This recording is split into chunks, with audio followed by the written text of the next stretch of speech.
Chapter 1. Jia Zoo. This is the worst zoo I've ever seen, with no animal performances at all. There are so few species, and the place is so run down. I should have known better than to come. Mommy, can we please stay a little longer after the sheep? At the entrance of the zoo in the outskirts of Jiangzhou City, a family of three emerged from the zoo's exit. The two adults, apart from the little girl, wore evident expressions of displeasure. Observing this scene, Qi Ming, who was seated at the ticket booth, could only sigh in resignation. Though he had only been working here for a month, such scenes had become all too familiar that a month prior, following the tragic death of his parents in a car accident, he was left with this zoo and a solemn request to manage it diligently. After settling the funeral arrangements, Qi Ming resigned from his job in the bustling metropolis and returned to his hometown to honor his parents' wishes.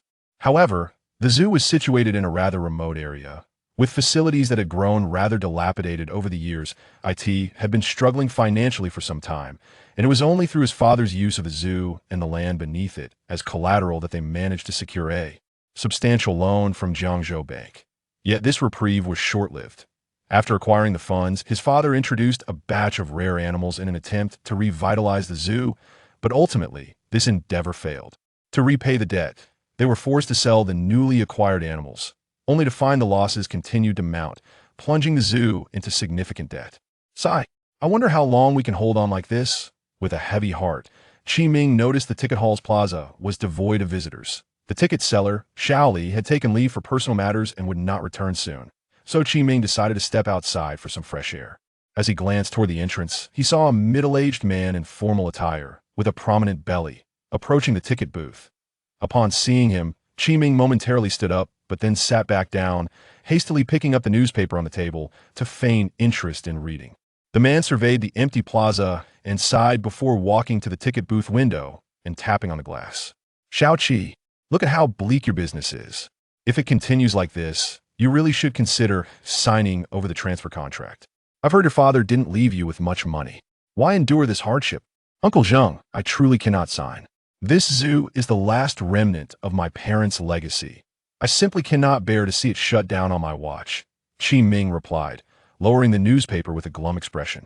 There are hardly any visitors here. What's the point of holding on? The man sighed. You're still young. If you sign, you could take the money and find a more manageable job. If the loans go unpaid, you'll end up with nothing. Uncle Zheng, please convey this to them. Even if the zoo fails, I will see it through until the end of the repayment period. I will not sign prematurely. Qi Ming's voice rose, as if to assert his resolute stance. Uncle Zheng, who was aware of Qi Ming's familial circumstances, sighed again. Very well, you persist. If you need help later, don't hesitate to reach out. Of course, Uncle Zheng. If the time comes, I will surely ask for your assistance. After bidding farewell to Uncle Zheng, Qi Ming lost the desire to step outside for fresh air. Instead, he pondered the looming loan repayment due next month. According to the agreement signed by his parents with the bank, if the loan was not repaid by the 10th of next month, the zoo and the land would be seized by the bank. Although the process of seizing the land would take several months, his parents had left him a mere 100,000 yuan. Once the loan was repaid, he would have nothing left to pay his employees, and he feared he wouldn't even be able to afford food for the animals. Was he truly faced with the prospect of transferring the land and zoo to the bank for a meager compensation? With these troubling thoughts, Qi Ming returned home after finishing work and taking a shower, reflecting on the events of the day. His mood was somber. If the loan went unpaid, the zoo would face ruin next month. Opting to repay the loan seemed futile, as the following month would bring the same fate. He felt utterly lost. Suddenly, his phone buzzed. When he checked it, he found a game download interface popping up on his lock screen. Zoo Simulator, game description. This is an extraordinary game. Through this game, you can engage in the genuine simulation of zoo management. You can construct exquisite animal habitats, manage the zoo, and witness vividly lifelike, sentient animals exploring the world you create. Qi Ming was initially unmoved by the advertisement and raised his hand to dismiss it, but inadvertently tapped the screen and entered the advertisement interface. This interface looks rather bizarre. The settings are so minuscule. Uncertain if the game was particularly small, he was about to swipe down to cancel the download when it completed, immediately transitioning to the installation screen. Goodness, why isn't there a cancel button? Am I infected with a virus? Puzzled, Qi Ming scrolled through his phone. The installation progressed swiftly, and, just as he considered forcefully shutting down the device, it was already complete. This installation is unusually quick. Why does this interface seem so familiar? As Qi Ming gazed at the game's interface, his eyes widened in astonishment. Wait, this is the entrance to my family's zoo. System, hello. Welcome to the world of the zoo. Throughout this game, we hope you experience a heartwarming and joyful time. The sudden voice startled Qi Ming, nearly causing him to drop his phone. Clenching the device tightly, he realized the game had entered a hall-like setting, displaying a plethora of information. Jiajia Zoo, Jiangzhou City. Status: on the brink of closure. Reputation: obscure. Funds: 101,123. Operating hours: 8:30 a.m., 5:30 p.m. Visitors today: 13. Visitors this month: 130. Staff count: 10. Most popular animal: Asian elephant dodo. Current animal exhibits: elephant. Pavilion: poor facilities, solitary animals, attraction index. 1-star rare bird area, poor facilities, insufficient species, attraction index. 1-star wild animal area, poor facilities, insufficient species, attraction index. 1-star other functions awaiting unlocking. Qi Ming examined the data interface and found it reminiscent of popular simulation management mobile games of recent years, merely substituting the setting from a village, farm, or ranch to a zoo. However, he was perplexed by the fact that the information displayed bore a striking resemblance to his own zoo. Even the names matched, particularly the visitor counts for today and the month, which were identical. These matching figures instilled within Qi Ming a peculiar sensation. This simulated zoo management was not a mere virtual construct, but mirrored the reality of his own zoo. At that moment, the task section in the bottom right corner of the game interface lit up. Understanding that this was the game's prompt for him to click, Qi Ming did not hesitate to open the taskbar. Upon seeing the data, his heart raced, and beads of sweat formed on his palms that he gazed intently at the screen, hoping the game would offer a glimmer of hope for transforming the fate of the zoo. Tasks. Daily tasks. Complete daily tasks at the zoo for corresponding rewards. Unlock after completing the beginner tutorial beginner level. Main tasks. Achieve phase goals to establish the best zoo. Unlock after completing a daily task. Sudden task. A temporary mission is released with varying levels of difficulty and generous rewards, unlocked upon completing a main storyline task. It seems that, like typical simulation games, the daily activities are the focus. However, to unlock these two tasks, I must first complete the novice tutorial. But where is this tutorial? I can't seem to find it. Qi Ming pondered, thoughtfully stroking his chin with his left hand. Ding. Non-text content. Interesting fact about animals. Just like human fingerprints, each tiger possesses its own unique stripe pattern. Chapter 2. The Husky. As Qi Ming pondered, a notification popped up on his mobile game interface. Lowering his gaze, he discovered the beginner's tutorial he had been eagerly anticipating. The beginner's tutorial is about to commence. Please complete the tutorial step by step. Beginner's Tutorial 1. As a novice zoo director, you need to familiarize yourself with your zoo. Utilize the zoo details on the homepage to explore the area. After reading the descriptions, he tapped on the zoo details. Instantly, the screen transformed into a 3D version of a zoo reminiscent of reality. Qi Ming was taken aback, as the scene appeared as if captured from above his own zoo, identical to the one he visited during the day. As a seasoned gamer, he recognized this as a simulation allowing players to observe their virtual domains. Thus, he began to manipulate the view as he had in other simulation games, using his thumb and index finger to zoom in on the elephant enclosure. However, controlling the game on a mobile device proved somewhat cumbersome. The 3D environment felt less intuitive to navigate. Detection indicates that the player has accepted the game and shows a desire for further play. Does the player require a more convenient control method? Yes. Glancing at the newly appeared notification, Qi Ming did not hesitate to select yes. Upon his confirmation, a burst of light emanated from the screen, coalescing into a luminous orb. In an instant, the orb vanished. System transfer complete. The player can now directly summon the game in their mind to enter immediately, stunned by the voice resonating in his mind. Qi Ming marveled at the technological marvel he was experiencing. As a longtime recluse, he swiftly embraced this new reality, eagerly anticipating the surprises the game might unfold. The game had directly integrated into his consciousness, with the UI projected onto his retinas. Now, the UI menu floated above a zoo that he recognized as Jiajia Zoo. Please continue the tutorial. Following the game's directions, Qi Ming resumed his previous actions on the mobile interface, this time as he operated through thought. The perspective swiftly aligned with his intentions, arriving at the elephant pavilion. Upon seeing the familiar elephants and surroundings, Qi Ming felt a rush of warmth in his mind, and excitement flushed his cheeks. He reveled in adjusting the view, alternating between zooming out and in, thoroughly enjoying the experience. This was the first time he had observed a zoo from such a clear perspective, finding it immensely fascinating. After surveying the scenes within the park, another voice echoed in his mind. Congratulations! You have completed Beginner's Tutorial 1 and earned 100 animal coins. Keep up the good work. Beginner's Tutorial 2. The game's perspective tool allows not only for observation of the zoo, but also enables following the animal's viewpoints. Please double-tap an animal to accompany its perspective. A single tap will reveal the animal's information. As a qualified zoo director, begin by learning about the Siberian wolf within your park. The Siberian wolves were located in the central area of the wild animal zone. With a thought, Qi Ming quickly shifted the perspective to the wolf enclosure. Inside, he spotted 5 wolves. The setting being quite typical for a zoo, an expanse of smooth concrete surrounded by iron fencing, dotted with a few trees and large stones. Focusing on the largest wolf, Qi Ming tapped on it, and an information panel appeared beside it. Name, David, King of the Siberian Plains Wolves. Gender, male. Age, 5 years. Mood, yellow face. Health, green face. Social, yellow face. Insufficient pack size. Habitat, red face. No land. No vegetation. Origin, Jia Zoo. After reviewing David's details, Qi Ming double-tapped on him. He found his perspective began to move in sync with David's movements. Though it maintained a distance of over a meter, this viewpoint allowed for a 360-degree adjustment around David. Qi Ming scrutinized David closely. The wolf's coat was a blend of gray and white, with ears shaped like inverted triangles and deep, sharp amber eyes. David's muzzle was broad, his tail slightly short, and his fur appeared somewhat coarse, embodying the archetype of a Siberian plains wolf. As the alpha, he patrolled the perimeter of his territory. Other wolves lowered their heads and tails, rolling onto their backs in submission upon sighting David.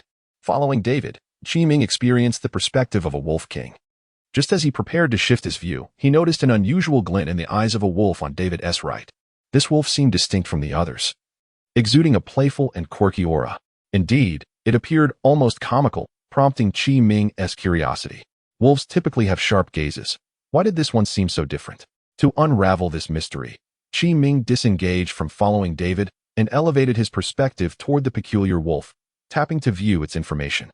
Name, Happy, Siberian Husky. Gender, male. Age, 5 years. Mood, green face. Health, green face. Social, yellow face. Insufficient pack size. Habitat, yellow face. No land. No vegetation. Origin, Yuanqi Pet Store. Staring at the information, Qi Ming nearly stumbled. This Siberian husky was indeed a husky. How did a husky end up in the midst of wolves? With this thought, he set his perspective to follow Happy, eager to observe the daily life of the husky among the wolves. After David completed his patrol, Happy quickly sprang up and followed him from a distance. David, with ears erect and tail slightly down, walked leisurely, exuding the air of a regal monarch surveying his kingdom. Meanwhile, Happy trailed behind, mimicking David's stride. While David moved with dignity, Happy's demeanor appeared somewhat comical, his eyes darting around, creating an amusing contrast. Whenever David halted, Happy would feign rest, lowering his gaze but cautiously peeking upwards, an endearing image of a timid companion. Unable to contain his laughter, Qi Ming wished he could capture this moment, imagining how it would lift his spirits in times of gloom. Congratulations! You have completed Beginner's Tutorial 2 and earned 200 animal coins. Keep it up. Congratulations on completing the Beginner's Tutorial within the time limit. Task Reward. Caregiver Halo. Reward items have been sent to your backpack. Please check. Task System functionality has been unlocked. Please review carefully. Fun fact, wolves can endure temperatures as low as -40 degrees Celsius. Their tails help keep them warm in the cold. Chapter 3. The Meat Popsicle. Upon hearing this, Qi Ming swiftly used his thoughts to open the backpack feature in the game. Upon accessing the backpack, he noticed a glowing circle above one of the slots.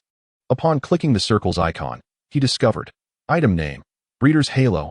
Item Description, as a qualified breeder, your frequent interactions with animals have led them to recognize that you pose no threat.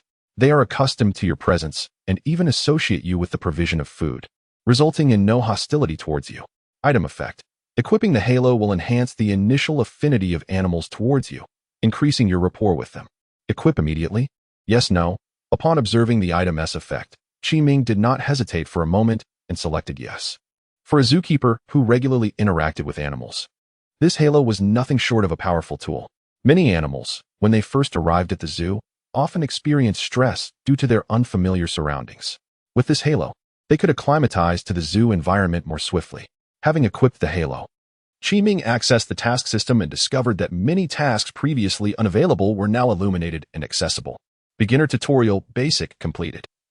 Task system unlocked. Daily task. Dodo's toy. The zoo's prized animal, Dodo, has recently been feeling a bit down. To enrich Dodo's life and meet its psychological needs, as the zookeeper, you should take measures. Task objective. Create Dodo's favorite enrichment toy, a tree-based tire. Task deadline. 1 day. Task reward. 100 animal coins. Dodo's mood improvement. Lottery fragment 1. Main quest. To establish the best zoo, certain milestones must be achieved. Complete a daily task to unlock. Surprise task. Temporarily issued tasks with variable difficulty, offering substantial rewards. Unlocked after completing a main quest. Glancing at the time displayed on his phone's lock screen, Ming realized it was already past noon. The daily task released by the game marked the beginning of a new day. After contemplating for a moment, he decided to head downstairs and rest, reasoning that he could tackle the tasks upon awakening. Father, mother, I will strive to manage this zoo diligently. I shall ensure that Jia Zoo does not fade into obscurity. As he lay in bed, Ming's mind wandered with numerous thoughts, pondering whether this was merely a prank, a scheme, or perhaps just a daydream of his own. Lost in contemplation, he gradually drifted into slumber, feeling as though he had overlooked something important. At 7 in the morning, he awoke naturally. Since arriving at the zoo, Ming had developed a biological clock that woke him at this hour. Throwing off the quilt adorned with a panda print, he propped himself up against the headboard and rubbed his face vigorously with his hands to awaken his senses. He had no recollection of when he had fallen asleep the previous night, only that he had dreamt throughout. In his dreams, he oscillated between being swindled and finding himself marrying a wealthy heiress, climbing to the pinnacle of life. After several convoluted dreams, Ming felt that he had scarcely rested at all. After brushing his teeth and washing his face, he prepared to head to the cafeteria for breakfast, planning to complete the daily task afterward. Upon reaching the cafeteria, he noticed that the staff had surprisingly gathered in good numbers today, and he greeted the remaining veteran employees of the zoo. After exchanging pleasantries, Ming approached the cafeteria window and requested a bowl of noodles. Due to the current shortage of staff, the breakfast options were quite limited. Generally, if they wished for something specific, they would mention it in the group chat a day prior, and the chef would prepare it the next day. Zookeeper, why have we been eating noodles for several days now? Should we change the menu tomorrow? My daughter brought me a few packets of river snail rice noodles the other day. Would you like me to bring some for you to try? The speaker was the zoo sole chef, Ms. Zhang Hongmei, who was responsible for the meals of the zoo staff. Assisting her was her husband, Gao Jiangwo, who primarily handled the procurement for the zoo. All culinary aspects of the zoo fell under the purview of this couple, who had been loyal employees for over a decade, serving under Ming's parents. No need, Aunt May. I'll just have something simple. I find the flavor of river snail rice noodles a bit overwhelming. Ming replied with a wry smile, declining the chef's generous offer. After finishing his meal, Ming opted not to head to the elephant enclosure, but instead redirected his steps towards the wolf pen. While reflecting on the various animal species, he suddenly recalled Happy, the husky that had mingled with the wolves. When he had seen Happy from the game's perspective yesterday, he had intended to release it, but had subsequently forgotten amidst his exploration of the game system. Remembering now, he rushed to the wolf pen to set Happy free. Although it appeared to have integrated itself with the wolf pack, the inherent differences between wolves and dogs posed a risk should the wolves become aggressive. Happy could be in peril. The beast house was not far from the cafeteria, and Ming reached it in just a few strides. Although referred to as a house, it was merely a collection of animal enclosures grouped together under one name. The wolf pen was centrally located within the beast area, housing Siberian plains wolves, known for being carnivorous predators, thus attracting considerable visitor interest. The zoo had strategically placed them in the center to maximize their appeal to guests. As he approached the wolf pen, Ming spotted the largest wolf, David, lounging atop the highest point of the enclosure, using his paw to press down on something while licking it with his tongue. Typically, when the wolves were feeding, any presence aside from the zookeeper would draw their attention. However, Ming noticed that David did not seem to regard him this time. Could this be the effect of the breeder's halo? It appeared to be quite effective. Diverting his gaze from David, Ming spotted the husky, Happy, squatting about 7 or 8 meters away, fixated on David, not moving an inch, with drool pooling in its mouth and its tongue lazily licking the air. As he approached the wire fence, he discerned what David was consuming, a massive block of ice.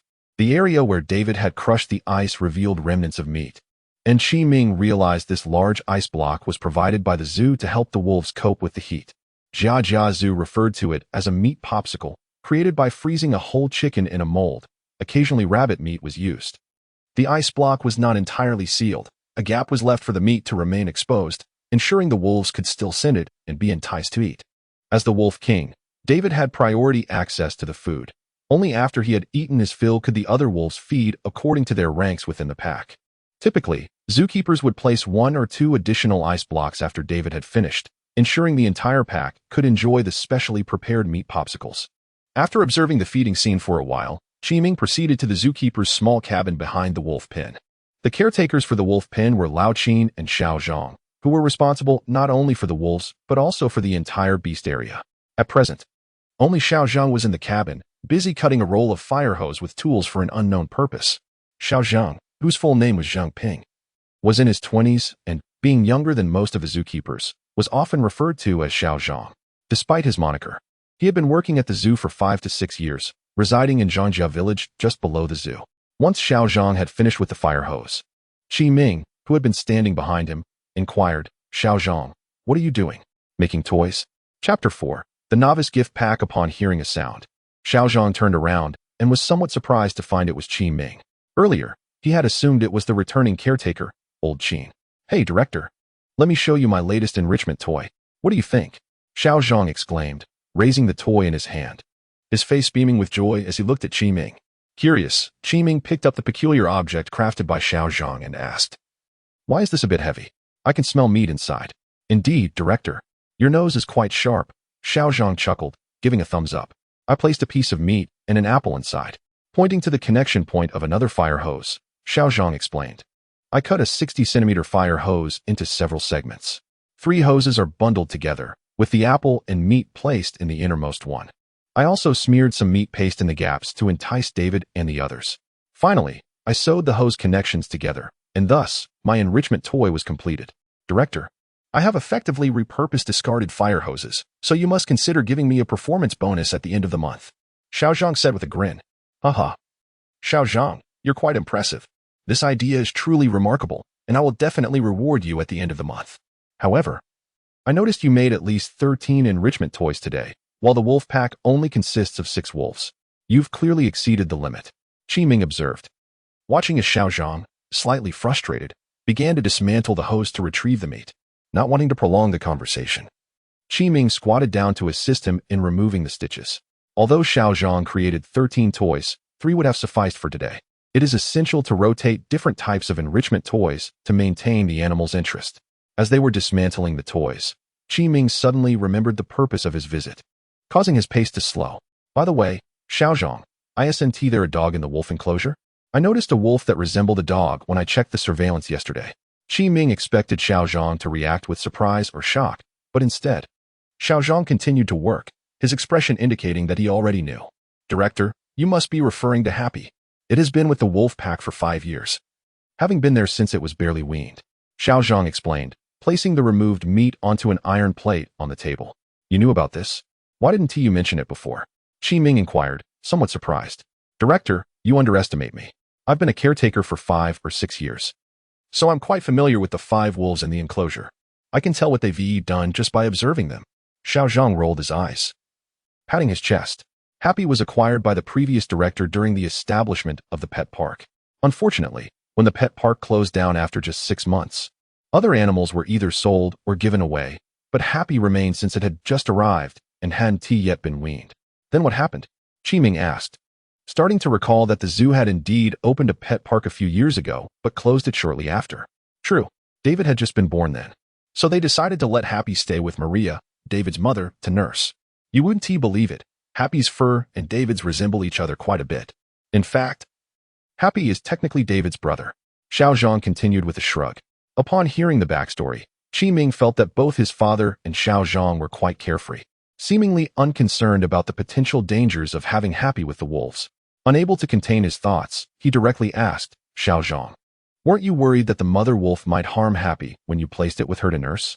At this question, Xiaozhang's usual playful demeanor vanished, replaced by a serious tone as he spoke somberly. This is indeed a tragic tale. David's mother was rescued from a wildlife rehabilitation center. She had initially been part of a circus, but when she fell ill, the circus sent her to the rescue center. As you may know, our Jiangzhou Rescue Center is quite small and lacks wolves, so they had no choice but to send her to our zoo.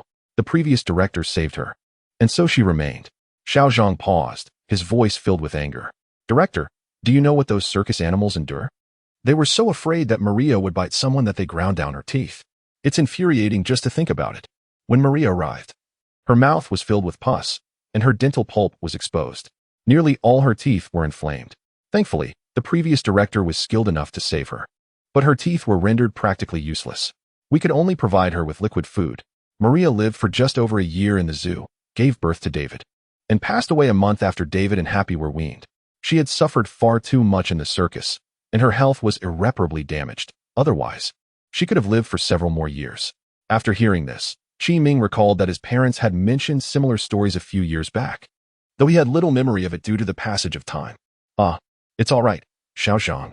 The past is behind us. You have taken excellent care of David and Happy, and Maria would surely be pleased from above. Qi Ming comforted, patting Xiaozhang's shoulder. By the way, even though Happy grew up alongside David, it shouldn't remain in the wolf enclosure indefinitely. Despite having lived with wolves since childhood, the species is different, and something could happen one day. Well, Director, we've thought about this before. To be honest, I can't quite explain it. How about I show you a few videos instead? At this, Xiaozhong composed himself and returned to his usual demeanor. He stood up from the stool, washed his hands at the sink, casually wiped his hands on his caretaker uniform, and retrieved his phone from his pocket. After a few taps, he turned the phone sideways to show Qi Ming. The video played, showing Happy alone in a cage, howling with its head raised. Given its grayish-white fur, if one ignored the barking sounds, it would be hard to believe the creature was a dog. Meanwhile, David and the other wolves were in another cage, howling in response as if calling, Happy, where are you?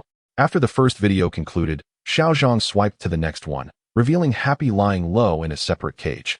Its head drooping, ears flopped, and eyes vacant, staring blankly at the ground. The once lively tail was now motionless, and the food bowl in front remained full. We've tried several times to isolate Happy in a separate cage, but it refuses to eat or drink when alone. We had no choice but to return it to the pack. Is that so? Well, let us leave it at that for now. You carry on with your work. I'll check other areas, Qi Ming said, having grasped the situation and choosing not to mention releasing Happy any further. After addressing the situation with Happy, Qi Ming went to the cafeteria for lunch. After a brief rest, he returned to his quarters, showered, changed clothes, and lay on the bed, preparing for a brief nap when a notification interrupted him. Ding! Player has completed the novice tutorial for over 8 hours. The novice gift pack is now officially awarded. Chapter 5. Daily Tasks. Upon hearing a prompt echoing in his mind, Qi Ming immediately shook off his drowsiness, his spirits lifted. He swiftly entered the game and discovered a large wheel resembling a lottery spinner on the main interface. The wheel was divided into several segments, each inscribed with the names of various animals such as tiger, crane, and warthog. Shall we commence the lottery? Wasn't it promised that there would be a beginner's gift package? How did it turn into a lottery? Nevertheless, Qi Ming clicked yes, thinking to himself that it was better to try his luck first. As he selected yes, the wheel began to spin, accompanied by a dazzling display of colorful lights. Watching the pointer dance across the names, Qi Ming felt a flutter of anticipation. Although he was uncertain if the animal names represented the animals themselves or something else, he understood that the more valuable the animal, the better the associated prize. Tiger, tiger, he whispered fervently as the pointer gradually slowed down. To his delight, the pointer came to a halt on the segment marked tiger. Just when he thought it was settled, the pointer lingered precariously, then slid down to the segment below, lion. Congratulations, player. You have obtained a lion. The animal selection is complete, and the beginner's gift package has been issued to your inventory. Please check it at your convenience. Upon hearing this, Qi Ming quickly opened the inventory in the game with his mind. He noticed an additional package icon atop his inventory.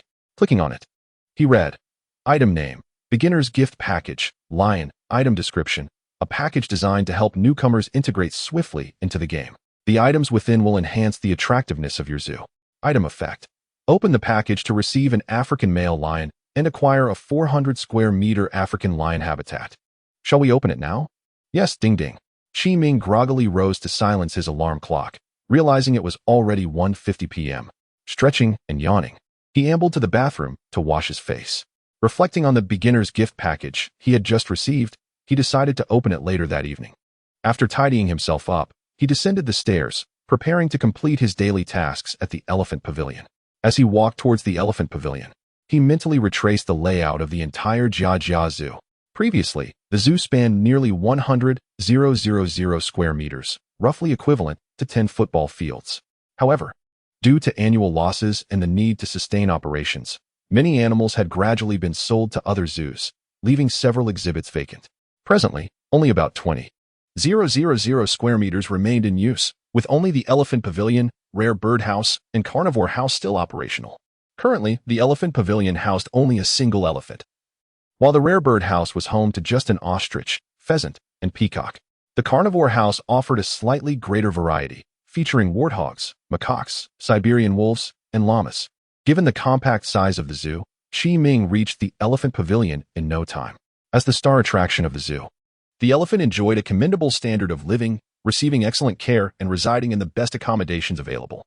The pavilion was designed with various types of windows to meet different needs, featuring a steel structure supporting the roof, which utilized 8 mm thick, double-hole, 3-layer, transparent sunshine panels, lightweight, thermal insulating, and well-lit.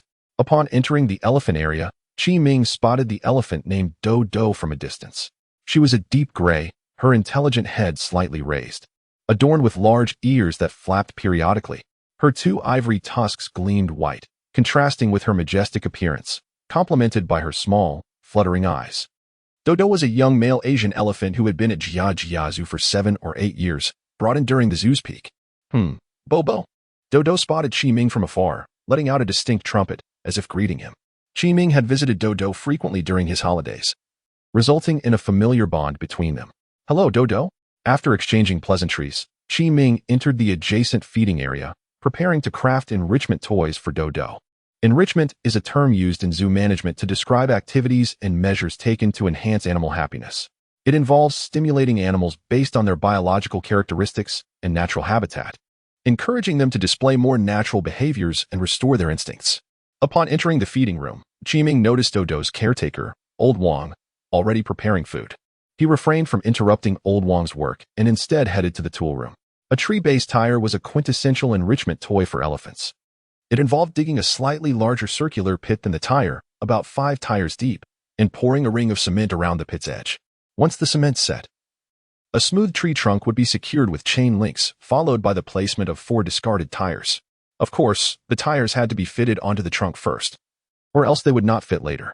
Once the tires were positioned, a cement slab with a hole in the center would be placed on top, followed by a final layer of soil. Qi Ming's goal for today was to smooth the tree trunk. If left unrefined, the splinters on the trunk could potentially harm the elephant. In the afternoon, Qi Ming spent 2 hours sanding the trunk. Once finished, he asked Old Wang to call Dodo into the inner area.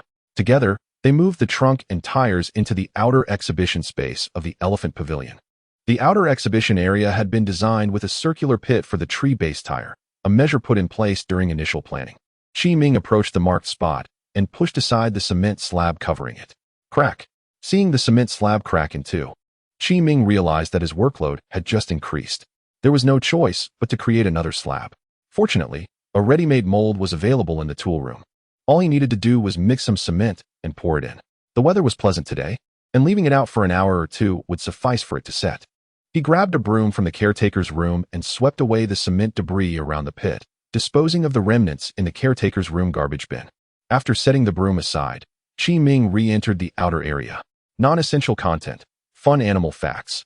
Although many believe elephants drink water directly with their trunks, they actually suck the water into their trunks first before transferring it to their mouths. Chapter 6. Task completed. Old Wang, don't rush to insert the bamboo just yet. Come over and help me lower this trunk. I cannot lift it alone, Qi Ming said as he positioned himself beside the trunk, waiting for Dodo as caretaker. Old Wang to arrive. All right, director. I'll finish inserting this last bit of bamboo and then I'll be right there. Old Wang responded, while deftly placing the bamboo branches into the iron cage attached to the wall. His full name, Wang Baohua, signifies his dedication as Dodo's primary caretaker. The reason he is inserting bamboo into the cage is to increase the difficulty for Dodo in obtaining food. A competent caretaker must replicate the natural conditions in which elephants forage in the wild as closely as possible, thereby preserving their inherent behaviors and promoting their psychological well-being. It is insufficient for caretakers merely to feed the animals. They must also ensure the animals have engaging activities to prevent boredom, which can lead to stereotypic behaviors. Stereotypic behaviors are abnormal actions resulting from boredom, such as rabbits in captivity excessively grooming one particular spot on their fur or wolves pacing in repetitive patterns. Elephants may sway from side to side as if dancing, exhibiting common stereotypic behaviors. Prolonged engagement in these behaviors can inflict significant psychological harm on animals, akin to a person being confined to a single location without access to phones, computers, or toys, who wouldn't lose their mind under such circumstances. As Qiming pondered over the animal knowledge he had recently acquired, Old Wang had already finished inserting the bamboo into the iron cage. During the process, he intentionally threaded the branches through the gaps, increasing the difficulty for Dodo when she eventually foraged for grass. Qiming imagined Dodo tugging at the branches with her trunk, only to find them stubbornly resistant, and he couldn't help but chuckle at the thought. With Old Wang's assistance, the two of them efficiently installed the trunk and tire. Everything was ready, save for the finishing touch. Old Wang, could you find the mold while I fetch a bag of cement from the warehouse?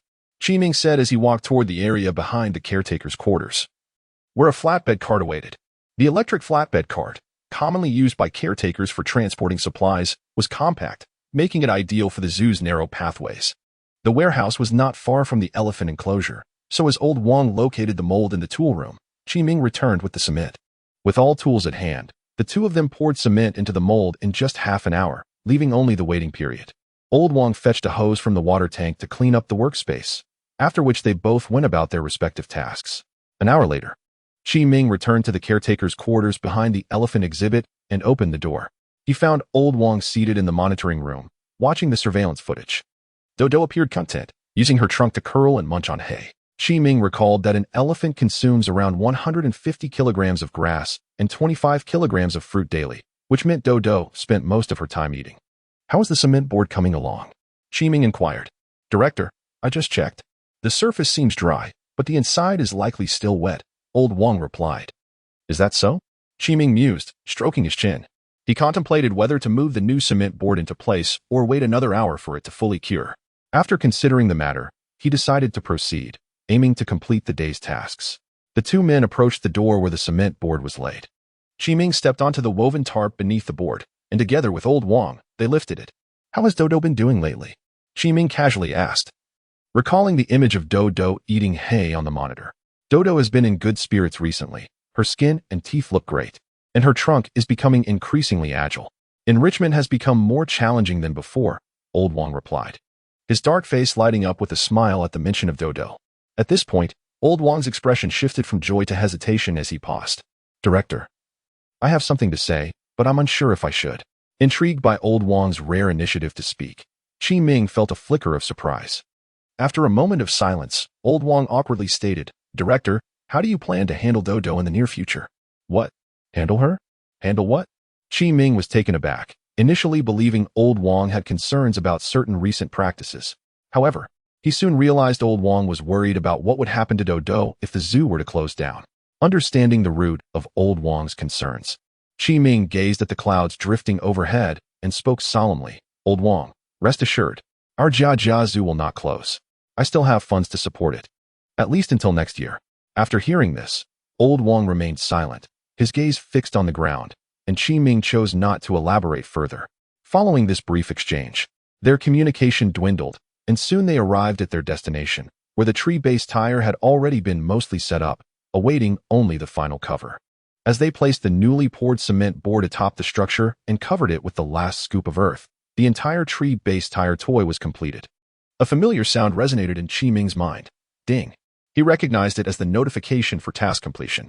However, rather than immediately checking the game for details, he first exchanged pleasantries with Old Wang before stepping outside the elephant enclosure to sit on a bench and open the game. Congratulations, player, for completing the daily task, Dodo's toy. Daily task. Dodo, the zoo star, has been feeling a bit down lately. To enrich Dodo's life and meet her psychological needs, you, as the director, should take action. Task reward: 100 animal coins. Dodo's mood increases. Dodo's attraction increases by 100. Lottery ticket fragment 1. Main quest unlocked. Please check it promptly. Upon seeing the rewards, Qi-Ming's spirits lifted considerably. However, he was somewhat perplexed by the increase in attraction and the lottery fragment. Opening his inventory, he discovered a new item resembling a lottery ticket. Item name: Lottery Ticket Fragment 1. Item description: a fragment of a lottery ticket. Item effect: 10 fragments can be combined to form one lottery ticket. Chapter 7. Shadows upon shadows. The font color of the lottery ticket was slightly different from the other text. Qi-Ming clicked on it, and an introduction popped up. Item name: Lottery Ticket. Item description: a ticket used for lottery drawings. Item effect: 10 fragments of lottery tickets can be combined to form one complete ticket. Note: fate cannot be altered by mere expenditure. Tread carefully. Upon reading the note beneath the lottery ticket, Qi-Ming felt a twinge of surprise. Exiting the system, he recalled the words spoken by Old Wang earlier and thought of Uncle Zhang, who had urged him to sign the transfer contract yesterday, which cast a shadow over his mood. This early land transfer contract was proposed by Jiangzhou Bank when the zoo was struggling to operate efficiently. The terms stipulated that the zoo must consent to relinquish its land and premises in advance, allowing them to forego repaying the remaining loan while also receiving a compensation sum. At first glance, the proposal seemed reasonable. After all, the bank could have simply waited for the zoo to go bankrupt before reclaiming the land. However, when Qi-Ming's parents borrowed from Jiangzhou Bank, the funds lent were grossly disproportionate to the land's true value, and in the past 2 years, land prices in the area had doubled. Qi-Ming had considered selling the vacant land amidst the rising prices to fund the zoo's development, but the contract firmly obstructed such intentions. The loan agreement included a specific clause prohibiting any land transactions with parties other than Jiangzhou Bank until the loan was repaid. Thus, the bank's proposal for an early transfer felt like a predatory act, akin to a deceitful figure masquerading as a virtuous maiden. With a heavy sigh, Qi-Ming gazed up at the blue sky and the drifting clouds, exhaling a deep breath of frustration. After taking a moment to collect himself, he reopened the game, deciding to confront other matters as they came. Jiangzhou City Jiajiazhu, status: on the brink of collapse. Reputation: obscure. Funds: 101. 123. Opening hours: 8:30 a.m. to 5:30 p.m. Today's visitors: 8. Visitors this month: 143. Staff: 10. Current most popular animal: Asian elephant, Dodo. Existing animal exhibits: Elephant Pavilion, poor facilities.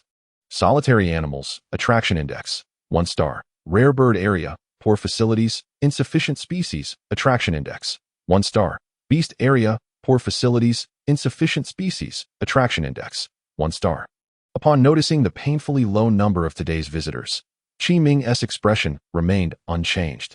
He realized that aside from fluctuations in funds and visitor counts, the other data on the game's homepage had not altered following task completion. Clicking into the task sidebar, he observed that today's daily tasks were marked as complete, leaving the section empty. The main quest was illuminated, while the side quest remained obscured. Main quest: Shadows upon Shadows. Main quest: Shadows upon Shadows. The zoo's recent operational status is dire. As a capable director, how can one allow this situation to persist? Please take immediate action to increase visitor numbers. Task objective: increase visitor numbers to 500 within the deadline. Task deadline: 2 days. Task reward: Flamingo X6. Animal coins 500. Note: completing the first main quest will unlock the animal marketplace feature. Please complete it promptly. Quickly skimming through the task details, Qi-Ming seized upon a key term: flamingo. A spark of excitement ignited within him. For a zoo, animals are the very foundation of its existence. Currently, Jiajia Zoo housed a mere 7 species, and even with the addition of the wolf enclosures it barely reached 9. Such a limited variety is woefully inadequate for a zoo aiming to thrive. To expand its operations, Jiajia Zoo must first enrich its animal species. Generally, there are 3 avenues for acquiring animals. The first involves purchasing directly from other zoos, which often entails a rigorous evaluation of the transaction zoo's qualifications. If they do not meet the required standards, funds alone cannot secure the animals. The second avenue is a straightforward exchange of animals, trading offspring bred in-house for species from other zoos, although this method typically yields common species rather than rare ones. Zoos often engage in such exchanges to avoid inbreeding and to enhance genetic diversity.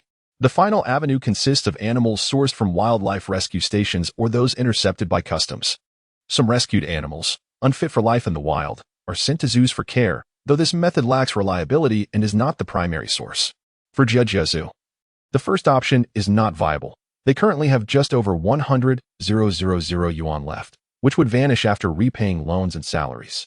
The second exchange method is equally impractical, as they possess little of value to trade. The last option is also unrealistic. As a developed tourist city, Jiangzhou has a severely depleted population of wild animals, rendering the number of animals that rescue stations can send to the zoo nearly non-existent, while customs considerations are far too distant. Thus, for Qiming, successfully completing the task to earn animals would provide an additional channel for acquisition. After reviewing this information, Qiming resolved not to linger in the zoo any longer. Rising from his chair and brushing off the dust from his pants, he made his way towards the exit. Upon reaching the zoo's entrance, he returned directly to the office on the second floor of the ticketing hall. The office, spanning over 20 square meters, featured a traditional design. With a large wooden desk positioned in the center, a sleek laptop, which Qiming had brought from home, rested atop the desk, alongside several animal plush toys left by his father. To the right of the toys stood a small bookshelf crammed with books, while a larger bookshelf occupying an entire wall was filled with dense volumes, all pertaining to animals. The smaller shelf held titles such as Animal Medicine, Animal Science, and Wildlife Resources and Conservation. As a newly appointed director, Qiming understood the necessity of continuous learning. The left side of the desk was dominated by a wall of monitoring screens, displaying feeds from various cameras positioned throughout the zoo, serving as a crucial means for the director to oversee the premises. However, Qiming had not come to the office for study or surveillance. He had come to devise a strategy to tackle the main quest. Chapter 8. The Key. Main Quest. Shadows in the Zoo. Your zoo has recently been underperforming. As a competent director, how can you allow this situation to persist? Please take measures promptly to increase the number of visitors. Quest objective. Increase the number of visitors to 500 within the deadline. Quest deadline. 2 days. Quest reward. 6 flamingos. 500 animal coins. Note, completing the main quest will unlock the animal market feature, so please expedite your efforts. Gazing at the quest's deadline and objectives, Qiming felt a headache coming on. Last month, the zoo had only attracted a little over 100 visitors. Yet the task demanded he increase the count to 500 in just 2 days. What a daunting challenge. Based on the previous daily average of merely 10 visitors, he would need to find an additional 480 guests. Leaning back in his office chair, he tilted his head back and rubbed his temples, attempting to soothe his overwhelmed mind. It was September, and with the school year just beginning, a significant portion of the usual visitor demographic, students, had diminished. Moreover, the zoo's location in the suburbs made it somewhat distant from the city. Not many were inclined to spend over an hour on a bus to reach it. Additionally, Jiajia Zoo had been operating for over a decade, and many residents of Jiangzhou had already visited. Currently, the zoo's foot traffic mainly consisted of tourists passing through Jiangzhou, who might occasionally drop in for a brief visit.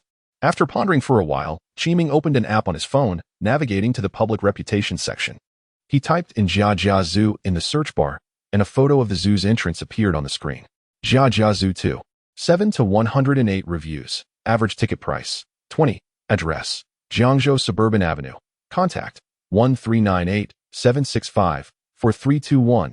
Upon clicking the reviews, he noticed that most negative comments criticized the zoo for being outdated and lacking in animal diversity. The few positive remarks merely mentioned the animal's spirited demeanor and a sense of nostalgia. After perusing the comments without discovering any novel insights, Qiming decided to head downstairs to consult ticket seller Xiaoli, hoping that her frequent interactions with visitors might yield some valuable ideas. Pushing open the door and descending the staircase, he turned a corner to find the back door of the ticket office. Upon entering, he looked up to see Xiaoli typing away at her keyboard. Xiaoli, you have quite the typing speed. How's your public account traffic lately? Qiming knocked on the door, signaling his presence. Oh, it's the director. Well, apart from you, there's no one else around at this hour. It's manageable, I suppose. What brings you down here today? After hitting enter, Xiaoli paused and turned to face Qiming. Xiaoli was a content creator for a public account that offered dating advice. Despite her own lack of romantic experience, she had taken up the ticket seller position at the zoo after her family urged her to find a more productive use of her time. When the zoo was hiring, she applied, accepting a reduced salary in exchange for the freedom to write during quieter hours. At that time, the zoo was struggling financially, and the previous director had hired her. By the time Qiming assumed the role of director, she had already been there for over 3 years. Xiaoli, I have a question. How do you think we can quickly boost our visitor numbers? You interact with guests regularly and might have some ideas. Qiming inquired sincerely as he settled onto the sofa next to the water cooler. Well, director, I'm not sure why you're suddenly interested in this. To be honest, given our current conditions, it's a bit challenging. The facilities are quite old, and we only have a limited variety of animals. If it were up to me, to increase visitor numbers, we need to enhance our animal collection and update the facilities. Additionally, we haven't done much promotion. I suggest we could consider social media for marketing. Otherwise, we might not attract anyone, even for free in the future. Xiaoli shrugged nonchalantly. Wait, Xiaoli. What did you just say? Qiming suddenly asked, excitement bubbling up. I said we could consider social media promotion. Xiaoli responded, somewhat puzzled, but reiterating her point. No. It's the next part. Did you just say, even for free, no one would come? Xiaoli tentatively repeated. Yes. That's the one. How did I not think of it before? Free admission could work. Qiming exclaimed, clenching his fist in realization. All right, Xiaoli, continue with your work. I'll consult you later about the social media aspect. With that, Qiming exited, eager to organize his thoughts in the office, while Xiaoli remained momentarily stunned by his unexpected enthusiasm. What's up with the director today? He seems a bit off. Oh well, better get back to writing. Today's piece isn't complete yet, she murmured, refocusing on her computer screen. Back in the office, Qiming retrieved a pristine A4 sheet from the printer beside his desk and grabbed a pen from the holder. He wrote the word free prominently on the paper. The moment he heard Xiaoli's comment about no visitors even for free, an idea struck him on how to fulfill the main quest. He planned to open the zoo for free over the next 2 days. Under normal circumstances, he doubted he could find any method to draw 500 visitors within that time frame. Offering free admission seemed to present a glimmer of hope. After some calculations on paper, Qiming concluded that opening for free for 2 days was entirely feasible, as he anticipated that ticket sales for those days would yield only a few hundred yuan. It would be more beneficial to allow free entry, which could enhance visitor numbers and serve as a promotional opportunity. However, he then considered a potential drawback. If guests arrived and encountered the zoo in its current state, it could negatively impact its reputation. The last thing he wanted was for the zoo's reputation to plummet, resulting in even fewer visitors. Contemplating this concern, Qiming recalled a conversation with Old Wang earlier in the afternoon. He realized he needed to address the low morale among staff. If everyone believed the zoo was on the brink of closure, who would remain diligent in their duties? After pacing the office a few times, an idea sparked in his mind that seemed viable. Returning to his chair, Qiming took a moment to reflect, feeling more optimistic about the plan. He picked up his phone and sent a message to the work group. Everyone, please don't leave after lunch. Come to the second-floor conference room in the administrative building for a meeting. Seeing the responses flood in, he didn't reply further and headed to the cafeteria. As it was nearly mealtime, perfect timing to grab a bite. The zoo's administrative building was essentially the 3-story ticket office. Non-text content, fun animal facts. Generally, hippos have their eyes positioned on the top of their heads, while pygmy hippos have theirs located on the sides of their heads. Chapter 9. Opening the novice gift pack. After finishing his meal in the cafeteria, Qiming convened a brief meeting with the staff, announcing the upcoming free admission to the zoo over the next 2 days and reminding them to arrive early for preparations. Rather than returning directly to his dormitory, he headed to his office to connect with the promotional channels left behind by his father. He sought their assistance in publicizing the zoo's complimentary visits. After making 4 or 5 calls and transferring some funds via his mobile phone, Qiming finally took a moment to refill his cup at the water dispenser. During the meeting, Qiming had mentioned a 5 million investment in the zoo, a statement made solely to reassure his employees. After subtracting the promotional expenses, he was left with just over 70,000 in the accounts. Fortunately, he had already transferred the procurement funds to the buyer, Lao Gao. Otherwise, the situation would have been even more precarious. He had claimed the 5 million investment not only to explain the sudden free admission, but also to stabilize the employees' concerns. Thankfully, Lao Wang had reminded him, or he might have been oblivious to their growing worries about the zoo's potential closure. The confidence to mention such a figure stemmed from Qiming's prior experience with simulation games, where loans for business operations were typically available. Although he could not locate this feature in Zoo Simulator, he believed it was likely tied to the animal marketplace unlocked through main quests. Given the circumstances, he felt compelled to take a gamble, hoping that completing the main tasks would eventually unlock this functionality.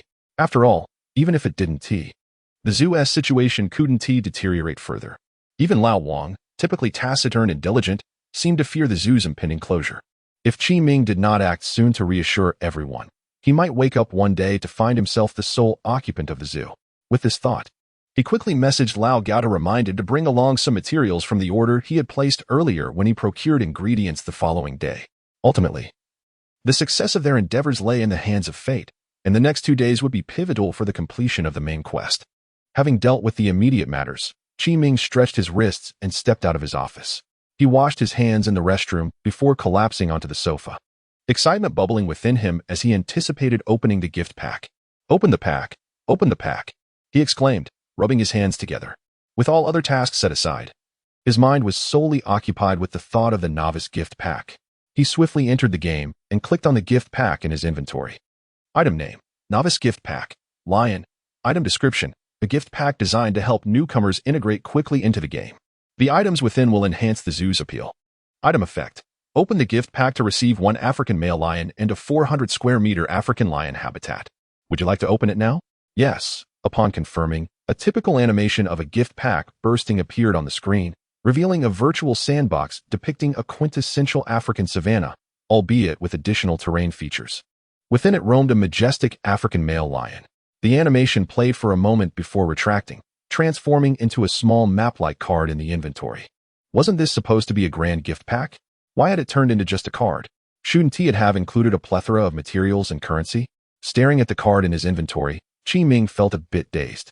Based on his experience with other games, novice gift packs typically contain basic materials and currency essential for early gameplay, along with items labeled as rare that would eventually become commonplace in the mid to late game. Dear player, the novice gift pack has been opened, and your novice animal has been issued. Please select a location for the lion habitat as soon as possible. Just as he was about to check the card's details, a sudden notification startled him. Couldn't you choose a better time to pop up? He muttered. Regaining his composure, Qi Ming resumed exploring the details of the card.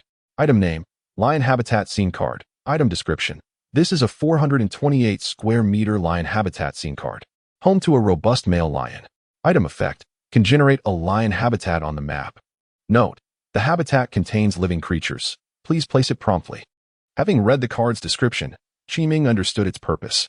This was a typical building card found in management games. He decided to use it immediately, especially with the upcoming event the next day. As he contemplated this, he remembered something and opened the game help section. It wouldn't generate in reality, would it? What if the zoo staff sees it? How would I explain? After reviewing the help section, he felt relieved to learn that the system would provide a psychological cue for the in-game items, making them appear reasonable to onlookers, preventing any probing questions. With his worries alleviated, Qi Ming rubbed his hands together in excitement, twisted his neck, and clicked to use the card. Upon activation, the inventory screen disappeared, and his perspective shifted to a vertical view above the zoo. A faint virtual silver light enveloped the zoo, and shimmering fragments floated around the enclosures that already housed animals. The card transformed into the virtual sandbox he had seen earlier, now hovering above the zoo. Dear player, please select a placement location for the lion habitat. Gazing down at the zoo, Qi Ming pondered where to position the lion. Placing it in the carnivore area seemed unnecessary. Perhaps it would be best to situate it beside the elephant pavilion. After some deliberation, he ultimately decided to place the lion habitat adjacent to the elephant pavilion. Once he confirmed the location, the sandbox descended gracefully beside the elephant pavilion, with the zoo's pathways automatically connecting to it. As the sandbox aligned perfectly with the zoo's terrain, a burst of white light emanated from the ground, reminiscent of an artist's brushstroke revealing a landscape. In an instant, the lion habitat appeared in the zoo, looking remarkably natural. Dear player, the lion habitat has been successfully placed. Please feel free to inspect it. As this notification faded, Qi Ming's perspective returned to its normal position. Incredible. Simply incredible. Though his view had normalized, Qi Ming did not linger in the game. He quickly leapt from the sofa and rushed outside, eager to see if the lion habitat had indeed materialized within the zoo. Chapter 10. Preparation for the event. At the break of dawn, Qi Ming struggled to awaken. Rubbing his eyes, his sleep had been quite poor the previous night, filled with chaotic dreams that resembled a continuous comic strip. He silenced the alarm clock and glanced at the locked screen, noting that it was just past 6:50. Quickly dressing, he proceeded to wash up and made his way to the cafeteria. Upon his arrival, he found that everyone else had already gathered, as he had requested in the group chat following yesterday's meeting. This morning, they needed to affix the promotional materials before the park opened. Fortunately, he had concluded the meeting swiftly yesterday. Otherwise, some printing shops might not have accepted the orders in time. Nevertheless, with the assistance of added expenses, he had managed to place the orders for the materials. Thank you all for coming in early today. I will ensure that everyone receives an additional hour of overtime on the attendance sheet, Qi Ming announced. Our primary task this morning is to affix the promotional materials. Once Lao Gao returns with the items, we'll get started. In the meantime, please have your breakfast. After Qi Ming finished speaking, he gestured for everyone to head to the serving window. He waited until others had finished before he fetched a bowl of noodles for himself. Just as he completed his meal, the procurement officer, Lao Gao, arrived in a delivery truck, parking it behind the cafeteria. After turning the vehicle around, Lao Gao entered to call everyone over to assist with unloading. Before long, the materials were neatly stacked on the dining table, with the tallest piles consisting of poster-like items, 2 full boxes, to be precise. Aside from the feedback forms, the remaining items included several retractable banners, which primarily contained information about the animals. However, Qi Ming had ordered customized versions, focusing on adorable photographs of the animals. This was a clever strategy he devised to encourage visitors to vote on which animals they would like to see introduced to the zoo. The voting results would be tallied, allowing them to claim that the new animal introductions were guided by visitor preferences, thereby enhancing engagement. Qi Ming had already planned to place these retractable banners, along with large introductions and images of the animals, on the vacant patch of grass beside the elephant enclosure. This was a necessary measure, as the zoo's animal population was insufficient, and he had to create something to attract attention. He had contemplated this idea for a long time, realizing that although the zoo was hosting free activities over the next couple of days, having too few attractions would be detrimental. With everything in place, Qi Ming began to delegate tasks. Shaoli, you and Ma Quan take the banners to hang at the entrance. Then grab a few retractable banners and 2 bundles of our zoo's historical pamphlets. Lao Zhao and Lao Lu, you two will take the retractable banners and promotional posters labeled with bird to the avian exhibit. Lao Qin, Xiao Zhang, you will do the same with the beast-labeled items in your respective areas. Lao Gao and Lao Wang, please move the remaining materials to the empty patch of grass beside the elephant house. I have a layout plan for you to follow, so set up a few frames according to that and hang the images. Lastly, Hong Jia and Mei Jia, you two will manage the stall selling water and snacks. There are some plush toys in the box next to Lao Gao. Please cut off the price tags, and when selling, simply multiply the tag prices by 2. Is everyone clear on their tasks? If not, speak up. Qi Ming stood, waiting for a moment before continuing. I will later compile the assigned tasks into a message and send it to our work group. If you have any uncertainties, feel free to ask me there. Thank you all for your hard work these past few days. Now, let us get started. With that, Qi Ming moved to the area where the materials were stored, retrieving the items labeled for the exhibition. He called over Lao Gao and Lao Wang to help transport them to the entrance and instructed Lao Wang to fetch a hand truck from the warehouse. As Qi Ming and his colleagues began their tasks, others followed suit according to their assigned duties. It took them half an hour to move all the materials to the grassy area. Once everything was unloaded, Qi Ming took out his phone and showed Lao Wang and Lao Zhao the installation diagram for the frames. These frames were straightforward in design, resembling a grid pattern, where they would apply the animal images and descriptions. Originally, the promotional company was supposed to provide metal frames, but Qi Ming felt that such structures would lack vitality alongside the animal images. He decided to utilize wooden slats from the zoo's warehouse to construct the frames, thereby saving on costs. After explaining the frame assembly to Lao Wang and his partner, they headed to the warehouse to collect the materials, while Qi Ming returned to the cafeteria to meet with the cleaner, Shen Hongmei, and the chef, Zhang Aimei. Upon returning, he found Shen Hongmei and Zhang Aimei busy cutting price tags off the plush toys, items he had hastily ordered the previous night, anticipating that families might visit on Saturday. These toys were primarily intended for families with children, a difficult yet necessary measure Qi Ming devised to generate some revenue. He had also ordered snacks and beverages to enhance sales. Initially, the zoo had operated fast food in retail shops, but these were discontinued due to the lack of customers. After giving them his instructions, Qi Ming departed, realizing it was nearly 8 o'clock and the park was about to open. He needed to check the entrance. However, he anticipated a low turnout of visitors that morning As it was Friday, most people would be at work or school, and the promotional efforts had yet to take effect. The main influx of visitors was expected the following day. Qi Ming recognized that the preparations had been somewhat rushed, but given the timeline, they had no choice but to proceed diligently.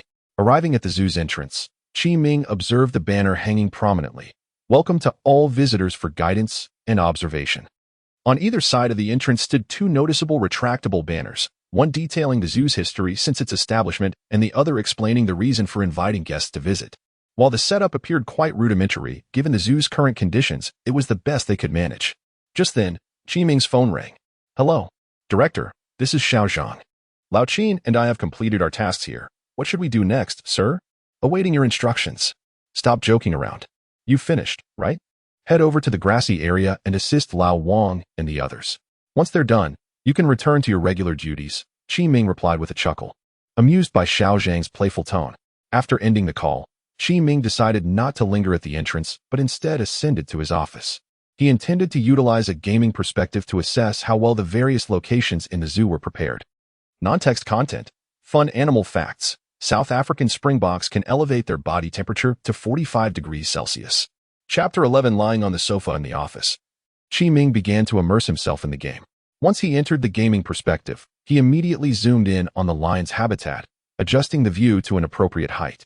A magnificent lion stood proudly in the center of the habitat, its robust body and thick, straight legs resembling stout pillars. Its expression was neutral, yet its narrow eyes sparkled with an intimidating gleam.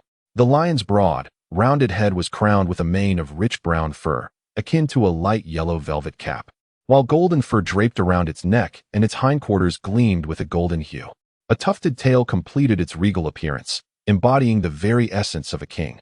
"Wow, this lion exudes a royal demeanor. Let us name him Simba," after naming the newly arrived companion. Qi Ming took a moment to check the progress of other promotional materials around the park. However, he soon decided to exit the game and opened his phone to post on social media. Today, Jiajia Zoo is launching a free event. Everyone is welcome to visit today and tomorrow. Ensuring there were no typos, he selected a photo of the zoo's entrance and clicked send. Glancing at the time, he realized it was still early, just past 8:30. Remembering that the team at Green Space was still busy, he prepared to head over there for a first-hand inspection. Meanwhile, in the office of the Jiangzhou Bank's credit department, Old Jung picked up his phone, preparing to head to the restroom for a brief respite. He opened social media to check if any clients had posted updates worth liking. As he scrolled down, Qi Ming's recent post refreshed on his screen, causing Zheng Weidong to pause in surprise. After a moment, realization dawned. Had Qi Ming decided to abandon the zoo? The sudden promotion seemed indicative of a deeper issue. Reflecting on their conversation from the day before, where Qi Ming had insisted he would not give up the zoo, Zheng couldn't help but think that perhaps the young man, mindful of pride, was reluctant to admit defeat. Given the zoo's circumstances, persisting might seem futile. It could be wiser to finalize the transfer contract and secure some funds for a fresh start. As a close friend of Qi Ming's father, Zheng Weidong felt compelled to assist Qi Ming in expediting the contract process, allowing him to receive more money and enabling Zheng to fulfill his obligations sooner. With this in mind, he swiftly finished his business in the restroom, tightened his belt without washing his hands, and exited. Turning a corner, he approached the door labeled with the title of the credit department head and lightly knocked 3 times. "Come in," came a voice from within, slightly strained. Upon entering, Zheng saw a rotund figure seated inside. The man sported a common slicked-back hairstyle, albeit styled a bit further back than usual.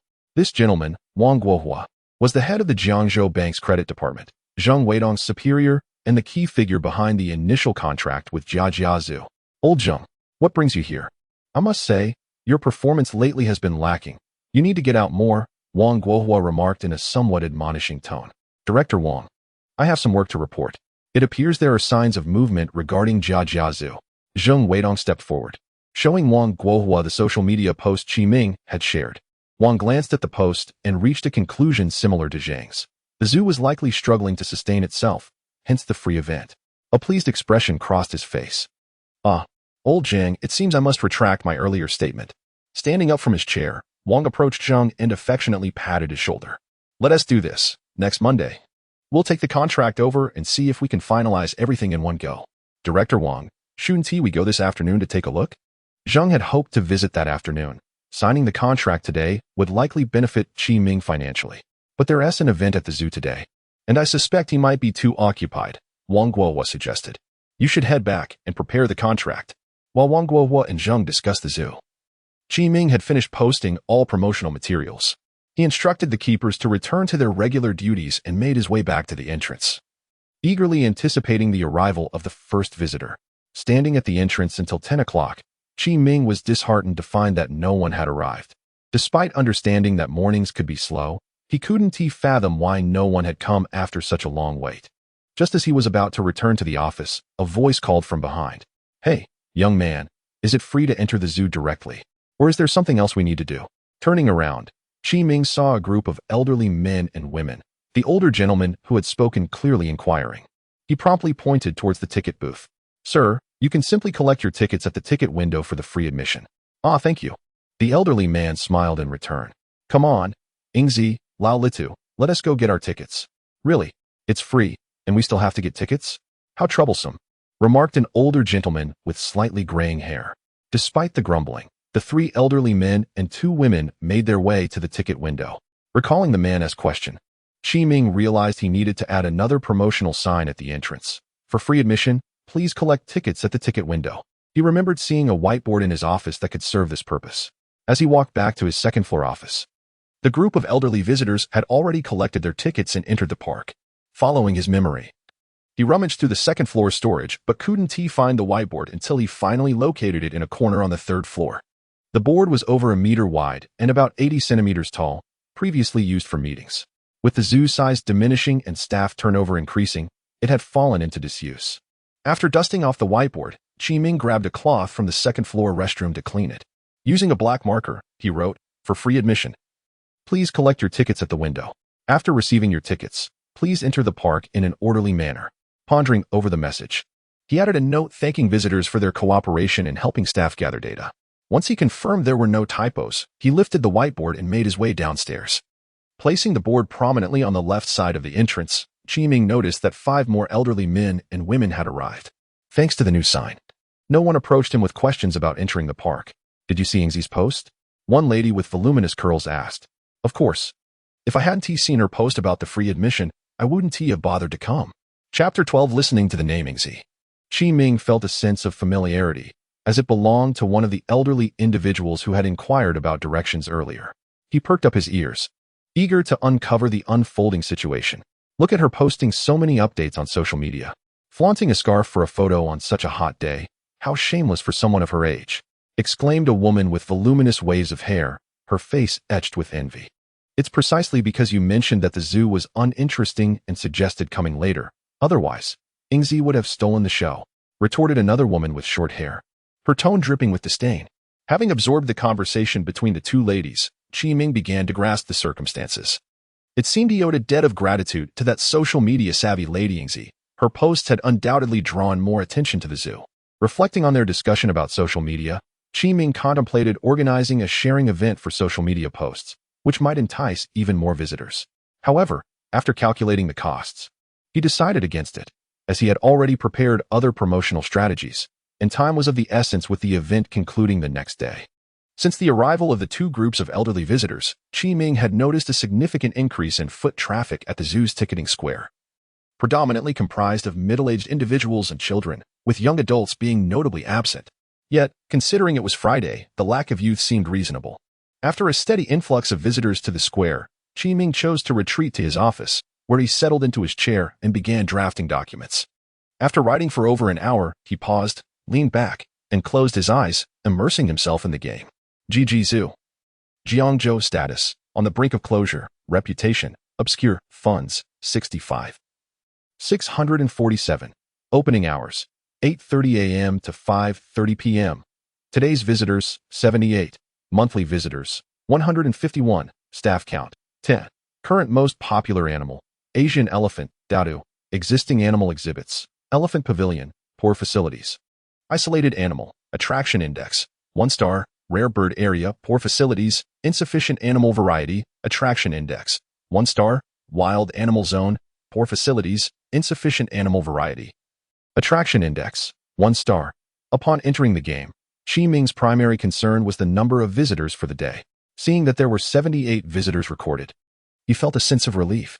Although he had additional strategies prepared to boost attendance, achieving a respectable number without implementing those measures was still commendable. After reviewing the data, Qi Ming accessed the game perspective system to observe his zoo from above. The bustling entrance and pedestrians strolling along the pathways filled him with a sense of accomplishment.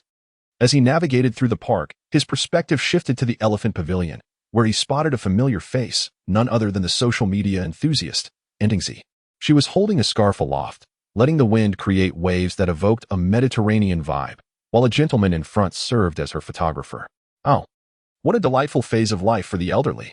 Meanwhile, at Jiangzhou television station, reporter Tang Ping received an assignment. Tang, this afternoon. Take Xiao Zhu with you to Ji Zoo to interview Director Qi.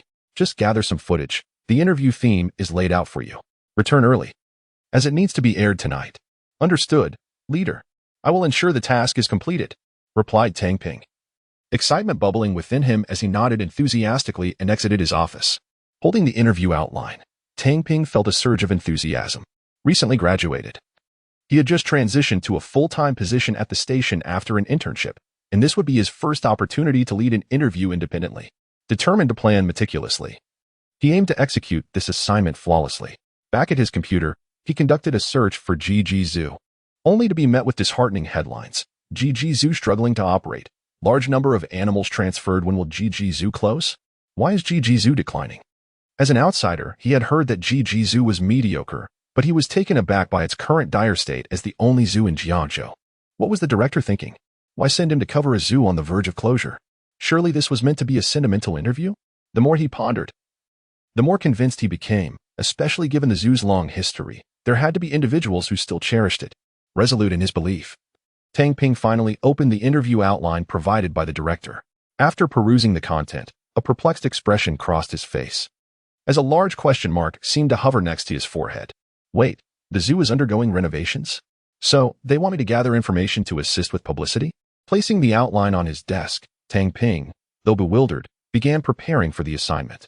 As he reached out to contact the photographer and equipment department, Director Liu from the television station called Qi Ming.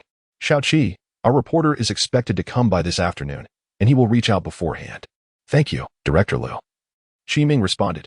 No need for thanks. After all, your zoo is the only one in Jiangzhou. With the renovations underway, it is essential for us to provide ample publicity. After exchanging a few more words, Director Liu hung up, skeptical about Qi Ming's initiative.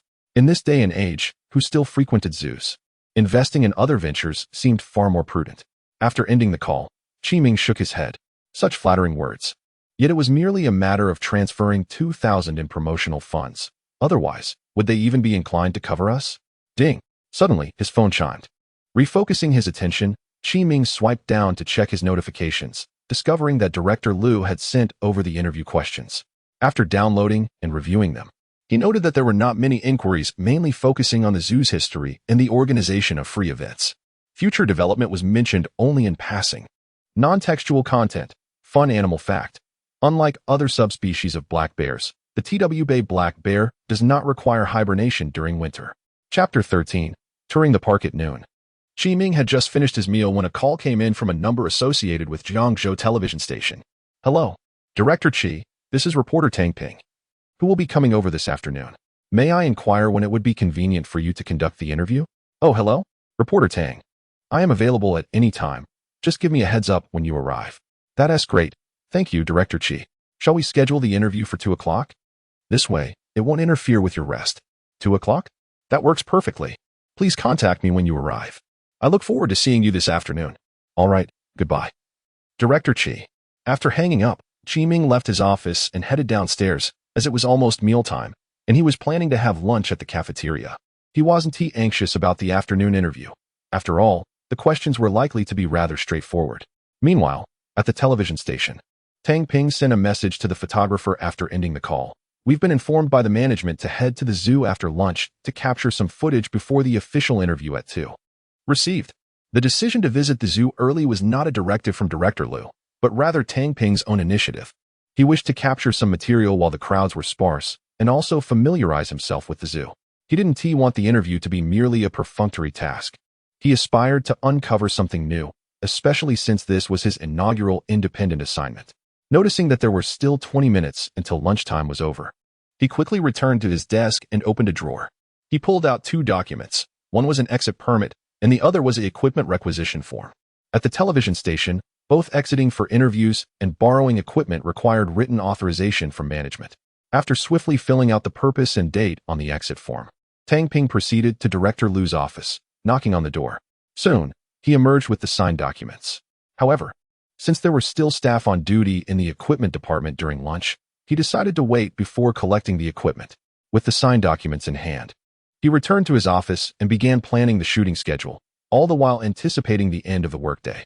After lunch, Tang Ping and the photographer returned to the office to collect the equipment requisition forms.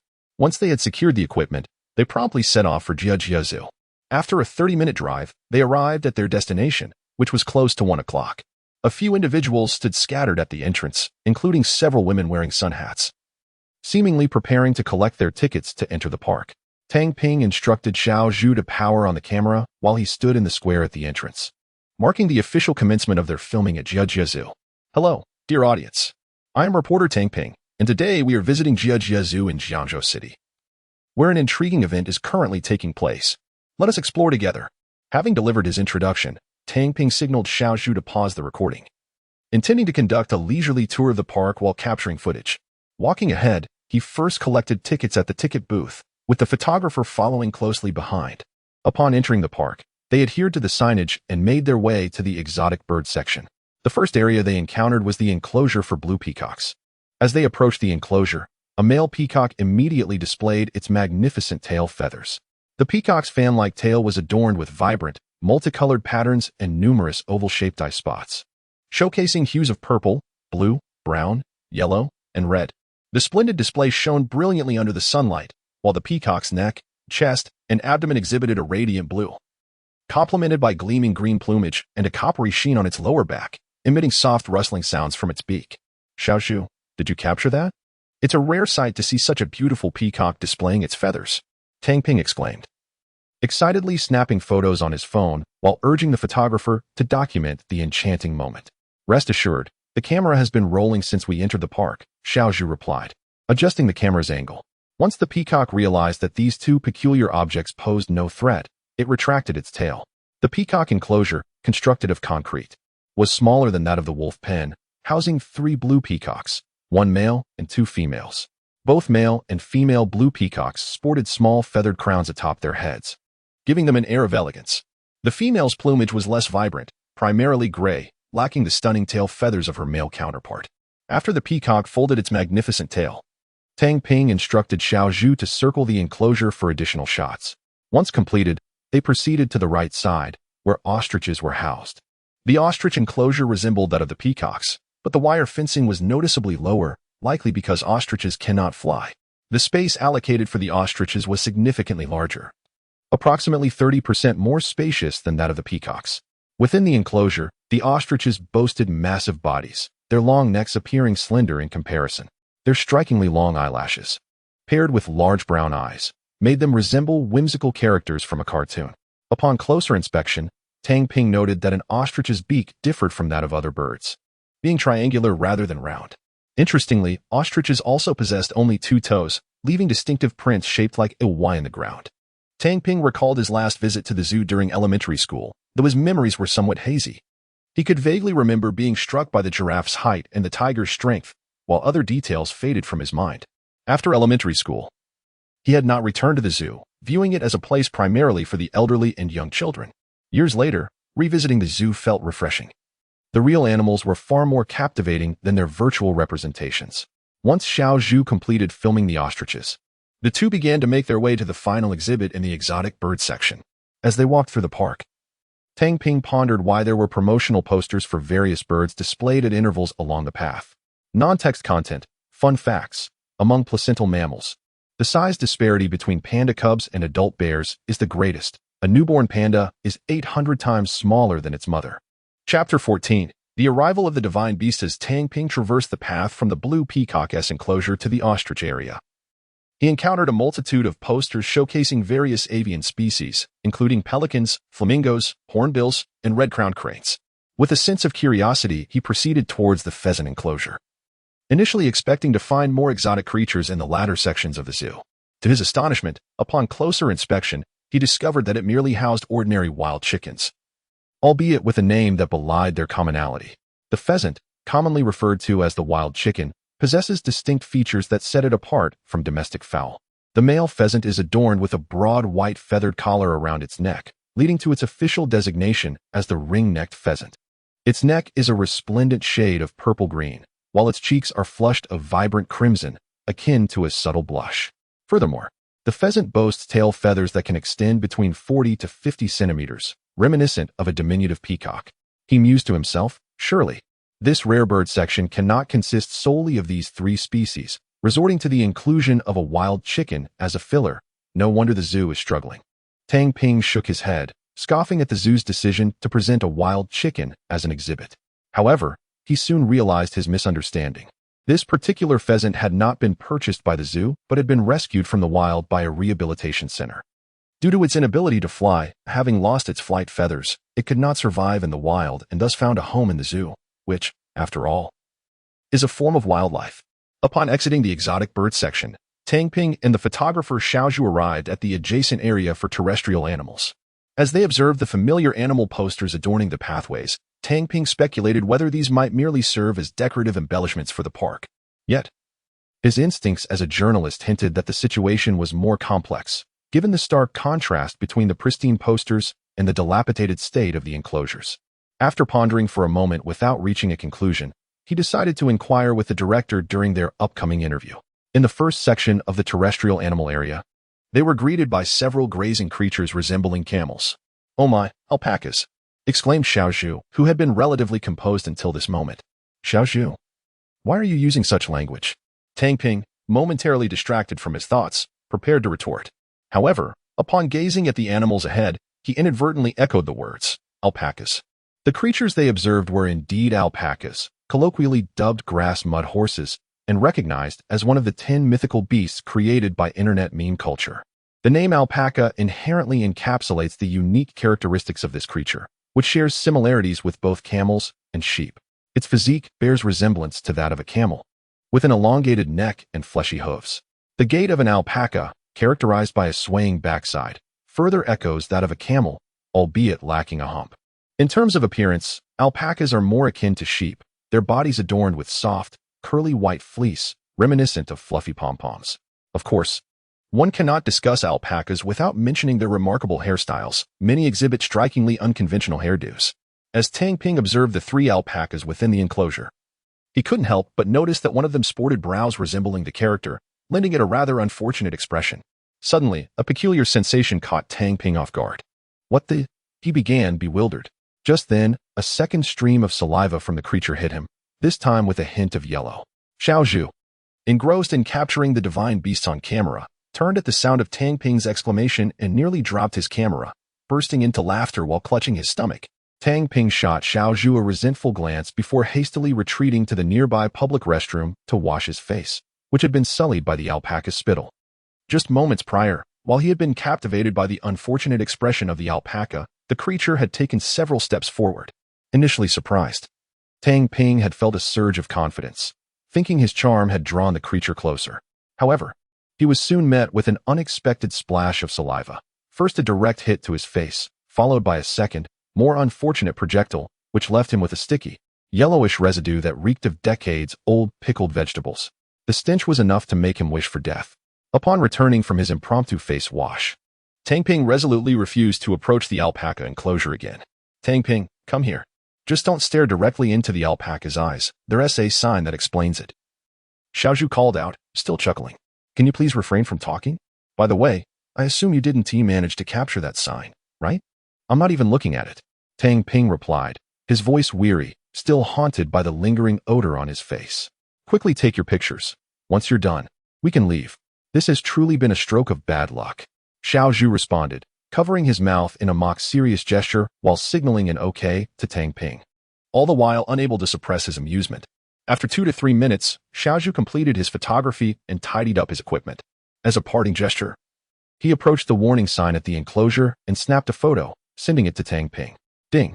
Upon hearing the notification from his phone, Tang Ping opened the message to find a picture from Xiaozhu. He glanced over, Noticing Xiao Zhu making exaggerated facial expressions. Frowning, he opened the message, which contained no text, just a simple image. Upon viewing it, he realized it was an illustration of an alpaca spitting. With a caption below, "Do not make direct eye contact with the alpaca. If you maintain eye contact, it will spit at you. Please keep your distance when the alpaca's ears are flicking. This is a warning sign that it may spit. When taking photos, avoid using flash. Bright light can startle them, leading to spitting." After reading the first warning, Tang Ping finally understood the reason behind the alpaca's saliva shower. Sighing, he remained silent, feeling increasingly weary from the ordeal. Resolving to push aside thoughts of the spitting incident, he lifted his spirits and beckoned Xiao Zhu to continue their exploration. "Tang Ping, look over there," Xiao Zhu exclaimed, astonished, as he pointed his camera towards a new spectacle. Non-text content, fun animal facts. When alpacas experience dissatisfaction, they can expel secretions and feces from their nostrils, as well as spit at other animals to vent their frustrations. Chapter 15. Old Wang. Upon hearing Xiao Zhu's exclamation, Tang Ping followed his gaze and was astonished to discover a monkey paddling a small bamboo raft with its arms, occasionally gesturing in a playful manner towards the onlookers. A short walk from the alpaca enclosure led them to the Monkey Mountain, home to the largest troop of macaques in the zoo. As they approached, they noticed that this area was designed in a typical circular pit style.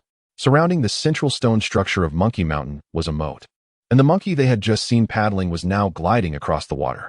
As they reached the fence, the appearance of the monkeys became clearer. These macaques bore the characteristic features of the sharp-nosed variety, with sparse facial fur and two round, almond-shaped eyes, reminiscent of the legendary Sun Wukong. Their fur was primarily a blend of grayish-yellow and brown tones, while their backs displayed shades of brown-gray and brown-yellow, with a light gray-yellow underbelly. Most striking was their crimson behind, accentuated by well-developed hindquarters, resembling a heart-shaped peach. "Hey, what kind of monkey is that Sun Wukong?" Xiao Zhu asked, camera in hand. "Well, Sun Wukong is a Lingming stone monkey from mythology," Tang Ping blurted out. Noticing Xiao Zhu's incredulous look, he quickly composed himself and added, "Though he is a mythical figure, his image is generally believed to be based on the macaque." "Wow, so these macaques might be distant relatives of the Monkey King," Xiao Zhu exclaimed with enthusiasm. Tang Ping observed that ever since they entered the zoo, Xiao Zhu had become much more talkative. After wandering under the scorching sun for a while, feeling somewhat fatigued, they decided to circle the Monkey Mountain for a bit of footage before moving on, eager to finish quickly due to the heat. However, Tang Ping couldn't shake his curiosity about the lone monkey paddling the raft, while the others frolicked atop the mountain. "Xiao Zhu, why is that monkey the only one paddling the raft? Is it trying to emulate its predecessor, the Monkey King, and set off to learn from the masters at Mount Foksuan?" He mused, unable to contain a chuckle. "Reporter Tang, your imagination is quite vivid. It's commendable that you both have braved this heat to interview us at the zoo," came the response, not from Xiao Zhu, but from Qi Ming, who had hurried over from the staff dormitory. Earlier, when Tang Ping and Xiao Zhu entered the zoo, Xiaoli had informed Qi Ming of their arrival. However, since they hadn't notified him in advance, he had refrained from wandering aimlessly in the heat with them, opting instead to follow along from a distance. It was only after Tang Ping was nearly drenched by a spitting creature that he hurried down to assist, lest the reporters become frustrated and postpone the interview. As they approached Monkey Mountain, he naturally joined the conversation upon hearing Tang Ping's inquiry. "Ah, you must be Director Qi, right? Director Lu mentioned you were quite young. And indeed, you embody the vigor of youth," Tang Ping remarked politely, having already seen a photograph of the zoo director prior to their visit. "Director Qi, I have been curious since earlier. Why are there so many animal posters displayed along the pathways in your zoo? Is there a special significance to them?" After exchanging pleasantries, Tang Ping promptly voiced his curiosity, as a journalist should be well informed about their interview subjects. "Ah, let's save that question for the formal interview, shall we? I promise to elaborate on it later. For now, let me tease you with a little story about the paddling monkey, Old Wang," Qi Ming replied with a slight smile, choosing not to address Tang Ping's curiosity just yet. "Well, it's not an issue. We only have a few minutes until the interview. I'm sure the director has more surprises in store for us. Please, do share Old Wang's story. Why is he called that?"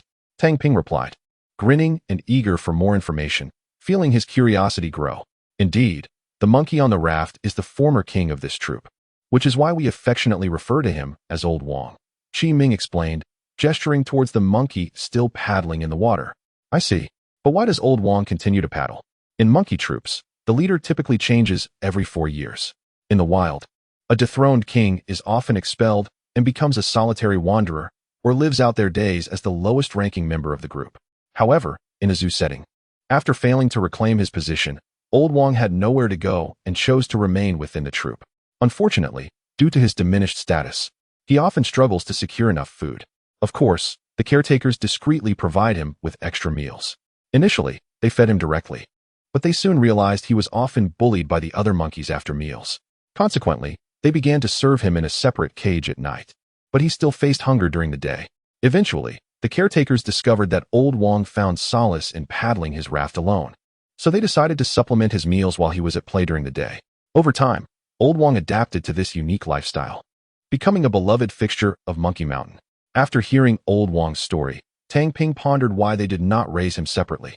Curiosity prompted him to ask Director Chi, why not keep Old Wong in solitary care? Well, you see, macaques are social animals. If Old Wong were isolated, he might develop psychological issues due to a lack of social interaction. We did attempt it, but he was not very cooperative. Moreover, his life within the troop isn't as grim as it seems. With a steady food supply, he is relatively strong among the group. Aside from occasional scuffles with the current king, he isn't bullied by the others. He simply lost his mating rights, Chi Ming clarified swiftly, adding, the current king, by the way, is the young Wong. Non-text content. Interesting animal trivia. Humans blush when shy or excited, while monkeys exhibit redness in their behinds. The more mature the monkey, the redder the behind, which intensifies during mating season to attract potential mates. Interestingly, weaker male monkeys often display their behinds to stronger males as a sign of submission. Chapter 16. Pang Pang, Ding Man, and Simba. After understanding Old Wong's situation, Tang Ping and Xiao Zhu continued their tour of the park, accompanied by Chi Ming. Behind Monkey Mountain lay the wolf enclosure, which housed 5 Siberian plain wolves. Chi Ming was uncertain about how to classify Happy, yet he deemed it prudent to conceal Happy's origins in front of the reporters. Observing the bustling crowd ahead, Tang Ping found it curious why the elderly seemed so fascinated by such ferocious creatures as wolves, even outnumbering the onlookers near the monkeys and alpacas. As they approached the wolf enclosure, Tang Ping realized that the crowd was focused on one particular wolf. Oh, Lao Lu, look at that wolf's eyes. Doesn't it seem rather sly, reminiscent of the yellow weasel that Su Data caught last time? Not quite. I think it resembles something else. What was it again? Let me think. Hearing the conversation between the two elderly men, Tang Ping followed their gaze to the wolf they were discussing. This wolf appeared slightly smaller than the others and was currently trailing behind the largest wolf in the enclosure. However, Tang Ping felt an odd sense of dissonance upon seeing it, although its appearance was similar to that of the other wolves. Something about its demeanor and gaze struck him as peculiar. After pondering for a while, he discerned the source of his discomfort. It was the wolf's expression and eyes, which conveyed a mix of cunning and innocence. The wolf that captivated both the tourists and Tang Ping was none other than Happy, who was now attempting to mimic David's gait within the enclosure. Look, it's starting to imitate again. Haha, how amusing. This wolf has quite the personality. Look how well it's imitating. Tang Ping, interrupted by the excited shouts around him, could not help but laugh at the sight. Chi Ming, standing beside him, stroked his chin, equally amused. Happy's imitation of David's walk became increasingly comical. Its shoulders slumped, and it took small, cautious steps, as if fearing that a louder movement would reveal its antics. Each time David turned around, Happy would drop to the ground, lowering its head but maintaining keen, darting eyes that observed its surroundings, much like a popular meme featuring a curious dog. Unlike David, whose tail hung straight down, Happy's tail was slightly raised, further contributing to its awkward gait, which resulted in a limping walk. The bizarre walking style and Happy's unique little eyes delighted the surrounding visitors, causing Chi Ming to chuckle as well. Perhaps due to the tourists' boisterous laughter, the wolf pack began to retreat into the enclosure, lying down to rest. Happy too ceased its imitative antics and joined the others in repose. Haha, Xiao Zhu, did you capture that wolf's walking pose on camera? Tang Ping inquired with a chuckle, gazing at the resting Happy with a hint of regret.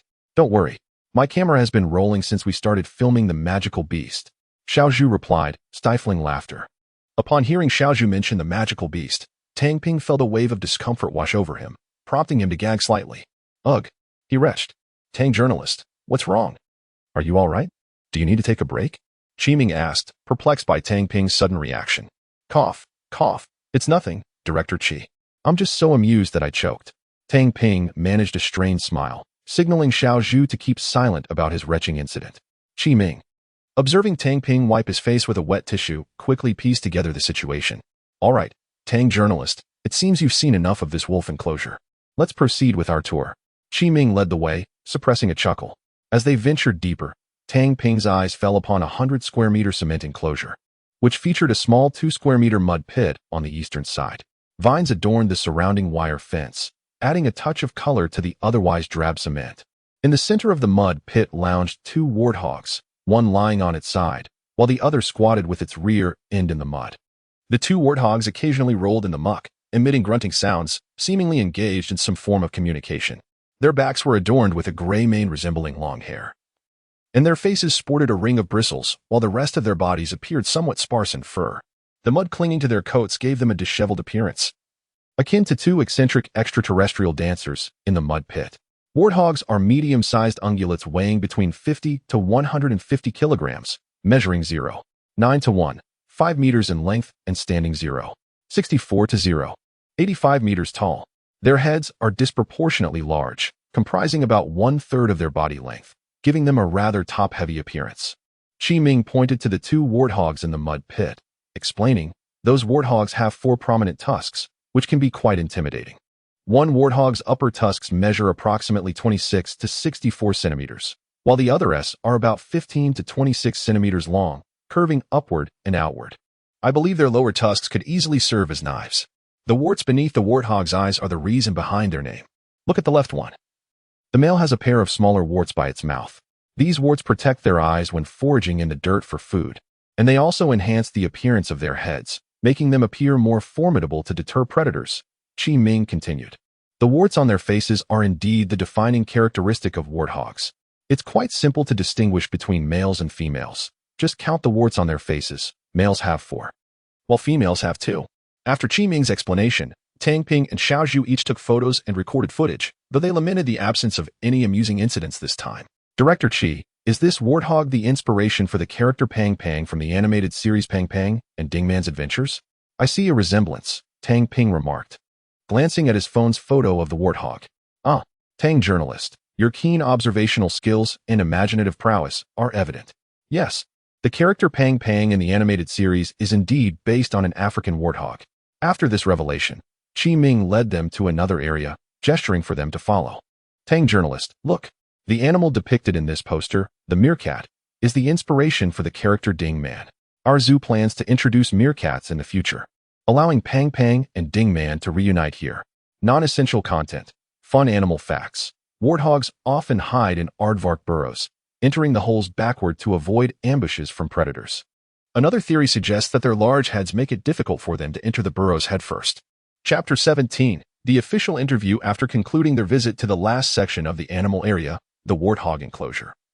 Tang Ping and his companions had only one last destination left, the elephant pavilion. However, upon glancing at the time on his phone, Tang Ping called out to the guide.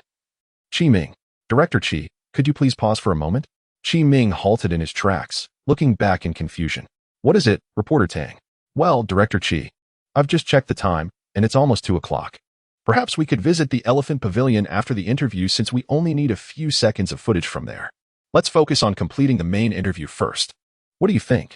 Tang Ping was indeed feeling somewhat fatigued from the tour, particularly due to the glances and suppressed laughter from Xiao Zhu behind him, which had begun to wear on his nerves. He longed to finish the interview and return home sooner. I have no objections.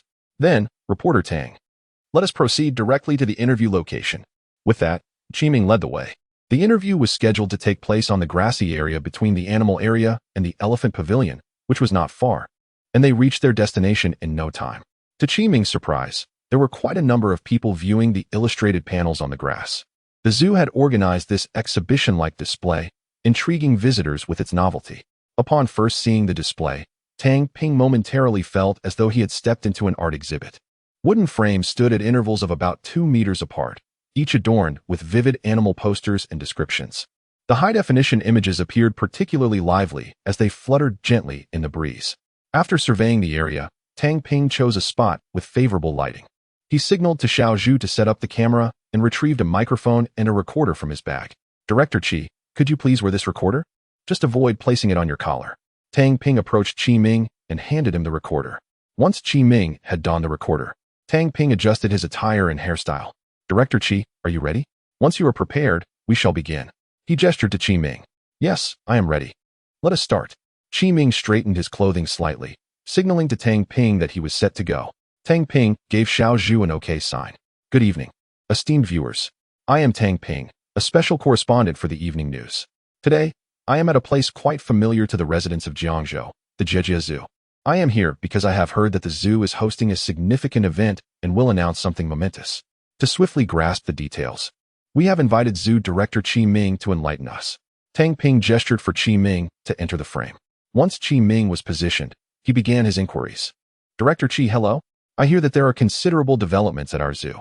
Could you share the specifics with everyone? Certainly. Reporter Tang.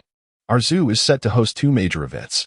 Firstly, tomorrow, Saturday, all visitors will be granted free admission to the zoo.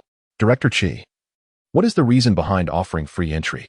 Tang Ping interjected, adhering to the structure of the interview script. The rationale is that we are planning to renovate the zoo soon. This free admission is intended to invite everyone to visit and provide us with feedback, which will greatly assist us in our future renovations. It is also our way of giving back to the people of Jiangzhou for their support over the past decade. Oh, I see. I hope everyone will take the opportunity to visit and offer their suggestions. What is the second event? Tang Ping inquired, nodding with a smile. As you may have noticed upon entering the park, the animal posters lining the pathways and behind me are central to our second event. This initiative also complements the first event. Many visitors have expressed that there are too few animals in the zoo. Therefore, we are in the process of planning to introduce new animal species. However, we have yet to decide which animals to prioritize for introduction.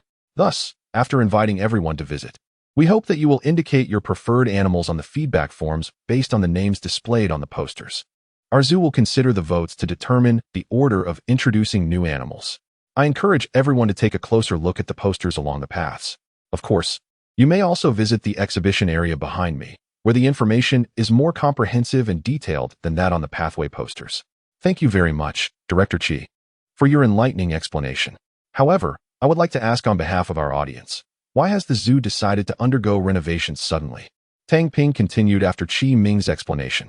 Taken aback by the unexpected question, Qi Ming paused, as this inquiry was not included in the prepared script. He thought to himself that there was no harm in responding.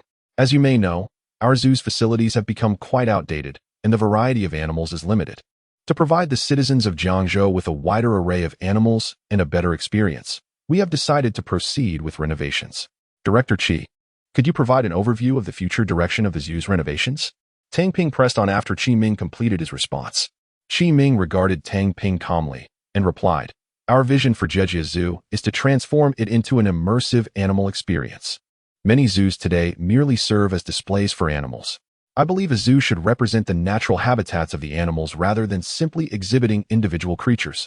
In our future planning, we aim to redesign the animal enclosures to closely resemble their natural habitats, allowing visitors to observe how animals live in their native environments rather than merely gazing at them curiously from behind bars.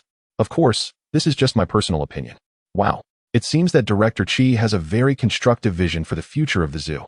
On behalf of the audience, I would like to thank you, Director Qi, for your insights. Tang Ping concluded, finally signaling Xiao Zhu to stop the camera. My apologies, Director Qi. Non-text content. Fun animal facts. Spiders possess 8 hairy legs. But their legs are not merely covered in a mass of fur. Under magnification, one can observe 2 adorable little claws on each spider's leg. Chapter 18. News broadcast. I apologize, Principal Qi, for asking so many questions without prior communication, Tang Ping expressed with a tone of regret. I only just thought of them while asking. Not at all, not at all. In fact, I had also pondered over these 2 questions earlier, but I hesitated to include them, fearing the limited airtime for your segment. Qi Ming replied with a smile. Interestingly, if it weren't for your inquiries, I might never have had the opportunity to voice my thoughts. Regarding the 2 questions, Qi Ming did not harbor strong opinions. After all, this was not a live broadcast. If he found any content objectionable, he could simply call Director Liu to have it edited out. The answer to the last question truly reflected Qi Ming's inner thoughts. In the month he had spent working at the zoo, he had acquired more knowledge about animals than he had in his 25 years of life. Upon reviewing and watching materials and videos from various esteemed zoos, both domestically and internationally, Qi Ming realized that the traditional concrete and steel zoos were destined for obsolescence. The fact that most traditional zoos have been operating at a loss in recent years serves as a clear testament to this. To improve Jiajia Zoo, transformation was imperative. An immersive zoo presented a commendable option, as it not only showcases the animals' living environments, but also allows visitors to experience a close connection with nature. During their visit, guests could enjoy an educational yet entertaining experience, absorbing knowledge about animals through engaging activities. A qualified zoo should not merely serve as a venue for animal exhibitions. It must also play a vital role in the protection and continuation of animal species, while expanding the public's understanding of wildlife. Qi Ming harbored hopes of establishing a pavilion dedicated to native animals, allowing visitors to appreciate the allure of local fauna. He wished to convey that beauty and fascination are not exclusive to rare or foreign species. Our indigenous animals possess charm as well. After the interview concluded, Tang Ping and Xiao Zhu bid farewell to Qi Ming, intending to capture a few seconds of footage at the Elephant Pavilion to fulfill their assignment. Once their task was complete, Tang Ping was eager to return home and refresh himself. He still felt traces of the exotic scent lingering on his face from their earlier conversations. After their departure, Qi Ming decided not to linger any longer and returned directly to the dormitory. Having skipped his midday rest to stand under the blazing sun with Tang Ping for over an hour, he felt the need for a brief respite. After showering and changing clothes, he lay down on his bed and soon drifted into slumber. Upon awakening, Qi Ming checked his phone and realized it was already past 5 o'clock, with closing time for the zoo approaching. Remembering the impending closure, he hastily opened the game to check the day's visitor statistics.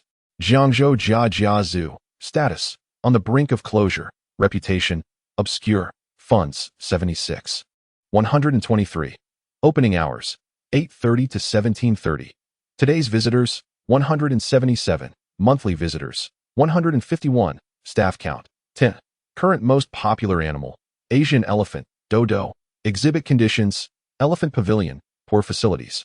Isolated animals, attraction index, 1 star. Rare bird area, poor facilities. Insufficient species, attraction index, 1 star. Wild animal area, poor facilities. Insufficient species, attraction index, 1 star. Upon observing the number of visitors for the day, Qi Ming raised his eyebrows slightly, feeling a surge of happiness as this figure surpassed his expectations. He had anticipated a turnout of just over 100, so he was pleasantly surprised to see nearly 200 visitors. After all, the promotional efforts for the free event had been rather rushed, commencing only the previous evening, and the outreach had not been extensive. Estimating the remaining 323 indicators he needed to complete, Qi Ming felt optimistic that with the assistance of the evening news and the visitors' social media posts, achieving his goals the following day would likely pose no challenge. After finishing his meal in the cafeteria, Qi Ming sent a generous red envelope to the group, acknowledging the spike in visitor numbers. Since the cleaning had been a collective effort before lunch and everyone had worked diligently throughout the day, this was also a gesture of gratitude, encouraging them to maintain their efforts for the crucial day ahead. After bidding farewell to his colleagues, Qi Ming returned to the dormitory and turned on the television, eagerly anticipating the evening news broadcast at 8 o'clock on Jiangzhou TV. It was his first time appearing on television, albeit on a small local channel, and he felt a flutter of excitement. Noticing that he had some time to spare, Qi Ming picked up a book titled Enrichment Encyclopedia for Animals, which discussed suitable enrichment methods for various species. After completing a significant chapter, his alarm went off, prompting him to silence it and place the book back on the bedside table. He switched the channel to Jiangzhou TV, eagerly awaiting his moment on screen. Jiangzhou TV primarily catered to local residents, and its viewership was not particularly high, which explained how Qi Ming could have the opportunity to appear the very next day. After enduring 2 commercials for health products, the program finally displayed the logo for the evening news. Good evening, everyone. Thank you for tuning in at your usual time. I am your old friend, Yunfei. Let us commence tonight's news as per our routine. This morning, an incident occurred involving Wang Pe, who claims her melons were stolen by Wang Matzi while passing by. However, Wang Matzi insists that Wang Pe willingly gave them to him. What is the truth behind this matter? Let us watch the detailed video to uncover the sequence of events. At this point, Qi Ming's anticipation for his appearance began to wane. Wasn't the evening news supposed to feature solemn reports detailing events and their timings? Why did it seem more like a storytelling session on Jiazhou TV? If it weren't for the evening news logo, one might mistake it for gossip shared by a group of aunties around a fire during the New Year festivities. After watching Yunfei recount a couple of trivial family stories, Qiming finally caught sight of his own handsome visage on the screen. Next, we turn to an intriguing development at our local zoo, which has recently attracted quite a bit of attention. What has transpired? Let us find out together. Listening to the host's tone, Qiming mused that this individual would be better suited for storytelling than news reporting. He had crafted suspense around what was merely a news item. Non-text content. Fun animal fact. Dogs possess a unique technique for drinking water. Their tongues morph into a spoon-like shape to scoop up water rather than simply licking it. Chapter 19. Shadows after an advertisement was inserted. The television screen finally displayed the interview with Qiming. However, the introduction by Tang Ping was cut out, and the scene opened with a direct shot of the zoo's entrance, which appeared to be filtered through an ominous lens. The zoo's gate exuded a sense of temporal decay, heavily rusted and seemingly on the brink of collapse. Damn it, I just renovated this gate last year. Qiming silently scoffed, lamenting the television station's lack of integrity for the sake of entertainment.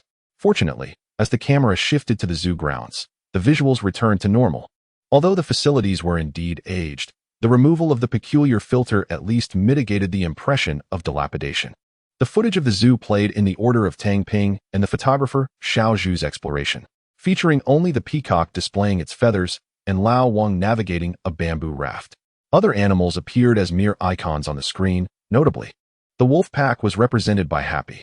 The shots of the animals transitioned swiftly, soon cutting to Qiming, with Tang Ping's initial greetings and Qiming's entrance omitted. Thus, the television broadcast began with Tang Ping inquiring about the event situation, and after Qiming responded to the first question, the screen abruptly shifted back to scenes of the animals, though his voice continued to resonate. Indeed, he was present only in sound, with his and Tang Ping's subsequent exchanges rendered invisible. Once Qiming concluded his remarks on the event, the camera captured a bird's-eye view of the zoo's entrance, culminating with a close-up of a large banner, marking the end of the news segment. Tang Ping's additional 2 questions were entirely absent, but Qiming understood the rationale. After all, the paid advertisement could not afford excessive airtime. Well, our Jiangzhou boasts such a zoo. Interested viewers may visit tomorrow, the host cheerfully announced.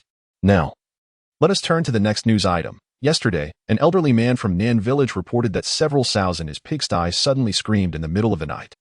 What could be the cause? Observing the host's bizarre demeanor, Qiming hastily switched off the television with the remote, fearing the continued viewing might skew his own perspective. After thoroughly watching the segment, Qiming felt that the evening news from Jiangzhou television did not align with his expectations. He had envisioned a serious presentation by the host rather than this storytelling format. Nevertheless, with the broadcast concluded, he dismissed the thoughts and lay on his bed, opening a game instead. Upon entering the game, he accessed the familiar task system interface. Daily task: gather opinions. As an exemplary zoo director, you must be adept at listening to visitors' feedback. Task objective: listen to the opinions of 5 visitors regarding the zoo. Task deadline: 1 day. Task reward: 100 animal coins. 1 lottery ticket fragment. Today's daily task was exceedingly simple for Qiming, as the zoo was rife with issues that he had not particularly sought out. By 11 o'clock in the morning, he had already completed the daily task, standing at the entrance where he observed visitors collecting tickets and overheard no fewer than 10 complaints. Thus, this daily task proved effortless for him. After finishing, Qiming proceeded to open the main storyline task. Main task: shadows everywhere. The zoo's recent operational status has been poor. As an exemplary director, how can you allow this situation to persist? Please take measures promptly to increase visitor numbers. Task objective: increase the number of visitors to 500 within the deadline, 177,500. Task deadline: 2 days. Task reward: 6 flamingos. 500 animal coins. Note: completing the main task will unlock the animal market feature. Please complete it promptly. Seeing that he had already achieved 1/3 of the task objective, Qiming felt a surge of optimism. He exited the game and retrieved a book on enrichment from his nightstand, resuming his reading. Meanwhile, Director Wang Guohua of the Jiangzhou Bank's credit office was feeling rather displeased. He had just seen the news about Jia Zoo. Yesterday, his subordinate Zhang Weidong had reported that the zoo's director was showing signs of flexibility, which had pleased him. However, today's news revealed that the zoo's free event was entirely different from what he had imagined. He had assumed that the young director intended to relinquish the zoo, hence the free admission. To his surprise, the free event was actually a precursor to renovations. This revelation left Wang Guohua perplexed. The zoo had been struggling financially. So where had the funds for a renovation come from? Unable to resolve his confusion, he decided to contact Zhang Weidong. Hello, is this old Zhang? Apologies for the interruption. Ah, here's the situation, Wang Guohua said, tempering his ire with a friendly tone. Regarding Jiajiazu, didn't you mention that the director might be softening his stance? Yes, Director Wang. I mentioned that yesterday, Zheng Weidong replied, reclining on his sofa and soaking his feet, a daily ritual he maintained despite the rising temperatures. Did you catch the evening news from Jiangzhou? I didn't watch it. Why? Is there an issue? Zheng Weidong queried, somewhat puzzled, as he rarely tuned into Jiangzhou's broadcasts, especially the evening news, having been put off by its storytelling format. Old Zheng, Jiajiazu was featured on the evening news today. Did any animals go missing? Not missing animals, but rather our transfer contract seems to have vanished. What? The director Qi stated on television that the free event was for renovations, not as we suspected due to financial distress. What does that mean? Renovations? How did he acquire the funds? Old Zheng, I suggest you reach out to Director Qi. You two are acquainted, aren't you? Perhaps you could gauge the situation tomorrow? Director, remember you assigned me to handle matters in Huiqing tomorrow. How about I visit on Monday instead? That works too. Just refrain from making a phone call. Face-to-face inquiries are more effective. Wang Guohua exchanged a few more words before hanging up, swiftly dialing another number. Hello, is this General Liu? It's me, Old Wang. Regarding that contract we discussed yesterday, it may be delayed. It seems they have changed their mind again. Understood, understood. I will expedite the process. Non-text content, fun animal facts. A mantis's ears are located between its legs. Chapter 20. Video. Amidst everyone's anticipation, the delightful Saturday finally arrived. Driven by his biological clock, Qi Ming awoke early. Standing before the mirror, he gazed at his handsome visage, clenched his fist, and motivated himself. Come on, I can surely accomplish the task. After freshening up, he made his way to the cafeteria. This time, he didn't order his usual noodles. Instead, he had pre-ordered fried dough sticks and eggs yesterday. Thus, his tray today bore a fried dough stick and 2 eggs. Qi Ming aspired for a perfect score today, partly for a change of taste, and partly hoping that this ceremonial send-off from the school would aid him in completing his task. After finishing his meal and exchanging greetings with everyone, Qi Ming set off for the office. He planned to spend the entire day there. As with the help of the game's perspective, he could relax in the air-conditioned office while leisurely observing the situation at the zoo. The office's location also allowed him to see the visitors from the closest vantage point. Although the game offered a similar effect, the virtual view felt somewhat hollow. He preferred the authenticity of real-life observations. Seated comfortably in the plush office chair, Qi Ming felt considerably at ease. His cells seemed to whisper to him, urging him to indulge in a brief nap. Feeling a bit drowsy, he rose to fetch a packet of instant coffee from the cabinet. He filled a cup with hot water from the water dispenser and returned to his chair to brew his coffee. After consuming the invigorating beverage, Qi Ming felt revitalized and retrieved a book from the shelf. He intended to read while awaiting the arrival of visitors. Ding. Daily task. The picky peacock. Many visitors arrived yesterday. Although the male peacocks displayed their feathers to ward off threats multiple times, they exhausted their energy and need nutritional replenishment. Task objective. Prepare a food dish for the blue peacocks in your park containing 5 types of fruit. Task deadline. 1 day. Task reward. 100 animal coins. 1 lottery ticket fragment. Upon hearing the ding, Qi Ming realized it was already 8 o'clock. Over the past 2 days, he had noticed that the daily tasks in the game refreshed at 8. After reading the task description, he sent a message to the keeper. Old Zhao, in the exotic bird area. Old Zhao, please prepare a variety of fruits for Xiao Lan and the others for lunch today, aiming for 5 different types. After a moment's pause, Qi Ming added, there were so many visitors yesterday, they might have been a bit startled. Let us treat them well. 2 minutes later, Qi Ming received Old Zhao's reply. Received. In truth, Old Zhao was somewhat bewildered upon receiving the message from the director. He couldn't quite grasp the connection between treating them well and offering a variety of fruits. Nevertheless, since it was an order from his superior, he complied, as it wasn't much trouble. If asked about the correlation between the variety of fruits and a good meal, Qi Ming could only shrug, saying, I'm not sure either. Having addressed the daily task, Qi Ming found his focus on reading waning. After all, the opening time was nearing, and he began to feel anxious. As the clock struck 9, he abandoned the book.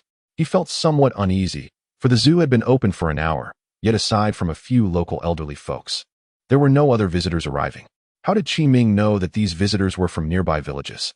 It was because the village lay beneath the zoo, and the city was above it. From the direction of the vehicles, one could make an educated guess. Was yesterday's news ineffective? Perhaps, as not many tuned into Jiangzhou TV. Qi Ming pondered, but then chastised himself. Jiangzhou TV, being a municipal station, still attracted a daily audience in the thousands. Surely, if 10,000 people viewed it, a few would consider visiting, right? As 10 o'clock approached, the number of visitors at the zoo remained sparse. Qi Ming could only console himself, thinking that perhaps people preferred to wait until the afternoon when it was cooler. He began silently reciting the names of various deities, praying for them to send visitors his way. Suddenly, honking erupted from outside. Qi Ming turned his head to see several cars approaching from the city direction. He realized he had recited the names of the deities too hastily and forgotten which one he had invoked. His face brightened with joy at the arrival of visitors. But he couldn't help but smile wryly, as he had invoked the names of all 5 deities and now had no clue where to express his gratitude. With his mind no longer on reading, Qi Ming decided to head downstairs to observe the visitors at the entrance. After a moment, he spotted a young man wearing black-framed glasses, a white t-shirt, and jeans, standing there waiting for someone. Qi Ming approached him and said, "Hello. I'm a staff member at the zoo. Welcome. May I ask how you learned about our zoo?" Zhao Jia, who had been looking down at his phone, glanced up when addressed and casually replied, "Oh, I saw a video shared by a friend yesterday, so I came to check it out." After saying this, Zhao Jia scrolled through his phone and held it up to Qi Ming. "Look, it's this one. Aren't you an employee of the zoo? I sent this video from your staff?" Initially believing the videos were filmed by zoo employees, Zhao Jia noticed the puzzled expression on Qi Ming's face, causing him to question his assumption. Just then, his phone rang. "Hello? Oh, you've arrived? I'm at the left side of the entrance. The one in the white t-shirt is me." After hanging up, Zhao Jia said to Qi Ming, "Sorry, my friend is here. If you want to see the video, let us connect on WeChat, and I'll send it to you." After exchanging WeChat contacts, Qi Ming quickly received the 2 videos Zhao Jia mentioned. The first video was the one from yesterday, featuring Tang Ping being sprayed by the mythical beast. It was skillfully edited by an unknown individual, complete with cheerful music that perfectly matched the rhythm of the beast spitting. The sequence of the beast spitting and Tang Ping's startled reaction created an amusing and catchy clip. Non-text content. Fun animal facts. A lion's roar is so powerful that it can be heard from about 8 kilometers away, making the saying "the lion roars" in Hadong an expression of truth rather than exaggeration. Chapter 21 Honorary Members. After finishing the first video, Qi Ming opened the second one. As soon as the second video began, he couldn't help but chuckle, for it was indeed the video of David walking that he had seen yesterday. Naturally, this amusing video had been creatively altered, though without any excessive or bizarre modifications. Instead, it featured some inner monologues accompanying Happy's movements. For instance, when Happy peeked at David, a line appeared above its forehead. "Cannot see. Cannot see." When David turned around, subtitles appeared reading, "Huh? Why does it feel a bit strange?" Happy then flashed a sly smile, adding, "You can't see me. Can you? You loser." The already humorous video of Happy learning to walk became even more entertaining with the clever subtitles. Even Qi Ming, who had witnessed the scene live, couldn't suppress his laughter upon watching it again. After viewing both videos, Qi Ming began to understand why so many young people had come today. They must have seen the videos and wished to visit the zoo to see the protagonists of the story. After all, both videos bore the label produced by Jia Zoo at the beginning. It was no wonder that the earlier visitor assumed the zoo had created the video. Had Qi Ming not been the director, he too might have thought it was made by the zoo. With this thought, he began to speculate about the identity of the video's creator. After finishing the video, a middle-aged couple, appearing to be in their 50s, approached Qi Ming. He took the initiative to greet them, just as he had with the previous visitors. "Hello. Excuse me, I'm a staff member of Jia Zoo. May I ask how you heard about our zoo?" The couple exchanged glances, and the man spoke first. "Oh, well, we actually visited 10 years ago with our child. This time, my wife happened to hear on the news that your zoo is undergoing significant changes and wanted to see for ourselves what those changes entail." "I apologize, handsome. My husband speaks without thinking. We actually saw a news report mentioning that you are renovating and currently have free admission," she continued. "So we thought we'd take advantage of our free time today to see how the zoo has transformed. After all, it's been 10 years since we last brought our child here. Time really flies." "Thank you. I won't take up any more of your time. Enjoy your visit." Qi Ming expressed his gratitude to the couple and moved on to another nearby group of middle-aged tourists, receiving similar responses. Most had visited 10 or 8 years prior and, after seeing the news, decided to visit the zoo again on this Saturday to witness its transformation. Summarizing the accounts from Zhao Jia and these middle-aged visitors, Qi Ming realized the distinct age demographics of today's visitors. The two groups had different motivations for visiting. The younger crowd likely came to jump on the bandwagon of the humorous video trend, while the older visitors were perhaps prompted by nostalgic memories to reminisce about their youth. Observing the influx of visitors, Qi Ming felt a considerable weight lift off his shoulders. He began contemplating how to engage these guests effectively, ensuring that they would not merely visit once and never return. After all, those who chose to come today were genuinely interested in the zoo. Recalling Zhao Jia, whom he had just added on WeChat, an idea struck him. He planned to create several QQ groups targeting the younger audience to regularly share updates about the zoo, thereby increasing their ongoing interest. For the middle-aged visitors, he also conceived a plan to grant a certificate of appreciation to those who provided feedback in the past 2 days. This certificate could offer various perks, such as a certain number of free visits each year and regular distribution of animal-themed souvenirs. As he pondered these ideas, Qi Ming felt a surge of creativity and decided against lingering aimlessly in the square. Instead, he prepared to return to his office to meticulously plan his thoughts. Back in his office, he retrieved a pristine A4 sheet and inscribed the words honorary member. He envisioned this initiative as a genuine starting point for the zoo's transformation, capitalizing on the current influx of visitors. Retaining this audience would significantly benefit the zoo's future growth. After some reflection, Qi Ming resolved to formalize his idea. Honorary members would enjoy 3 free visits each year, along with a year-end gift from the zoo. He believed this would encourage these honorary members to inspire others to visit the zoo, thus serving as a form of promotion. Elated by his notion, Qi Ming neatly outlined his thoughts on paper. He felt confident that the plan was not only feasible, but also practical.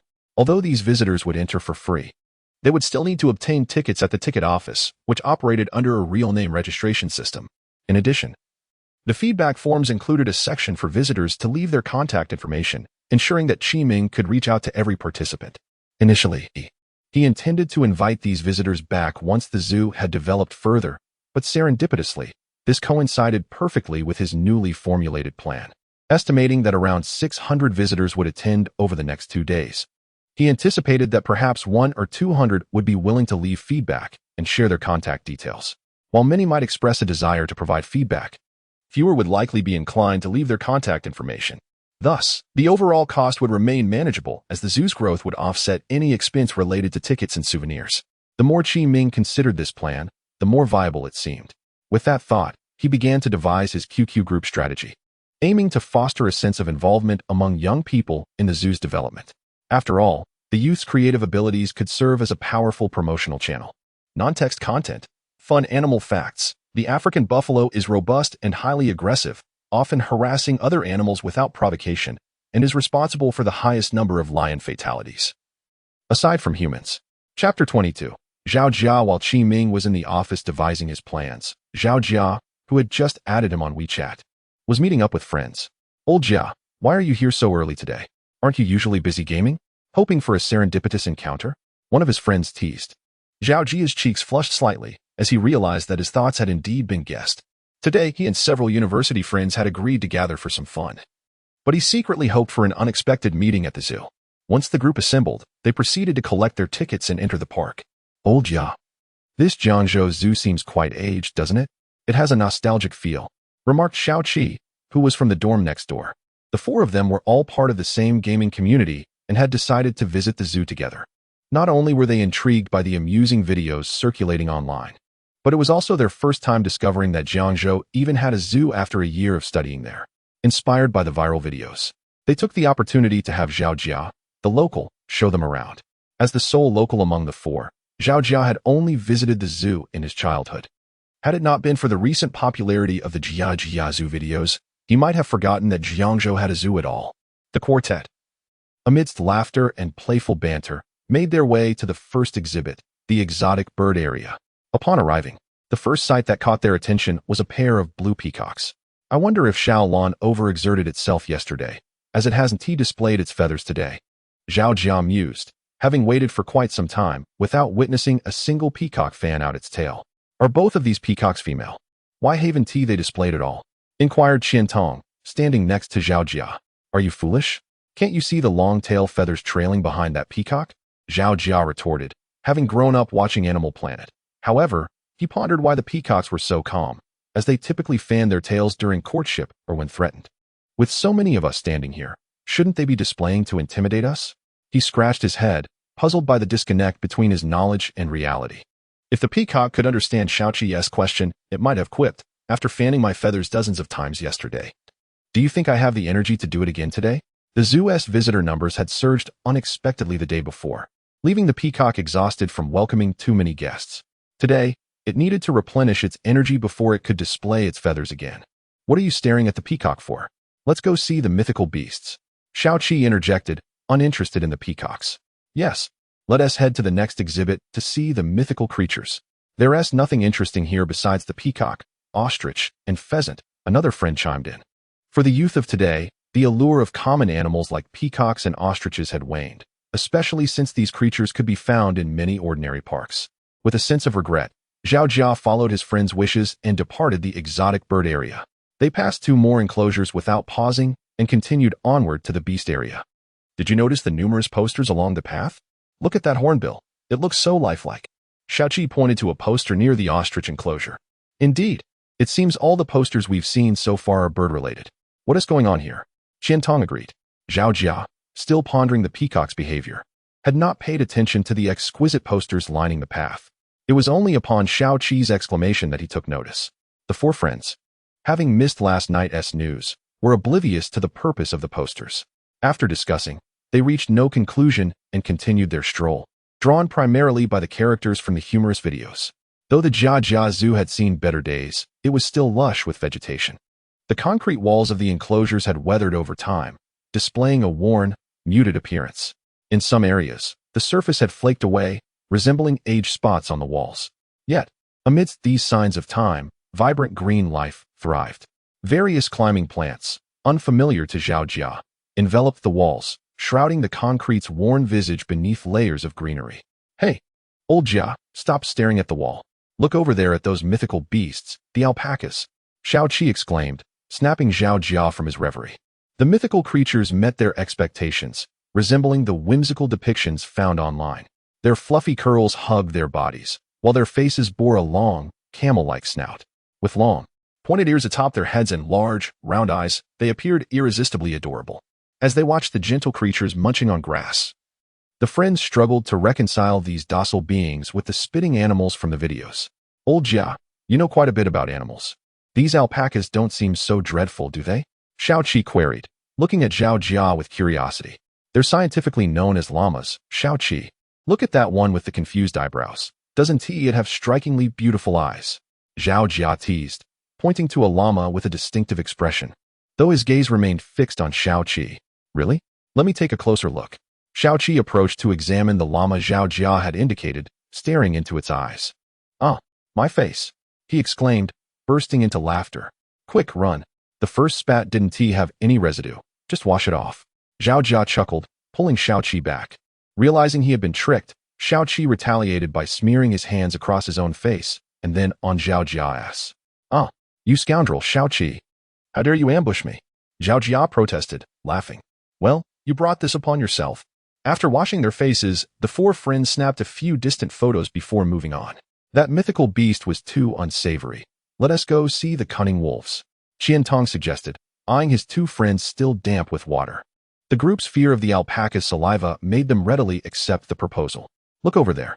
Non-text content. Fun animal facts. The African lungfish is a unique species that breathes through gills when in water, but possesses a specialized swim bladder that allows it to breathe air when out of water. Chapter 23. Behind the bustle, although they intended to head directly to the wolf enclosure to observe the wolves, they paused when passing by the monkey mountain. Look, there's a monkey on the bamboo raft. Xiaoqi exclaimed, pointing at the monkey, Lao Wang, on the raft. The other 3 followed his gaze and discovered that around the circular pit of the monkey mountain, there was a waterway where a monkey was splashing water with its hands.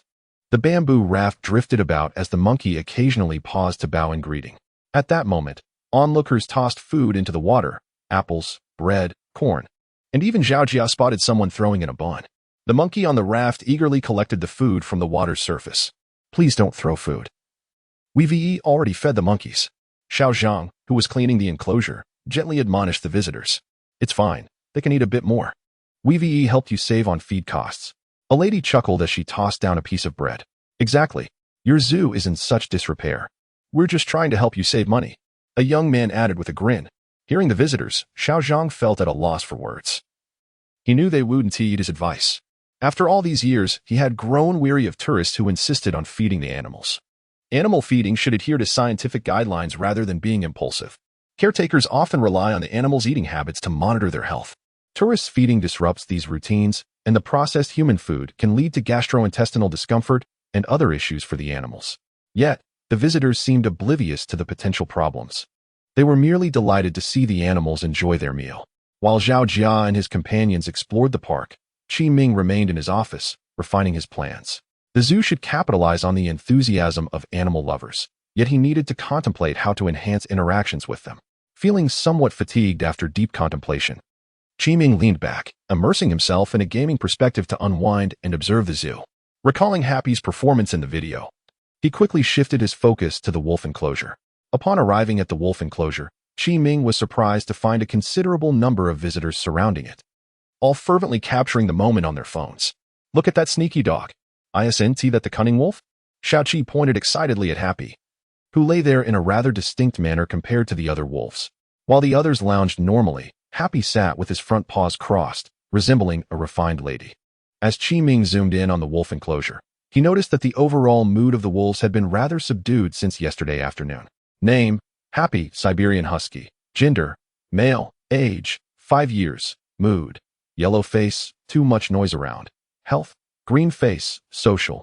Yellow face, insufficient pack size. Habitat: yellow face, no land. No greenery. Source: Yuanqi Pet Store. Upon checking Happy's information, Qi Ming understood the reason. The influx of visitors had disrupted the wolves' accustomed environment. Observing the lethargy of the wolf pack, Qi Ming felt compelled to expedite the renovation of the enclosures for the zoo's future development. Why aren't the cunning wolves moving? We've been waiting forever. Xiao Qi lamented, disappointed that Happy seemed more interested in surveying his surroundings than engaging in any antics. I suspect there are too many spectators nearby. The wolves might be feeling intimidated. Zhao Jia adjusted his glasses with a finger. No way. They're wolves. Qian Tong expressed his disbelief. To him, it was always humans who feared wolves, not the other way around. Think about it. Didn't we find out that this zoo hasn't seen many visitors in recent years? Now suddenly there are so many people staring at them. Wouldn't that frighten them? Wolves are quite sensitive. Noticing Qian Tong's skeptical expression, Zhao Jia quickly devised a more persuasive analogy. To put it another way, imagine you lived in a 4-person dormitory, and one day you were suddenly moved to a dorm with 20 people, constantly feeling watched. Wouldn't you be scared? All right, I believe you. Just picturing that scenario gives me goosebumps, Qian Tong said, rubbing his arms as he recalled Zhao Jia's imagery, feeling somewhat unnerved. After witnessing the near altercation between the caretaker and the tourists, the 4 friends had promptly diverted their attention to the wolf enclosure. As the sun rose higher, Zhao Jia and his friends still hadn't caught a glimpse of the cunning wolf in action. Let us just go back. We've waited long enough. We might as well head back and play some games, Xiao Qi suggested, growing impatient.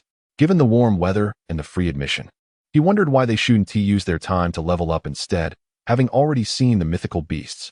How about this? According to the visitor guide, there's an elephant pavilion nearby. We should check that out before leaving the zoo. It would be a shame not to see the elephants now that we're here. Zhao Jia proposed, pointing at the directional sign beside the wolf enclosure. He had a genuine interest in animals and wanted to seize the opportunity to see the elephants. Yes, since we're here, we might as well take a look. Qian Tong agreed, eager to snap a few photos for social media. With the proposal receiving majority support, the 4 quickly changed course toward the elephant pavilion. As they approached the elephant pavilion, Zhao Jia and his friends noticed a marked difference in the surroundings. The facilities appeared significantly newer, and the area felt more spacious. The elephant pavilion, like the carnivore and exotic bird enclosures, was merely a designated area rather than an actual building. Meanwhile, as they transitioned to the elephant pavilion, Qi Ming directed his focus back to the Monkey Mountain. He observed the remnants of food floating in the moat surrounding the Monkey Mountain, while caretaker Xiao Zhang used a net to scoop up the debris and dispose of it in a trash bin. Frowning at this scene, Qi Ming's conviction to expedite the renovation of the animal enclosures grew stronger. The current structures were not only dilapidated but also poorly designed. For instance, the circular pit design of the Monkey Mountain forced visitors to view the monkeys from an overhead angle, which could induce stress in the monkeys and adversely affect their mental and physical well-being. Furthermore, This design encouraged visitors to feed the monkeys more often. With these thoughts in mind, Qiming exited the perspective to contemplate the future renovations of the zoo. Non-textual content. Fun animal fact. Mandarin ducks are temporary mates, only living together during the spring mating season. Once the breeding period is over, they part ways to find new partners. Chapter 24. The Animal Market. Ding.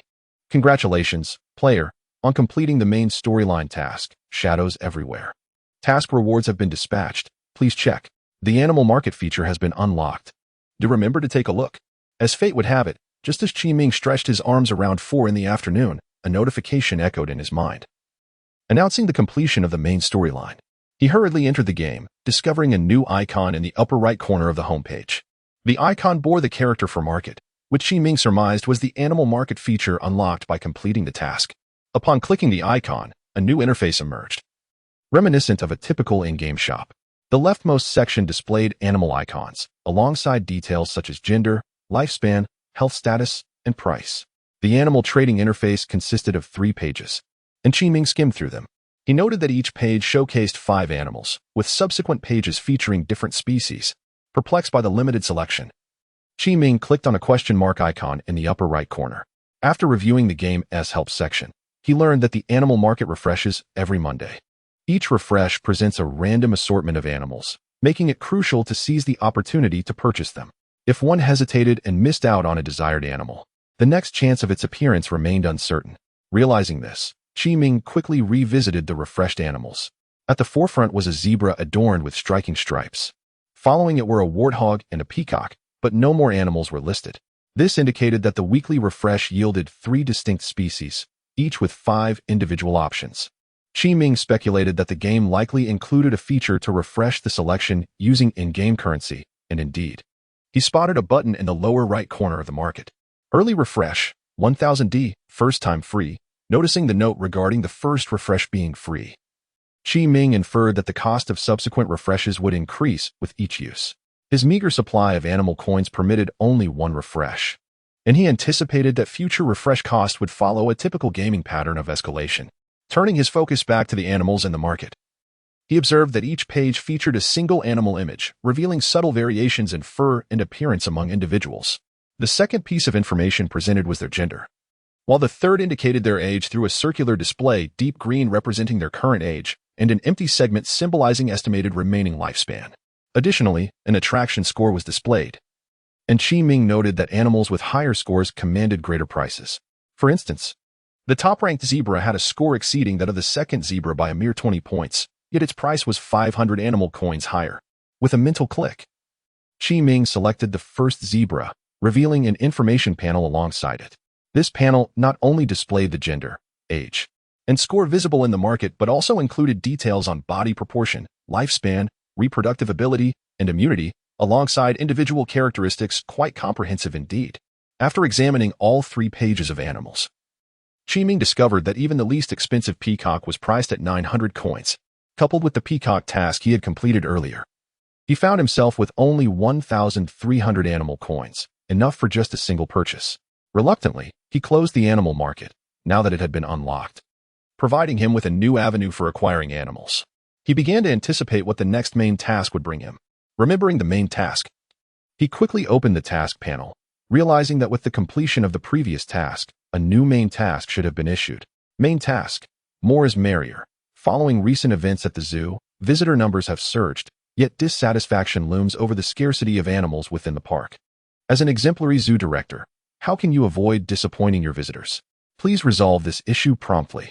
Task objective: increase the variety of animals in the zoo to 10 species, animals recognized by the system. Task deadline: no fixed deadline. Task reward: 1,000 animal coins, zookeeper's heart. Upon reading the task description, Qiming recognized this as his next objective. In truth, even without the game's prompting, he needed to introduce new animals.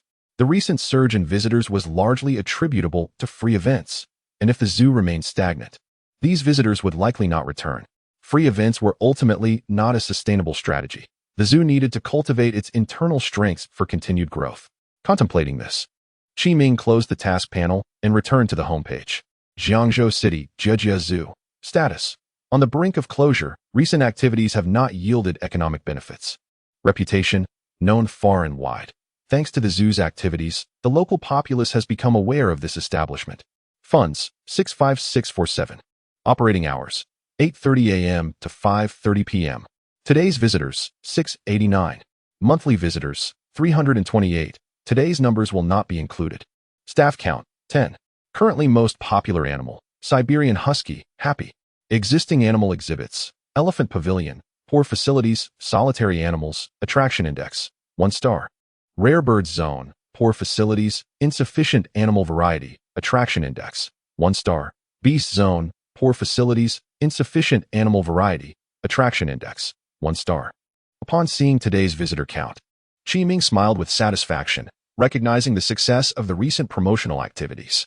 It was amusing to note that the zoo's most popular animal had shifted from Dodo to Happy. This data elicited a bittersweet chuckle. He had not anticipated that Happy would garner such popularity. Upon viewing the 2 promotional videos, he had expected the mythical creature, the alpaca, to eclipse Happy in popularity. Setting aside thoughts of Happy, he contentedly reviewed the data once more. After finishing, Chi Ming noticed a new icon in the lower left corner of the homepage. The icon bore the letters BA. A realization dawned on him, and a smile crept across his lips. Aha! I knew it. Just as I suspected. Non-text content. Fun animal trivia. Raccoons are common carriers of rabies in North America, and they are so named due to their peculiar habit of washing their food in water, as raccoon means to wash. Chapter 25. The Matter of Money with a Smile. Chi Ming clicked on the BA icon, and as he entered, he found it aligned perfectly with his expectations. After unlocking the trading feature of the animal market, the game indeed unveiled a banking loan function typical of simulation management games. Upon opening the BA interface, he was greeted by a display adorned with numerous monetary symbols, at the center of which lay a draggable progress bar. Noticing the W symbol, Chi Ming recognized it as the tool for selecting the loan amount. As he attempted to slide it to the maximum, he discovered that he could borrow up to 1 million. After reviewing the repayment information that followed the progress bar, Chi Ming realized that the loan was to be repaid over 2 years, with a monthly payment of 46,890 yuan due on the 10th of each month, with penalties for overdue payments. After a rough calculation, Chi Ming concluded that if he were to take out this loan, combined with the loan from Jiangzhou Bank, he would need to repay nearly 100,000 yuan each month. He shook his head, realizing he was overthinking things. He would undoubtedly need the loan. There was no point in worrying about repayments at this juncture. He needed to overcome the immediate obstacles first. Confirm loan of 1,000,000. Confirm no, without further contemplation. Chi Ming clicked confirm. However, he was slightly perplexed as to why he was limited to a loan of only 1 million. Thus, he clicked the question mark in the upper right corner of the loan page to seek clarification. After reviewing the game's explanation, he understood that his borrowing capacity was assessed based on the current status of the zoo. Considering the present condition of Jiajia Zoo, Chi Ming felt that being able to secure a loan of 1 million was quite commendable. With this newfound understanding, his curiosity was piqued regarding how the funds would be transferred to him. He did not have to wait long before his phone rang. Picking it up, he found a message from Huaxia Bank. Huaxia Bank, your account 4243 has received a deposit of 1,000,000 today. Please check your balance. This can be used for consumption as a liquid financial product. Despite having encountered many peculiarities within the game, seeing his bank balance increase filled Chi Ming with excitement. After all, money is indeed a substantial truth. Ding ding. Was the money already credited? Why was there still a phone call? Confused, Chi Ming answered, "Hello. This is Chi Ming. Who is this?" "Ah, what?" The neighbor's dim-witted classmate's ex-boyfriend's second uncle from the previous village is abroad. And then what? Then this second uncle, having contracted cancer and lacking heirs, is randomly selecting a relative to bestow 1 million upon, and somehow they found me. The neighbor of his ex-girlfriend's classmate? What are you saying? Yes, I just received 1 million. Hello? After hanging up, Chi Ming was utterly bewildered. What on earth was that? He felt as though he had been spun around by the foreigner on the other end of the line. However, after a moment, he realized that this might just be as the game had suggested. Money would arrive in his account accompanied by a fitting narrative.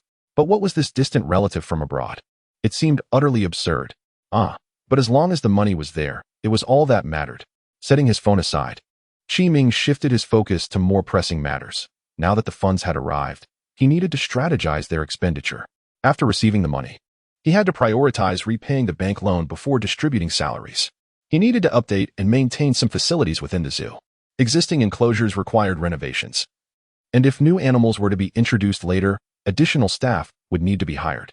After jotting down a few tasks, Qiming realized that the 1 million he had just received might not suffice. Pausing, he rubbed his chin thoughtfully, then crossed out the plans for introducing new animals and updating facilities.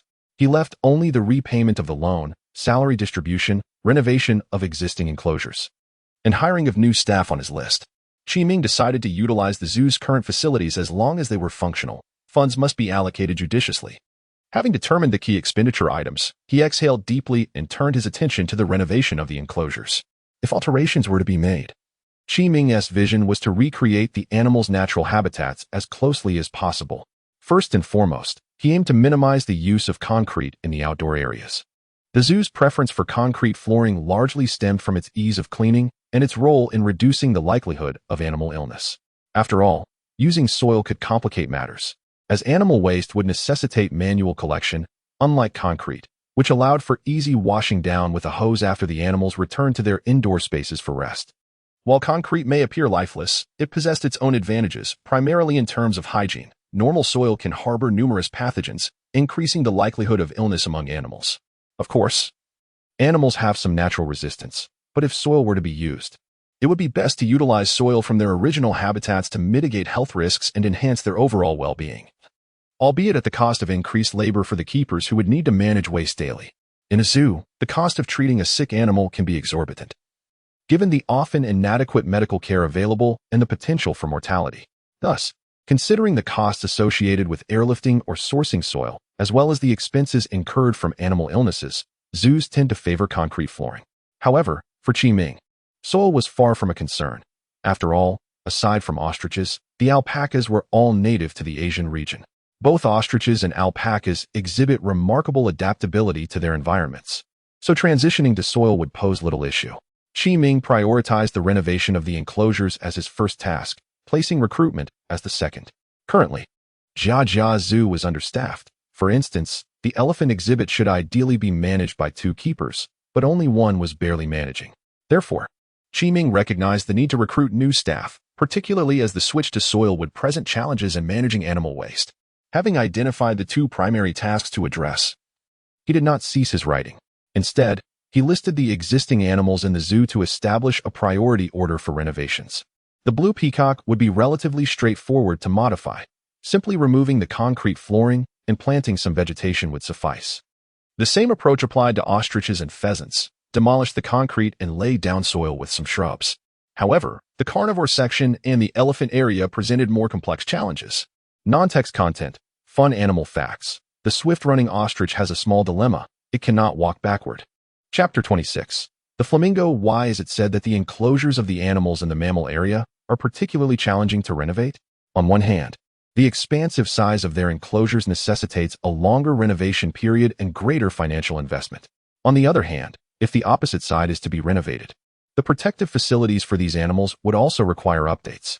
However, Qiming has currently only begun by removing the concrete flooring of the park, with plans for accompanying plants and habitat designs postponed until funds become more ample. Qiming believes that the first area requiring renovation in the mammal zone should be the alpaca enclosure. This is because simply replacing the concrete flooring with grass is the most straightforward operation. Renovating the wolf enclosure, however, poses more complications. Nevertheless, regardless of the difficulties, changes must be made. The circular monkey mountain and the wolf enclosure, which has attracted considerable attention, must become relics of the past. Yet, Qiming has yet to devise a plan for transforming these 2 significant areas, so he will focus on the more easily renovable sections first. As for Dodo's area, Qiming feels only minor adjustments are necessary, as the overall facilities of the elephant house are relatively new. The ground within the venue is also earthen, but it requires further enrichment. He ponders whether to add a sandpit for Dodo, as wild elephants tend to favor such features. However, he still needs to contemplate whether to opt for a sandpit or a mud pit. Having designated the rare bird area and the alpaca enclosure as the initial points for renovation, Qiming prepares to consult domestic and international resources for references on the renovation of the wolf enclosure and Monkey Mountain, while perusing the computer files showcasing the flamingo's vibrant plumage. Qiming suddenly recalls something. Oh dear. He has yet to examine the flamingos awarded to him. Upon viewing the images on the screen, he realizes that he has not yet taken the time to see what the awarded flamingos look like. Setting down his mouse, he reclines in his chair and enters the game. After a thorough search, he finally locates the flamingos in a new category within his inventory. The inventory now includes a section labeled Temporary Animal Housing.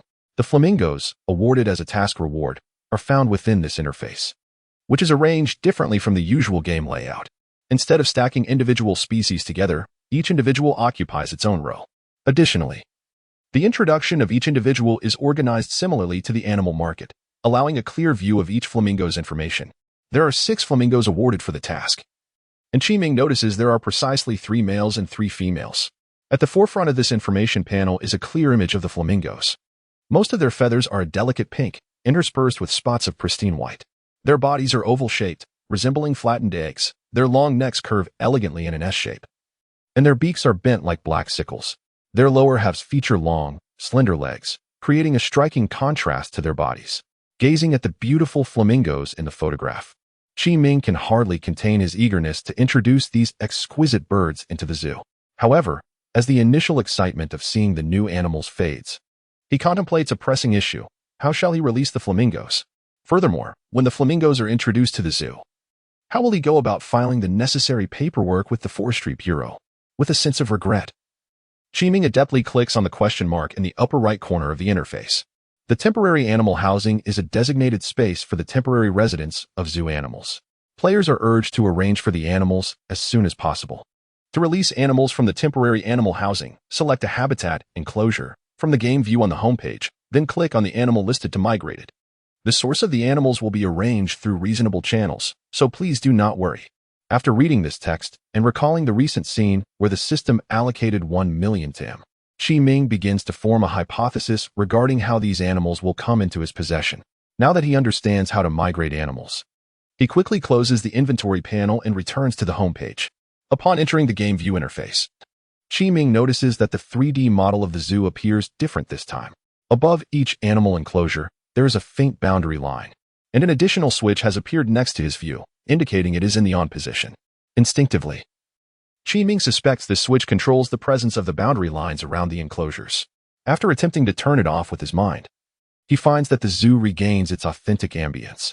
When he tries to switch it back on, the zoo once again displays the subtle boundary lines. Observing the altered zoo before him, Qiming casually clicks on the nearby Blue Peacock enclosure. Blue Peacock Habitat, a simple concrete structure. The animals do not seem to favor this location. Cleanliness, 89. Enclosure status, 99. Species report, Blue Peacock 2. Visitor impression, look at that peacock. Visitor impression, this spot provides a great view. Visitor impression, what a dreadful zoo. This information panel appears upon clicking the Blue Peacock enclosure, displaying only 1/5 of the total information. Qiming clicks on the mountain-like icon among the 5 displayed icons in the information panel, revealing the detailed terrain distribution within the habitat. Terrain distribution, grass 0, rock 0, sand 0, snow 0, soil 0. Concrete 100. Clicking on the plant icon shows the distribution of vegetation within the habitat, while the penultimate animal icon reveals specific information about the animals. Species within the habitat, Blue Peacock. Animal, male blue peacock, contracepted off, female gray peacock, contracepted off. Observing the contraception toggle in the animal information panel, Qiming understands that he can decide whether to contracept the animals. In fact, contraception is a common practice in zoos, as certain species tend to reproduce prolifically. Without such measures, the population could quickly become overwhelming.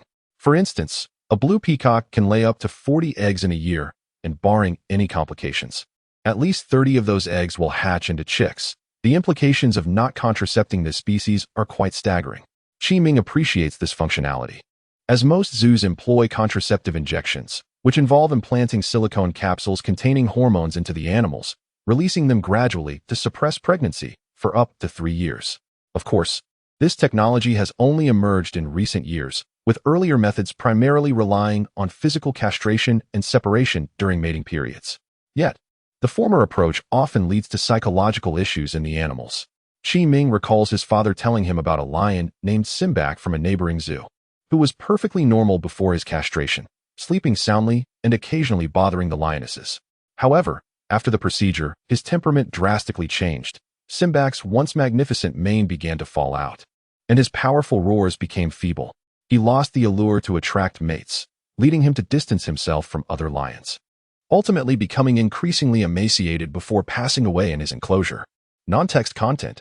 Fun animal trivia. The vibrant red coloration of flamingos is not their original feather color. Rather, it is derived from carotenoids obtained from consuming small shrimp and fish, which transform their naturally white feathers into a vivid red hue. Moreover, the more vibrant the red, the healthier the flamingo, making it more appealing to potential mates, thus ensuring the production of superior offspring. Chapter 27.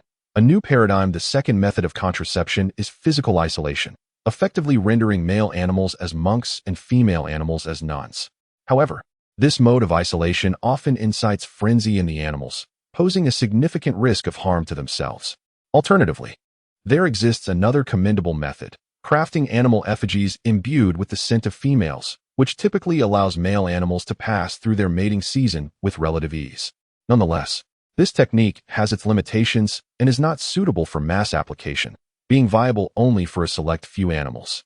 Presently, the most prevalent contraceptive method employed in zoos is the use of contraceptive injections, which necessitate implantation within the animal's body, a task that is far from simple.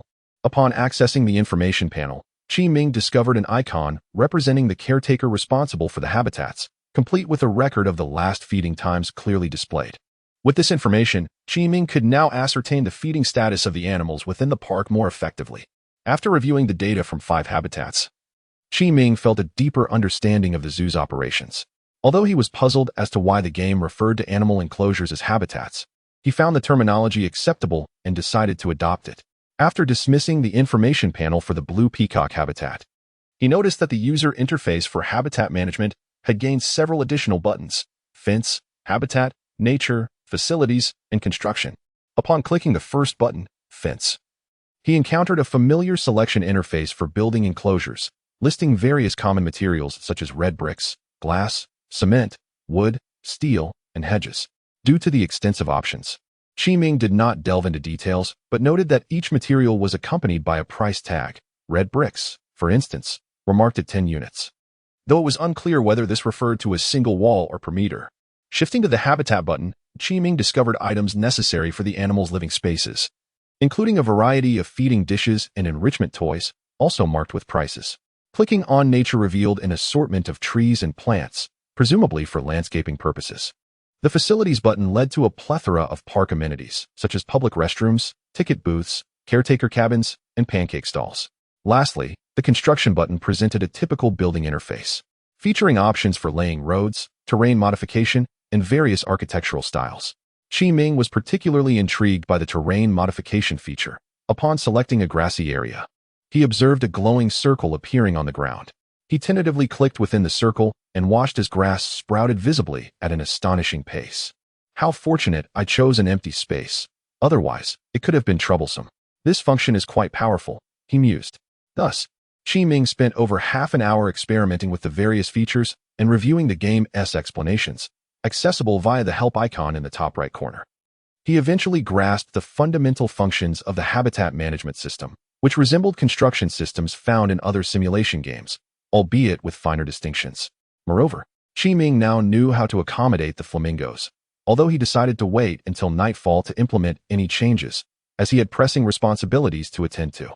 He needed to collaborate with the staff to clean and tidy the zoo, as well as to organize the feedback forms left by visitors. The cleanliness of the zoo would likely consume a significant portion of their time, especially following the recent influx of visitors, which had left various trash points and some green areas overflowing with litter. This situation was exacerbated by the fact that the zoo's sole cleaner, Shen Hongmei, had taken on a temporary role as a vendor that day, and the current staffing levels were insufficient to match the number of guests. At 5:30 in the afternoon, Chi Ming stood by his office window, bidding farewell to the last group of departing visitors. He then sent a message in the staff group chat, calling for a meeting in the cafeteria, a heads-up he had given that morning. Upon entering the cafeteria, he found Old Wang and others engaged in conversation. "It's been a while since the zoo felt this lively, hasn't it, Old Wang?" Xiao Zhang remarked, resting his chin on the table while absent-mindedly scratching his nails together. Indeed, it has been some time, Old Wang replied in his usual slow manner. Old Wang, have you noticed how much Dodo has been producing today? It seems nearly half again as much as before, Xiao Zhang exclaimed, accustomed to Old Wang's responses. 20% more. Digestion is fine, and the stools are well formed, Old Wang reflected. Seriously, Old Wang, you're keeping track of that? You wouldn't actually weigh Dodo's output, would you? Xiao Zhang responded with surprise, sitting up straight. Old Wang merely glanced at him without speaking.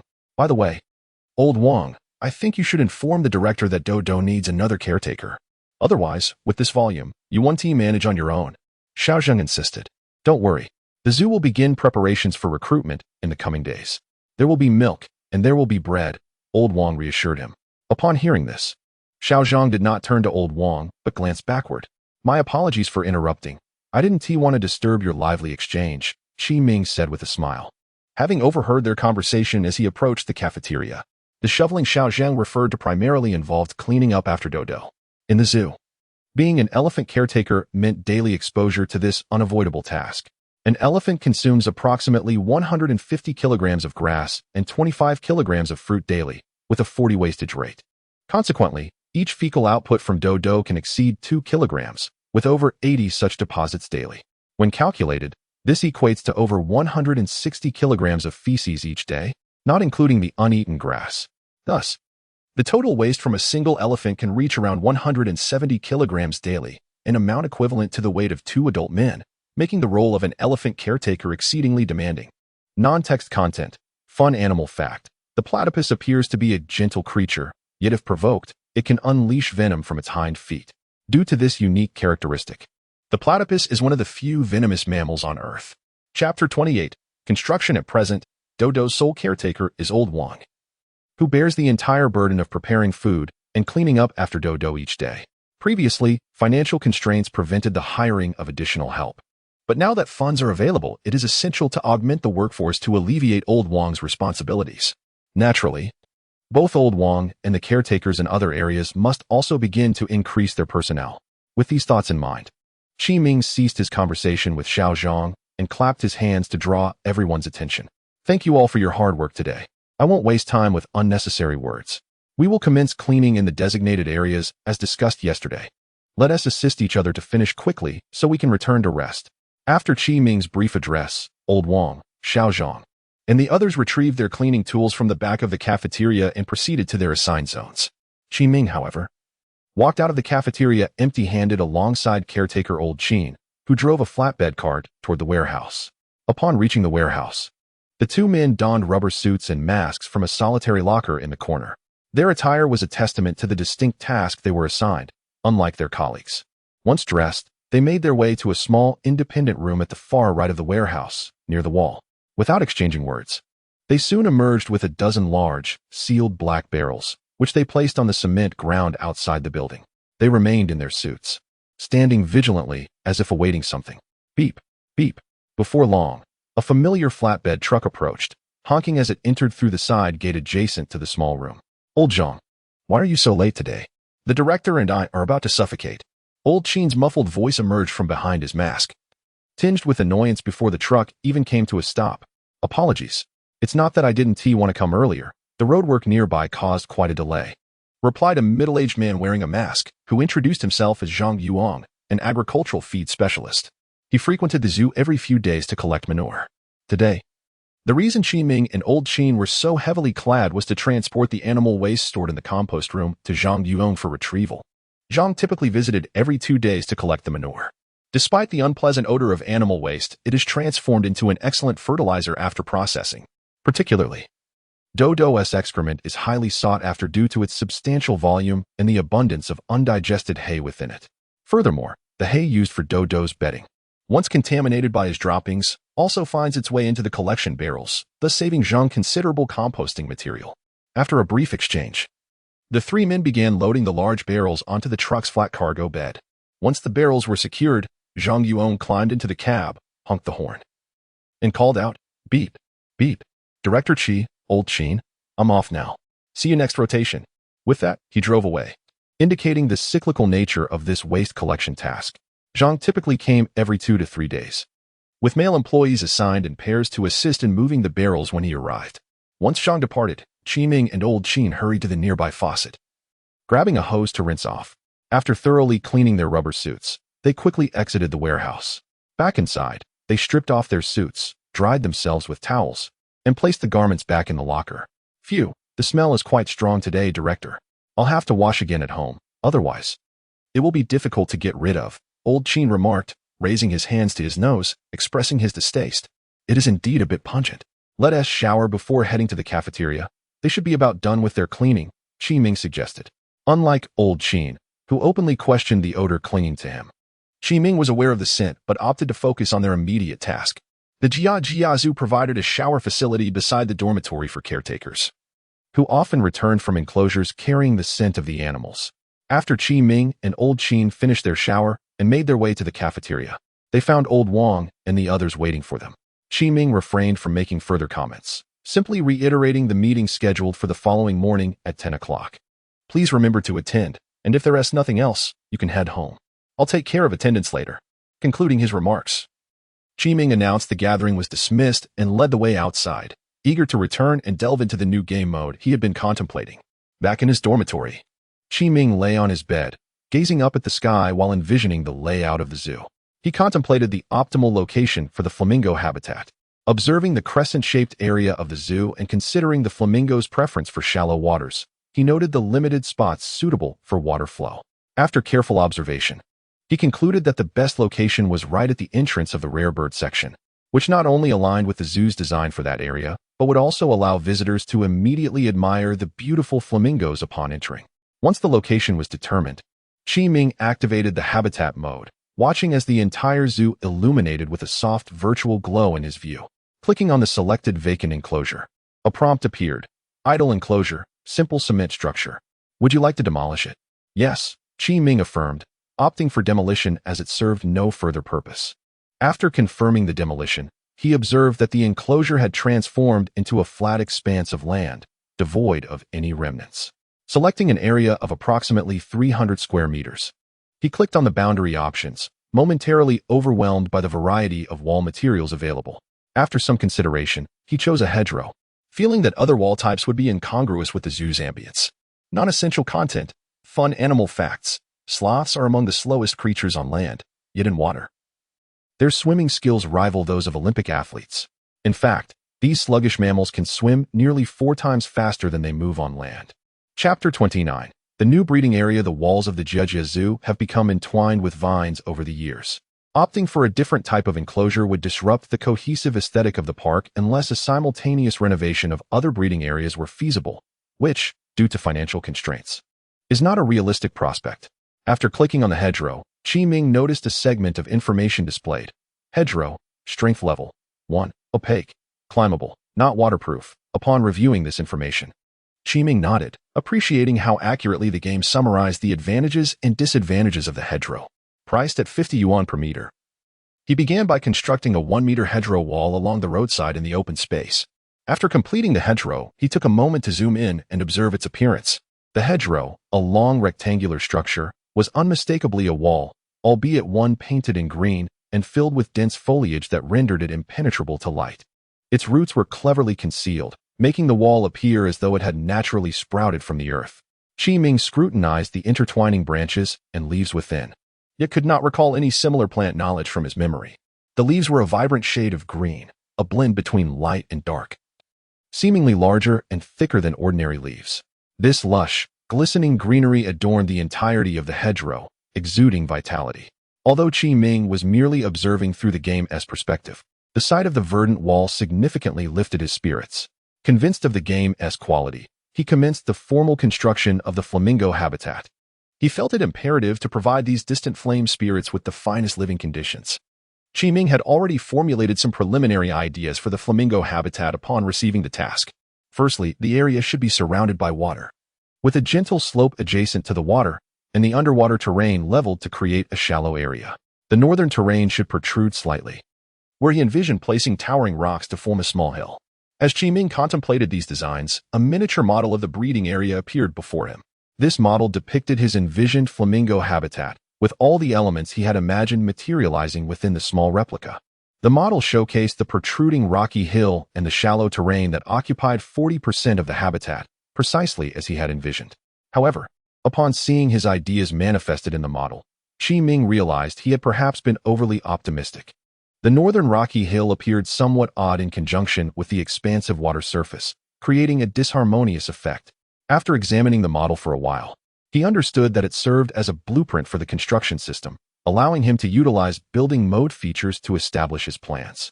Once confirmed, he could initiate construction with a single click. Actual construction and terrain modification required funds, while the blueprint was virtual and free from material or modification costs, enabling him to experiment with various construction schemes. With clarity regarding the model's purpose, Qi-Ming resumed building the flamingo habitat. He focused on the blueprint, first reducing the size of the rocky hill from 3 meters to 2 meters in height, repositioning it from the north to the west side, and extending its width by over a meter. After considerable effort, he finally devised a satisfactory plan. The overall habitat took on an oval shape, surrounded by a 1-meter-high hedgerow, adorned with unknown wildflowers interspersed at intervals, creating a picturesque scene. Within the enclosure lay a water surface occupying 70% of the habitat's area, while 30% of the land was concentrated at the center, resembling a common island in a lake. On the western side of the island, he placed scattered stones over a meter high, creating an artificial pebble beach. The northern side featured a rocky hill with undulating shapes, designed to mimic a natural formation, though it was actually a sculpted foam mountain made of reinforced concrete, hollow inside to accommodate the caretaker's area. The water in the habitat, though seemingly abundant, was relatively shallow, ranging from 80 to 20 centimeters in depth. To avoid monotony, Qi-Ming selected several types of aquatic plants to embellish the water. He also chose various plants for the island, aiming to instill a sense of vitality in the habitat, particularly near the caretaker's cabin. He intentionally stacked stones into a concave shape, placing a tree nearby to create a semi-enclosed nook for the flamingos to retreat from the gaze of visitors. In his view, a habitat should provide a hiding spot, given that animals possess sensitive senses, and prolonged exposure to human observation could affect their psychology. Thus, creating a space for temporary refuge was essential. However, this hiding spot should not be entirely enclosed, as the purpose of a zoo is to allow visitors to observe the animals. Therefore, it was crucial to design a clever hiding place, one that concealed the flamingos from view while still allowing visitors to see their activities. Qi-Ming's hiding spot was elevated, allowing the flamingos to remain hidden behind the foliage while visitors could observe them from a higher vantage. Although the flamingos are renowned for their vibrant red hue, some speculate they are named for their fiery temperament, yet they are, in fact, gentle creatures with a low probability of stress response to human observation. Despite the low probability, Qi-Ming chose to construct the hiding spot, as having it made a significant difference. On the southeastern side of the central island, he also placed some pebbles. Gazing at the exquisite blueprint of the flamingo habitat, Qi-Ming smiled with satisfaction and clicked to confirm the creation of the blueprint. Do you confirm the expenditure of 137 for 115 yuan to complete the blueprint, flamingo habitat construction? Confirm no. Non-text content. Fun animal trivia. While most animals use their mouths to taste food, the taste receptors of butterflies are located on their feet. Chapter 30. The Move-In. Thanks to the esteemed Su Sha for the monthly vote. Gazing at the six-figure sum displayed in the information panel, Qi-Ming hesitated momentarily before confirming his choice. Though he felt a pang of regret over the expenditure, he recognized the value of this investment. The game's system merely charged for materials, whereas hiring a construction crew would entail both material costs and labor fees. Moreover, the construction team would be unable to follow his precise directives as the system could, nor would their workmanship match the system's finesse. Upon confirming, a blueprint slowly expanded before him, gradually enveloping the ground. The process appeared sluggish, yet in reality, it was swift, leaving Qi-Ming perplexed as he struggled to articulate this curious sensation. However, his attention was soon captivated by the transformation occurring on the surface below. As the blueprint settled onto the ground, the colors of the structures began to fade, ultimately dissolving into countless fragments of code that seeped into the earth like liquid. Once the liquid vanished beneath the surface, the ground visibly transformed. Hedges sprouted swiftly along the periphery of the habitat, while the designated aquatic area began to sink. A crystal-clear stream emerged from thin air, cascading into the depression and rapidly filling it. Pebbles and rocky formations naturally emerged within the water, as though they had always belonged there. Aquatic plants and greenery took root, sprouting and flourishing both in the water and soil. In no time, a vibrant and pristine habitat materialized before Qiming's eyes. Indeed, it was time. With the habitat now constructed, it awaited the arrival of the flamingos. Clicking on the newly established flamingo habitat, an information panel appeared. Qiming selected the animal section and then clicked the blank triangular arrow above, revealing the avatars of the 6 flamingos he had acquired. Do you confirm the migration to this habitat? Confirm or decline after clicking confirm. A flash of white light illuminated the screen.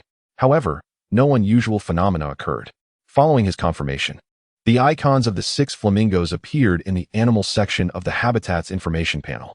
Closing the information panel, Qiming zoomed in on the flamingo habitat. The 6 flamingos were either perched on the island or wading in the water, their fiery forms reflecting on the surface. The water shimmered with hints of color as the pebbles and flamingos intertwined, creating a picturesque tableau.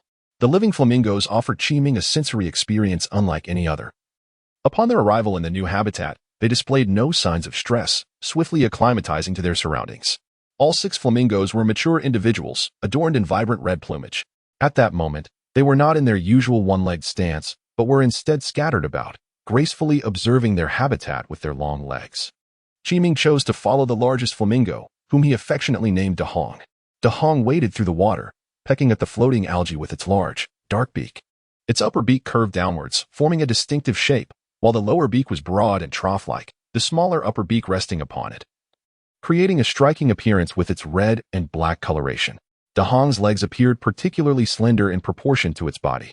Its 3 forward-facing toes bore webbing reminiscent of a duck's, which perhaps contributed to its ability to stand on one leg with such poise. Observing Dahong's graceful movements as it foraged, Qiming recalled a fascinating tidbit about flamingos. They typically prefer to rest on one leg, a stance that proves remarkably stable. Researchers refer to this behavior as a passive gravitational retention mechanism, as standing on one leg expends less energy than using both, making it easier to maintain balance. Flamingos concentrate all their weight on one leg, quite an impressive feat. However, what many perceive as the foot is actually its toes. What is thought to be the knee is, in fact, its ankle. The part commonly believed to be the thigh is actually the knee.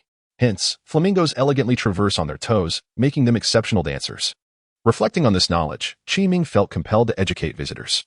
A zoo should not only provide an opportunity to observe animals but also impart knowledge about them. With this thought in mind, he elevated his perspective and activated the habitat mode. Within the construction mode, there was a section dedicated to promotional items, featuring standard upright displays and external speakers, even including common promotional pull-up banners. After browsing, Qiming selected a freestanding integrated promotional display resembling a podium, albeit lower in height. The display featured a large screen inclined at 60 degrees, supported by a sturdy iron tripod. This all-in-one unit allowed for video playback accompanied by synchronized audio, and it was portable. Having chosen the promotional item, Qiming positioned the display prominently at the forefront of the flamingo habitat, facing the entrance.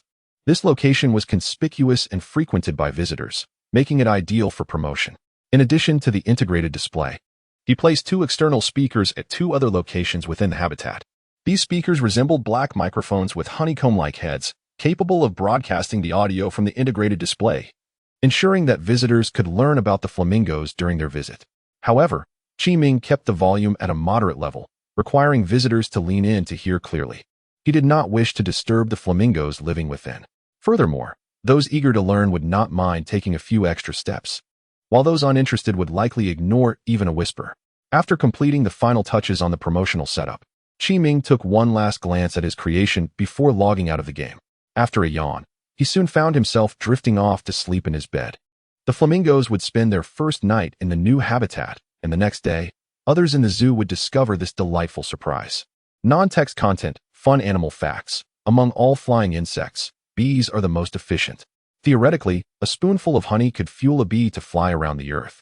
Chapter 31. Feedback form. The following day arrived at the familiar hour, with Qiming awakened by the well-known sound of his alarm clock. He pressed his hand against his forehead, feeling a slight discomfort in his mind. The previous night, he had experienced a series of dreams, each depicting newly established habitats being discovered and subsequently reported for research. Although he had learned through the game's help options that it would impose psychological suggestions on those who witnessed the habitats, leading them to perceive everything as reasonable, he still felt a twinge of unease. Nevertheless, having witnessed the system's extraordinary capabilities, he held a 98 confidence in the situation. Rising from bed and splashing cold water on his face in the bathroom, he chose to dismiss these thoughts, proceeding instead with his usual morning routine. Dressed and ready, he made his way to the cafeteria, greeting his colleagues before taking a bowl of beef noodles from the counter. The bowl was filled with a rich, red broth, adorned with vibrant green cilantro, while the noodles lay at the bottom, accompanied by generous chunks of reddish-brown beef and crisp, verdant lettuce leaves. The striking contrast of red and green was not only visually stunning, but also filled the air with an enticing aroma. After savoring the delicious beef noodles, Chi Ming headed straight to the director's office. This morning, he intended to organize the feedback forms left by visitors the previous day and briefly outline the topics for the upcoming meeting, as there was quite a bit to address. Upon returning to his office, Chi Ming surveyed the substantial stack of feedback forms on his desk, feeling the weight of his task. He settled into his chair and estimated the stack to contain approximately 200 sheets. Wow, so many visitors left feedback? His initial reaction was not one of joy, but rather confusion.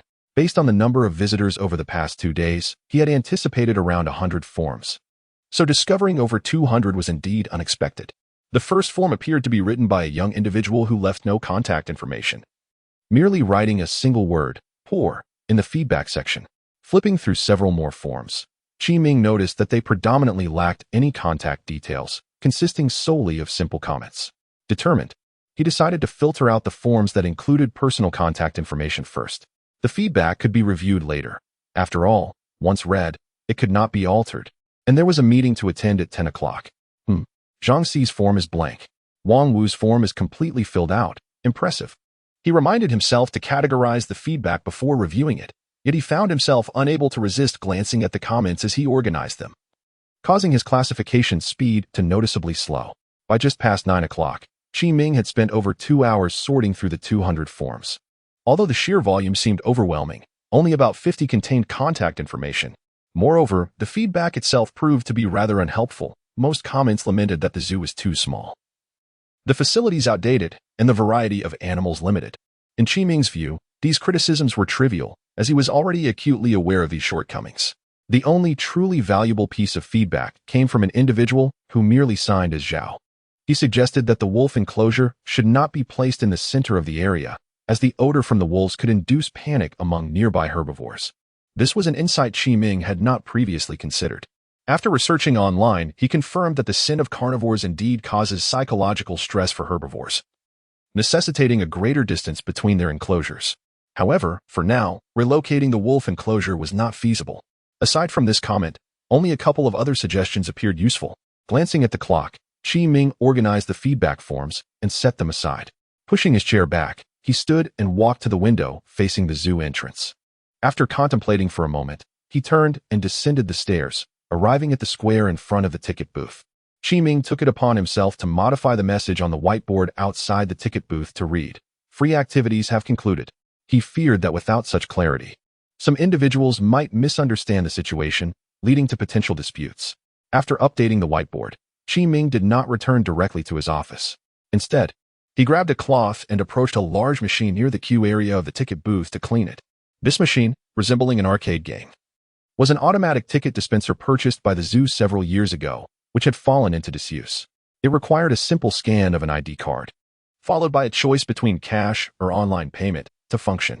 Jia Zoo offered tickets in 2 formats, one requiring the visitor's ID and another as a physical ticket adorned with a beautiful design, which held some commemorative value. Visitors could choose between the physical ticket or simply swipe their ID to enter the park. "Director, I believe this machine was purchased 2 years ago. Hasn't it been out of operation for quite some time?" Xiaoli, the ticket seller, emerged from the booth, approaching Chi Ming as there were currently no visitors purchasing tickets. "I wonder if it still works. If it doesn't, that could pose a problem for you during the meeting." Without turning around, Chi Ming continued wiping the machine. "Is there anything important on the agenda for the meeting? If not, perhaps I should skip it, considering today is Sunday and there are quite a few visitors." "Hey, why won't this machine power on?"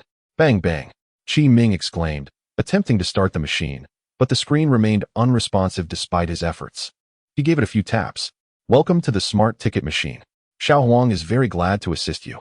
Laughing, Chi Ming realized that the machine had indeed responded after his playful knocking. "By the way, Xiaoli, what were you saying earlier?" I didn't quite catch that. Sorry. Could you repeat it? Having regained his composure, Qiming felt a bit embarrassed as he admitted that he had been focused solely on reviving the ticket machine.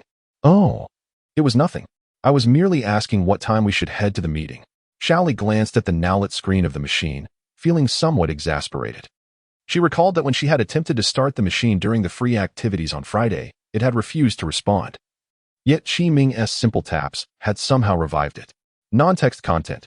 Fun animal trivia. For hippos, the most dangerous animals are not the lions, hyenas, or humans of the African continent, but rather other hippos.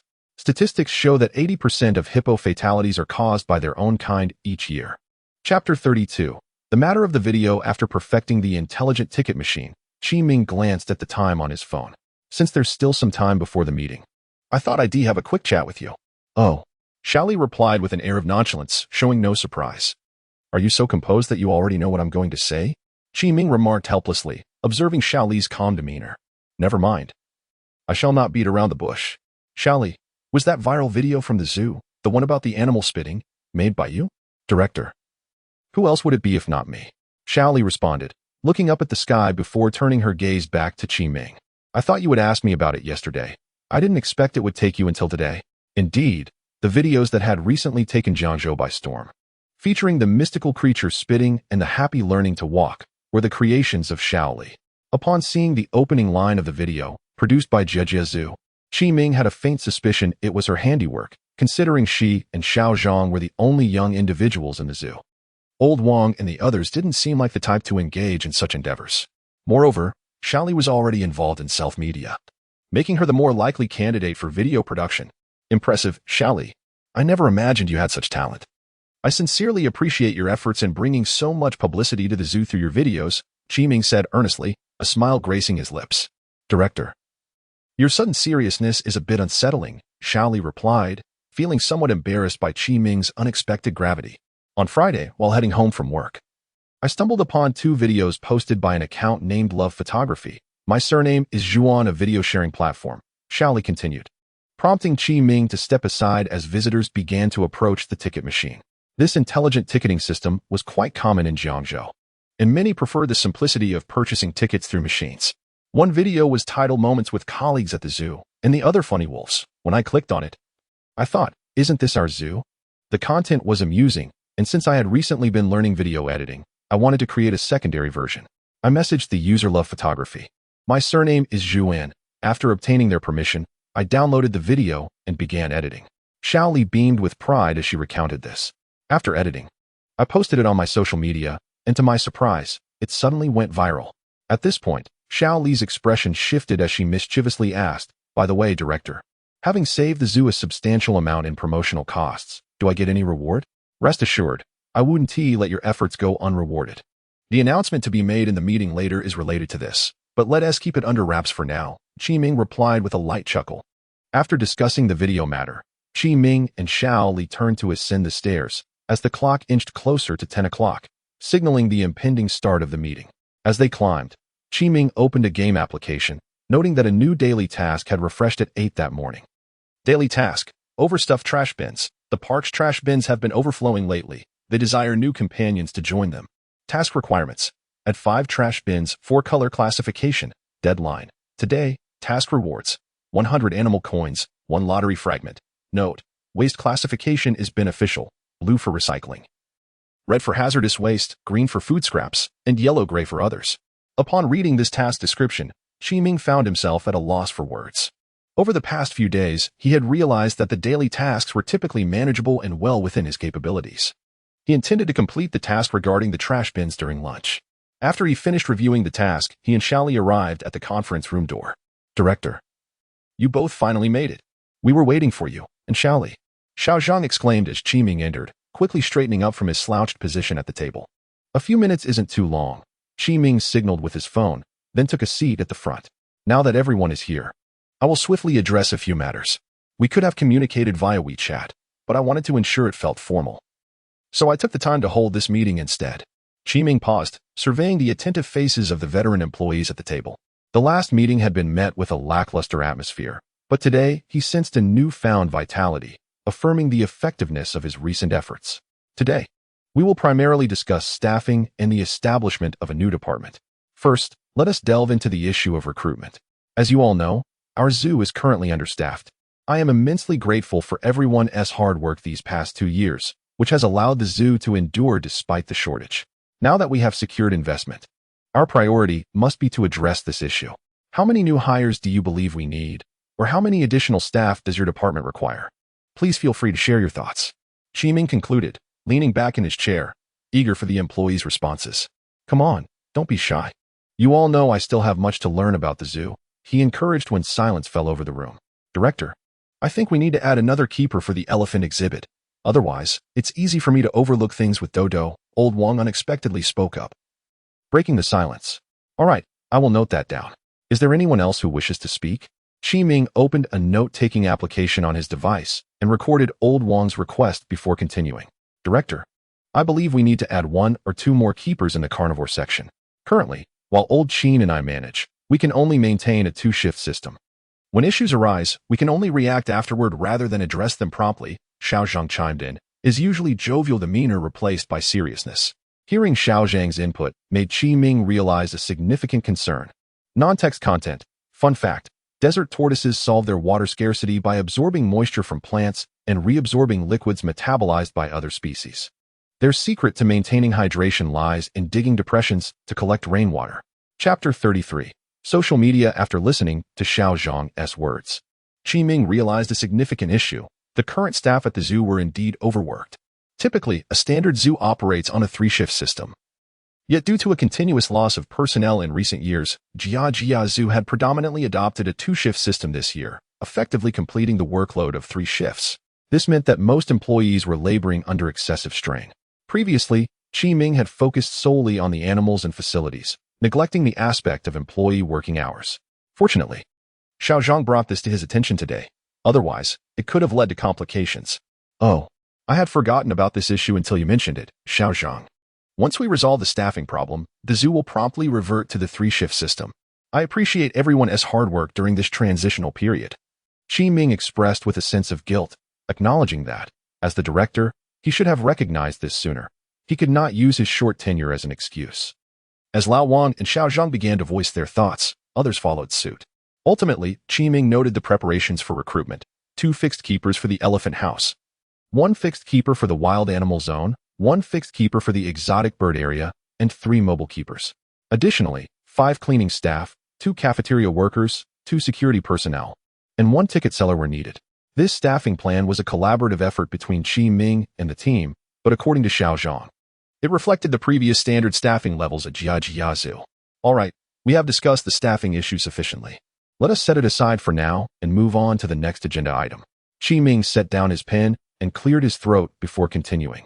The second topic is my intention to establish a new department within the zoo dedicated to its promotion, particularly focusing on online publicity through the increasingly popular social media platforms. I wonder if anyone has come across the 2 viral videos about our zoo recently. The members at the conference table exchanged surprised glances, communicating their astonishment.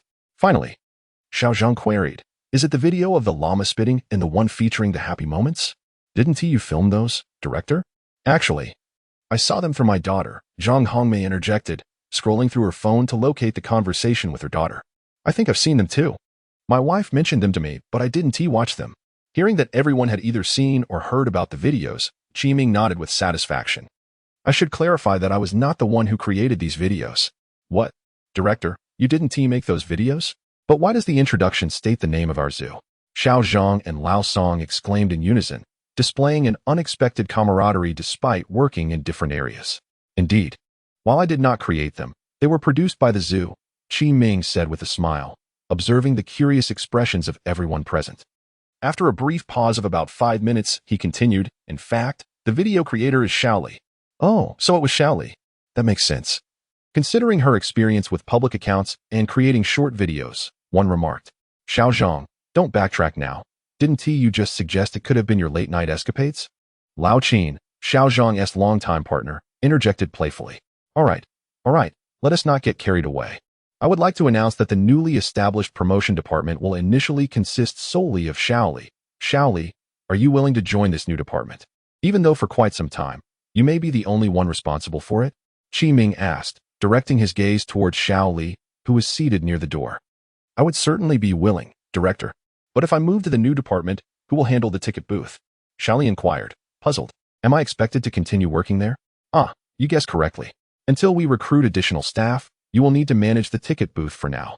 Your task will be to sell tickets while periodically editing and posting short videos of the zoo online, Qi Ming explained. In Qi Ming's vision, the promotion department was intended to provide the zoo with an additional publicity channel. He personally enjoyed watching short videos in his leisure time. A brief video could be a delightful way to unwind, accompanied by music and scenery. Moreover, he deemed Xiao Li exceptionally suitable for this role due to her extensive experience in social media operations and the fact that the zoo currently lacked anyone else capable of fulfilling this position. All right, how often should I post? What content should I include in each post? Xiao Li inquired, remaining seated after Qi Ming's explanation. That's an excellent question.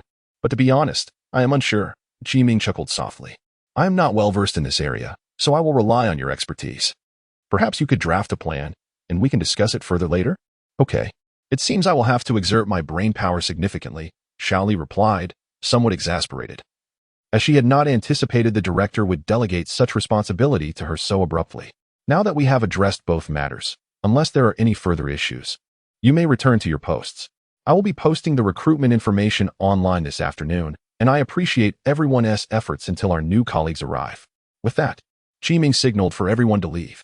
However, Xiao Li lingered, wanting to ask Qi Ming a few more questions regarding his vision for the social media promotion department. She felt uncertain about how to proceed with her planning without clarity on his expectations. Director, regarding the videos, do you envision adopting the quirky style of the first two, or would you prefer a more conventional approach? Xiao Li asked, eager to ascertain the desired aesthetic for future promotional videos. It was crucial to establish a consistent style for the account, as a fluctuating approach could alienate the audience.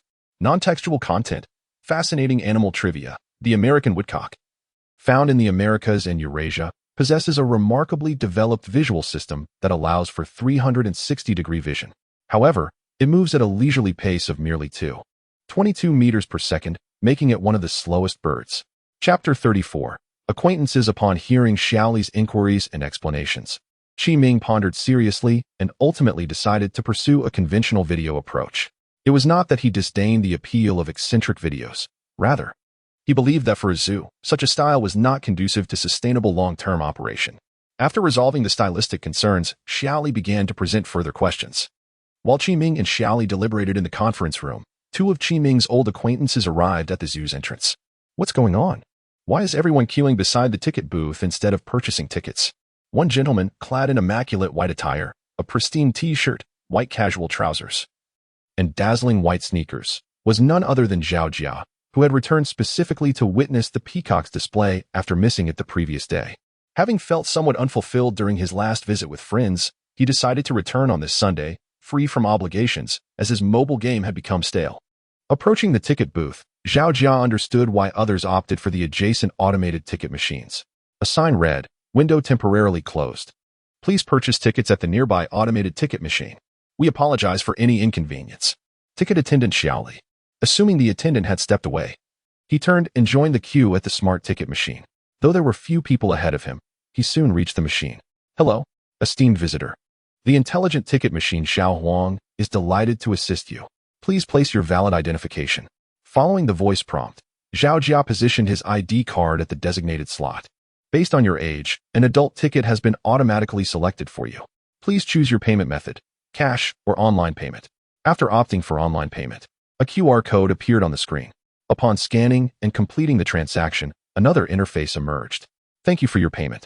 Please select your ticket type, electronic ticket or paper ticket." Zhao Jia chose the traditional paper ticket, believing it would be a pleasant keepsake, despite having obtained one the day before.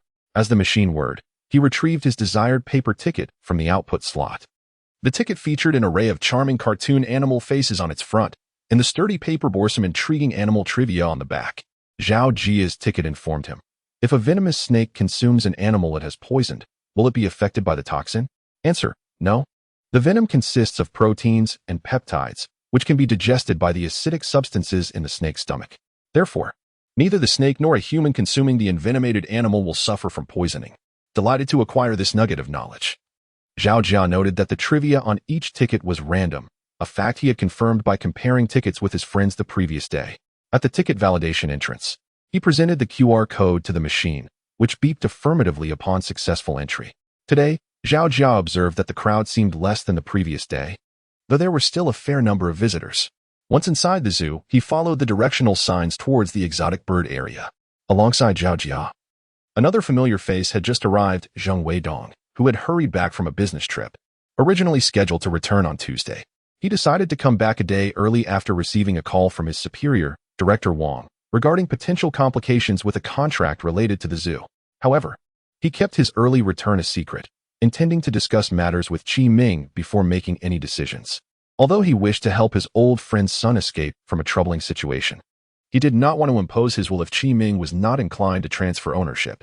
Upon reaching the ticket machine, Zheng Weidong noticed Qi Ming and his team were in a meeting and opted not to linger, but rather to explore the park, which he had not done thoroughly in a couple of years.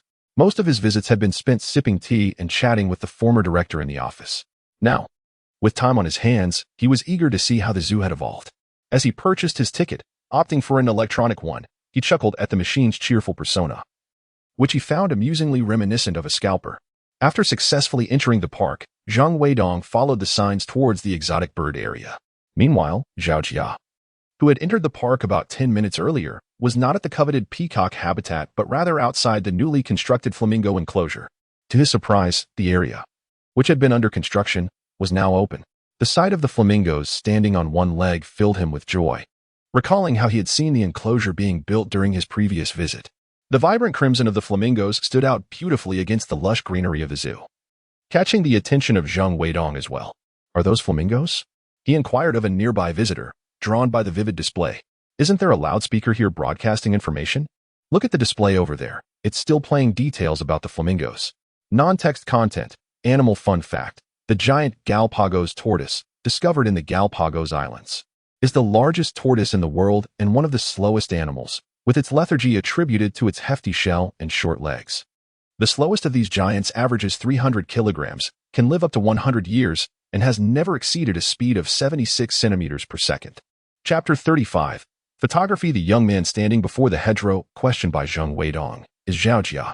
Since his arrival at the flamingo habitat 10 minutes ago, he has been attempting to observe the flamingos from various angles. Upon hearing Zhao Jia's prompt, Zheng Weidong began to concentrate, and indeed, he soon discerned a voice providing information about flamingos from an unknown source. Flamingos, scientifically known as Phoenicopteridae, also referred to as the red heron, encompass 3 genera and 6 species within the avian class. They stand approximately 80 to 160 centimeters tall and weigh between 2.5 to 3.5 kilograms. These birds inhabit the shores of warm temperate saline lakes and wade through shallow waters, feeding on small shrimp, clams, insects, and algae. The greater flamingo can be found along the Mediterranean coast, extending to northwestern India and southern Africa, and is also present in the West Indies. The lesser flamingo inhabits eastern Africa, the Persian Gulf, and northwestern India, while the Caribbean flamingo, Chilean flamingo, Andean flamingo, and Peruvian flamingo are all confined to South America. Upon hearing this, Zheng Weidong ceased to listen intently and instead retrieved his phone from his pocket. He wandered around the hedgerow to find a suitable spot and began to take photographs. Although Zheng Weidong was not particularly fond of animals, witnessing these creatures, which he had only seen on television, in their living form was undeniably awe-inspiring. Thus, he resolved to capture a few images to share with his wife and children. Unlike Zhao Jia, who continued to search for angles to observe and photograph, Zheng Weidong took a few pictures and then departed the flamingo habitat. Zhao Jia lingered for an extended period, driven by his own love for animals and the requests of his friends. After he posted the photos he had taken of the flamingos to his social media, his WeChat suddenly chimed with notifications. "Wow, Lao Zhao, why are you sneaking off to the zoo alone again?" Xiaoqi texted. "Just passing by and thought I'd take a look. I didn't expect a new exhibit to open today. What luck?" Zhao Jia replied. "Zhao Xuezhang, where did you take those beautiful bird photos?" Zhao Xiaoxiao inquired. Zhao Xiaoxiao, a classmate from the same year, had added Zhao Jia on WeChat during a club event. Due to her slightly younger age, she often referred to him as Xuezhang. The term junior held a certain allure for young university students, more so than the camaraderie of peers, prompting Zhao Jia to shift his attention from Xiaoqi to the conversation with Zhao Xiaoxiao. "I just took these at the Jia Zoo. It seems their flamingo exhibit just opened today. Zhao Jia emphasized his excitement with a bright yellow laughing emoji. Oh, thank you, Xi Weizhang. QQ, Zhao Xiaoxiao responded. Could you please take more photos for me? I think these birds are so adorable, she added. Zhao Jia found Zhao Xiaoxiao's enthusiasm endearing. Encouraged by her words, he fervently snapped more photographs in the flamingo habitat, thinking, this one is great. She will surely love this angle. After selecting the images, he promptly sent them. Images have been sent. What do you think, Xi Weizhang? Zhao Jia texted, this time opting for a simple yellow smiling emoji rather than the laughing one. After a brief wait of over 10 minutes, Zhao Xiaoxiao replied, okay, thank you, Xi Weizhang. QEQ. No problem, just a small favor, Zhao Jia replied, this time using an emoji of a little yellow bean wearing a beret and holding a cigarette. Once he sent that message, Zhao Xiaoxiao ceased her responses, leaving him unsure of how to continue the conversation. Fortunately, Xiao Qi's message broke his reverie. Lao Zhao, what's going on? I've sent you so many messages without a reply, Xiao Qi exclaimed. Zhao Jia reluctantly exited the chat with Zhao Xiaoxiao and entered the conversation with Xiao Qi. Discovering that Xiao Qi had sent him over a dozen messages during his exchange with Zhao Xiaoxiao. The core of these messages was a request for him to take more photos. Zhao Jia casually forwarded the images he had just sent to Zhao Xiaoxiao to Xiao Qi. After confirming that he had sent the photos, he returned his phone to his pocket and resumed his earnest admiration of the flamingos. The flamingos appeared extraordinarily graceful, their one-legged stance captivating. The contrast between their slender legs and their oval, vibrant bodies left him in awe. Zhao Jia vividly recalled the first time he encountered flamingos, during a summer at the age of 15, while watching Animal World.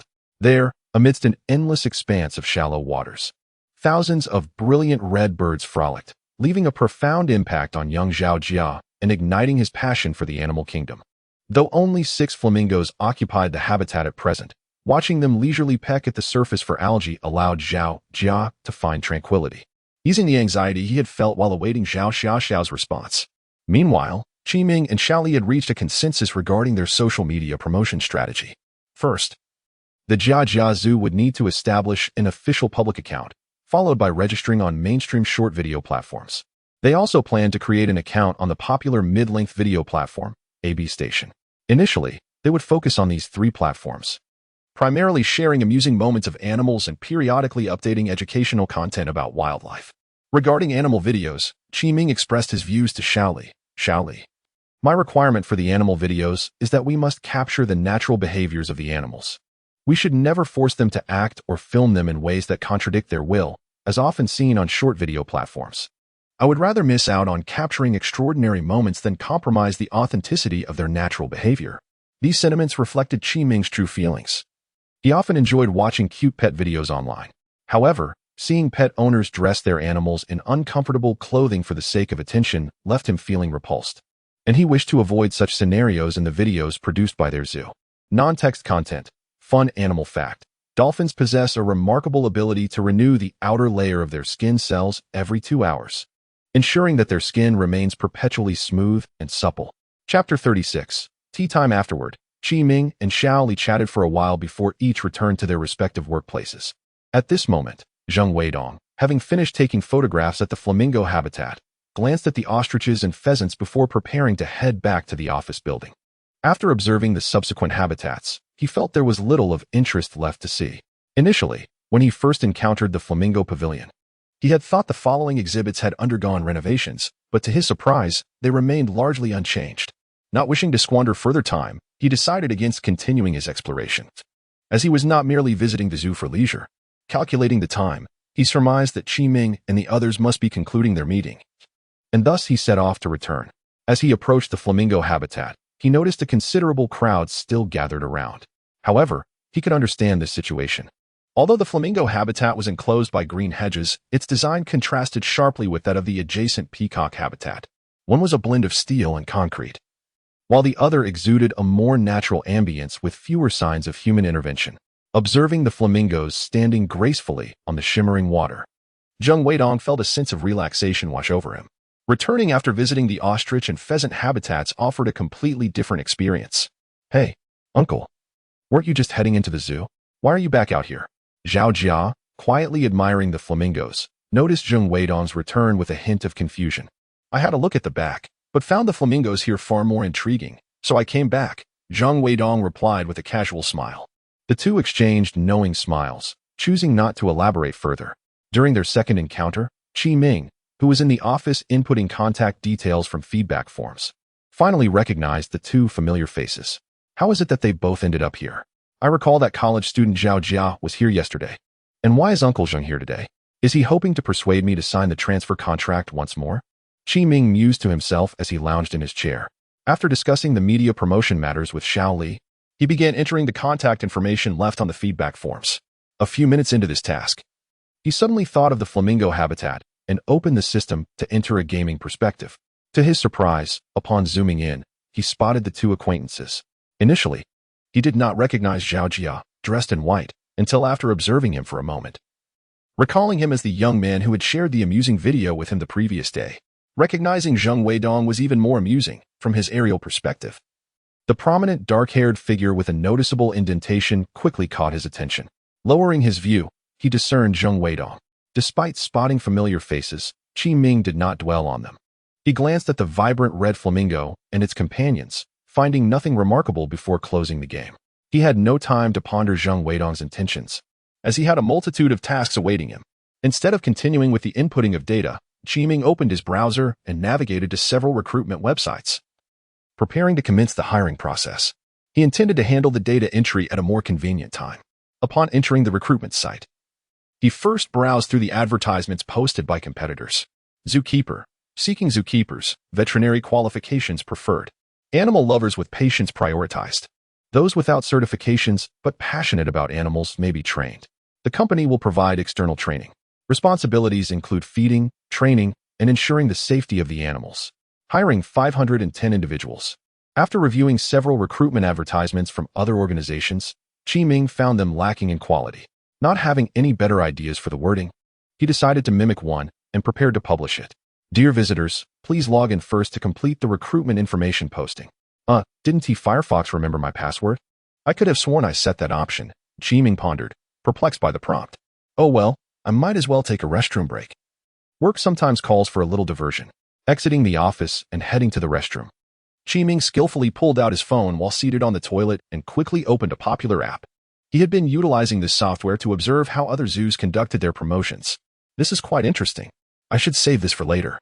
After browsing through several anthropomorphized animal videos, he finally encountered one that captured his interest. The video was simple yet endearing, showcasing adorable moments of animals accompanied by sweet, childlike voices.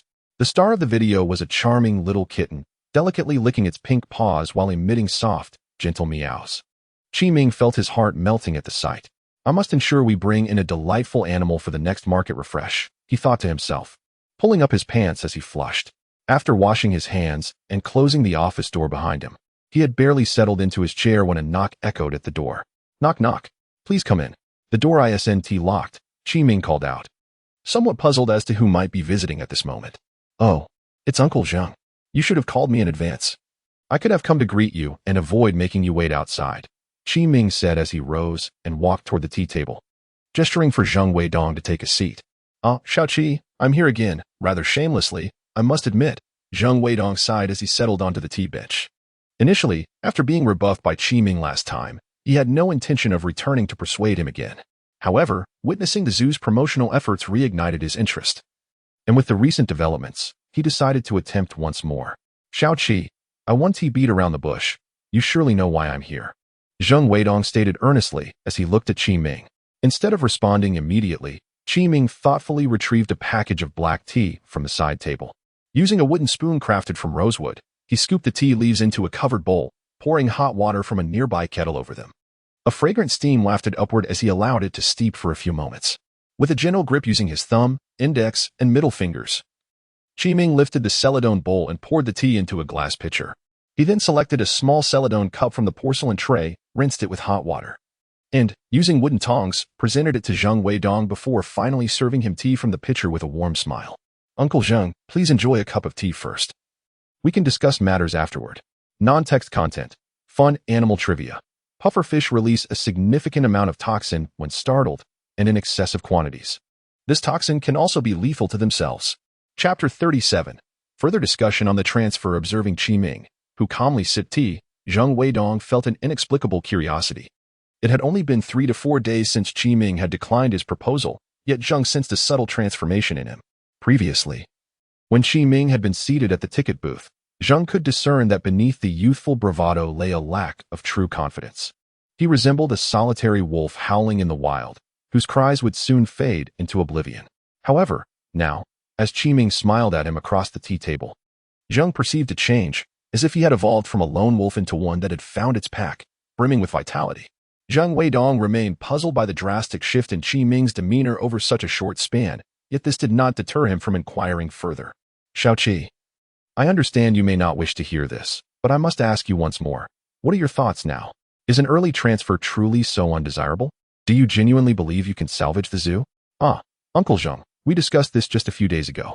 I assure you, I will not be transferring the land or the zoo prematurely, Qi Ming replied slowly, sipping his tea. His feelings towards Zheng were complex. On one hand, he was irked by the persistent urging to abandon the zoo, yet on the other, he felt a sense of gratitude for Zheng's continued support despite his recent refusal. In truth, Qi Ming recognized that had he not acquired the game, the zoo would likely have faced closure within a month or two under the same refusal. Securing a transfer fee through an early transfer was indeed the most prudent course of action, and Zheng's insistence stemmed from genuine concern. Nevertheless, now that his financial troubles had been alleviated, he was even less inclined to relinquish the zoo. After some contemplation, Qi Ming earnestly expressed, Uncle Zheng, I appreciate your concern for my well-being. However, rest assured, I am fully capable of managing the zoo.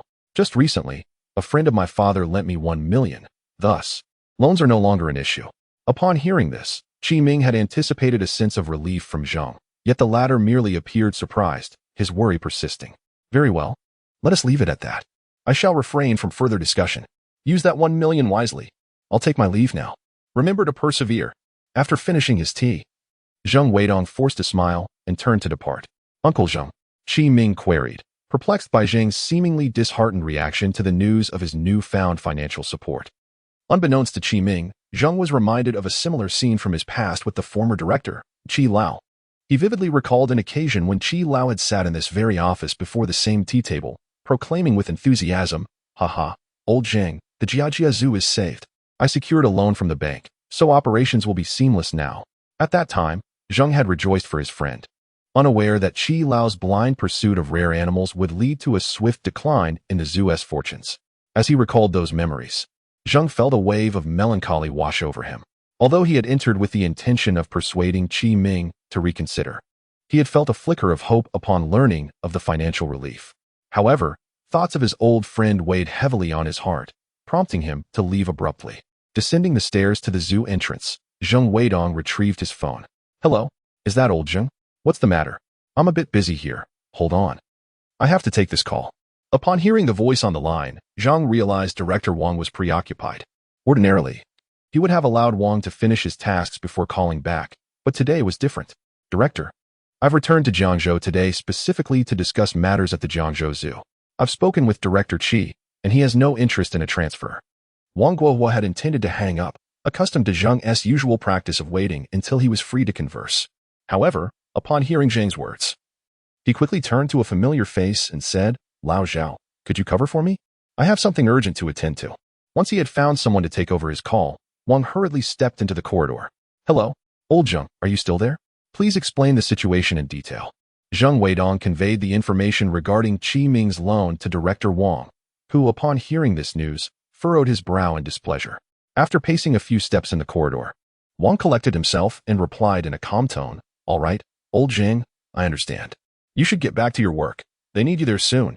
When the call ended, Wang's furrowed brows only deepened. He sensed something unusual in Zheng's demeanor, as he had never before hung up on him first.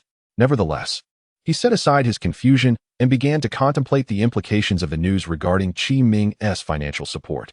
Initially surprised by the revelation of the 1 million, he quickly recalled that the Jiajia Zoo had once flourished, making such a sum feasible. With this new development, he could no longer pressure Qi Ming into an early transfer through the threat of loan repayment. Considering the funding proposed by General Liu, Wang resolved to devise a strategy to expedite the resolution of the Jiajia Zoo's transfer issue. He pulled out his locked phone, entered his passcode, and rummaged through his contacts until he found the number of a friend. Hello, is that old Qian? This is Wang. I have a client whose wallet was lost, containing many bank cards. Could you assist me in checking which of those cards still have funds? Non-text content. Interesting animal fact. Zebras have many natural predators. So to avoid being attacked while sleeping, they can only do so when accompanied by companions. Chapter 38. Recruitment in the director's office. Qi Ming sat comfortably in a tea chair, sipping tea. Although he was somewhat perplexed by Zhang Weidong's abrupt departure, he chose to dismiss the thought. This was Qi Ming's first time brewing tea this month. Having prepared such a generous amount, he did not wish to let it go to waste. The time spent enjoying his tea also afforded him the opportunity to contemplate subsequent matters. He planned to issue a recruitment notice shortly. After sending out the announcement, he pondered what other tasks awaited him. Lifting his teacup, he took a hearty sip. The air conditioning kept the office cool, preventing the tea from being scalding hot. Otherwise, he would not have dared to drink so eagerly. Observing the remnants of tea leaves swirling in the warm water, Qi Ming's thoughts began to wander. The tasks at hand included the renovation of the zoo, recruitment of staff, the main storyline of the system, and the establishment of a VIP section at the zoo. Considering the urgency of these matters, Qi Ming felt that staff recruitment was of utmost priority. The zoo's renovation also required prompt attention, while the main storyline could progress concurrently with these two tasks. Regarding the visitor feedback form, that could be addressed after the initial renovations. As it involved merely 50 or so visitors, a task easily completed in a single day. As he savored his tea and organized his thoughts, Qi Ming felt his mind clear considerably. Contemplating the main storyline, he closed his eyes and entered the game, navigating to the task section. Main task. The zoo has recently launched activities, leading to a surge in visitor numbers. However, dissatisfaction arises due to the limited variety of animals. As an exemplary director, how can you avoid disappointing your guests? Please resolve this issue promptly. Task objective. Increase the variety of animals in the zoo to 10 system-approved animals. 8-10. Task deadline. 2 weeks. Task reward. 1,000 animal coins. Caregiver's heart. Seeing the task objective showing 8-10, Qi Ming realized he was merely 2 animals short of completion. However, he was aware that fulfilling the task might not be swift, as the requirement for system-approved animals referred to those acquired through the game system. The Jiajia Zoo previously housed 8 species, yet only 7 were recognized by the game system. Qi Ming could not fathom why the pheasant was excluded. Was it deemed too low in aesthetic value? That seemed unlikely. While common, the pheasant's vibrant colors were indeed appealing. Was it possible that the zoo's specimen was not actually wild as claimed by the animal rescue station, but rather domesticated? Lost in thought, Qi Ming began to consider how to procure the missing 2 animals. Currently, the only source for acquiring animals within the game system was the animal market. At present, the market offered only zebras, warthogs, and peacocks, with only the zebra being a species the zoo did not possess. The least expensive zebra cost 1,200 animal coins, while Qi Ming had a mere 1,300 animal coins. Purchasing a zebra would leave him with scant funds. With Monday approaching, the market would refresh, and he feared that the zebra might no longer be available. Qi Ming hesitated. Buying the zebra would deplete his coins, leaving him unable to afford any other animals. Conversely, if he refrained from purchasing, he could only hope that the upcoming refresh would yield 2 affordable options. Yet he dreaded the possibility of encountering only animals he already owned or could not afford. Although Qi Ming had resolved his financial issues in reality, he continued to face a severe shortage of currency within the game. His avenues for acquiring animal coins were limited to 2 daily tasks, which, while simple, yielded only a modest return of 100 animal coins per day, and the main storyline tasks, which offered greater rewards but demanded considerable time investment. After finishing his pot of tea, Qi Ming remained indecisive. He resolved to revisit the matter later that evening. Tidying up the tea set, he returned to his computer. Unlocking the screen, he resumed his recruitment efforts, but having forgotten his password, he had to navigate the retrieval process anew. The last time he had used the recruitment website was during his job search upon graduation. He never anticipated that he would eventually return to recruit staff. Once logged back into the recruitment site, Qi Ming swiftly input his phone number and the newly changed password. Referring to his browser's history, he retrieved the previously copied recruitment description. After making slight edits, he proceeded to publish the announcement. Jiajia Zoo Caregiver Recruitment. 6 positions available. Requirements. Veterinary qualifications preferred. With a passion for animals and patients prioritized. Those without certifications but with a love for animals are welcome to apply. Primary responsibilities. 1.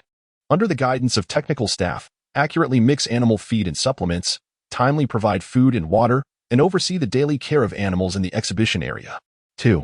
Promptly manage waste, including leftover feed, feces, and urine, maintaining cleanliness in the animal activity areas. 3. Diligently maintain daily records and safeguard the animal care documentation. Utilizing a copy and paste method, Chi Ming swiftly completed the recruitment notices for all positions. Aside from the caregiver requirements, he modified the details for other roles such as cleaners, security personnel, chefs, and ticket sellers based on the zoo's circumstances regarding salary and benefits. After confirming the publication of each job listing, Chi Ming closed the recruitment website and proceeded to several other recruitment platforms, adhering to the adage that one should not place all their eggs in one basket. With some prepared descriptions, he expedited the posting process, completing the task in less than half an hour, much of which had been consumed by account registration. Finally satisfied with his efforts, he hoped to swiftly recruit adequate staff. Chi Ming closed the browser window and leaned back in his chair, stretching. If he could complete the main task soon, the zoo would welcome 2 new members, further exacerbating the staffing shortage. Nevertheless, he felt confident that, given the salary he offered, he would be able to attract suitable candidates quickly. Interesting fact, when humans suffer tooth decay, they can only seek fillings or invest in dentures. However, sharks can regenerate their teeth and may replace thousands over their lifetime. Chapter 39. The hearty dishes of the cafeteria after finalizing the recruitment matters. Chi Ming glanced at the wall clock in the office and noted that there was still ample time. Why not complete the data entry? With this thought, he reopened the contact information form and continued inputting the phone numbers of the visitors. Half an hour before mealtime, Chi Ming successfully recorded the contact details of all the visitors who had left their information, a modest total of just over 50 individuals.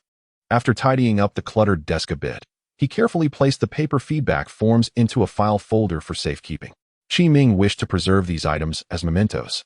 Having organized everything, he prepared to head to the cafeteria for lunch. After his meal, he intended to devise a plan for the renovation of the existing park facilities.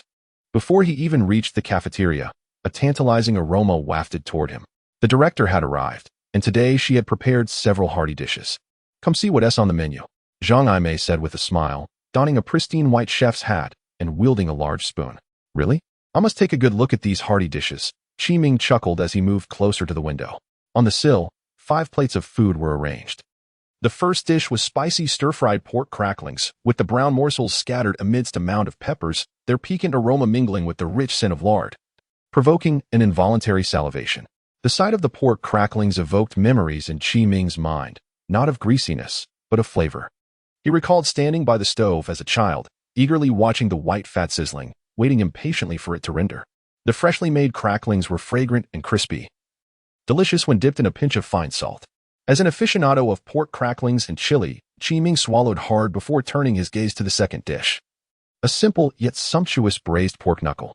The deep red sauce enveloped the knuckle, merging seamlessly with the base broth.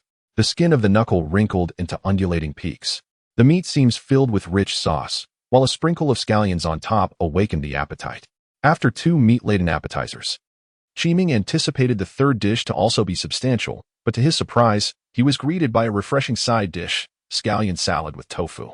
In a gleaming stainless steel bowl, pristine white tofu formed a miniature pyramid, drizzled with a brown dressing that flowed like a gentle river, its pinnacle adorned with vibrant green scallions, cleansing the palate after the preceding richness.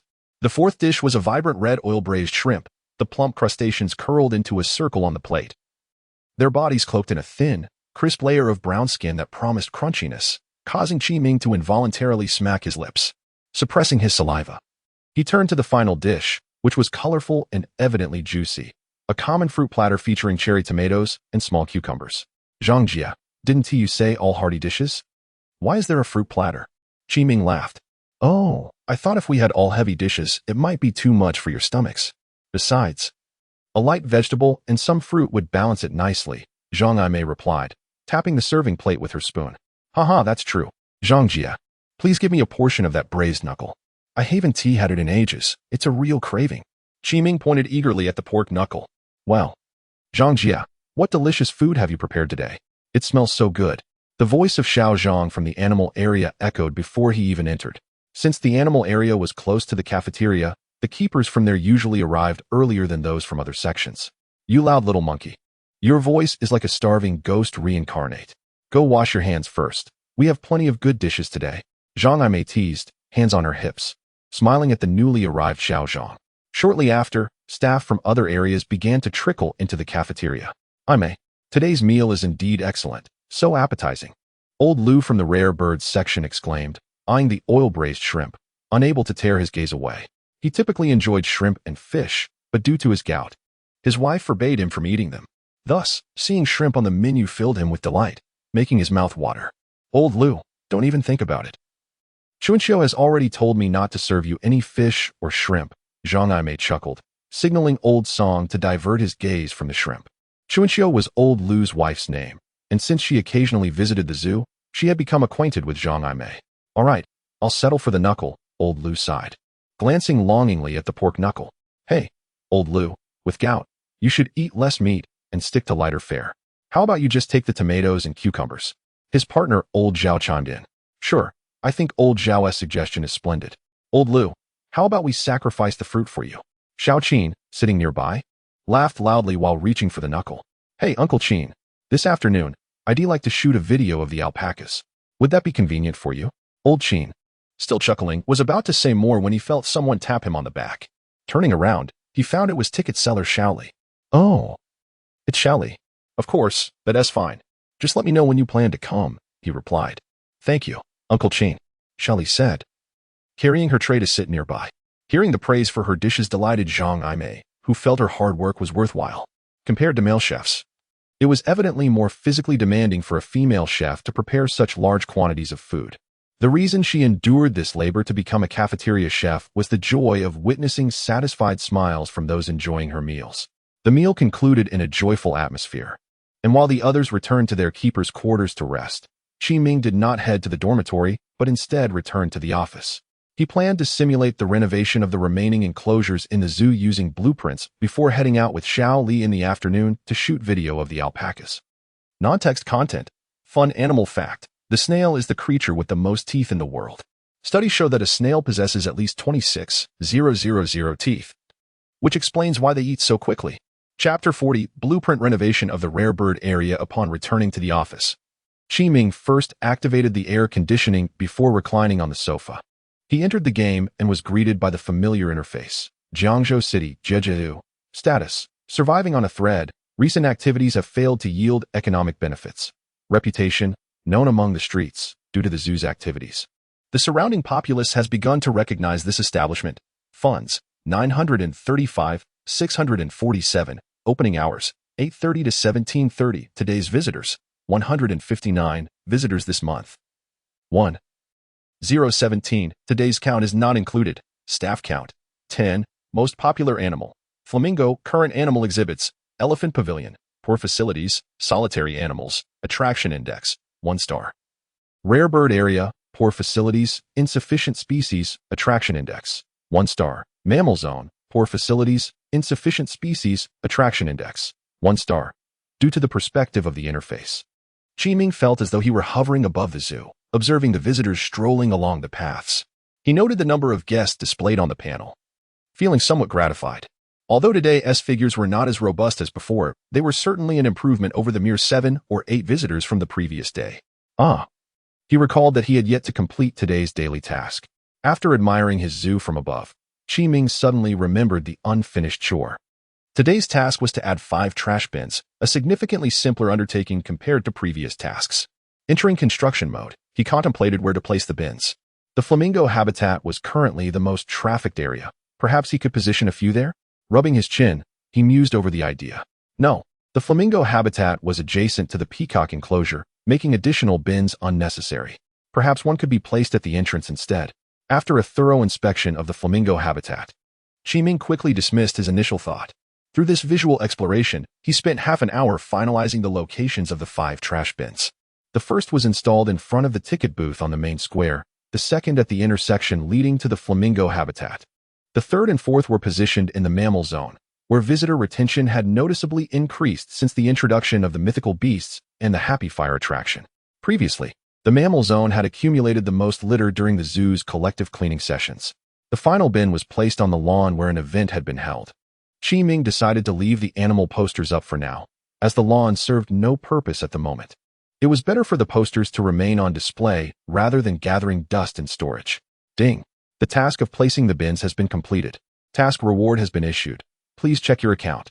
With the 100 animal coins received, Qi Ming's total now amounted to 1,400. After completing his daily task, he chose not to exit construction mode but instead focused on the rare bird area. He intended to renovate the aging concrete enclosures along the visitor's path, starting with the peacock habitat, as it was too close to the flamingos. If he did not renovate it first, the contrast would highlight the peacock habitat's dilapidation. Upon clicking the peacock habitat, an information panel appeared, but Qi Ming ignored it, opting instead to select the blueprint option below. Soon, a miniature version of the peacock habitat materialized before him. Observing the blueprint, Qi Ming decided to replace the existing concrete walls with hedges. He also transformed the cement floor into earth and added a few small shrubs for the peacock couple. After some thought, he divided the ground into 3 sections, a grassy area, a shorter grass section, and a bare patch of soil. He felt that this initial alteration was sufficient, and any further modifications could be addressed later if new ideas emerged. Satisfied that there were no significant issues, Qi Ming named the blueprint Initial Peacock Planning and saved it. After the blueprint disappeared, he quickly turned his attention to the ostrich habitat. This time, he opted for simple wooden fencing instead of hedges, reminiscent of the typical enclosures found in pastures. He chose hard soil for the ground, with some areas covered in hardened earth, as ostriches primarily inhabit desert, grassland, and scrub environments. To evoke a sense of home, he incorporated a small section of sandy terrain reminiscent of the African landscape, allowing the ostriches to bury their heads in the sand during times of distress. After adding some shrubs, Qi Ming contemplated the blueprint once more, deciding to encircle the ostrich habitat with additional shrubbery. This would prevent the sand from being blown away by the wind, while also complementing the zoo's environment. Pleased with the African-themed habitat blueprint before him, he nodded in satisfaction. Indeed, an ostrich habitat must include sand, though the costs were somewhat steep. Noticing the expense at the bottom right of the blueprint, 113,351, Qi Ming felt a twinge of regret. In his enthusiasm, he had perhaps overdone it. The cost for the ostrich habitat was 50% higher than that of the peacock habitat, and even the flamingo habitat had only cost him 130,000. Suddenly, he recalled that he had spent relatively little on the flamingo enclosure. Wait a moment. The ostrich habitat is 100 square meters smaller than the flamingo area. Why is the cost so high? No. It must be that the flamingo habitat was extraordinarily inexpensive to build. Confounded by his thoughts, Qi Ming promptly opened the game help section, having developed a habit of consulting it whenever he encountered confusion. After reviewing the help section, the reason became clear. The flamingo habitat had been built for the first time, which granted him a 50% discount. Darn it, why doesn't the system ever notify me? I always have to find out for myself. Non-text content. Fun animal facts. Birds rely on gravity to swallow food. If they were taken to space, they would be unable to eat due to the absence of gravity. Chapter 41. Habitat of the pheasant. Although Qi Ming felt a twinge of regret over the expenses incurred for the modifications, he resolved to make no further alterations, begrudgingly accommodating his future companions. After naming the ostrich habitat and saving the edits, he shifted his focus to the pheasant enclosure, which could be regarded as the smallest part of the zoo, measuring merely around 10 square meters. In comparison, a typical living room in a house of over 140 square meters spans more than 20 square meters, making the pheasant space akin to half of a living room. However, as there was only one pheasant, the area felt relatively spacious. Qi Ming had a complete vision for the pheasant habitat. In fact, he had contemplated modifications for the enclosures of other animals as well. Observing the blueprint before him, he decided to expand the area slightly, increasing the pheasant habitat from 10 to 40 square meters, thereby quadrupling its size. This enlargement would facilitate the pheasant's movement since they are capable of flight, albeit short-lived and limited in distance. The pheasant's flight resembles a parabolic arc, gliding before landing. So Qi Ming aimed to provide ample space for gliding. With the habitat now spanning 40 square meters, the pheasant would have significantly increased room for activity. After expanding the area, he sought out reeds in the natural options, knowing that pheasants favor nesting in grass, reeds, or bushes, and occasionally near hidden tree roots or in fields. Qi Ming aspired to recreate a comfortable environment for the pheasant, planning to later introduce a few female pheasants to keep it company, as solitary existence could be quite dull. As an afterthought, he decided today would be the day to name it. He settled on Little Yi. Realizing he had yet to assign a name to the pheasant, he swiftly made the decision. Following the naming, Qi Ming considered the pheasant's dietary habits and added a small patch of long grass to the habitat. Pheasants are omnivorous, with their diet changing according to the region and season. In autumn, they primarily consume various fruits, seeds, leaves, buds, grass seeds, and some insects. During winter, they favor tender shoots, branches, stems, fruits, seeds, and grains, while in summer, their diet consists mainly of insects and other small invertebrates, along with tender shoots and berries. In spring, they peck at newly sprouted grass stems and leaves, often foraging in cultivated fields for grains and seedlings. In autumn, pheasants frequently form small groups of up to 10, foraging in farmland, forest edges, and near villages, making them relatively common in less developed areas. After placing the reeds, Qi Ming thoughtfully positioned a crooked tree in the center of the habitat. This tree had a branch extending horizontally, approximately 1 meter long. By placing this tree, Qi Ming hoped that little Yi would occasionally perch on the protruding branch, which would create a picturesque scene. A vibrant pheasant atop a tree with reeds swaying in the wind, its feathers rustling gently. On one side of the habitat, Qi Ming arranged a small row of bushes, intended for little Yi to use for nesting in the future. He felt the habitat was nearly complete. Yet he was uncertain about how to approach the enclosing walls. Given that pheasants can fly, a hedge was impractical. The current concrete cage housing the pheasant utilized a common wire mesh, which Qi Ming was not fond of, believing it detracted from the visitor's experience and clashed with his vision of an open, unconfined atmosphere. After rummaging through the construction options, Qi Ming decided on a tempered glass wall. Tempered glass wall, resistance level, 3 characteristics, transparent, climb-proof, waterproof. Although its cost exceeded that of brick walls, wire mesh, and hedges, the benefits of a glass wall were considerable. It would not obstruct visitors' views of the habitat, while concealing the fibrous netting intended to prevent flight. This netting, a semi-transparent white fiber, would be less noticeable viewed through glass. Qi Ming set the glass walls to a height of 5 meters, ensuring that the pheasant's vertical space for movement was ample. Except for the side adjacent to the caretaker's cabin, he planned to install glass walls on the remaining 3 sides, with elongated openings to provide clearer viewing for guests. To prevent accidents, these openings would measure only 5 centimeters in height. Once he finalized the pheasant's habitat design, Qi Ming reviewed his work and felt quite satisfied. He intended to refrain from further modifications, considering the limited size of the enclosure. However, gazing at the swaying reeds in the blueprint, he sensed something was missing. What could it be? The environment seemed adequately restored. As he scanned the surroundings, his gaze fell upon the scenic river within the park, and the realization struck him: water was the missing element. How could the reeds exist without water? Identifying the key, Qi Ming promptly opened the terrain options and transformed the section of land in front of the reeds near the path into a small shallow area. He kept its size modest, around 7 to 8 square meters, conveniently situated beside the glass wall. Upon completing this final piece of the puzzle, Qi Ming felt a sense of satisfaction as he saved the blueprint.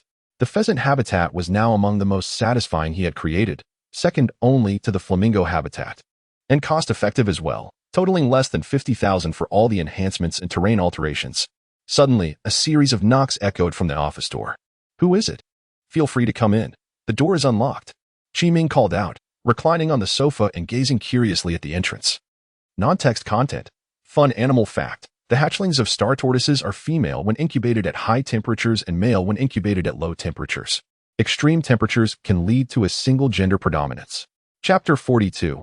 Preparation. As the door swung open, Xiaoli entered the office, exclaiming, "Did the director not say we would gather at the zoo entrance at 2 o'clock? I've been waiting downstairs for ages, and you didn't answer your calls." Noticing the displeasure etched on Xiaoli's face, Qi Ming suddenly recalled their agreement to film a video that afternoon. "I'm so sorry. I must have dozed off on the sofa, and I didn't hear my phone ring. My apologies. I'll wash my face, and we can head out immediately." Qi Ming hastily rose from the sofa, his expression one of regret. He had indeed been oblivious to the ringing phone, as his focus was solely on the blueprint renovation. When Xiaoli saw Qi Ming sprawled on the sofa, she had already surmised that he might have been asleep. All right. Who told you to be the boss?" she quipped as she plopped down onto the sofa after Qi Ming stood up. "You go and come back quickly. I'll enjoy the air conditioning here." Once Qi Ming emerged from the restroom after freshening up, the two of them turned off the air conditioning and made their way towards the animal area. Their purpose was to film the inaugural video for the zoo's social media account. Currently, the most popular animals were the alpacas and the mischievous Happy. However, Given Happy's somewhat confusing appearance, after some discussion, Qiming and Xiaoli ultimately decided to feature the charming alpacas. These creatures not only boasted an adorable image but also came with a built-in notoriety. Importantly, with the assistance of Keeper Chain, they could capture footage up close. A feat that would be more challenging with Happy. To save time, they opted for a direct route from the entrance to the animal area, bypassing the exotic bird section. Director, do you have a rough idea of what we'll be filming today? Xiaoli asked, wiping the sweat from her brow as she turned to Qiming. Not really. Qiming replied sheepishly, pulling a pack of tissues from his pocket and handing it to her. I had initially planned to wait a few days before shooting. But I didn't expect your enthusiasm. I'm just igniting the fires of a new official role, and with the zoo finally gaining some notoriety. We must seize the opportunity while it's hot, Xiaoli stated, accepting the tissues with a grateful nod. Releasing our video now could capitalize on the buzz from those viral videos of the zoo. We must take advantage of this momentum. Well, I hadn't considered that. Let us head to the site and brainstorm how to shoot. Qiming conceded, watching Xiaoli's spirited demeanor with a resigned smile. Under the sweltering sun, they arrived at the alpaca enclosure. Despite the zoo's lush greenery, the air was thick with heat, and both Qiming and Xiaoli were soon drenched in sweat. Director, there are quite a few visitors here, Xiaoli remarked, surprised to see a sparse yet notable number of people gathered outside the alpaca habitat. Although the zoo had been running free events recently, today marked Xiaoli's first encounter with such a crowd near the animals. In Qiming's view, the number of visitors was lesser compared to the previous days. He estimated the crowd to be merely a dozen or so, since today was not a free event. And following the previous day's visitors sharing photos and videos of the somewhat dilapidated zoo on social media, attendance had noticeably dwindled. Yet, Qiming was unconcerned. The immediate need was not for more visitors, but rather for the pace of renovation in the park. After a brief observation, they circumvented the visitors and approached the keeper's cabin behind the habitat. Finding the door locked, Qiming retrieved his phone and searched for Keeper Chin's number in his contacts. A few seconds later, the call connected. Hello, Director, what can I do for you? Came Qin's voice. Hey, Qin, where are you right now? Xiaoli and I are here to film, Qiming inquired, puzzled since he had sent Qin a message earlier. My apologies, Director. I'm still in the restroom. I'm having a bit of a stomach issue. I'll be there shortly. All right, take your time.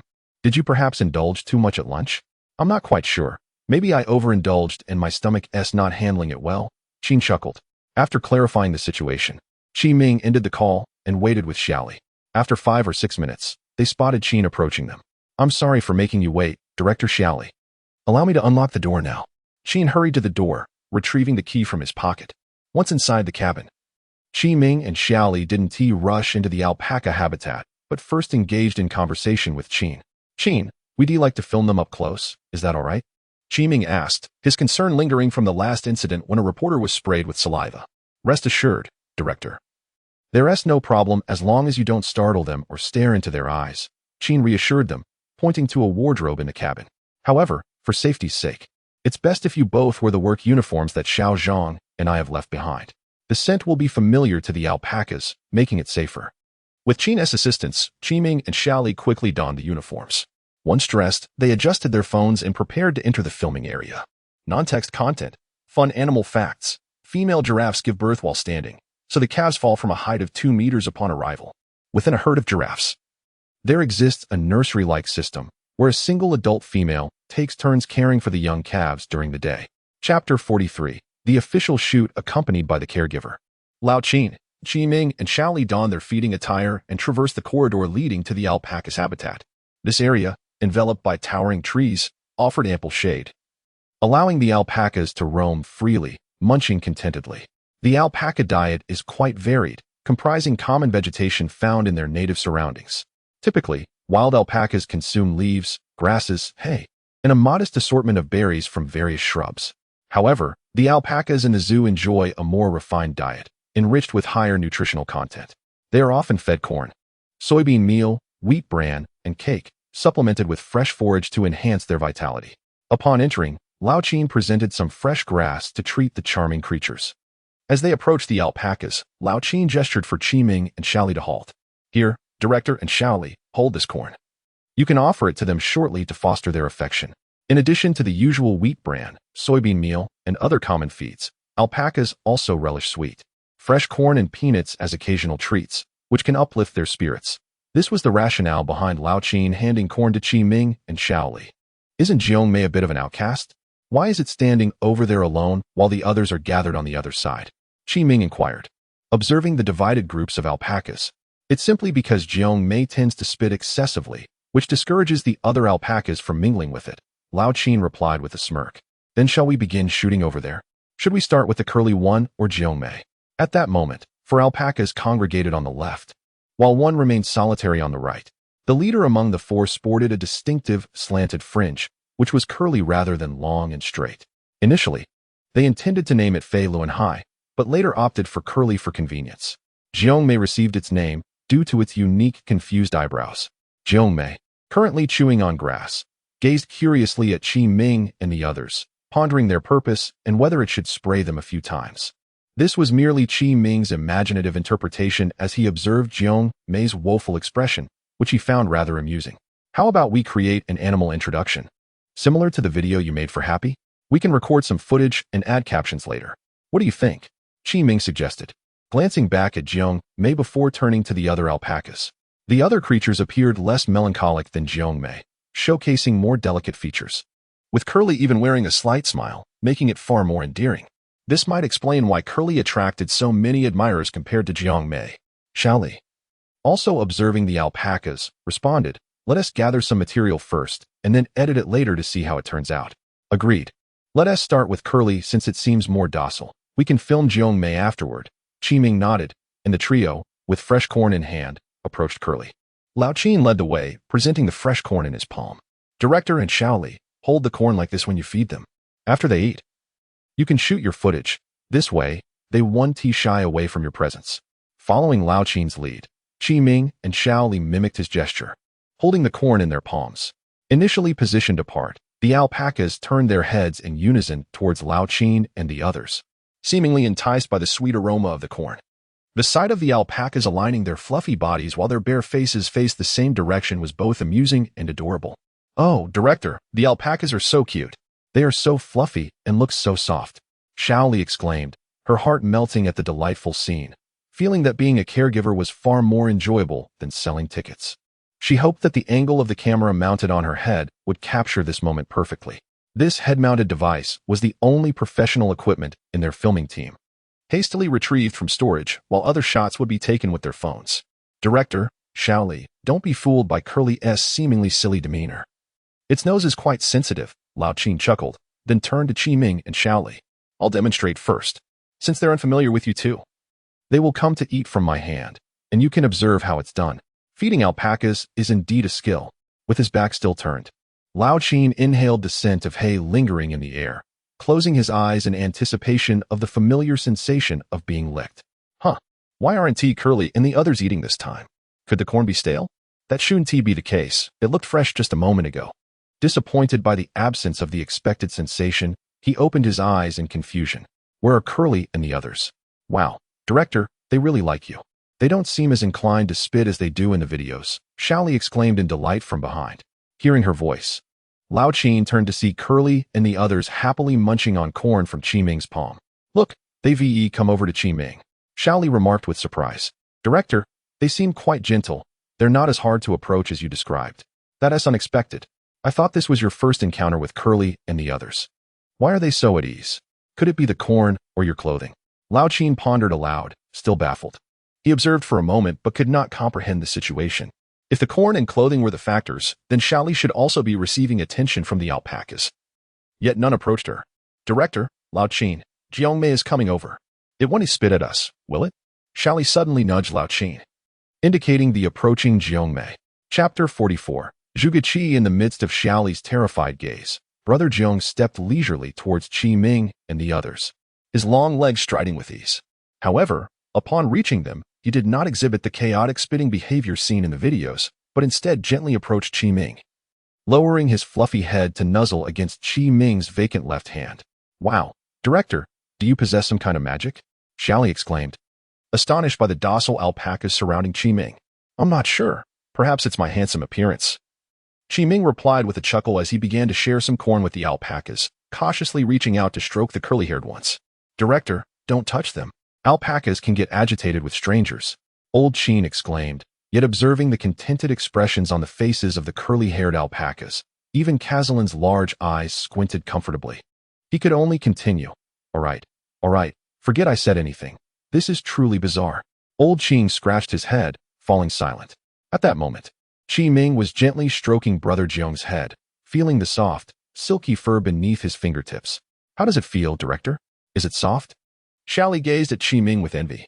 Yes, it feels like a delightful combination of cotton and silk. Absolutely splendid. Qi Ming pondered for a moment before responding. As he observed the alpacas leaning their heads against his hand like playful puppies, a strange sensation washed over him. He understood that their affectionate behavior was likely a result of the caretaker aura. Brother Jiong and the curly-haired one flanked Qi Ming, who lovingly caressed their backs.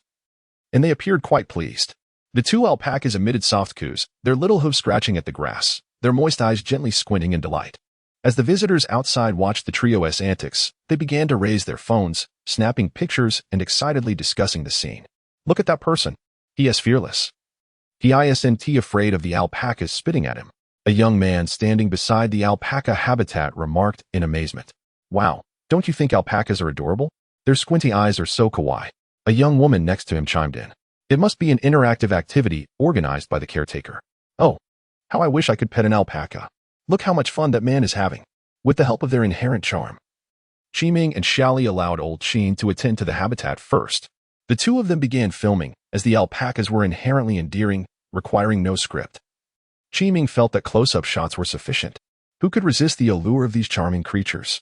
Of course, this was contingent upon them not revealing their buck teeth and spraying water.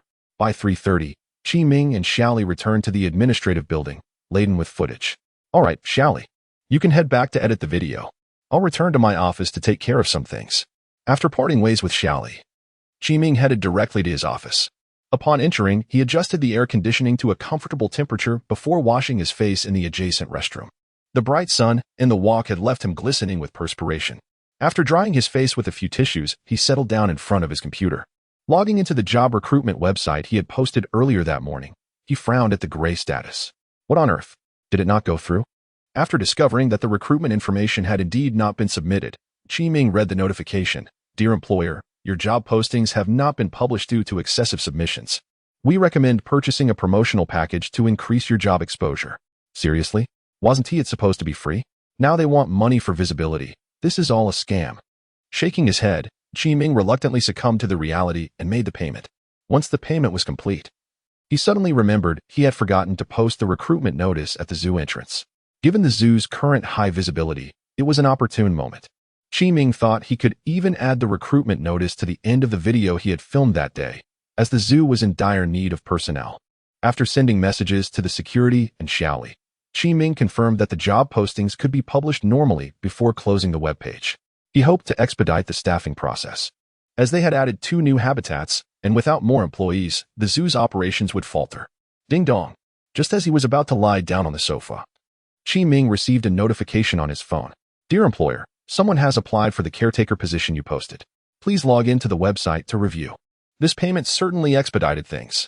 Qi Ming had initially planned to relax on the sofa and finalize the preliminary renovation blueprints for the wildlife area and the elephant pavilion during the lunch break. However, since there was already an applicant, he decided to check the resume first. Quickly opening the recruitment website, Qi Ming deftly navigated to the applicant's resume. The first thing he saw was a cheerful young man with a radiant smile, followed by the usual resume details. Name, Zhuge Qi. Gender, male. Hometown, Jiangzhou. Work experience, 3 years as a caregiver at a pig farm. 1 year as a caregiver at a chicken farm. Self-introduction. I love animals and am very fond of zoos. I hope to join the zoo. Upon seeing the name Zhuge Qi, Qi Ming felt an inexplicable mismatch when reviewing his work experience. However, he concluded that as long as the interview went smoothly, he would hire him. Moreover, Qi Ming sensed that Zhuge Qi might have a particular fondness for the elephant pavilion, which was fitting given that Dodo had a substantial output every day. It should invoke memories of his time at the pig farm. Confirming interview time, Monday at 9 a.m. After confirming the interview time with Zhuge Qi, Qi Ming refreshed the website to ensure there were no new resumes before logging out. Sigh. No matter if the phone buzzed or not, he resolved to finalize the blueprints for Dodo and happy before anything else. Lying down on the sofa, he set his phone aside. Ding, ding. Glancing at the vibrating phone, he saw the caller ID displaying Old Gao. What could old Gao want? Sighing, Qiming answered the call. Hello. Chapter 45. Finalizing the blueprint. Hello. Lao Gao, is there something you need? Qiming said helplessly into his phone. All right. I'll send it to you right away. I'm logging onto the computer now. After ending the call, Qiming rose from the sofa and approached his computer. He opened it and logged into the back end of the recruitment website, copying the job postings to send to Lao Gao. Lao Gao had called to request the recruitment information, so he could forward it to the advertising company today, ensuring that the security personnel could post it tomorrow. Once the information was sent, Qiming finally reclined back onto the sofa. What a struggle, he exclaimed, and then immersed himself in the game, smoothly entering the construction mode. Since he had already established the blueprint for the exotic bird area during his lunch break, he directly shifted his viewpoint to the animal zone. Upon arriving in the animal zone, his gaze was immediately drawn to the adorable llamas. Observing the serene creatures munching on grass, Qiming smiled as he opened the blueprint. For the llama's habitat, he only needed to make minor adjustments to the terrain, adding a couple of gentle slopes. Since the llama enclosure was already a grassy area enclosed by wooden fences, he elevated the terrain slightly on the east and west sides before saving the blueprint. A few $1,000s, quite reasonable. After finalizing the llama's habitat, Qiming shifted his view to the Monkey Mountain. Since the recent influx of visitors, Lao Wang's boat rides had been usurped by other monkeys. The Monkey Mountain, designed as a circular pit, had seen an increase in tourist feeding, which was particularly problematic. Lao Wang, having enjoyed the benefits of proximity, was always well fed. However, after some monkeys witnessed his plentiful feasts, they began to compete for the bamboo raft, resulting in a new monkey now occupying the boat in Qiming's view. Meanwhile, the Monkey King, Xiao Wang, lounged on the raft, awaiting the tourist offerings, demonstrating a rather capitalistic approach by having his underlings paddle for him. Among the onlookers, Qiming spotted keeper Xiao Zhang, vocally urging tourists not to feed the monkeys. Yet, his solitary efforts seemed ineffective. Sigh, we need to hire more staff and complete these renovations swiftly. Retrieving his view from the tourists, Qiming opened the blueprint for the Monkey Mountain habitat. He had a general plan in mind, and with a thought, he elevated the Monkey Mountain from the pit to level ground, raising it slightly.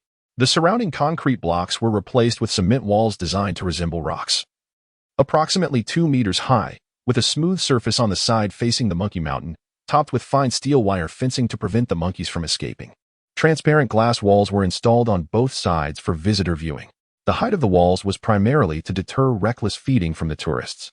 Qiming also removed the rocky hill in the center of the Monkey Mountain and replaced it with several large stones, adding real trees within the habitat, as the monkeys preferred interacting with genuine foliage over artificial rock formations.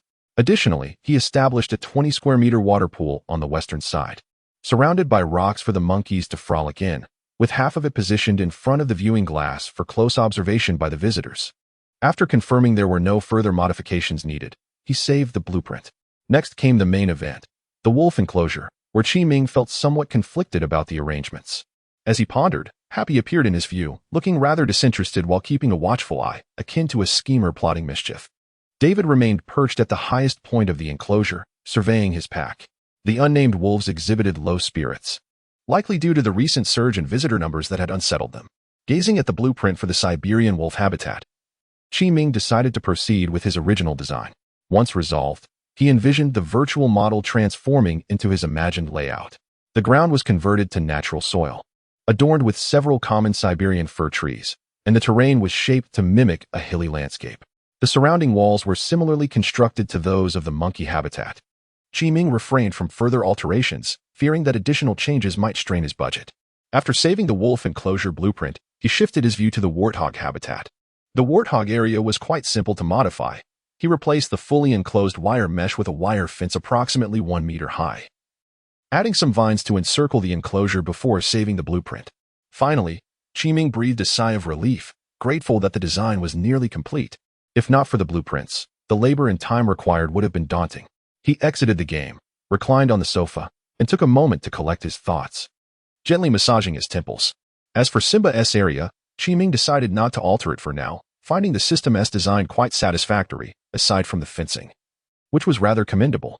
He made slight optimizations to the elephant pavilion before saving the blueprint. Once finalized, we'll commence renovations tonight. Tomorrow, the zoo will be entirely transformed. Qiming exclaimed excitedly, eyes narrowing in anticipation. After a brief respite on the sofa, he stood up, stretched, and returned to the computer to check the recruitment status. It was nearly 5 o'clock, and an hour had passed since he last viewed Jugachi's resume. He anticipated that the backend would have received a considerable number of applications. Indeed, upon opening it, he noted several red dots indicating new messages.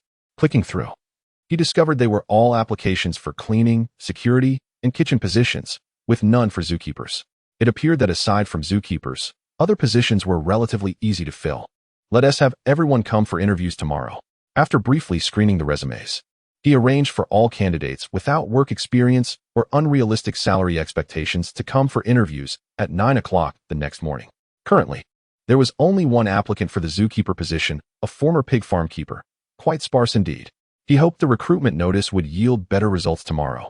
Chapter 46. The Financial Dilemma. After completing the recruitment tasks, Qiming tidied his desk slightly before heading to the cafeteria. As he walked along the path to the cafeteria, he couldn't resist the urge to check the zoo information in the game. Jianghai City Jiajia Zoo. Status. On the brink of closure, recent activities have failed to generate economic benefits. Reputation. Known in the community due to zoo activities. Locals have begun to recognize this establishment. Funds. 934, 633.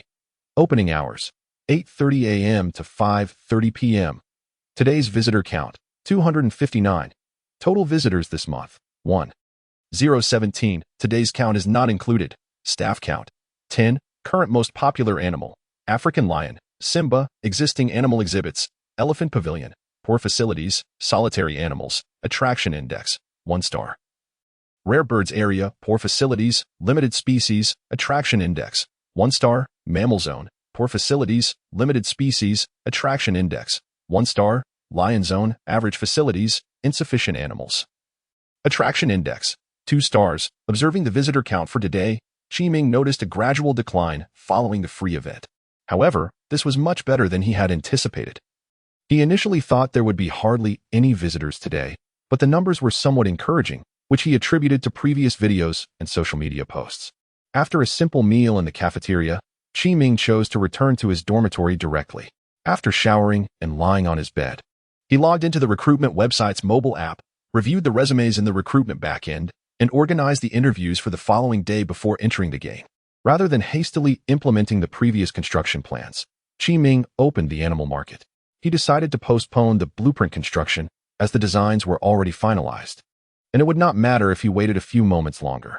Zebra, 1200Z, zebra. Warthog, warthog. Peacock, peacock. Gazing at the familiar animals in the market, Qiming stroked his chin, pondering whether to purchase a zebra. After all, it was already Sunday, and the animal market would refresh shortly after midnight. Should he buy it? If he didn't, and the refresh yielded poor luck. He wondered when he would complete the task. Qiming sighed, observing the 400 animal coins in his account, feeling a pang of frustration. Suddenly, his phone rang. Hello. Who is this? Hello. This is a real estate consultant from Hengbiyuan. We currently have 2 new properties for sale at the base price due to the latest Metro Line 3. Would you be interested? Whether for investment or personal residence. It's an excellent choice. Upon realizing it was a housing advertisement, Qiming hung up immediately. The interruption from the advertisement led him to abandon his contemplation of purchasing the zebra, opting instead to exit the market and enter the construction mode. He decided to complete the zoo renovations before making any further plans. Since the blueprints were already saved, Qiming simply needed to select the designs and confirm payment. Sequentially clicking through the saved blueprints and confirming the payment, he watched as the blueprints transformed into virtual blue shards and flowed into the ground. In that moment, a slight ache formed in his heart, akin to his wallet crying out. Just from those few clicks, he had spent over 400,000 silver coins. And that was without making any significant alterations. However, now that the money was spent, Qiming stood in the air, watching as the habitats underwent transformation. The iron structures of the zoo, weathered by time, had taken on a yellowish hue.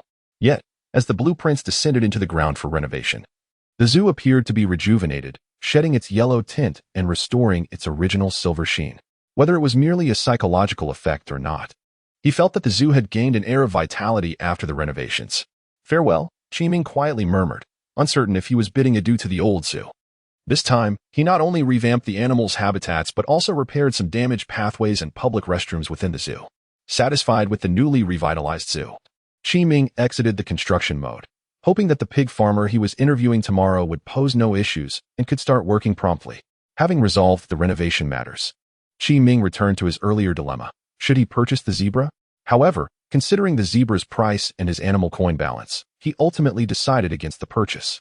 With his current funds, he could only acquire one zebra, and he believed it prudent to wait for the refresh. After all, there were only so many species in the zoo. He doubted he would encounter duplicates. He decided to gamble on luck, thinking that perhaps a bicycle could become a motorcycle. Checking the refresh time at the bottom of the market. Refresh time, 2:32. He thought it best to watch a few videos to relax. After such a mentally taxing day, he deserved a break. Qi Ming exited the game and opened a video app, scrolling through the content. Haha. This panda with its upright ears is absolutely hilarious. Unable to contain his laughter at the sight of the black and white ball of fluff, he let out a giggle. The panda in the video sat on a wooden platform, its short legs crossed like a person, with its chubby paws clutching a bamboo shoot. Its large erectors swayed as it munched away, making it look like an adorable old man lounging casually. Time flew by as he watched videos. And before he knew it, it was 11:58.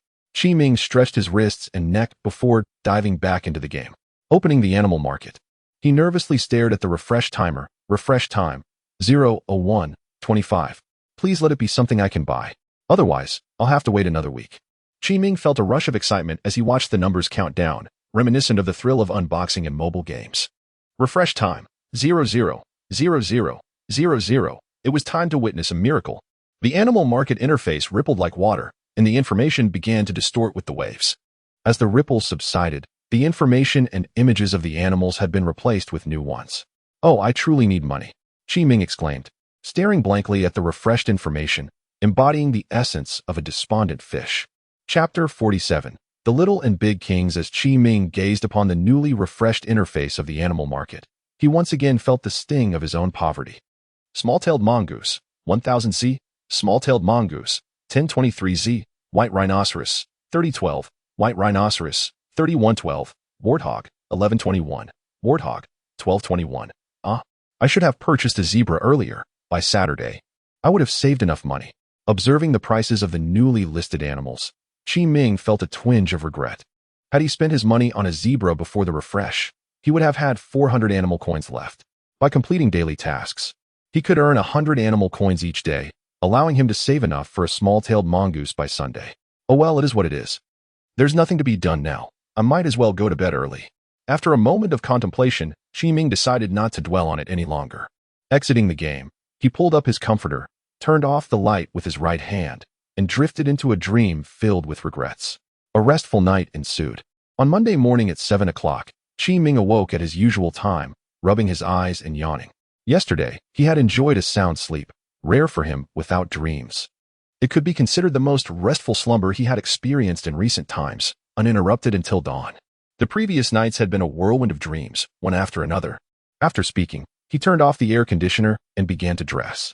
Once he had completed his morning routine, Qi Ming headed downstairs to the cafeteria, where the aroma of the food was as enticing as ever. Approaching the counter, he collected a bowl of noodles and greeted Zhang Aimei before finding a table to enjoy his meal. Once he finished, he planned to return to the office to prepare for a series of interviews scheduled for 9 o'clock. Director, I've finished editing the video. I'll send it to you shortly. Let me know if there are any changes needed. As Qi Ming neared the end of his meal, Xiao Li, who had just come from the cafeteria, sat beside him with her plate. The video is ready, right? All right, send it to me after you finish eating. There's no rush. Sure, Xiao Li said, dipping her youtiao into the pig's blood soup, softening it before taking a bite. Suddenly, she recalled something and spoke up.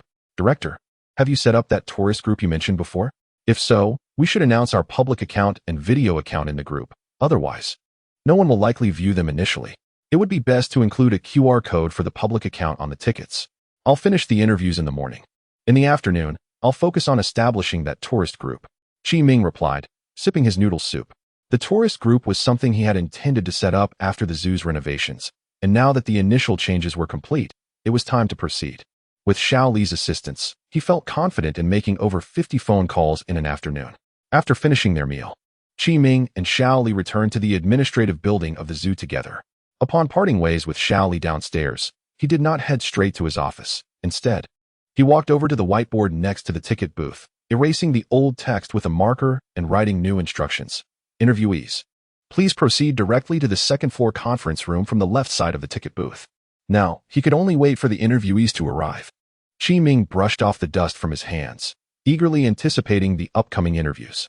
After finishing his note, he returned to the second floor, turned on the air conditioning in his office, as the weather in Jiangzhou was stifling without it. Once the air conditioner was set, he settled into his chair and picked up a book on zoo planning from a nearby shelf. Ding! Daily tasks have been updated. Please check. It was already 8 o'clock. How swiftly time flies.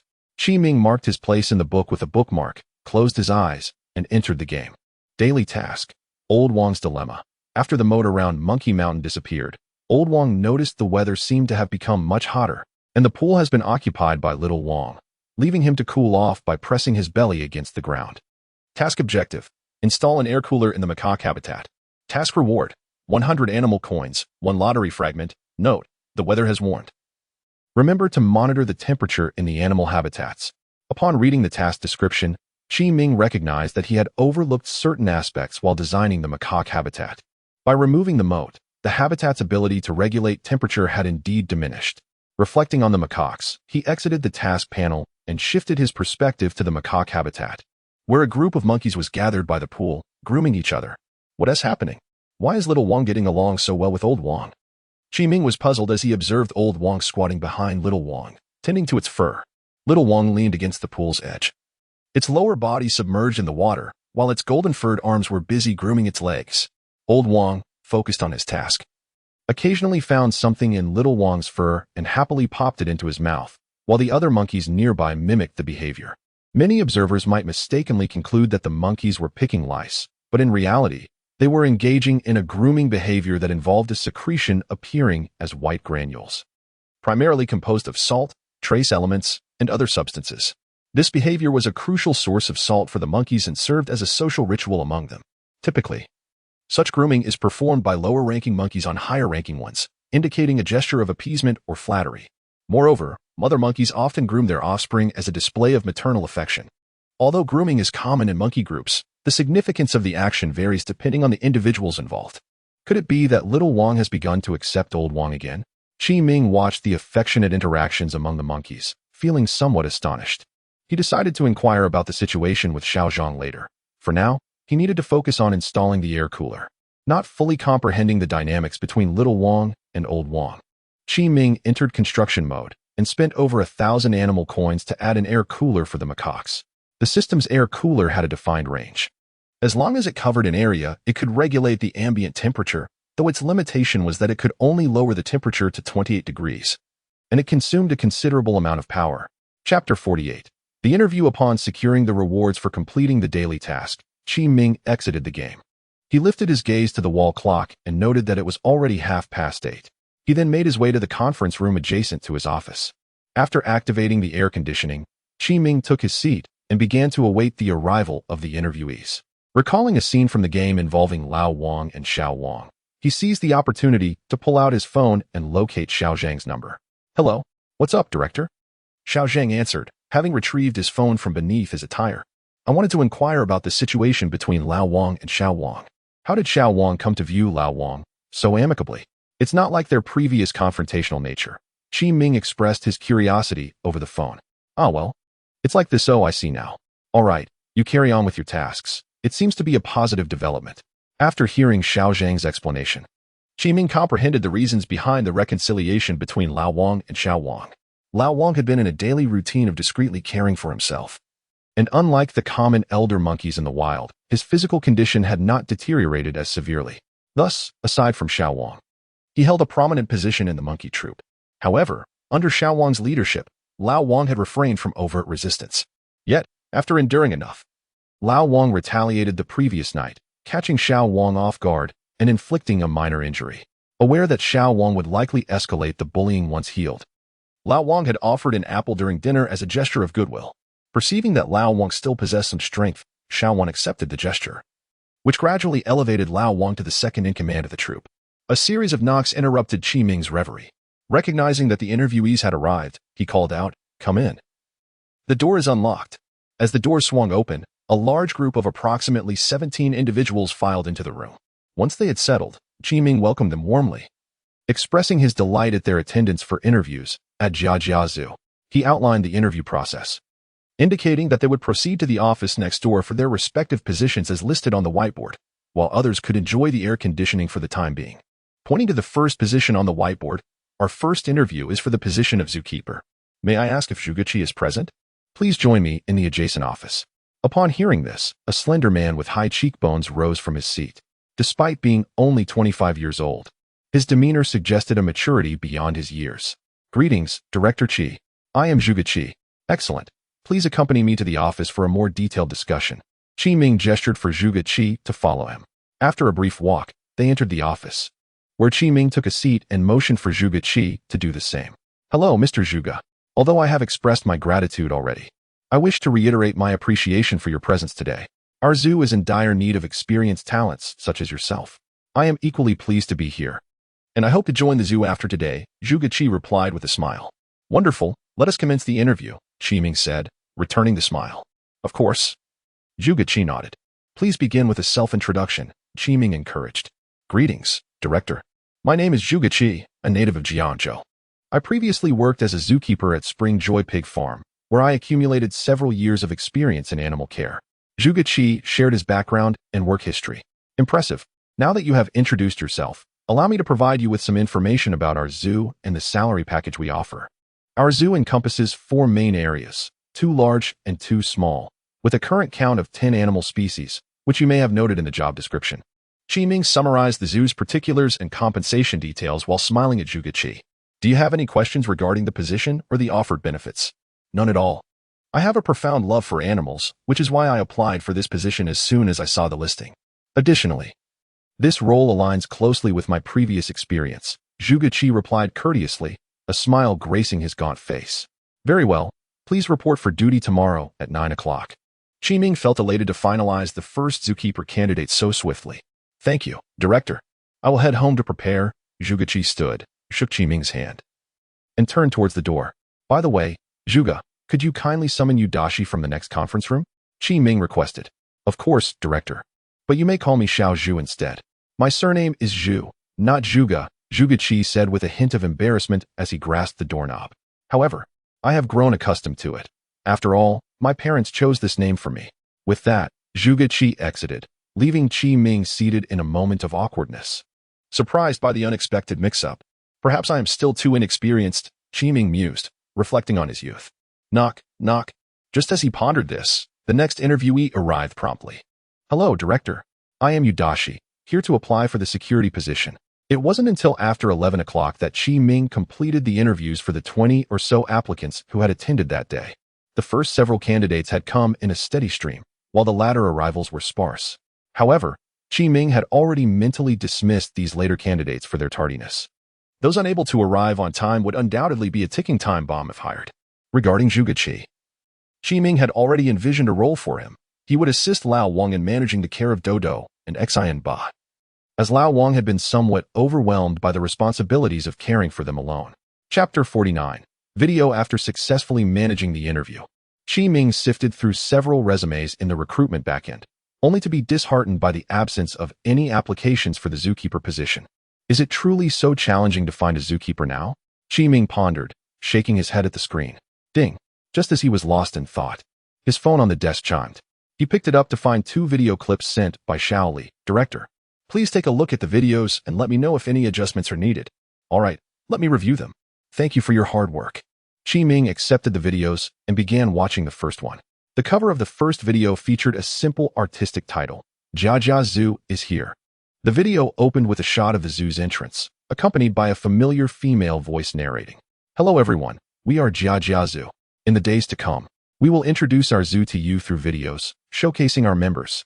The narration was paired with silhouettes of the zoo's interior and its habitats. The video was brief, lasting just over 20 seconds, merely outlining the content that would be presented in the future.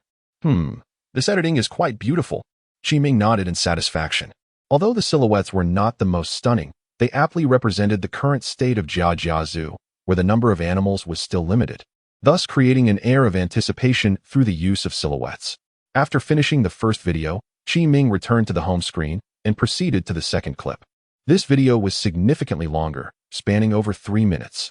It began with Curly and the bewildered-faced brother standing on either side, munching on grass, followed by scenes of the alpacas going about their daily routines, their large, expressive eyes blinking lazily as they strolled across the grass.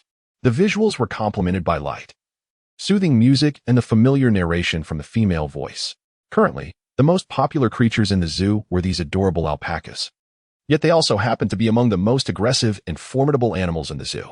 The charming alpacas hail from the Americas, and notably, the video did not feature any humans, a decision agreed upon by Xiaoli and Qiming. Qiming believed that the initial videos should primarily focus on the animals, with behind-the-scenes glimpses of the zookeeper's work added later, once a substantial following was established, to provide a deeper understanding of the zoo's operations. Having viewed both videos, Qiming found no need for any modifications. He exited the video and messaged Xiaoli. "I've watched the videos and found no issues. Go ahead and post them." "Okay." "Received, boss." Just as Qiming was about to set his phone down, he noticed the visitor contact form on his desk and suddenly recalled something. He quickly opened the chat interface and sent Xiaoli another message. "Xiaoli, hold off on sending the videos for now. I'll call the visitors this afternoon and suggest creating a group to notify them first. It would be better that way, else we might not get much engagement." "Okay. I'll think about the content and ideas for the subsequent videos." After finishing his conversation with Xiaoli, Qiming glanced at the time and realized it was nearly lunchtime. He tidied up his desk a bit before heading to the cafeteria for a meal. As he approached the cafeteria, Qiming was greeted by the delightful aroma of kelp mingled with mung beans. Could it be that they were serving both pork kelp soup and mung bean soup today? His curiosity piqued. Usually, the zoo only prepared one type of soup. "Ah, the director has arrived. After yesterday's indulgence, we decided to make some mung bean soup today to cool everyone down. Go ahead and serve yourself." Zhang Aimei, wielding a large ladle, gestured for Qiming to come and take a bowl of soup. As a director, he was open to good suggestions. So Qiming promptly fetched a bowl from the sterilizer. He approached a large iron pot at the window and scooped out a spoonful of a dark green mixture. Observing the bowl, he noticed the mung beans mixed with some black bits and turned to Zhang Aimei with a puzzled expression. "Sister Aimei, did you add something to the mung bean soup? What's with the black bits?" "Haha, don't worry, director. This is a new kind of mung bean soup I learned to make. It's more effective in cooling down the body and is also good for the spleen. Just take a sip and you'll see what it is." Zhang Aimei replied with a smile. Taking her advice, Qiming lifted the bowl and took a sip. The soup had a pleasantly soft and glutinous texture, though there was a hint of a seafood taste, which was not overpowering. After tasting it, Qiming realized what Zhang Aimei had added. "Sister Aimei, where did you learn to combine kelp with mung beans? This is my first time experiencing it." After another sip, he admitted that the combination was surprisingly delightful. "Hee, my daughter sent me a video on this a while back. I tried making a pot at home the other day, and it turned out quite tasty, so I decided to give it a go in the cafeteria today." Zhang Aimei laughed as she served the dishes from the pot into plates. Since it was still a bit early for lunch, Qiming had arrived ahead of time. Noticing Zhang Aimei was still busy, he quietly sat down with his bowl and enjoyed the mung bean soup while contemplating his plan to contact the visitors in the afternoon. He intended to call them at 3 o'clock to inform them of the benefits the zoo was offering and gauge their willingness to join the WeChat group established by the zoo. As he mused, he finished the bowl of mung bean soup. "Wow, the director is here so early. What are you drinking? It smells wonderful." As Qiming savored the soup, Xiaozhang and others began entering the cafeteria one after another. "Delicious. You all should try some. This is a new dish developed by our chef." Qiming cheerfully gestured to the empty bowls. "Oh wow, this mung bean soup is refreshing and quite delightful. Aimei, you've done a great job with this mung bean soup. I'll have my wife learn how to make it when I get home. Given that I had too much meat yesterday, I need to drink a few more bowls today." The lunch concluded amidst laughter and cheerful banter. Instead of returning directly to his office, Qiming headed back to the dormitory. He lay on his bed, set an alarm for 2 o'clock, and drifted off to sleep. Chapter 50, Public Account. Together, we learn to bark like dogs, wagging our tails playfully before you. Qiming awoke to the catchy ringtone he had set just yesterday, a tune that, while undeniably infectious, was perhaps ill-suited as an alarm. His cheeks flushed with embarrassment as he silenced the phone. In a moment of impulsive enthusiasm, he had designated this song as his wake-up call. Now, upon reflection, he found the lyrics rather shameful and decided it would be best to reserve such melodies for moments of solitude, lest he face social embarrassment should it ring amidst a crowd. After restoring a more discreet ringtone, Qiming rose, splashed some water on his face, and turned off the air conditioning before stepping out. Though it was already late September, the sun blazed fiercely. The brief stroll from the dormitory to the administrative building left him drenched in perspiration. "Goodness, this weather is unbearable," he exclaimed, wiping the sweat from his brow before eagerly switching on the air conditioning upon entering his office. He stood in front of the cool breeze for a moment, waiting for the room to cool down before finally settling into his chair. As he powered on his computer and opened the document filled with a list of telephone contacts, a wave of apprehension washed over him. Previously, he had confidently told Xiao Li that making phone calls was a simple task, yet now, faced with the reality of it, he felt a surge of nervousness. "How should I begin?" he pondered. "Hello, this is Jia Zhu." No, that sounded too much like a sales pitch. He feared the recipient would simply hang up. Contemplating his opening lines, Qi Ming resorted to searching online for phone etiquette. After some deliberation, he resolved to proceed with his original approach. Enough of this overthinking, time to get started. With determination, he moved the desk phone in front of his computer and initiated the first call. Ring, ring. After a brief period of waiting, the call connected. Just as he was about to speak, the voice on the other end interrupted. "Hello? Who is this?" The tone was somewhat impatient. "Hello? Is this Mr. Li? This is Jia Zhu calling." "Oh, the Zhu? What is going on?" Upon learning it was the Zhu on the line, Mr. Li's tone softened, though curiosity still lingered in his voice.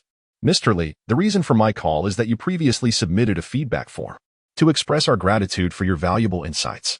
We are pleased to inform you that you have been selected to become a friend of the Zhu." "Haha, is that so? You're being overly courteous. What does being a friend of the Zhu entail?" After Mr. Li posed this question, Qi Ming shared the benefits associated with the title.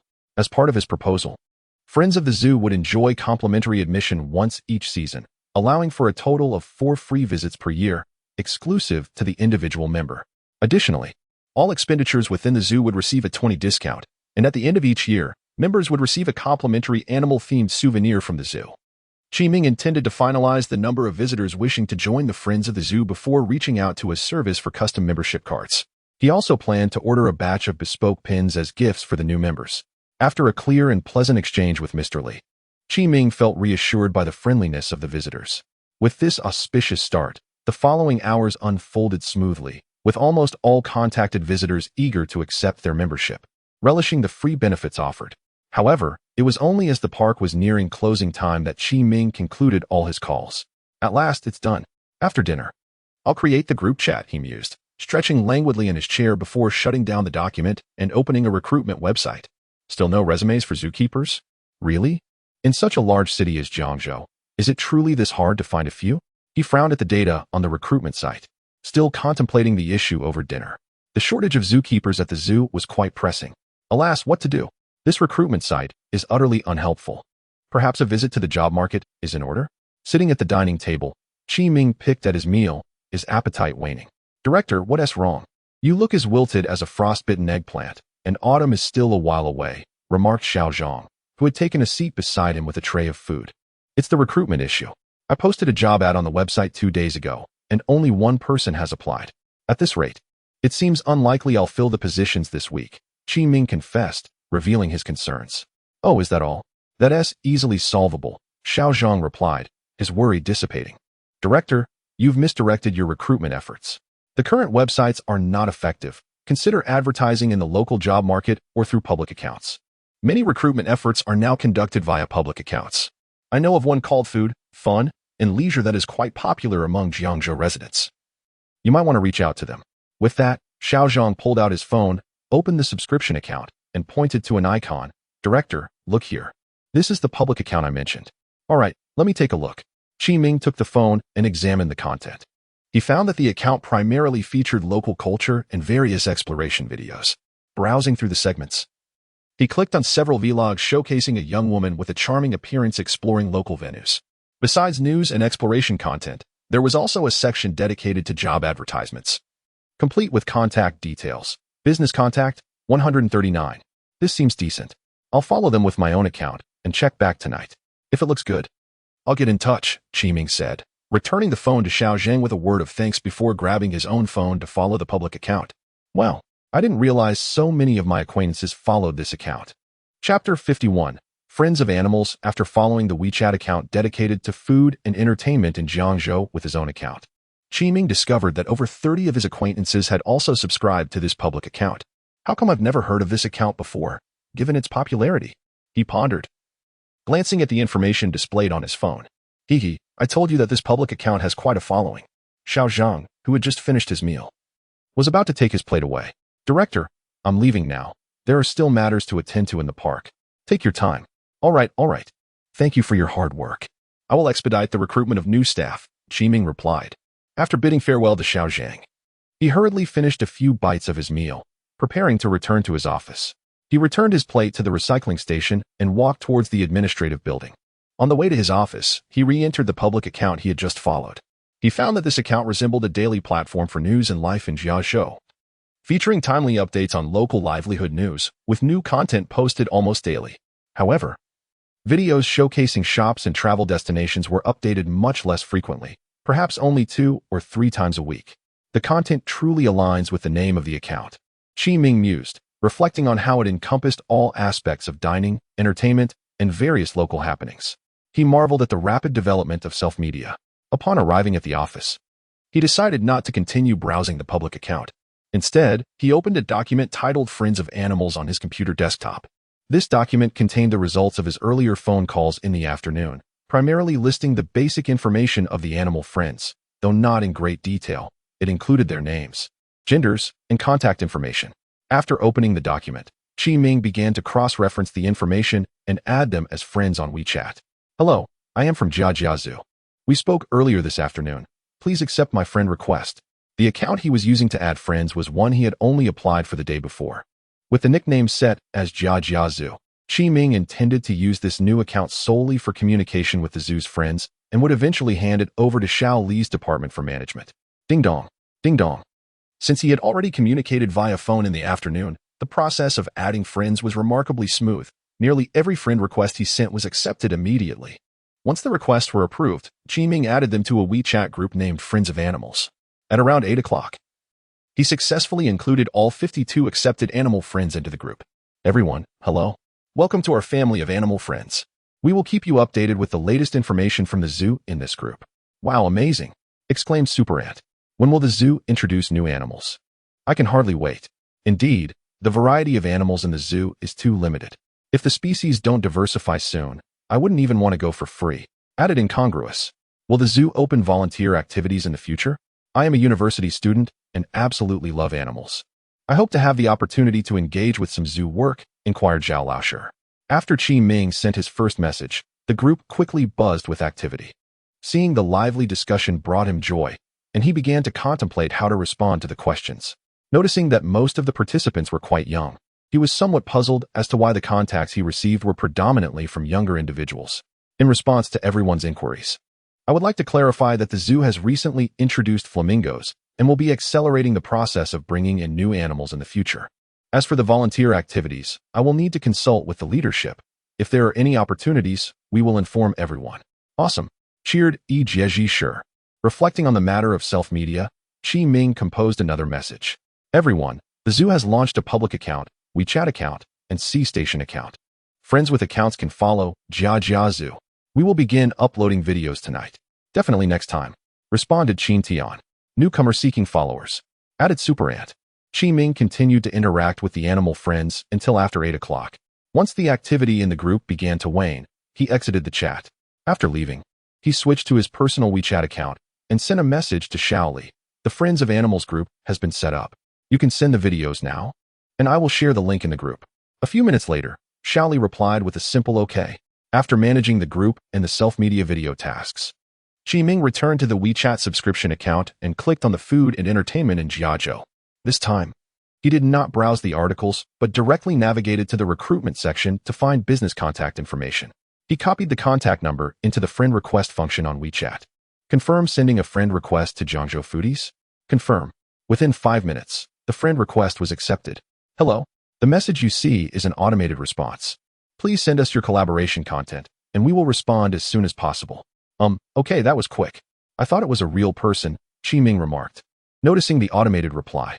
Nevertheless, he proceeded to send his recruitment needs. After waiting a few minutes without a response, Qiming opened the C-Station app on his phone. C-Station is a popular light video platform favored by the youth, known for its ad-free experience and youthful vibe. He personally enjoyed watching food exploration and cooking videos there. Once inside C Station, Qiming typed Jia Jia Zoo into the search bar. The results displayed only one account, which had a mere 2 followers, with various other zoo-related videos listed below. Entering the Jia Jia Zoo homepage, he found that 2 videos had already been uploaded. After following the account, he engaged in a series of interactions with the 2 videos. Chapter 52. Sudden task. After liking the only 2 videos available on the account, Qiming shared the links in the Animal Friends group. Dear friends, the zoo videos have been posted. Please remember to like and follow. Jia Jia Zoo okay on it, replied Super Dant. I'll like it right after this game, said Teacher Zhao, who enjoys playing Genshin Impact. Got it, responded Qin Tian. I'm already watching. The footage is quite good. Upon seeing that his fellow group members had viewed the videos, Qiming saved the links and shared them in his own social circle. Ding dong. Just as Qiming pondered over the tasks yet to be completed, a notification from Xiao Xian suddenly popped up. Upon checking, he discovered it was a message from Jiangzhou Fudi. Hello, we have received your recruitment information request. Please provide relevant proof to verify your identity as a zoo recruiter. Sure, Qiming responded, promptly sending a photograph of his work ID and other necessary documents. Received. Since this is your first recruitment on our platform, we can offer a free 1-week listing, Jiangzhou Fudi replied. Thank you, Qiming exclaimed. Initially, he found the process of recruiting via the public account somewhat cumbersome. But upon learning it was free, his spirits lifted considerably. He hoped the account would be effective. It would be disheartening if the zookeeper did not show up. It was nearly 9 o'clock, and he decided to tidy up before heading back. Qiming stood, stretched his arms behind him in a languid yawn, and prepared to return to his dormitory. On his way back, Zhao Jia, residing in the dormitory building on the west side of Jiangzhou University, had just completed a session of Genshin Impact. Having previously played League of Legends, he had transitioned to the occasional brawl game after his friends played less often. Last month, he downloaded an open-world game called Genshin Impact with his roommates, and to his surprise, he became quite engrossed in it. He typically enjoyed single-player games, and even purchased a Nintendo Switch, but he relished the camaraderie of gaming with friends, often playing multiplayer games like League of Legends with his roommates. This afternoon, Zhao Jia received a call from Jia Jia Zoo, inviting him to become a VIP member of the zoo. He somewhat absent-mindedly agreed, and after the call, he was added to a small group chat named Animal Friends. Although the group was small, the conversations were lively, filled with talented individuals who spoke eloquently, and Zhao Jia was thoroughly enjoying it. The group leader had just shared a video link, but Zhao Jia, engrossed in his game, had missed it. Now, having finished his session, he clicked on the link, which automatically redirected him to the C Station app. As an experienced C Station user and a proud level 6 member, Zhao Jia clicked on the first video, which introduced the zoo. He skimmed through it in mere seconds before switching to the second video, where he recognized the familiar figure of Jiang Meiguo. The sight transported him back to the day he humorously endured a playful splash from Jiang Meiguo. Hey, Zhao Jia, which content creator is this? The video is quite interesting. I didn't realize there were so many types of mythical beasts. I always thought alpacas were native to our country, remarked his roommate, Zhao Dapeng, who had just walked by and noticed Zhao Jia's animated reactions to the video. Zhao Dapeng found the video captivating. It was not merely a collection of cute animal clips, but rather a glimpse into their daily lives, interspersed with educational content about animals. Seeing Zhao Dapeng intrigued, Zhao Jia shifted his chair slightly to the left and nudged his phone toward him for a better view. This is the newly opened account for the zoo where I played with Xiaoqi a few days ago. If you're interested, you can follow it. Zhao Jia suggested to his engrossed friend. Is it the Jia Jia Zoo in Jiaozhou? I think I heard it was free a while back, Zhao Dapeng replied, recalling the name. Right. They recently introduced a batch of flamingos, and the venue looks fantastic. You should definitely take your girlfriend there when you have the chance. Zhao Jia continued. Remembering a photo he had taken for a female classmate, he added, the post I shared yesterday was taken at Jia Jia Zoo. Oh. So that post was actually from the zoo. Zhao Dapeng responded, recalling the moment when their friends joked about Zhao Jia's post being stolen from the internet. Initially, he had agreed, thinking the exquisite scenery was too good to be true for a zoo in Jiangzhou. Though initially skeptical about Jia Jia Zoo, Zhao Dapeng began to believe Zhao Jia's words as he watched the video showcasing the alpaca's lively scenes. I suppose I could take my girlfriend there this week. It's not far, right? He asked Zhao Jia. The last time we took the bus, it only took about an hour. It's quite quick. And the admission fee is quite reasonable, Zhao Jia responded eagerly. Hearing Zhao Dapeng's interest, Zhao Jia pressed on. The zoo has elephants, lions, and more. It's definitely worth a visit. The landscaping has a historical charm that feels quite immersive. All right, I'll mention it to my girlfriend later. Thank you. With that, Zhao Dapeng climbed onto his bed, preparing to engage in a long phone call with his girlfriend.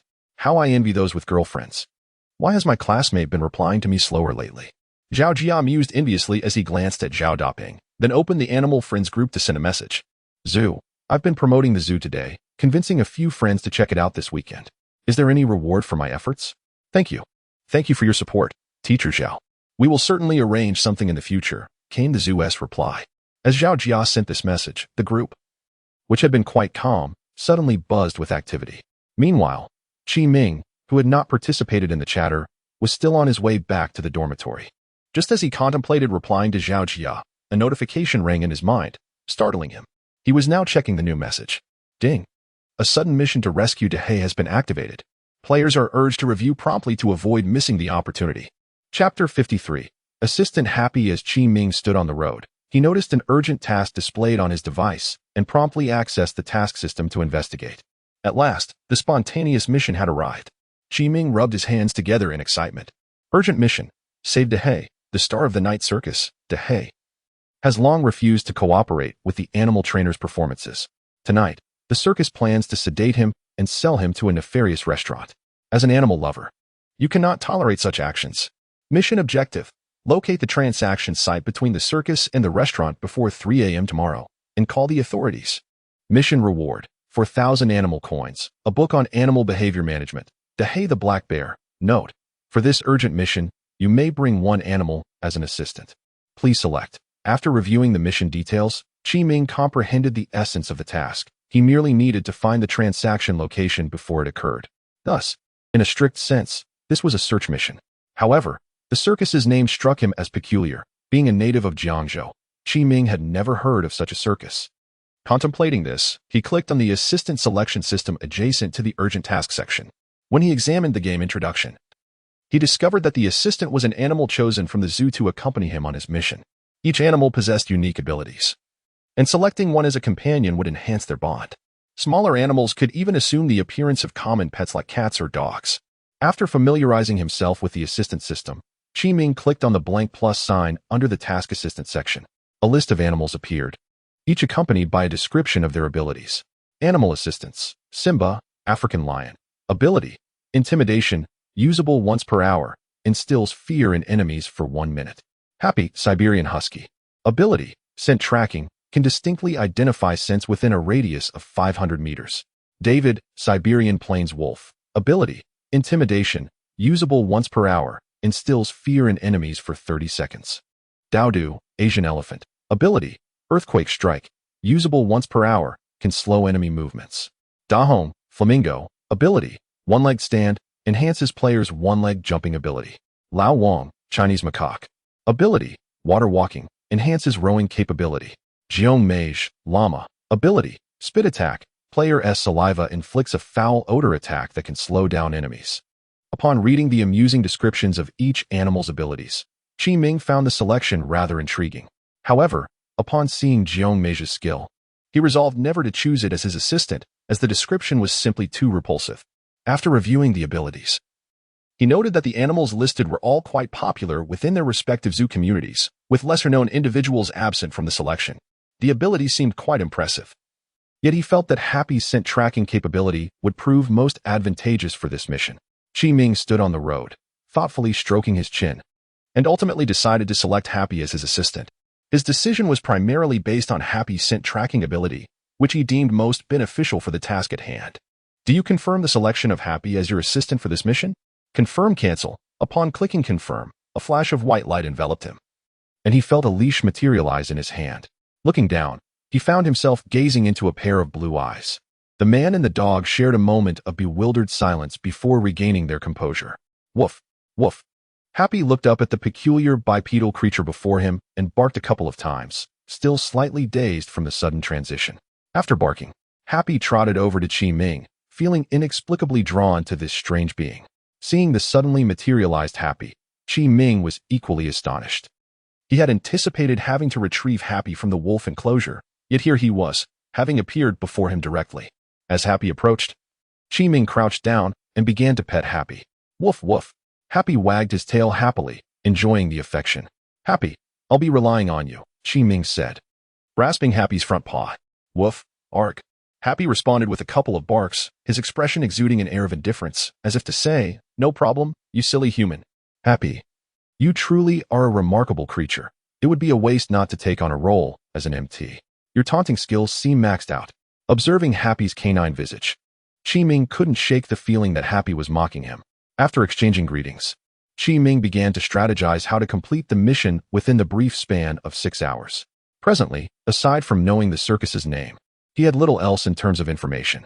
First, to the garage, he mused, contemplating as they walked. Chi-Ming led Happy towards the dormitory garage, and after a considerable time, they finally arrived at their destination. Inside the garage sat a single black car, a Tesla electric vehicle gifted by his family upon his graduation. Ugh, I'm exhausted. The energy of a husky is truly boundless. Upon reaching the garage, Chi-Ming did not immediately start the vehicle. Instead, he paused to catch his breath. Happy, likely experiencing the excitement of his first outing, had been bouncing around energetically, making the journey significantly longer than anticipated. The short distance of approximately 7 to 8 minutes took them over 20 minutes, primarily due to Chi-Ming's efforts to keep Happy in check. After resting briefly, Chi-Ming found a mat to place in the back seat, helped the slightly fatigued Happy into the rear, and then took his place in the driver's seat. Before starting the engine, he glanced back at Happy, who was now lying contentedly on the seat, and felt satisfied as he turned on the vehicle. It seemed that not only had he grown weary, but Happy had also become fatigued after their vigorous activities. Virum. The car roared to life, and Chi-Ming drove it to the entrance of the zoo. Once parked, he retrieved his phone, opened the browser, and typed in night circus. Chi-Ming was determined to uncover the true nature of this night circus, as he had never even heard of it as a Jiangzhou local. Chapter 54. Kixingang Park. Upon refreshing the mobile browser interface, Chi-Ming was inundated with a plethora of news articles related to the night circus. The night circus has arrived, bringing joy to the back-to-school season. A joyous summer. The circus is here, featuring the delightful Great Black Bear. An extraordinary circus performance. Who are they? An unmissable spectacle as the Great Black Bear rides a unicycle. After perusing a few articles about the night circus, Chi-Ming gathered a general understanding. The circus had just arrived in Jiangzhou 2 days prior, setting up at a location in the outskirts known as Kixingang Park. The circus primarily featured animal performances, with their star attraction being a bear named Dahe. Chi-Ming had read about Dahe's remarkable talent in an article, which described how the bear, donning a humorous hat, rode a unicycle around the arena. The article included numerous photographs of Dahe interacting with humans, not the typical behind-the-bars shots, but rather images of humans and the bear side by side. Chi-Ming wondered if the circus performers were not concerned about Dahe biting someone. His curiosity was piqued as he pondered why they seemed so at ease with the bear. Woof, howl. Just as Chi-Ming was engrossed in his phone, Happy, who was seated in the back, stood up, gently tapping Chi-Ming's shoulder with a paw and calling out. Chi-Ming turned to look at Happy. Noticing Chi-Ming's gaze, Happy nudged the steering wheel with his nose, furrowing his brow and gesturing towards the moving cars outside the window, seemingly urging Chi-Ming to drive faster. Seriously? I thought it was said that animals couldn't become sentient after the founding of the nation. Happy, are you turning into a spirit? Chi-Ming was taken aback by Happy's actions, astonished that the dog understood to signal him to drive. Upon hearing Chi-Ming's voice, Happy barked a couple more times, as if to hasten him, and began placing his paws between the 2 front seats. Seeing Happy's determined demeanor, Chi-Ming set his phone aside and restarted the car. Once the vehicle was running, he entered Kixingang Park into the car's navigation system, which displayed 2 routes. After selecting the quickest 30-minute route, Chi-Ming set off. Bam! A few minutes into the drive, Chi-Ming heard another sound from behind. Glancing in the rearview mirror, he saw Happy tapping on the back window with his paw.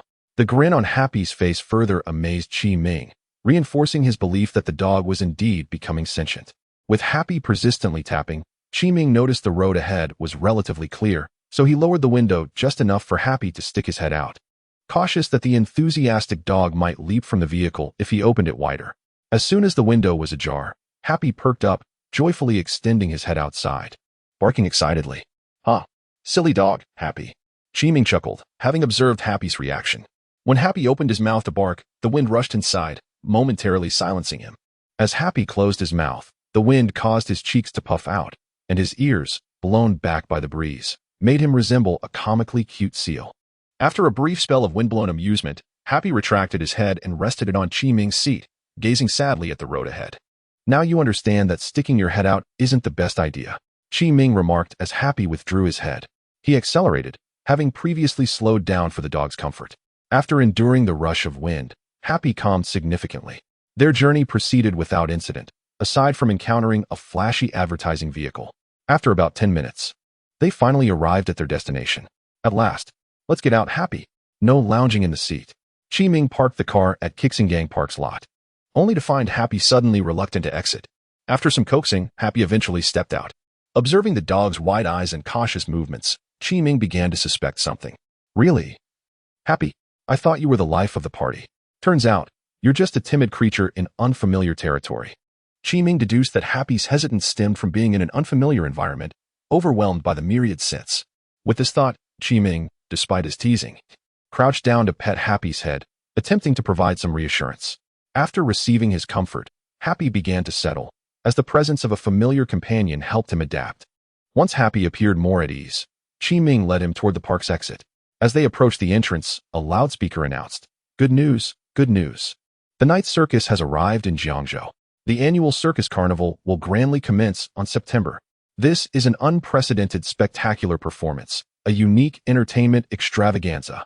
Acrobats, magic, animal training, lions, tigers, great bears, equestrian displays, all promising to deliver breathtaking live performances. As a gesture of gratitude to the citizens of Jiangzhou, there will be generous gifts distributed on-site. We welcome everyone to come and watch." Location, Kixingang Park. Initially, the voice sounded familiar to Qi Ming. Upon closer listening, he realized it was the same advertisement he had heard from the advertising vehicle on his drive. As he walked toward the park entrance, Qi Ming contemplated the feasibility of the plan he had devised before departing. His original intention was to enter the circus, locate items related to the bear dahe, and utilize Happy's olfactory abilities to track down leads. However, now that they were at the park, Qi Ming felt his plan was overly simplistic. Relying solely on scent was impractical amidst the myriad smells of the suburbs. The journey would be time-consuming, and scents could easily dissipate in the wind, especially considering the presence of many animals in the area, which could muddle the scent trail. Qi Ming believed that Happy's skills would be most effective when narrowing down the search in a defined area. Woof, howl. Noticing Qi Ming lost in thought at the entrance, Happy nudged his leg with his head. "Oh, my apologies, Happy.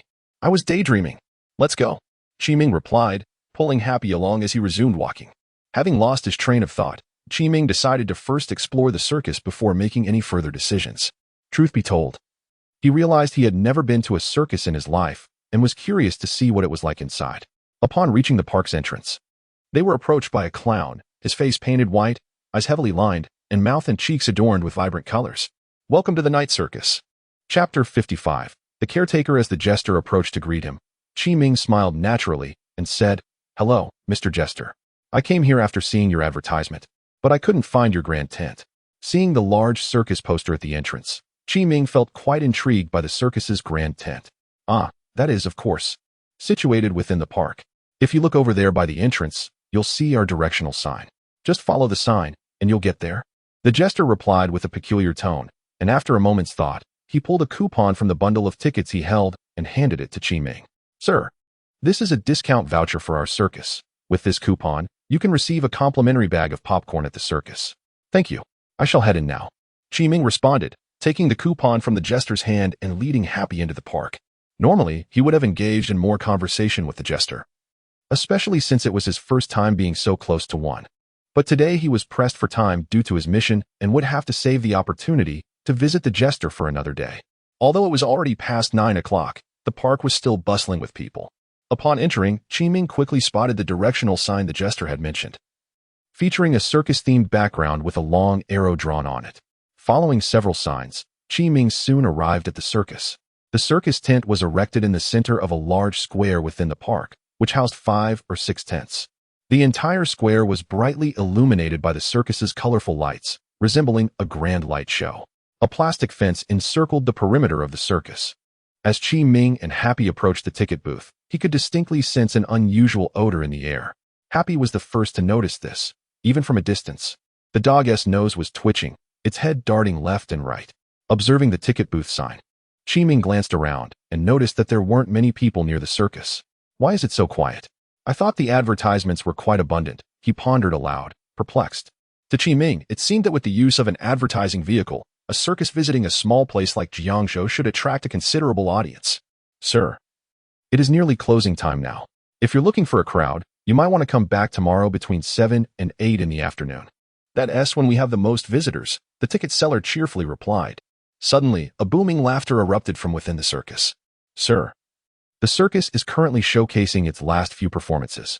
If you wish to see them, you must hurry. All right, I would like one ticket, please, Qi Ming exclaimed. Just as he was about to lead Happy into the circus, the ticket seller chimed in again. Sir, if you wish to bring your dog inside, you will need to purchase a ticket for it as well. Wait, do pets really require a ticket? Qi Ming asked, incredulous. You see, most circuses don't allow pets inside. But we consider the bond between pets and their owners, the seller explained. All right, I understand. How much do I owe you? Qi Ming asked, wishing to save time after hearing the lengthy explanation. Your ticket seems rather exorbitant. The dog's ticket costs more than a human's, Qi Ming remarked as he accepted the pet ticket, unable to contain his frustration. Seeing that the seller did not respond, he quickly put a muzzle on Happy, which was a plastic muzzle provided by the seller to prevent the pet from biting or barking inside the circus. Once inside, Qi Ming did not head directly towards the grand tent, but instead moved towards a smaller tent on the west side. His purpose for coming here was not to watch a performance. Rather, he had noticed some animal cages near the small tent earlier and intended to find a place where the great black creature once resided, allowing Happy to become accustomed to its scent. As he passed by the grand tent, Qi Ming could hear the festive laughter emanating within, leading him to wonder what performance was taking place. It sounds lively in there. Is it perhaps the jester's turn to perform? He mused, intrigued by the laughter. Continuing on, he encountered a few circus staff members, but saw no other visitors. The small tent on the west side seemed to be where the animals lived, and the scent of animals was more pronounced here than in other areas. Circling the small tent, Qi Ming was disappointed to find that the entrance was locked, and there were no other apparent entry points. Just as he contemplated whether to check the animal cages, a hand suddenly clapped onto his shoulder. Hey, sir, what are you doing here? Startled by the sudden touch, Qi Ming turned to discover a young man standing behind him. The young man, panting slightly, said, Whoa. Could you please not clap someone on the shoulder at night? You nearly scared me to death. I apologize. I'm sorry. By the way, is your dog all right? The young man inquired, concern etched on his face. Hearing this, Qi Ming suddenly remembered Happy. As a dog, Happy had not alerted him to the young man's arrival.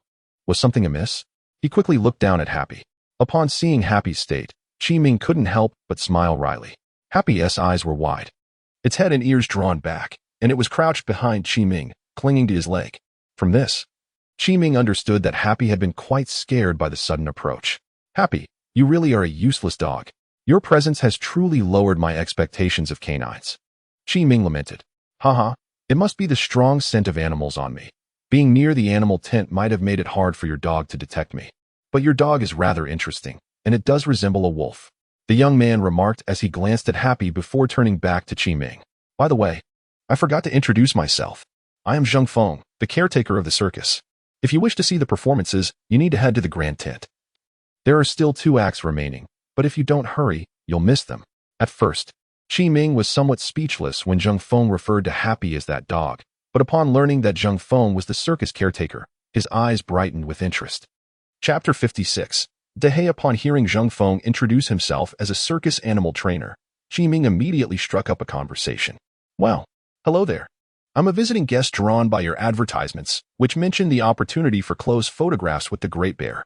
When can we start taking pictures? After a moment, Qi Ming seemed to recall something and continued. What performance were you showcasing earlier? I noticed the main tent was quite lively. Noticing Qi Ming's enthusiasm, Zheng Feng awkwardly replied. I'm afraid the bear photo opportunity has been cancelled. It likely won't be reinstated in the future. Seeing Qi Ming's disappointed expression, Zheng Feng added, however, I can tell you about the show we just performed. After Zheng Feng recounted the events, Qi Ming learned that the source of the audience's laughter had been Zheng Feng himself. Zheng Feng had only joined the Dark Knight Circus a month prior. Having previously worked as an animal trainer, he had stumbled upon the circus's recruitment advertisement and decided to join.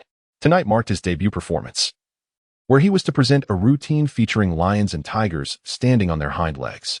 From Zheng Feng's description, Qi Ming understood that the act involved the animals perched on specialized iron stools, standing up in response to a pre-trained command from the trainer. The simplicity of the act led the ringmaster to assign Zheng Feng to it. I truly did not anticipate that those two would falter. When I called out up, the lion merely flopped back, exposing its belly, which elicited laughter from the audience. In that moment, I panicked and called out again. But not only did the lion disregard my command, even the tiger, which had been performing well, began to falter. Zheng Feng seemed to reflect on the scene with a hint of regret. What happened with the tiger? Qi Ming inquired, intrigued. The tiger not only failed to rise, but also directed a stream of urine towards me. The audience erupted in laughter, and in that instant, I felt less like a trainer and more like a clown. At this juncture, instead of appearing distressed, Zheng Feng wore an embarrassed smile. Observing Qi Ming's puzzled expression, he awkwardly continued, when the audience laughed, I found myself laughing too. Their laughter was so infectious that I couldn't help but join in. My laughter led the audience to believe it was a comedic act orchestrated by the circus. Some even asked if I would perform again, expressing their intent to return tomorrow. Did the ringmaster reprimand you for the mishap? Qi Ming queried, slightly taken aback. After I exited the stage, the ringmaster asked about my feelings. I admitted I felt a bit disheartened at first, but then it didn't bother me much. He suggested that perhaps I should embrace the role of a clown instead. To be honest, I never particularly enjoyed animal training, so I agreed to his suggestion. The next time you see me, I may very well have transitioned into a clown. Zheng Feng expressed a sense of relief. That's all right. After all, it's just a job, right? By the way, you mentioned the bear photo opportunity has been canceled. What happened? Qi Ming inquired with a smile. After recounting the earlier incident, Zheng Feng felt less guarded and promptly answered Qi Ming's question. He then shared the backstory of Dehei. In the circus, Dehei was not merely a star on the promotional posters, but a true VIP in everyday life. He was the only animal in the circus that did not require a chain for confinement. In Zheng Feng's recollection, Dehei was remarkably intelligent and adept at gauging social hierarchies, seeking to ingratiate himself with those of higher status. He learned quickly and performed exceptionally well, mastering acts such as riding a bicycle and dribbling a ball after only a couple of demonstrations. Due to Dehei's intelligence and willingness to perform, he held a prestigious position within the circus, receiving ample food and comfortable accommodations. He was the only animal not confined to a cage, instead having his own personal tent for rest. Additionally, Dehei's diet was quite lavish. Whenever the circus prepared a special meal, he was always given a portion. Zheng Feng further revealed that Dehei had a penchant for cola, consuming 3 large bottles daily, and he also enjoyed cake, especially when coated with honey. No wonder Dehei appeared so robust in the promotional materials, resembling a bear from a popular brand. Of course, the circus was not a charitable institution. Their treatment of Dehei was driven by profit motives. As previously mentioned, the bear photo opportunity was a significant revenue stream. Unlike typical zoos or circuses where photographs are taken through cages, the Dark Knight Circus allowed patrons to engage directly with Dehei for intimate photos. After the performance, visitors could have close encounters with Dehei for a fee of 200 yuan per person, which could rise to 500 during peak times, generating substantial income for the circus. However, Zheng Feng also mentioned a drawback. Dehei was reluctant to pose for photographs with men, appearing dejected and listless, but would brighten up considerably when photographed with distinctly feminine individuals. Oh, Zheng Feng, it seems Dehei is essentially the lifeblood of your circus. And this photo opportunity is your flagship attraction. Why has it suddenly been cancelled? Qi Ming's confusion deepened as he pondered how Dehei, clearly a cornerstone of the circus, could be slated for sale. What I mentioned about Dehei was in the past. To be honest, I only heard about it from other long-time employees. By the time I arrived, Dehei's act had already been cancelled, about a month ago. Zheng Feng scratched his nose, pausing for a moment before continuing. I heard from a colleague that Dehei suddenly exhibited aggressive behavior about a month ago, leading to the cancellation of both performances and photographs. Even after a month, Dehei has not reverted to his former docile self, and the circus has rescinded the privileges he once enjoyed. You see that tent with the enclosure on the far left? That's where Dehei used to reside, but now he has been moved to a nearby cage. Qi Ming followed Zheng Feng's gesture and noticed a small tent and an individual iron cage situated at the corner of the square. Is that where Dehei now resides? He inquired. Chapter 57. The ongoing rescue. Upon hearing Zheng Feng mention that the tent in the far corner was the residence of Dehei, Qi Ming immediately feigned a look of regret and sighed. Alas, I came specifically to take a photo with Dehei after seeing your circus's advertisement, only to discover that it has been cancelled. After his lament, Qi Ming continued, "Well, never mind. I've already purchased the ticket, and since I'm here, could you take me to see Dehei? I only wish to catch a glimpse through the cage, if that is permissible?" Seeing Qi Ming's expression of disappointment, Zhang Feng hesitated for a moment before responding, "Well, it's not that I am unwilling to take you over, but today's timing is rather unfortunate. This afternoon, Dehei has been taken out by the ringmaster for a checkup, so you won't be able to see much. That tent has long been converted into a storage room, containing merely some props, nothing of interest. That's all right. I've come all this way and bought the ticket. It would be a shame not to take a look," Qi Ming replied, revealing a rather mercantile demeanor. He had anticipated Dehei's absence, otherwise the task would lack any challenge. As for the tent, he held little hope, knowing Dehei had already been moved to a cage. His true objective in approaching the tent was to examine the props once used by Dehei and the iron cage in which it resided. After listening to Qi Ming, Zhang Feng merely shrugged, spreading his hands as he led him towards the tent. As they arrived at the tent, the air was thick with a pungent, decaying odor. Happy nudged Qi Ming, who chose to ignore the dog's antics and instead pointed at the iron cage beside the tent, asking Zhang Feng, "Didn't you say this cage is where Dehei currently resides? Why does it appear so clean, with no signs of occupancy?" "Oh, that cage? Our ringmaster instructed us to clean it thoroughly when he took Dehei out this afternoon. He wanted to ensure that upon Dehei's return from the vet, it would have a clean environment. Hence, it looks so spotless now. It was quite filthy before," Zhang Feng explained, pulling aside the tent flap to invite Qi Ming inside. Inside the tent, it indeed resembled a storage room, cluttered with various items. "Look, that large unicycle was once used by Dehei, and this grass skirt too." Zhang Feng pointed to an item in the far right corner of the tent. Qi Ming followed his gaze and spotted the grass skirt worn by Dehei in the advertisements. It resembled the typical Hawaiian style. Approaching it, Qi Ming asked Zhang Feng, "May I pluck a strand of grass from it? Just a little for a keepsake." "Go ahead. It seems Dehei's belongings will be disposed of soon anyway." Zhang Feng shrugged nonchalantly. Upon receiving Zhang Feng's consent, Qi Ming carefully snipped a small piece of grass from the skirt, wrapping it in a piece of paper from his pocket. After stowing it away, he curiously inquired, "By the way, Zhang Feng, do you know where Dehei was taken for treatment?" "I'm not quite sure. There is still some time before the park closes. There should be one last show. If you wish to see it, you need to hurry," Zhang Feng replied, glancing at his watch. "All right, thank you. I'll head over now." After exchanging farewells with Zhang Feng, Qi Ming swiftly departed the tent, leading Happy away. Instead of heading towards the main tent, he made his way directly to the exit. Not long after, he found himself outside the circus, met with the puzzled gaze of the ticket collector. Once outside, Qi Ming released Happy from his restraints and proceeded to the parking lot. After settling Happy into the back seat, he started the car and entered Jiangzhou City Dachong Township Veterinary Station into the navigation system. "Ah, this task is quite manageable. If animals need treatment, this is the place," he mused. He turned on the car's stereo, letting the music play, and began to sway his head to the rhythm, with Happy mirroring his movements in the back seat. Thus, the duo swayed their heads in harmony for half an hour until they reached their destination, Jiangzhou City Dachong Township Veterinary Station. After parking in front of the station, Qi Ming gazed at the sign with a confident smile.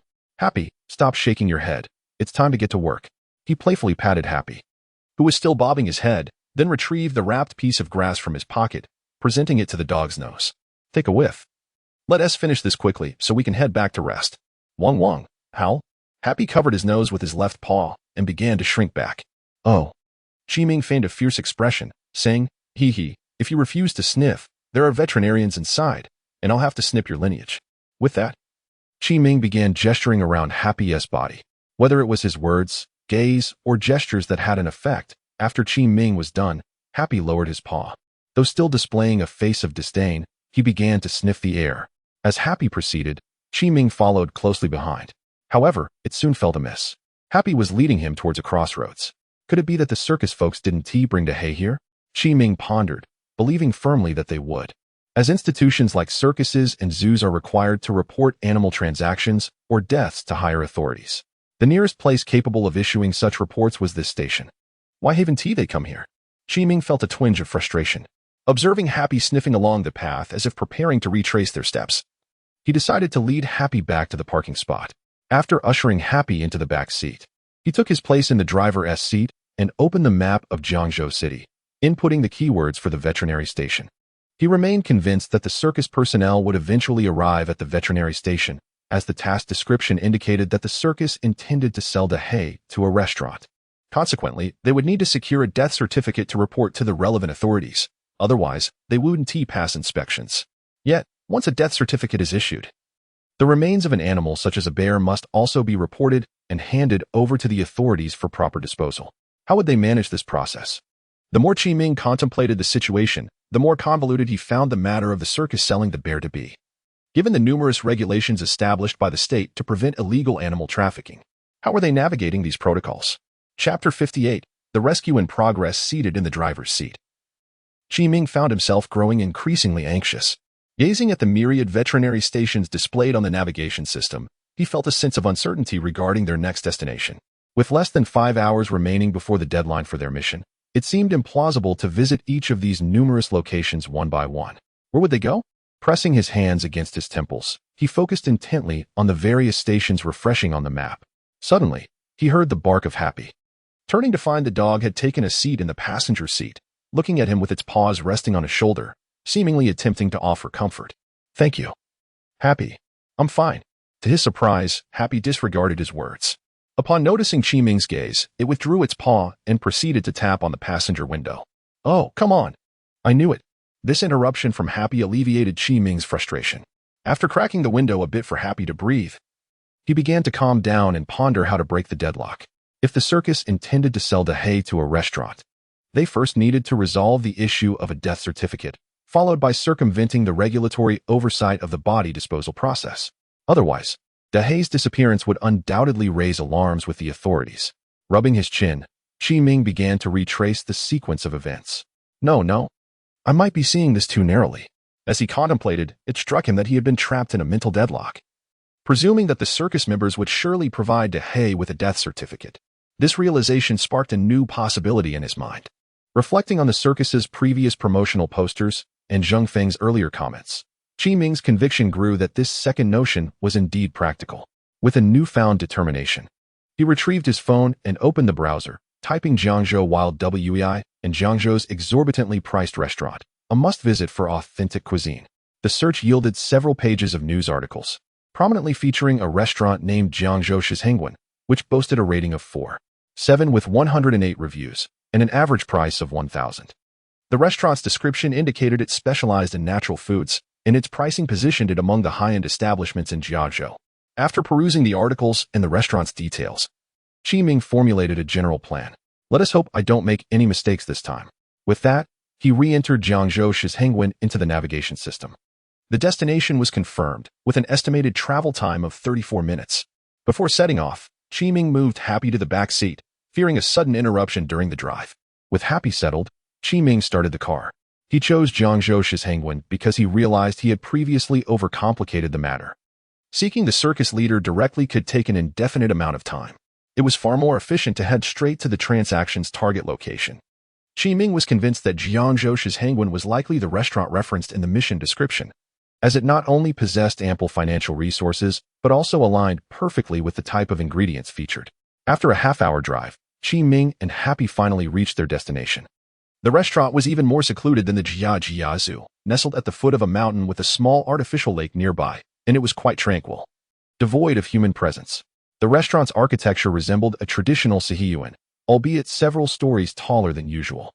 Despite the hour nearing 12, the establishment remained brightly lit both inside and out. Qi Ming parked the car and, after securing a muzzle on Happy, took out a bundle of grass for the dog to sniff. "Happy, you behave this time, and I'll find you a mate. I know how much you admire David." With a pat on Happy's head, Qi Ming led the dog through the entrance. "Hello, sir, just one?" A server in a modified Qipao approached them. "Yes, just me. The pet won't be an issue, right?" Qi Ming casually scanned the area. "All right, please follow me. The main dining area is not pet-friendly, but our west wing is open to pets. Right this way." Following the server, Qi Ming observed the restaurant's interior. Despite the late hour, he noted that nearly half of the tables remained occupied. Exiting through a side door of the main hall, he found the courtyard of the Siyuan beautifully landscaped, emanating a serene garden ambience. "Would you be comfortable sitting here?" The server guided him to a window-side table. "Yes, that is perfect." Qi Ming sat down. The server smiled as she handed him a menu. "Here's our menu. You may order through the menu or via your mobile device." "Thank you. I'll scan the menu on my phone, Chi Ming replied with a nod, signaling for her to leave. Once the server departed, he looked around to ensure no one else was present before leaning down to Happy and speaking in a low tone. Can you smell anything? Bulyalu. The sound of Happy drooling caught Chi Ming off guard, and he stifled a laugh. Noticing a nearby server glancing over, he resumed feigning interest in the menu on his phone. How exorbitant! He exclaimed inwardly, realizing the prices were indeed steep. With many items priced in the hundreds or even thousands, including crocodile meat and other exotic products, all labeled as farmed. After some deliberation, Chi Ming reluctantly chose the cheapest item, deer blood fried rice, for a staggering 98 yuan. He adhered to the conventional process, aiming to conduct a legitimate transaction to facilitate his exploration of the restaurant. He wished to avoid drawing attention by not ordering, as that would impede his search for Dahe. Chapter 59. The rescue in progress. Before the bowl of deer blood fried rice arrived, Chi Ming refrained from taking any action, instead engaging with his phone in a casual manner. Hello, here is your deer blood fried rice. Please enjoy. The server placed the dish before Chi Ming and, without uttering another word, departed as if nothing extraordinary had transpired. In stark contrast to the dramatic scenes often depicted in television dramas and novels. Surprisingly, the price did seem justified, for the taste was quite delightful. Under the envious gaze of Ha Pai, Chi Ming swiftly polished off the fried rice. Once finished, he took Ha Pai by the leash and proceeded to the counter to settle the bill. While paying, he casually remarked to the server, "Hello, is it alright if I take a look around downstairs? The courtyard you have set up down there looks rather nice." "Feel free to do so," replied the server, glancing at Chi Ming without further comment, as she had grown accustomed to patrons meandering in the restaurant's courtyard both before and after their meals. After exchanging pleasantries with the server, Chi Ming and Ha Pai leisurely strolled downstairs. Although the name of the restaurant, Jiangzhou Shenzhen Pavilion, bore resemblance to a chain eatery, Chi Ming felt it resembled a rustic farmhouse more, albeit with much more refined decor. After meandering through the courtyard in the center of the restaurant, he began to walk towards the eastern building. Upon entering, he noticed 2 security guards stationed at the entrance. "Hello, this area is reserved for VIP guests. May I ask if you possess a membership card?" One of the guards smiled as Chi Ming approached. No, I'm just here to have a look," Chi Ming replied, realizing he could not blend in, and thus redirected his attention towards the restaurant's backyard. Earlier, the server had mentioned the backyard, which was designed to resemble a quaint homestead. He recalled her words. "Most of the ingredients in our Shenzhen pavilion are raised in our backyard, making them exceptionally fresh." Remembering this, he quickened his pace, having initially strolled in the courtyard to avoid alarming any potential presence. Upon reaching the backyard, Chi Ming discovered it was also brightly lit, with several groups of people engaged in barbecuing. Wow, this backyard is impressively spacious. Upon entering, Chi Ming was taken aback. The area was far larger than he had anticipated, featuring numerous small houses and a myriad of fruit trees. Chi Ming and Ha Pai searched for an hour, yet found no trace of Dahe. Damn it. Could it be that Dahe isn't here? In the backyard, he encountered deer, chickens, fish, and a multitude of other animals. Yet there was no sign of anything related to Dahe. "Ha Pai, are you up to the task?" Chi Ming realized that searching in this manner would yield no results. He had hoped Ha Pai could detect Dahe's scent during their exploration, as it would be impossible for Dahe to leave no trace if he were indeed present. To his dismay, aside from showing interest when passing by others barbecuing, Ha Pai had exhibited little to no reaction. "If I had known, I would have chosen David. He would surely be more reliable. Never mind. You stay here for a moment while I use the restroom." Observing Ha Pai's innocent expression, Chi Ming tethered the leash to a tree and made his way to the nearby restroom, having drunk a bit too much water while waiting for the fried rice. Upon entering the restroom, he found it surprisingly well appointed, despite being located in the backyard. The stalls were plentiful, equipped with exhaust fans, and several plates of air fresheners were placed around. "This scent is quite overwhelming," Chi Ming remarked while washing his hands, finding everything commendable about the restroom except for the overpowering fragrance. After drying his hands, he stepped outside. As he approached, Ha Pai excitedly rushed towards him, emitting soft whines. "What's wrong? Have we been apart for such a short time that you already miss me?" Chi Ming chuckled, squatting down to pet Ha Pai. "Stop running around me. I know you're excited. Hey. Woof woof." Watching Ha Pai lick his face, Chi Ming couldn't help but feel amused, having nearly stumbled over due to the retractable leash. However, he felt something was amiss. Ha Pai had never behaved so unusually before. After calming Ha Pai, he loosened the leash and brushed off the dust from his clothes. Observing Ha Pai still in a state of excitement, Qi Ming grew increasingly perplexed. What is going on? Do I still carry the scent of the restroom? He bent down to sniff his clothes, realizing that apart from the strong fragrance of air freshener, there was no other smell. Could it be the air freshener scent? Qi Ming pondered, stroking his chin in speculation about Hop Hai's exuberance. As he stood there contemplating, Hop Hai nudged his right pocket, pushing his head forward. Do I have something in my pocket? Qi Ming inquired as he reached into his pocket. Upon touching something, he felt a surge of excitement.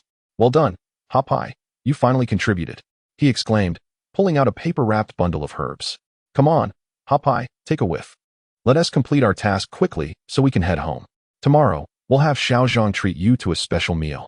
Hop Hai looked up at Qi Ming, remaining silent but eagerly sniffing the air as he led them back to the restroom, excitedly scratching at the door. Observing Hop Hai's actions, Qi Ming tentatively took out the herbs again, saying, Hop Hai, would you like to sniff this again? This is the restroom, not a room. Should we move along? Seeing that Hop Hai ignored him and continued scratching at the door, Qi Ming glanced around, noticing the absence of others, and decisively opened the restroom door, leading Hop Hai inside. Achoo! Achoo! Upon entering, Hop Hai let out 2 loud sneezes.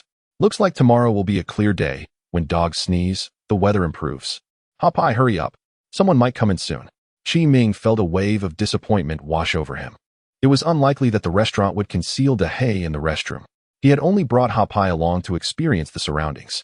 Hop Hai, however, disregarded Qi Ming's urgings, choosing instead to circle the restroom walls. After completing the circuit, he gazed around curiously, finally fixating on the exhaust fan above as if he had come to a realization, raising his head and barking in its direction. Hop Hai, are you suggesting that De Hei Sen is up there? Observing Hop Hai's earnest demeanor, Qi Ming began to speculate. Chapter 60. Mission accomplished as Happy entered the restroom. Qi Ming initially thought it was merely the dog's instincts awakening. However, when Happy incessantly barked at the ventilation duct in the ceiling, realization dawned upon him. Happy had undoubtedly caught the scent of De Hei. Nevertheless, rather than linger in the restroom to ponder this connection, he decided to lead Happy outside, as it seemed rather peculiar to remain in a restroom with a dog. Standing by the lake and gazing at the restroom's location, he could not fathom the relationship between the ventilation duct and De Hei. However, he could not investigate further as a wall obstructed his path behind the restroom. After wandering along the wall for a while without any discoveries, Qi Ming resolved to return to the entrance and planned to explore the area behind the restaurant instead. Hello. You might want to check out our backyard. Fishing and barbecuing are permitted. You can visit during the day next time. It's too late now. Hearing the voice ahead, Qi Ming turned to see a middle-aged man, bald and portly, dressed in a suit, gesturing towards the backyard while speaking to a man in work attire. Qi Ming noticed a badge on the bald man's chest that appeared to denote him as the manager. He dismissed it, assuming the man was merely showing a client around the restaurant's backyard. It was indeed odd that the restaurant still had a considerable number of patrons at such a late hour. As Qi Ming contemplated this, he approached the entrance to the restaurant, while the 2 men also moved toward him, seemingly intending to check out the backyard. At that moment, Happy suddenly bounded toward the man in work attire, emitting soft whimpering sounds. My apologies. He just loves to be close to people. I didn't mean to intrude, Qi Ming exclaimed, surprised by Happy's sudden advance, and instinctively tugged on the leash to apologize. Not at all. I'm quite accustomed to animals. He must have caught a whiff of me, the man in work attire replied, observing Happy with keen interest. But it's best to train your dog. Sometimes discipline is necessary. Unruly animals aren't worth keeping. Excuse me, sir. Please keep your pet under control. If this happens again, we will prohibit you from bringing pets into our restaurant. The plump manager interjected irately after the workman finished speaking. I'm truly sorry. I didn't pay attention, Qi Ming admitted sincerely, recognizing his fault. After watching the 2 men depart, he refrained from scolding Happy and instead crouched down to excitedly pet the dog. Well done, Happy. With the final piece of the puzzle falling into place, Qi Ming understood how to resolve the situation. He quickly led Happy out of the restaurant and into the parking lot, removing the muzzle and placing the dog in the back seat. He then eagerly opened his phone to access the navigation. Destination selected. The estimated time to reach Sunchang Supermarket is 30 minutes. Glancing at the route displayed on the screen, Qi Ming pressed the accelerator and set off. At this hour, he felt he had no choice but to take a gamble, hoping fortune would smile upon him. Checking the time on the screen, he noted it was already 1 in the morning and the deadline for the sudden mission was fast approaching. Assuming there would be little traffic at this late hour, he maintained his speed at the limit, arriving 10 minutes ahead of the navigation's estimate. However, upon reaching the destination, he did not drive directly into the lot. Instead, he parked at a distance, donned a baseball cap, and walked for 10 minutes to a public phone booth. After inserting a coin, Chi Ming dialed a number he had found online and quickly reported, "Hello. I wish to report illegal trading of Huaidong." Yes. The transaction location is in the basement next to their backyard restroom. After hanging up, he turned and left the booth. This public phone was the only old-style booth in the vicinity, and such anonymous coin-operated phones were becoming increasingly rare. Chi Ming had made the effort to call from here to avoid leaving his name. He feared that if he reported using his mobile number and the authorities failed to find DeHaye, his reputation would be tarnished. Thus, opting for anonymity seemed the wisest course. Doing good deeds without leaving a name is my style, he thought, giving himself a mental pat on the back as he restarted the car and headed towards Jiangzhou Shenzhen restaurant. Whether he would successfully complete his mission tonight weighed on his mind, so he decided to observe the scene firsthand. Parking on a hill a distance from the restaurant, Chi Ming stopped, preparing to wait rather than risk being caught in a check. Turning back, he noticed Happy had curled up and fallen asleep in the back seat. "You really are something, able to sleep through all this. Let's hope the mission is a success. Afterward, I'll treat you to a feast." As he glanced at Happy, Chi Ming prepared to turn back, only to find Happy had shifted from lying on his back to a side position, drooling onto the seat cushion. "Good thing I put down a mat. Otherwise, I'd have a mess to clean up. I wonder if this silly dog dreams of food," Chi Ming mused, bemused by Happy's antics. With Happy now still, Chi Ming turned his gaze back to the brightly lit restaurant below. He was convinced DeHaye was inside for two reasons: the scent Happy detected in the restroom and his belief that the man in work attire was the circus ringmaster. Initially, Chi Ming could not comprehend how DeHaye's scent could emanate from the ventilation duct. But after observing Happy pawing at the restroom's wall and recalling a news story about a murder in a basement, he speculated that the restaurant might have a cellar.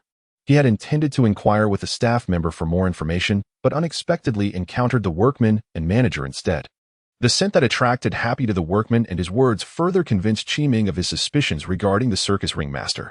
Given these two factors and the dwindling time until the task's deadline, Chi Ming decisively chose to report the matter. As he sat, drowsy from watching the restaurant, a police car passed by without its siren blaring. "They're here. They've finally arrived," he thought, a voice echoing in his mind. Ding. Sudden mission completed. Chapter 61. Entangled Ding Ding. Has it truly reached 10 o'clock so swiftly? My head is throbbing. It seems I cannot endure the late hours. Chi Ming struggled to awaken from his slumber, pressing his left hand against his slightly swollen temples while silencing the still-ringing phone with his right. He sat on the edge of the bed for a considerable while, gathering his strength before finally rising to dress himself. Gazing into the bathroom mirror, he noted the bloodshot eyes staring back at him, eliciting a brief, bittersweet smile before he allowed a grin to spread across his face. Despite the late night, he had successfully completed his task. Upon hearing the notification of task completion yesterday, Chi Ming had chosen to disregard the restaurant's affairs and drove straight back instead. After all, even if he wished to monitor the situation, it would be futile. Proximity could lead to an awkward predicament if they were all apprehended together. Upon returning to the zoo, the clock had already passed 4, and fatigue weighed heavily upon him. He parked the car and headed straight for a shower and sleep. While Happy had vanished the moment he received the task completion alert, lying in bed, he confirmed Happy's return to the wolf enclosure within the game before his eyelids grew heavy, and he drifted into slumber. Ding dong. The sound of his phone jolted Chi Ming back to the present, and upon checking, he realized he had been too exhausted yesterday to even examine his task rewards. After a long night, today he would surely take the time to review them. The thought of the rewards invigorated him, and he rubbed his hands together with excitement. After a brief wash, Chi Ming, brimming with anticipation, refrained from opening the system immediately in the dormitory. Instead, he stepped outside, wishing to savor this joy within the confines of his office. Although he held the title of zoo director, it was prudent to be present within the zoo during working hours. After a brisk 15-minute walk, he finally reached his office. The journey had already tested his patience, so upon entering, he bypassed the air conditioning and sank into his chair. As soon as he settled, Chi Ming delved into the game to check the task information. Sudden task: rescue DeHaye. The star of the night circus, DeHaye, has long refused to cooperate with the animal trainer. Tonight, the circus plans to anesthetize him and sell him to a nefarious restaurant. As an animal lover, you cannot condone such actions. Task objective: locate the circus and restaurant's transaction site before 3 a.m. and call the police. Task reward: for 1,000 animal coins. Book on Animal Behavior Management, Black Bear to Hay, task status, completed. Upon seeing the taskbar marked as completed, Qiming felt a surge of joy. Despite having received notification the previous day, the acquisition of these funds would bring him closer to completing the main quest. Glancing at the still-lit main task, he spoke to himself with glee. Exiting the taskbar, Qiming did not immediately visit the animal marketplace. Instead, he opened his backpack to examine the rewards of the sudden task, the book on animal behavior management. Upon accessing his backpack, he discovered the icon of a new book. Item name: Book on Animal Behavior Management. Item description: a skill book for learning. Item effect: grants basic knowledge of animal behavior management upon use. Note: a qualified animal caretaker must understand and manage animal behavior. Upon reading the item's effect, Qiming comprehended its significance. It would allow him to acquire knowledge in animal behavior management. He had occasionally perused similar books in the office. Recognizing that behavior management is crucial within a zoo. Training animals involves communication and interaction with humans, enabling animals to learn autonomously and display natural behaviors. Of course, this training differs from the taming and performance seen in circuses. Animal behavior training constitutes an activity reflecting an animal's cognitive level, teaching them various cues and actions while exposing them to sensory stimuli, thus enhancing their sense of novelty. This includes familiar practices such as wildness training and enrichment management. These behaviors can alleviate the monotony of an animal's existence and effectively reduce stereotypical actions. Recollecting his previous insights, Qiming clicked on the book to begin his studies without hesitation. Do you confirm the study of animal behavior management? Confirm. Upon confirming, Qiming felt a slight throbbing in his temples, which dissipated shortly after. As the pain subsided, he realized his mind had expanded with newfound knowledge. It appears that animal behavior management encompasses much more than he initially understood. Perhaps he should conduct a thorough training session for Xiao Zhang and Lao Wang next time. Closing his eyes to fully absorb the knowledge swirling in his mind, Qiming marveled at the intricacies of animal behavior management. He learned that it necessitates not only appropriate training facilities, but also specific tools, and the training process itself holds considerable importance. After his moment of reflection, he chose not to delve further into the knowledge and instead exited the backpack to access the animal marketplace, as it was still prior to the refresh time.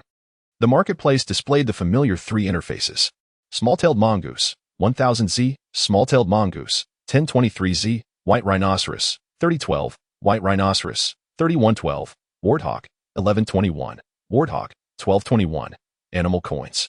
5,500. Gazing at his balance, Qiming pondered what to purchase. Should he acquire a white rhinoceros? It is indeed a rare species and would surely attract numerous visitors. However, despite his inclination, a hint of hesitation lingered in his heart. Ding! Just as he hesitated, a message popped up on the game interface. Detected that the player possesses sufficient game currency. Would you like to spend animals to purchase 5 small-tailed mongooses? Note 1. Due to the presence of warthogs and African lions in the park, purchasing small-tailed mongooses may trigger the adventures of Timon and Pumbaa, as well as the Lion King, thereby reducing the conditions for establishing the African-themed area. Note 2. Acquiring 5 small-tailed mongooses will allow you to form a primary African-themed area with the warthogs, African lions, and ostriches within the park, significantly enhancing the zoo's allure. Note 3. Minimum triggering condition for a continental-themed area: possession of 7 animals from that continent. Oh, Timon and Pumbaa and the Lion King. Upon seeing these prompts, Qiming had initially reached for the rhinoceros but hesitated. In truth, whether he bought the small-tailed mongooses or the white rhinoceros, he could fulfill the main quest, given that the sudden task had also rewarded him with the hay. He was merely 1 animal short of the task goal. Why must he acquire 5 small-tailed mongooses? If only he could purchase just one, he could simultaneously buy another rhinoceros. Observing the specified quantity of small-tailed mongooses, Qiming sighed in frustration. Chapter 62. Aftermath. With a sense of bewilderment regarding the required purchase quantity, Qiming once again accessed the game's help section. After perusing the information, he learned that social animals like the slender-tailed meerkat necessitated a minimum purchase of 5 individuals to form a cohesive group, thereby fulfilling their fundamental social needs and ensuring their psychological well-being. This explanation resonated with Qiming, prompting him to decide on acquiring meerkats. They would not only enhance the zoo's appeal, but also occupy less space and require less food than the rhinoceros. Casting a reluctant glance at the white rhinoceros, he ultimately opted to purchase the meerkats. Purchase: acquired slender-tailed meerkat X1. He clicked the purchase button 5 times in rapid succession, successfully acquiring the entire stock of meerkats available in the latest animal market refresh. Farewell, white rhinoceros. Closing the animal market interface. Qi Ming refrained from immediately assigning the meerkats to their habitat. The influx of new animals at the zoo had strained the staff, and he intended to wait a day or two until he could recruit additional help before arranging the meerkats' residence. After all, this delay would not affect the main quest. Speaking of quests, Qi Ming recalled Dahei and began rummaging through his backpack once more. What is this? Why can't I find Dahei's icon? Qi Ming pondered, fixating on the familiar icons in his backpack. Could it be that the case hasn't completed its process, thus preventing the transfer to the zoo? With this thought, he powered on his computer. Ding. Entering the familiar desktop interface, Qi Ming opened his browser and typed in the keywords Jiangzhou News. He intended to glean details about the events that transpired last night and, incidentally, locate Dahei's whereabouts. Breaking news, Jiangzhou Shenzhen restaurant. The unlawful acts committed in pursuit of culinary pleasures will face severe penalties. Illegal animal trading, a major headline. Qi Ming noted the rapidity with which the news was disseminated. The number of articles exceeded his expectations, considering that only a few hours had passed since the incident. It was still just past 10 o'clock. A mere 4 hours since the event occurred in the early morning while most were asleep. The so-called unofficial kings certainly maintained high efficiency. He casually clicked on one article. According to reports from Jiangzhou, at 4 o'clock this morning, authorities received a tip-off regarding illegal wildlife trading at a certain restaurant. In response, a joint enforcement team, comprising the Forest Police, Forestry Bureau, Police Department, Industry and Commerce, as well as Food and Drug Administration, was dispatched. Qi Ming skimmed through the preliminary statements and quickly focused on the substantive information below. As per initial estimates, 1 black bear, 1 sika deer, 4 wild boars, 2 yellow deer, 2 bamboo rats, 2 hares, and 4 snakes had been confiscated. All involved parties had been apprehended, and the animals were sent to the nearest wildlife rescue station for care. It appeared Dahei was at the wildlife rescue station.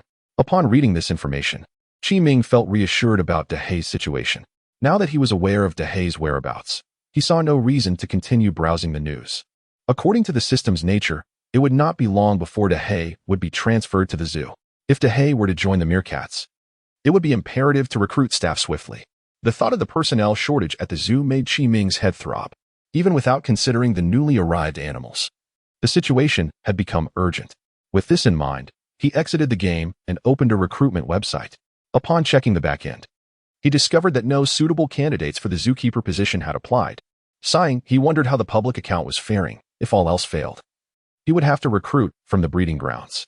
Shutting the website, he stood up and exhaled deeply. Previously, he could never have imagined finding himself in a situation where animals outnumbered humans. It was a delightful dilemma. Speaking of which, he pondered about Zhu Guqi, who had interviewed the day before. How was his first day working under Old Wang? Recalling Zhu Guqi, Qi Ming settled back into his chair and logged back into the game. Let us see if you can adapt to this dung cleaning job, he mused, hoping Zhu Guqi would acclimate to life at the zoo. Given the current circumstances, finding a suitable zookeeper was no small feat to succeed in this role. One must first acclimatize to the animal's odor and the realities of cleaning up after them. Contrary to popular belief, the job entailed much more than merely feeding the animals. A competent zookeeper must manage the animals' living conditions, provide psychological guidance, and regularly assess their health through their feces and behavior, as animals cannot articulate their needs. Since Qi Ming had directly assigned Zhu Guqi to Old Wang, he redirected his focus to the elephant enclosure. Upon shifting his viewpoint, he spotted Dodo leisurely munching on grass, swaying its large ears like a fan. Meanwhile, Zhu Guqi and Old Wang were in a corner, using shovels to clean, with a large bucket nearby. So this is his first task, cleaning dung. I hope he can endure it, rather than dwell on their labor. Qi Ming observed the elephant enclosure. Dodo, being the zoo's former star attraction, enjoyed a rather splendid habitat. Thus, during the recent renovations, Qi Ming had refrained from making significant changes to Dodo's enclosure, merely adding a sand pit upon the system's suggestion. This sand pit served as a bathing area, allowing Dodo to roll around and rid itself of dead skin and parasites through friction with the sand. After inspecting Dodo, Qi Ming opened its information panel to review its status. Name: Dodo, Asian elephant. Gender: male. Age: 15 years. Mood: green face. Health: green face. Social: red face. Insufficient group size. Habitat: Yellow face. Source. Jiajiazu. Ah. It seems Dodo is in good spirits. Qi Ming noted the favorable data but frowned at the social red face. He stroked his chin thoughtfully, pondering. It appears I must find a companion for Dodo. Otherwise, it must be quite lonely. Having contemplated Dodo's situation, Qi Ming resolved to check on Zhuge Qi. As today marked his first day on the job, and it would be prudent for him, as the director, to engage with him personally. Chapter 63. Simba at rest after exiting the game. Qi Ming set his computer to standby, switched off the air conditioning, and stepped outside. Descending the stairs. He opted not to walk, but to ride his scooter along the staff path towards the elephant pavilion. Typically, zoos are designed with two distinct road systems, one for visitors, showcasing the zoo's most appealing aspects, and another exclusively for staff, facilitating access to animal habitats, thus preventing visitors from wandering into keeper quarters or habitats, while enhancing the aesthetic of the visitor routes. Riding swiftly, Qi Ming soon arrived at the back of the elephant keeper's hut. He parked his scooter and pushed the door open, immediately hearing a conversation between Zhuge Qi and Old Wang. Xiaozhu, you've worked hard today. It's been a while since we had a newcomer at the zoo. You flatter me, Uncle Wang. I've previously worked at a pig farm, so I'm quite accustomed to it. The air and space here are far superior. Hearing this exchange, Qi Ming thought the rapport between the two was quite amicable. At that moment, Old Wang and Zhuge Qi were sealing elephant dung into barrels. And upon hearing the door open, they turned to see him. Noticing their attention, he smiled and said, So, Old Wang, how do you find having an apprentice? Is it a bit easier for you? Haha, Director, Xiaozhu is quite remarkable. He learns quickly. After a day or two under my guidance, he should grasp the general process, Old Wang replied with a smile. Qi Ming mused that Zhuge Qi must indeed possess some merit, considering even Old Wang, who rarely gives compliments, praised him. Observing the smile on Old Wang's face, Qi Ming felt reassured. After inquiring about Old Wang, Qi Ming turned to Zhuge Qi. Smiling as he asked, Xiaozhu, you've been here for half a day. Do you feel you can adapt? Any issues? No problems at all, Director. Having worked at a pig farm before, I find this environment quite manageable. Today, working with Brother Wang, I've learned a lot, Zhuge Qi replied, somewhat embarrassed. Sensing the director's excessive warmth towards him. Noticing Zhuge Qi's discomfort, Qi Ming refrained from further questioning, merely recalling the pig farm. All right, as long as you can adapt. By the way, are there any keepers from your old pig farm looking for work? If so, do send them our way. Sure. I'll ask my former colleagues during my lunch break. I'm not entirely sure, Zhuge Qi responded earnestly. All right then, you two carry on. I won't intrude on your work, Qi Ming said, turning to leave. His intention was merely to express his regard for Zhuge Qi and offer a greeting. However, upon exiting, he did not ride back to the office but instead headed towards Simba's habitat, eager to check on him. Since Simba's South habitat was relatively close to the elephant pavilion, he was currently under the care of Old Wang rather than the carnivore area keepers, Lao Qin and Xiao Zhang. Once more keepers were available, it would be necessary to reassign responsibilities for the various areas. As Qi Ming walked, his thoughts drifted to the zoo's finances. Currently, he had over 500,000 in funds, which appeared ample at first glance. However, after considering the upcoming loan repayment, the construction of 2 new habitats, and next month's procurement of supplies and staff wages, he estimated that only about 200,000 would be available for discretionary spending. Indeed, it was a situation of both financial constraints and staffing shortages. He needed to devise a strategy to attract more visitors by this weekend. Upon reaching his destination, Qi Ming noted that Simba's habitat, spanning over 400 square meters, was quite spacious for a single lion. The habitat featured 3 observation points. The central one was a standard hedged wall with a row of openings, while the left and right sides had large glass windows set in rock walls, left being one-way and right being two-way. In front of the hedged wall lay a deep trench of about 7 to 8 meters, reinforced with barbed wire on the side closest to the hedge, and positioned approximately 7 to 8 meters away to prevent the lions from climbing out. This design was part of the extensive renovations Qi Ming implemented across the zoo, aimed at providing visitors with an exhilarating close-up experience of observing Simba. Qi Ming did not alter the internal structure of the habitat, which retained its original, somewhat uneven terrain, adorned with patches of short grass. Closer to the keeper's hut, there was a modest artificial hill, complemented by a small pond of several square meters near the left observation point. Since no keepers were present, Qi Ming refrained from entering the keeper's hut and instead stood before the hedged wall, observing Simba. The lion was oblivious to his watcher, resting peacefully on the ground. Strangely, Ming noticed that every time he came to see Simba, the lion seemed to be asleep. Simba's slumbering form could only be described as enchanting. Its long mane, tightly shut eyes, and partially exposed tongue resembled a kitten snuggled in a scarf, with one paw draped over its face as though shielding itself from light. Gazing at Simba's repose, Ming began to recall various facts about lions. Typically, lions spend around 20 hours sleeping. Not due to laziness, but as a survival strategy in the hot, water-scarce African environment. This lethargic lifestyle helps them conserve energy, particularly during droughts when prey becomes scarce, often leaving them in a state of hunger. Therefore, increasing sleep and reducing activity is crucial for them. In simpler terms, it's about sleeping more and eating less to minimize energy expenditure. However, in a zoo where food is plentiful, lions tend to sleep significantly less compared to their wild counterparts. A lion king cannot be solitary. Ming mused that he must find Simba some companions on his next opportunity. Before receiving the system notification about forming an African-themed area, he had intended to purchase a rhinoceros and a meerkat, thereby establishing a lion pride. However, the system's bundled offerings forced him to abandon that idea. When the time comes to construct the meerkat habitat, he could also arrange for a small honor stone for Simba. After all, what kind of lion king would be without an honor stone? Chapter 64. The caretaker. As Simba was peacefully slumbering, Ming decided to return to the cafeteria. Having observed the scene briefly, since mealtime was approaching, he thought it would be a good opportunity to enjoy some mung bean soup. He planned to visit the talent market in the city later that afternoon to post a recruitment advertisement.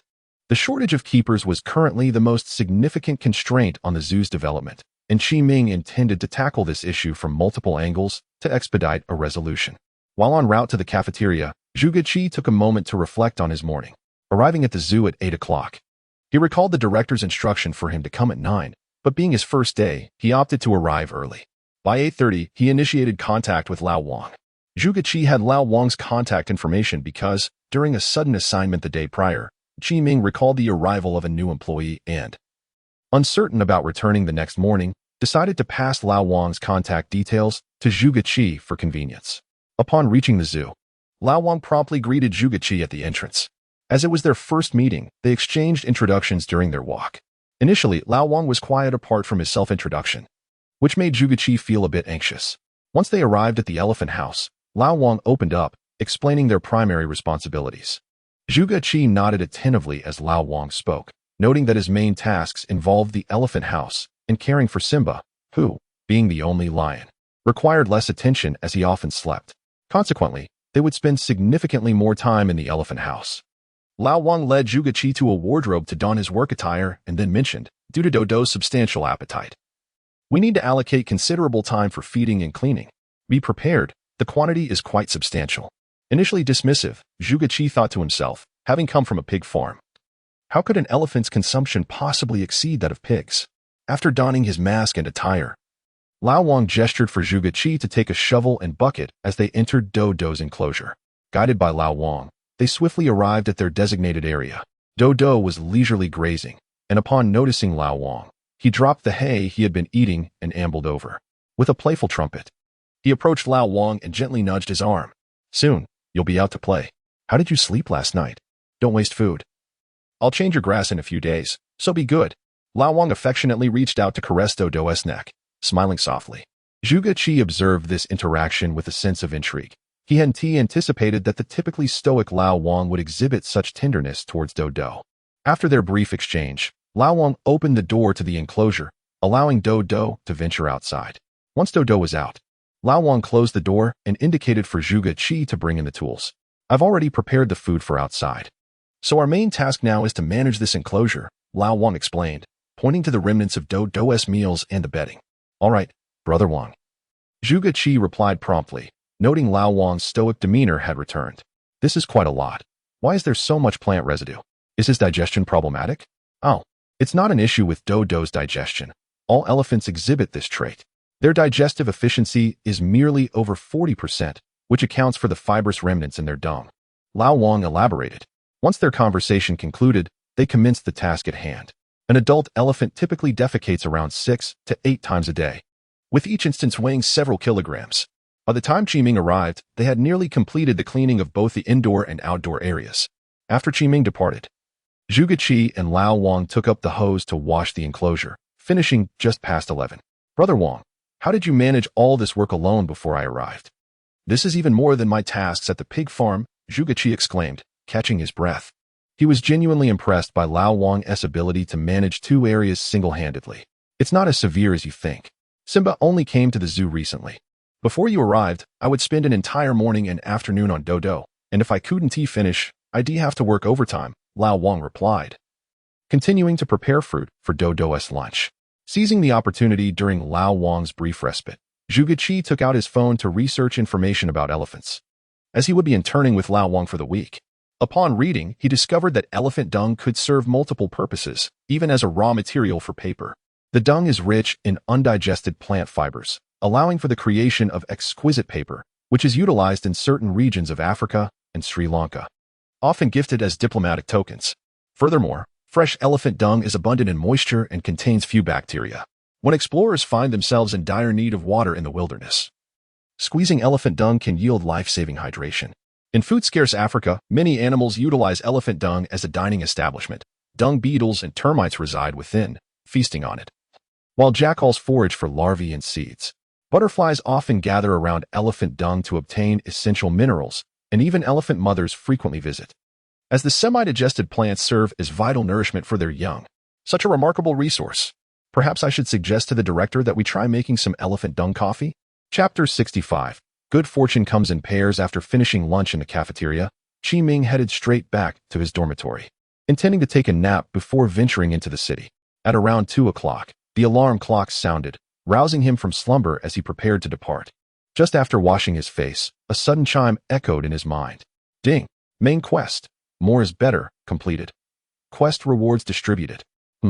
Why did the completion of the quest appear so abruptly? Qi Ming pondered, slightly perplexed. Earlier that morning, he had purchased a slender-tailed meerkat at the animal market. Yet there had been no notification of task completion. Now, the sudden announcement piqued his curiosity. Ding ding. As Qi Ming was lost in thought, his phone rang unexpectedly. Upon checking, he saw it was a call from the security guard, Ma Quan.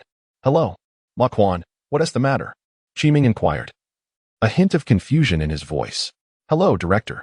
Someone is here at the entrance asking for you, Ma Quan said, sounding somewhat anxious. All right, I'll head over immediately. Please have them wait in my office, Qi Ming instructed before hanging up. Who could it be visiting him? He hurried down the stairs, contemplating the identity of the visitor. The loading cart was always stationed downstairs, allowing Qi Ming to swiftly reach the administrative building. He tidied his attire slightly before ascending. As he pushed open the office door, a gust of cold air greeted him, causing him to shiver as the temperature around him plummeted.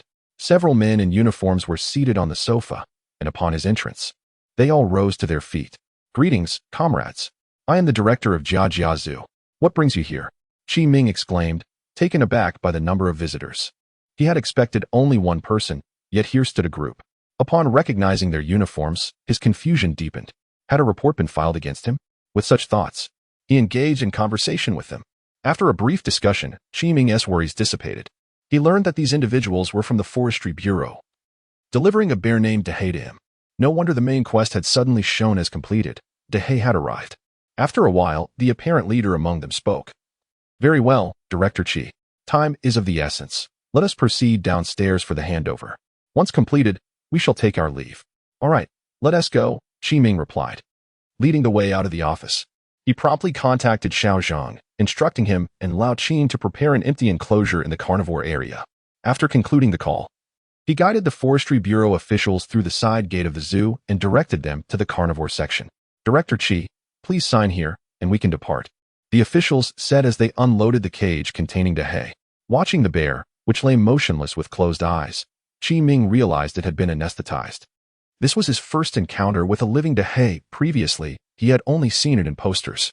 However, compared to its portrayal on those posters, the bear appeared emaciated. Its once lustrous coat now dull and lifeless. Even the white fur forming a V-shape on its chest seemed sparse, likely due to poor nutrition at the circus. After observing for a moment, Qi Ming quickly contacted Xiao Zhang and Lao Qin to transfer Dehe into a previously unused enclosure. Director, why did the Forestry Bureau send us a bear? Xiao Zhang and Lao Qin queried, intrigued. Did you catch the news this morning? Qi Ming replied, noticing their blank expressions. He recounted the report from the Jiangzhou Shenzhen restaurant regarding the bear, explaining that Dehe was the one mentioned in the news, sent to them as the rescue station lacked adequate space. Well, Dehe is quite fortunate indeed.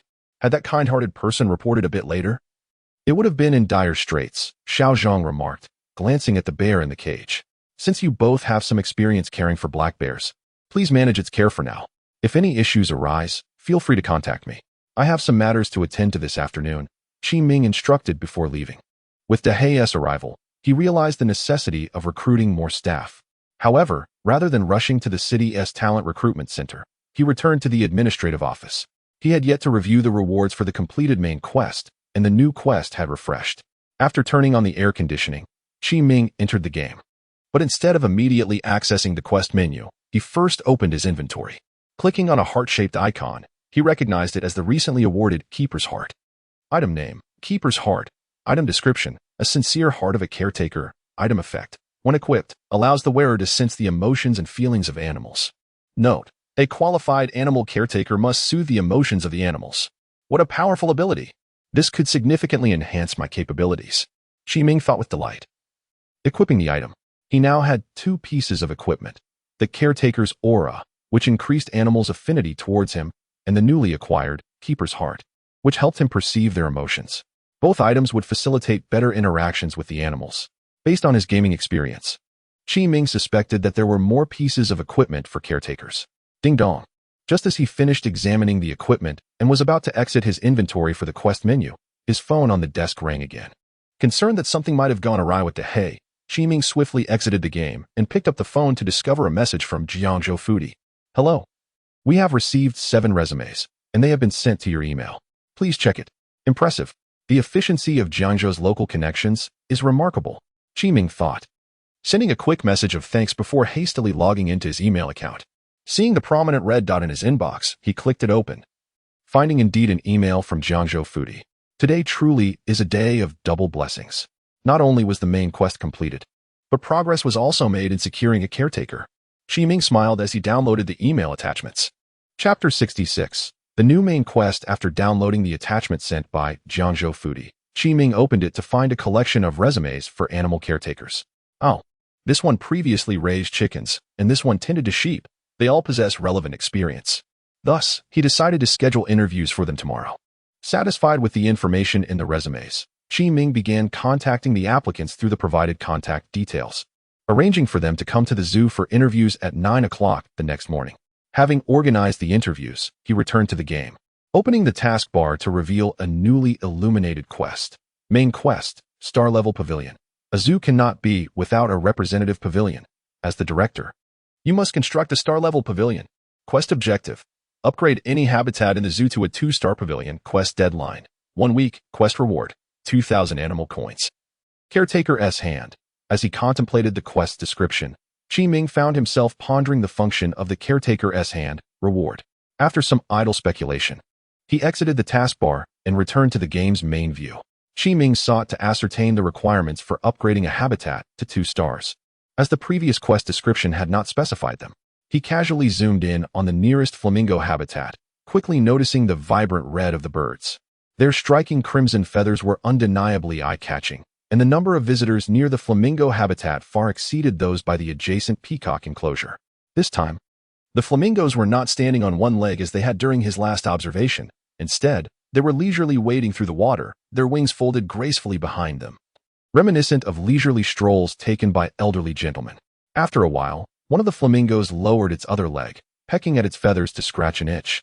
Continuing this action indefinitely, once finished with that spot, it lifted its head, rubbing it against its body. The sight of its incessant scratching prompted nearby visitors to hastily take out their phones to capture the moment. Although the flamingo's behavior was somewhat ungraceful, combined with its soft, shimmering peachy pink feathers, it created an exquisite tableau. The feathers on the flamingo's wings resembled overlapping petals, while the slight white at the tips accentuated the pink, adding depth to its splendid attire. As if aware of the camera's clicking away, the flamingo glanced at the visitors with its golden eyes and began to pose. First striking a proud stance, then arching its slender neck into the air, and finally fanning out its pink feathers like a peacock displaying its plumage. The visitors, living up to the flamingo's expectations, eagerly snapped photographs. finding the interaction between the flamingo and the visitors so delightful. Qi Ming decided to shift his attention from the flamingos and opened the habitat's information panel. Noticing the star symbol next to flamingo habitat, he clicked on it without hesitation. This revealed another interface. 2-star habitat criteria. 1. Meet the animal's basic terrain needs. 2. Meet the animal's basic welfare needs. 3. Attract at least 100 visitors within a week, each staying for 1 hour. As he examined the upgrade requirements, Qi Ming began to ponder. The first 2 criteria could be resolved quickly, but the third posed a challenge. How could he ensure that visitors lingered in a single habitat for an hour? Qi Ming mused aloud. Just then, his phone on the desk chimed. Distracted from thoughts of upgrading, he exited the game and answered the call. Hello, Xiaozhong. What is the matter? Is there a problem with Dehei? Qi Ming asked, a hint of anxiety in his voice. Hello, Director. Dehei has woken up, and it's a bit aggressive. Would you like to come and see? Xiaozhong replied, equally tense. All right, I'm on my way. Qi Ming responded. After they hung up, Qi Ming soon arrived at Dehei's enclosure on his flatbed cart. Roar. Xiaozhong, what exactly is happening? Qi Ming inquired. Noticing both Xiao Zhang and Lao Qin standing before the cage as Dehei roared ferociously. Dehei was now a stark contrast to its previous tranquil state. Vigorously pounding against its iron cage with its paw, which lacked pads, while emitting guttural roars, its eyes bloodshot. Director, after Dehei woke up, it has been frantically banging against the cage and roaring. We're not quite sure what is going on, Xiao Zhang said, looking troubled. After a moment's hesitation, he added, should we administer a sedative to calm Dehei down? Indeed, Director, we initially thought it was hungry, so we brought some fresh meat from the cold storage. But it refused to eat and just went wild, Lao Qin added. Is that so? Let me take a look. Upon hearing this, Qi Ming recalled the conversation he had with Zhang Feng at the circus about Dehei's madness. Could it be that Dehei truly had lost its mind? As he approached Dehei, the creature's frantic behavior ceased, and it lay panting inside the cage. Phew, Director, Dehei has finally tired itself out. It's looking a bit thin. We should provide some nourishment, Xiao Zhang remarked as he moved closer to the cage. Roar. Bang bang.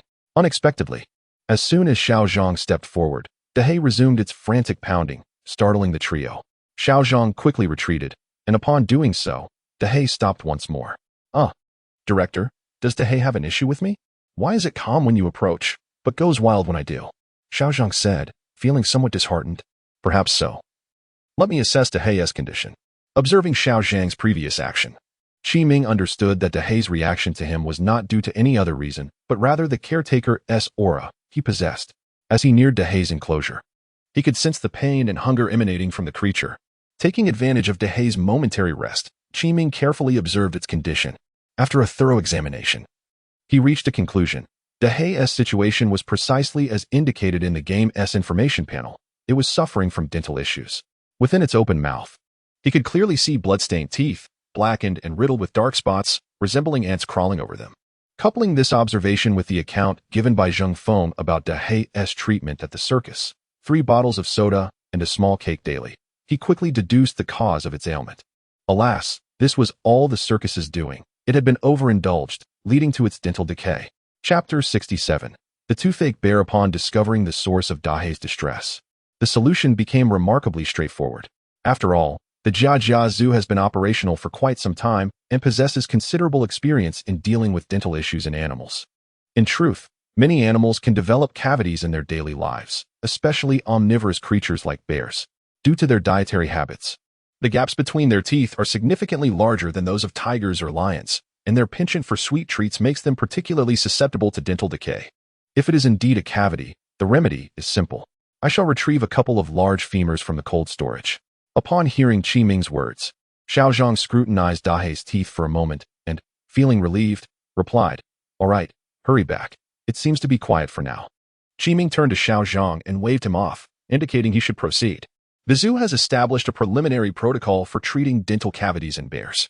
Typically, the first step involves feeding the bear some large bones or other hard foods to encourage the naturally decayed teeth to fall out.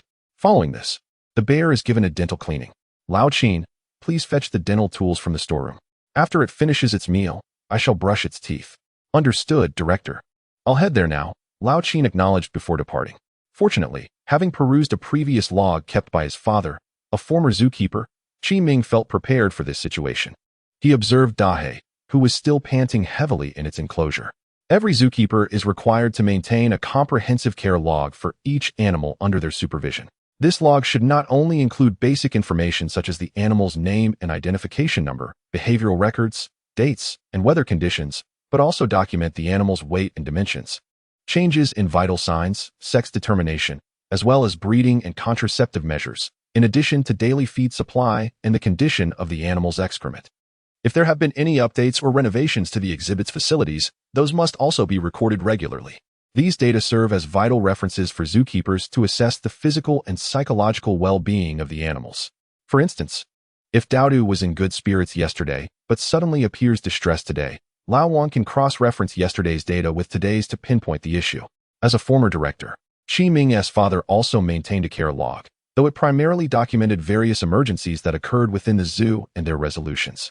For example, the log contains entries on how to address a bear's cavities, which is why Chi Ming knows how to respond in this situation. Reflecting on the contents of the log, Chi Ming noticed a shift in Dahe's emotional transmission. Initially, the bear conveyed pain, but now it seemed more focused on hunger. "It's all right, food is on the way," Chi Ming gently reassured Dahe, sensing its hunger in his mind. In the zoo, bears do not receive the same quantity of meat as lions or tigers. Their diet mainly consists of fish, corn, and potatoes, along with a significant amount of corn buns. Some more frugal zoos opt to feed bears coarse corn buns.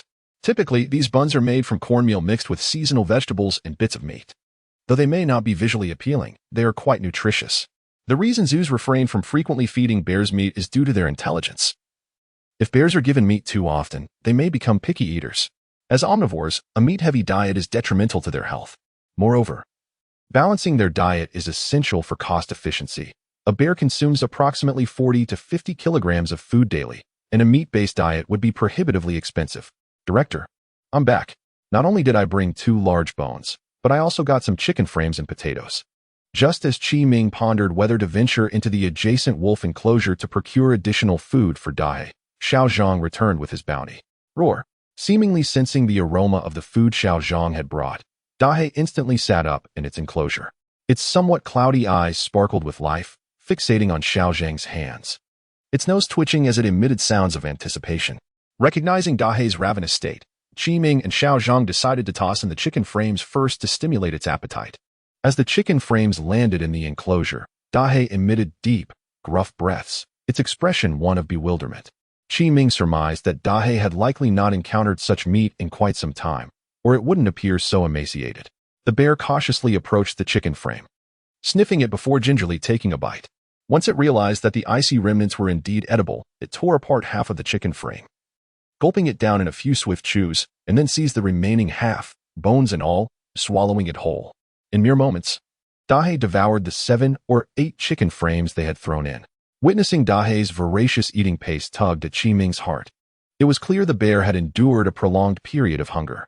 Xiao Zhang, seeing that Dahe had finished the chicken frames, tossed in a dozen large potatoes. This time, Dahe was less frantic, sniffing the potatoes before consuming them at a steady pace.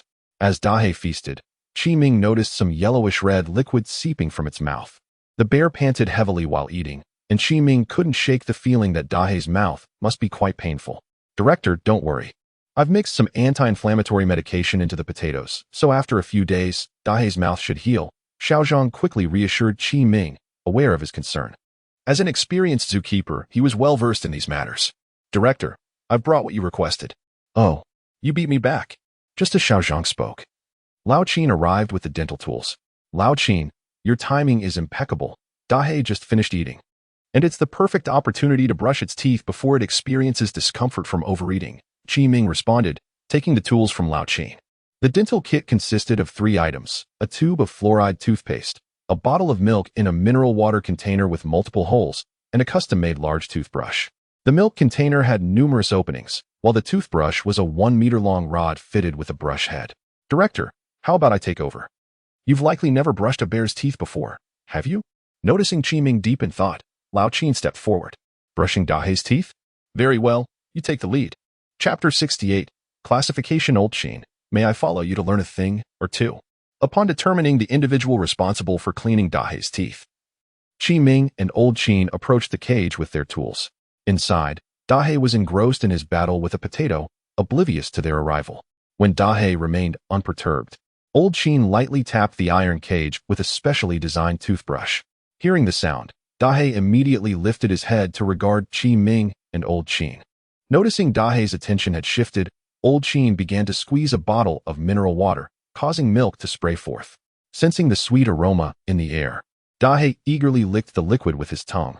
"Director, while Dahe has his mouth open, we can use this toothbrush to clean his teeth," Old Qin suggested. Raising the toothbrush and inserting it into the cage, he began brushing Dahe's decayed teeth with the bristled end. Despite feeling the strange object, Dahe was too preoccupied with drinking the milk to react. After brushing away 5 liters of milk, Old Qin finally ceased his efforts. Having finished the milk and potato, Dahe now licked his teeth, his small eyes reflecting a hint of confusion. "Director, we have added pain-relieving herbs to this milk.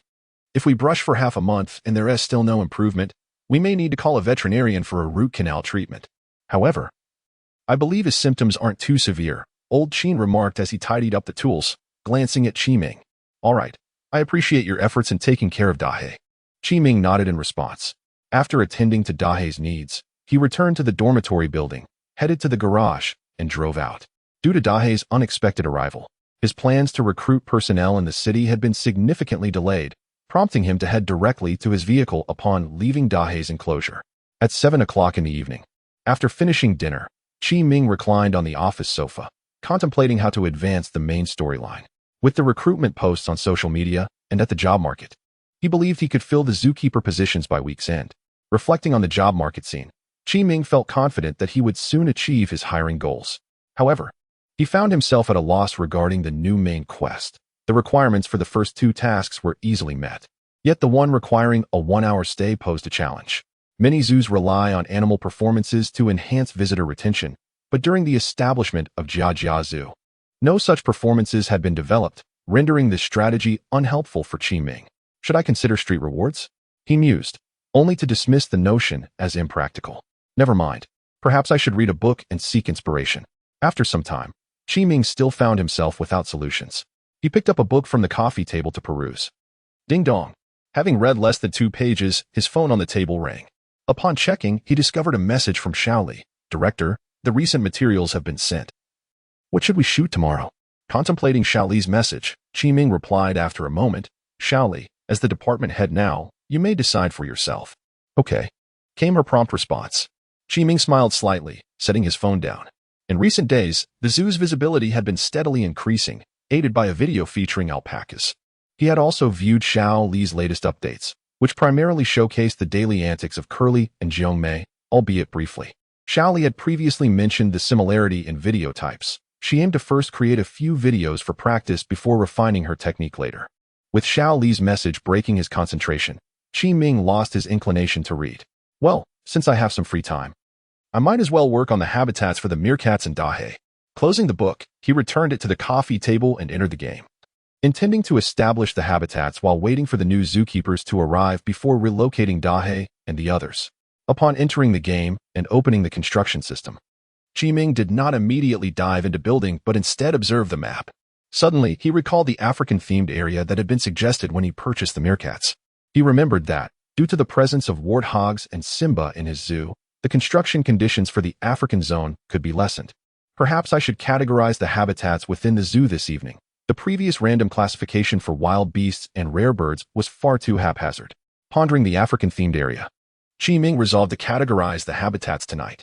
After noticing the increased animal population in the zoo, he realized that the previous distribution of habitats was somewhat problematic. He decided to utilize his available time to reorganize them. He began his evaluation from the rare bird zone, mentally cataloging the current habitats: flamingos, blue peacocks, ostriches, and pheasants. The wild beast zone included habitats for alpacas, macaques, Siberian plain wolves, and warthogs. The elephant house for Dodo and Simba's habitat stood independently. This disorganization was indeed unsustainable. Assigning tasks would become challenging for Xiao Zhang and the others. Previously, Qi Ming had not perceived the disarray, but seeing it now made him realize how unscientific the habitat distribution was. "First, I shall group the animals of the African-themed area together." With this thought, Qi Ming exited the game, seated himself in his office chair, retrieved a plain A4 sheet from the printer beside his desk, and took a black pen from the left side pen holder. He began jotting down ostrich, warthog, lion, meerkat, encircling them and labeling the circle African-themed area. After contemplating the remaining animals, he grouped blue peacock, flamingo, and pheasant together, considering the limited variety of birds in the zoo. However, he found it challenging to categorize Happy and Jiongmei. Looking at Dodo, David, Jiongmei, Old Wong, and Dahe, Qiming felt uncertain about how to classify them. If categorized by region, the numbers were too few to warrant distinction. After some contemplation, he separately circled Dahe and David while grouping Dodo, Jiongmei, and Old Wong together. He decided to classify them based on their diet, which would streamline feed distribution for the zookeepers. With the classifications established, he realized that the work would require reallocation. Observing the circles on the paper, Qiming began to ponder how to assign the roles of caretakers for the animals. Ding dong. Chapter 69. The new home of the meerkats today seems rather peculiar, as I find myself interrupted mid-thought by incessant notifications. Glancing at my suddenly illuminated phone screen, I reluctantly set down my pen, having been disrupted for the third time today by incoming messages. Upon unlocking my device, I discover a message from the food enthusiast of Jiangzhou. Hello, Director Qi. We plan to visit your zoo this Friday for a tour and to capture some footage. Is it permissible for us to bring tripod equipment for filming? I ponder whether they intend to create a promotional video for their channel. The prospect of filming, while seemingly inconsequential, could indeed enhance the zoo's exposure in Jiangzhou. Prompted by this thought, I swiftly reply, certainly. We warmly welcome your visit. Would you like me to provide a tour? Thank you very much. We expect to arrive on Friday morning. Would that be convenient for you? Absolutely. Just contact me on WeChat when you arrive, I reply. I am quite pleased that the team from the WeChat public account dining and entertainment in Jiangzhou will be filming at the zoo, as it presents a splendid opportunity to promote our establishment, allowing me to expedite the completion of my primary tasks. With no further messages from the food enthusiast, I return to my earlier endeavor of categorizing the animals. I have restructured the layout into 4 distinct zones, with each zone assigned an experienced keeper accompanied by 2 assistants. The designated areas include the African Experience Zone, the Predator Zone, featuring the majestic black bear and David, the Exotic Bird Zone, and the Adorable Animal Zone. After careful consideration, I assign responsibilities. Xiaozhang will oversee the African Experience Zone, while Lao Qin will transition to the Predator Zone to care for the black bear. Lao Lu will be reassigned to the African Experience Zone, allowing Lao Zhao to manage the Exotic Bird Zone alone, given the larger number of animals in the African area. In the Adorable Animal Zone, I entrust Lao Wang with the care of Zhuge, as Dodo will also be present. This plan shall suffice for now, with adjustments made as the number of animals increases. Satisfied with the data on paper, I nod approvingly. Once I construct the habitats for the black bear and the slender-tailed meerkats this evening, I will proceed with the execution of my outline plan. Stretching lazily, I enter the familiar blueprint construction system, choosing first to relocate the ostrich habitat. I intend to delineate the various zones before commencing with the actual construction. I decide to maintain the location of the Exotic Bird Zone while relocating the ostrich habitat closer to Simba, the lion who will be the centerpiece of the African Experience Zone. Thanks to the system's efficiency, I promptly arranged the 4 designated areas. The animals in the Exotic Bird Zone remain unchanged, save for the absence of the ostriches, who now reside in the newly established Adorable Animal Zone, with Dodo taking center stage. Happy and David are positioned on the left side of the Predator Zone. However, due to the absence of a habitat for the black bear, only one habitat is currently present. In the heart of the park lies Simba, accompanied by the warthog Pong Pong and the ostriches, as I envision the African Experience Zone becoming a focal point of the zoo. This area is currently the sole section with potential for long-term development, while the other zones will require reclassification as animal diversity increases. With that accomplished, I begin the formal construction of the meerkat's new home. After a considerable reorganization within the park, I finally commence my work. I had previously contemplated the design for the meerkat's habitat during a visit to the animal market. I initially delineate a grassy area of over 500 square meters to the upper right of Simba. This time, I opt for my customary hedge fencing, but, mindful of the meerkat's propensity to burrow, I incorporate a transparent glass wall inside the hedge for added security. Considering their height, I set the enclosure at a height of 1.3 meters, ensuring that visitors can observe these clever little creatures clearly. To deter visitors from feeding them, I construct a 1-meter-wide moat in the viewing area on the southern side. Given that the latter part of the Jiajia Zoo is situated on a small hill, the African Experience Zone features a slight incline. Meerkats are social creatures that dig extensive, multi-entrance burrow systems. To provide visitors with a glimpse into the meerkat's subterranean life, I create a tunnel at the center of their habitat, complete with a 2-meter by 2-meter observation platform constructed in a pyramid shape using single-sided tempered glass.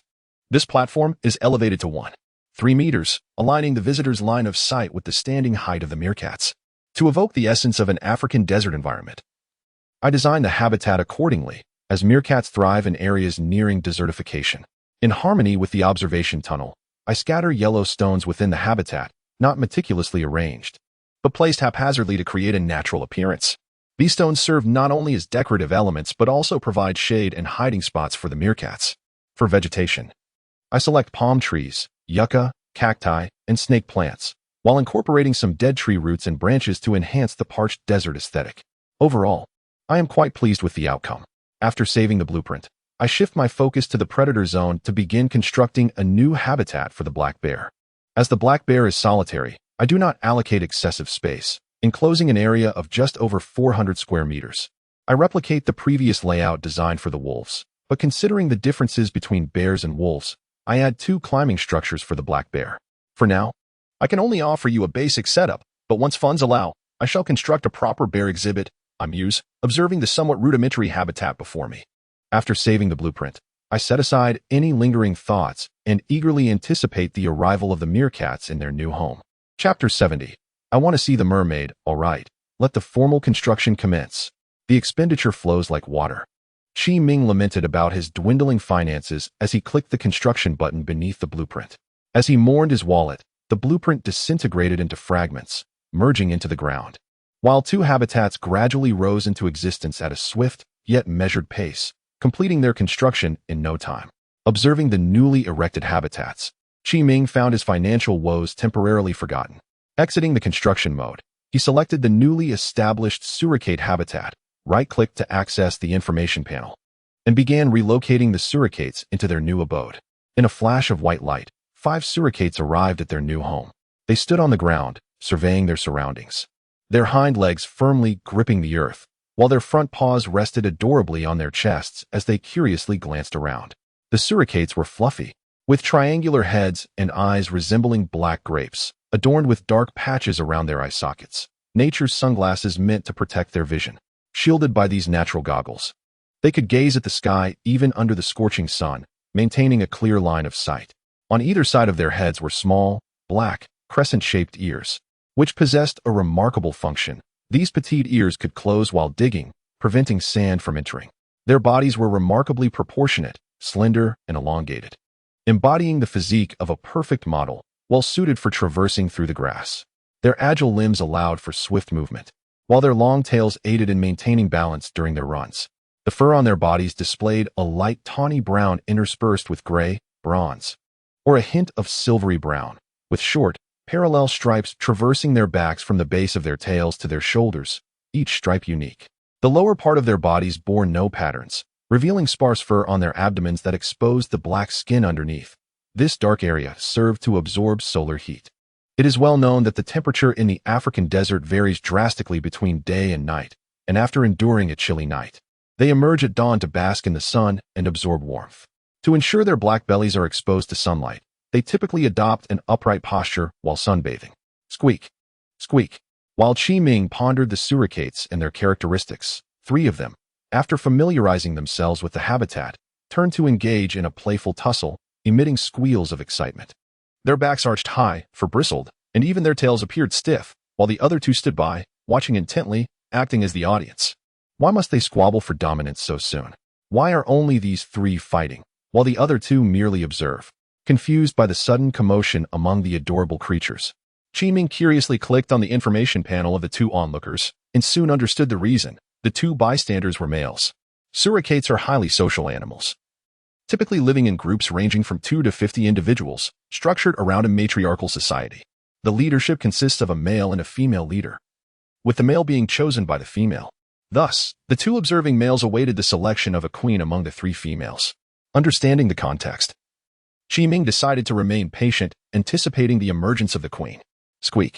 Not long after, one of the suricates triumphed over the others, standing tall to declare her victory. while the defeated lay on the ground in a submissive posture.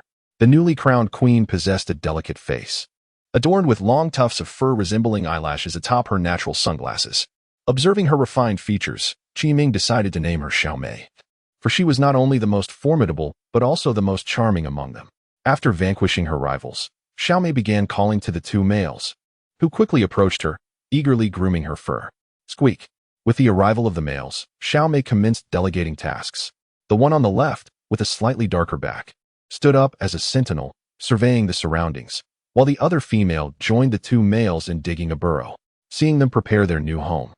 Qiming shifted his focus, setting up the designated roles within the Habitat's information panel before exiting the game. Phew, finally done. Time to reach out to the advertising company for some posters. Qiming stretched his neck, producing a series of satisfying cracks, slightly loosening his muscles. He began contacting the advertising firm. With the new tasks refreshed, he planned to initiate some promotional activities this week, specifically targeting the African-themed area and the newly introduced adorable suricates. Hence, he intended to create promotional posters to display at the entrance. After contacting the advertising company and scheduling a photo shoot for the following day, Qiming opened the Animal Friends group chat to share news of the zoo's new arrivals. Everyone, the zoo has introduced 2 new animals. Feel free to visit this weekend. Jia Zoo, really? Super big ant Jia Zoo. What animals do you have? Please share photos. 3 Luhong LVUL. That was quick. Yijiaji, sure, no need for small talk. I want to see the pictures, comma. Qin Tian, noticing the enthusiastic responses from the group, Qiming promptly shared images of the suricates. Choosing to withhold any pictures of the large black one for now, he planned to keep the identity of the large black creature a surprise for visitors until it fully recovered. After sending a few images, the chat fell silent for a moment before a flurry of messages filled the screen. Impressive, you even brought in suricates. Zhao Laosher, who loves to play WoW. Such adorable suricates. Super big anom. Aren't they called meerkats? Tianjiang 6666, I remember the zoo already has lions and warthogs. So all the major players from the Lion King are here now. I strongly suggest giving the lions a glory stone. Oh wow, reading the messages from the group. Qiming suddenly recalled that he had forgotten to arrange a glory stone for Simba. During the earlier construction, he had intended to create one modeled after the film, and he was grateful for the reminder from his friend. Otherwise, he might have overlooked it. I want to see the mermaid. Out of Place, Chapter 71. A comprehensive plan. After reviewing the comments from his friends in the group chat, Qiming chose to withdraw from the conversation. He reflected on the absence of pressing matters and tidied up his office before pushing open the door and returning to his dormitory. Upon his arrival, he noticed that the Animal Friends group chat was still abuzz with activity. However, he merely skimmed through the messages before setting his phone aside. After refreshing himself with a cold shower, he lay back on his bed and entered the game. I'll just add a glory stone for Simba and then head to sleep. The interview is tomorrow. Qiming mused as he logged in. Since he was only adding a single stone, the task was completed swiftly. He fashioned a stone nearly 2 meters high, manipulating the system to resemble a glory stone, directed towards the visitors. After fulfilling this previously overlooked task, Qiming lay in bed, contemplating for a moment before succumbing to slumber. Ding ding ding. The familiar sound of the alarm clock roused Qiming the next day. Having gone to bed early the previous night, he awoke feeling quite refreshed. After freshening up and enjoying breakfast in the cafeteria, he made his way directly to the office. Once inside, Qiming picked up paper and pen, eager to document the thoughts he had pondered the night before. He had been contemplating how to retain visitors for a longer duration, just before drifting off to sleep. A few ideas had begun to take shape in his mind, prompting him to rush to the office at dawn to capture them. Firstly, he jotted down the names of Simba, Happy, Dodo, Jiongmei-gu, and Dahong. These 5 were currently the most popular animals in the zoo. However, given Simba's solitary nature, retaining visitors for just 1 hour was insufficient. After some deliberation, Qiming crossed off Simba's name. Happy, though popular online, likely wouldn't he attract many viewers for an entire hour. It seemed he was left with only the 3 ideas he had previously conceived. Am I still only circling back to the 3 ideas I thought of yesterday? Qiming sighed as he gazed at the remaining names on the paper. He had hoped to generate more ideas today, but found himself revisiting the same concepts. To increase the time visitors spent at the habitats, he realized he needed to enhance visitor interaction or provide engaging content. However, Jia Zoo had a strict policy against animal performances, which had made it challenging to brainstorm viable solutions. Notably, Dahong's flamingo habitat was strategically positioned at the entrance of the zoo. boasting an attractive environment and the bird's inherent beauty. Qiming envisioned creating several photo opportunities near their habitat to entice visitors to linger and capture photographs. This notion stemmed from observing Zhao Jia and others as they frequently changed angles while taking pictures. Yet, he approached this idea with a sense of cautious optimism. As for Jiang Mei Guo and the others, Qiming planned to establish a feeding area, allowing visitors to feed the llamas and interact with them. However, considering the llama's health, he intended to limit the number of participants, ideally organizing a small gathering to extend their stay. Am I being too shameless? Qiming pondered, feeling a touch of embarrassment at his plan. Aware of the llama's aversion to being photographed or stared at, he resolved to utilize his zookeeper aura to accompany the visitors, ensuring they wouldn't be shunned by the llamas. After outlining the interaction plan for the llamas, Qiming turned his attention to Dodo. He intended to allow visitors to observe the process of nail trimming for the elephants. In the zoo, elephants require human assistance for nail maintenance, akin to the regular grooming humans undergo. This necessity arises from the limited space in their habitats, leading to minimal natural wear on their nails. Unlike human nails, elephant nails have evolved into a keratinous structure. Failure to trim excess keratin regularly can lead to cracks, which are prone to bacterial infection, potentially jeopardizing the elephant's health. In the wild, elephants do not face this dilemma, as they spend around 16 hours daily foraging for food, naturally wearing down the excess keratin. In the zoo, however, this upkeep must be managed by humans. It was during a chance meeting with Old Wang that Qiming was reminded of this task. Trimming the nails of several-ton elephants is no easy feat. Merely getting the elephants to position their feet correctly requires extensive training. Engaging the appropriate thickness during the trimming process demands experience. Presently, Old Wang was the only one capable of performing this task within Jiajia Zoo. Observing the thick layers of keratin scraping off the elephant's legs is remarkably satisfying.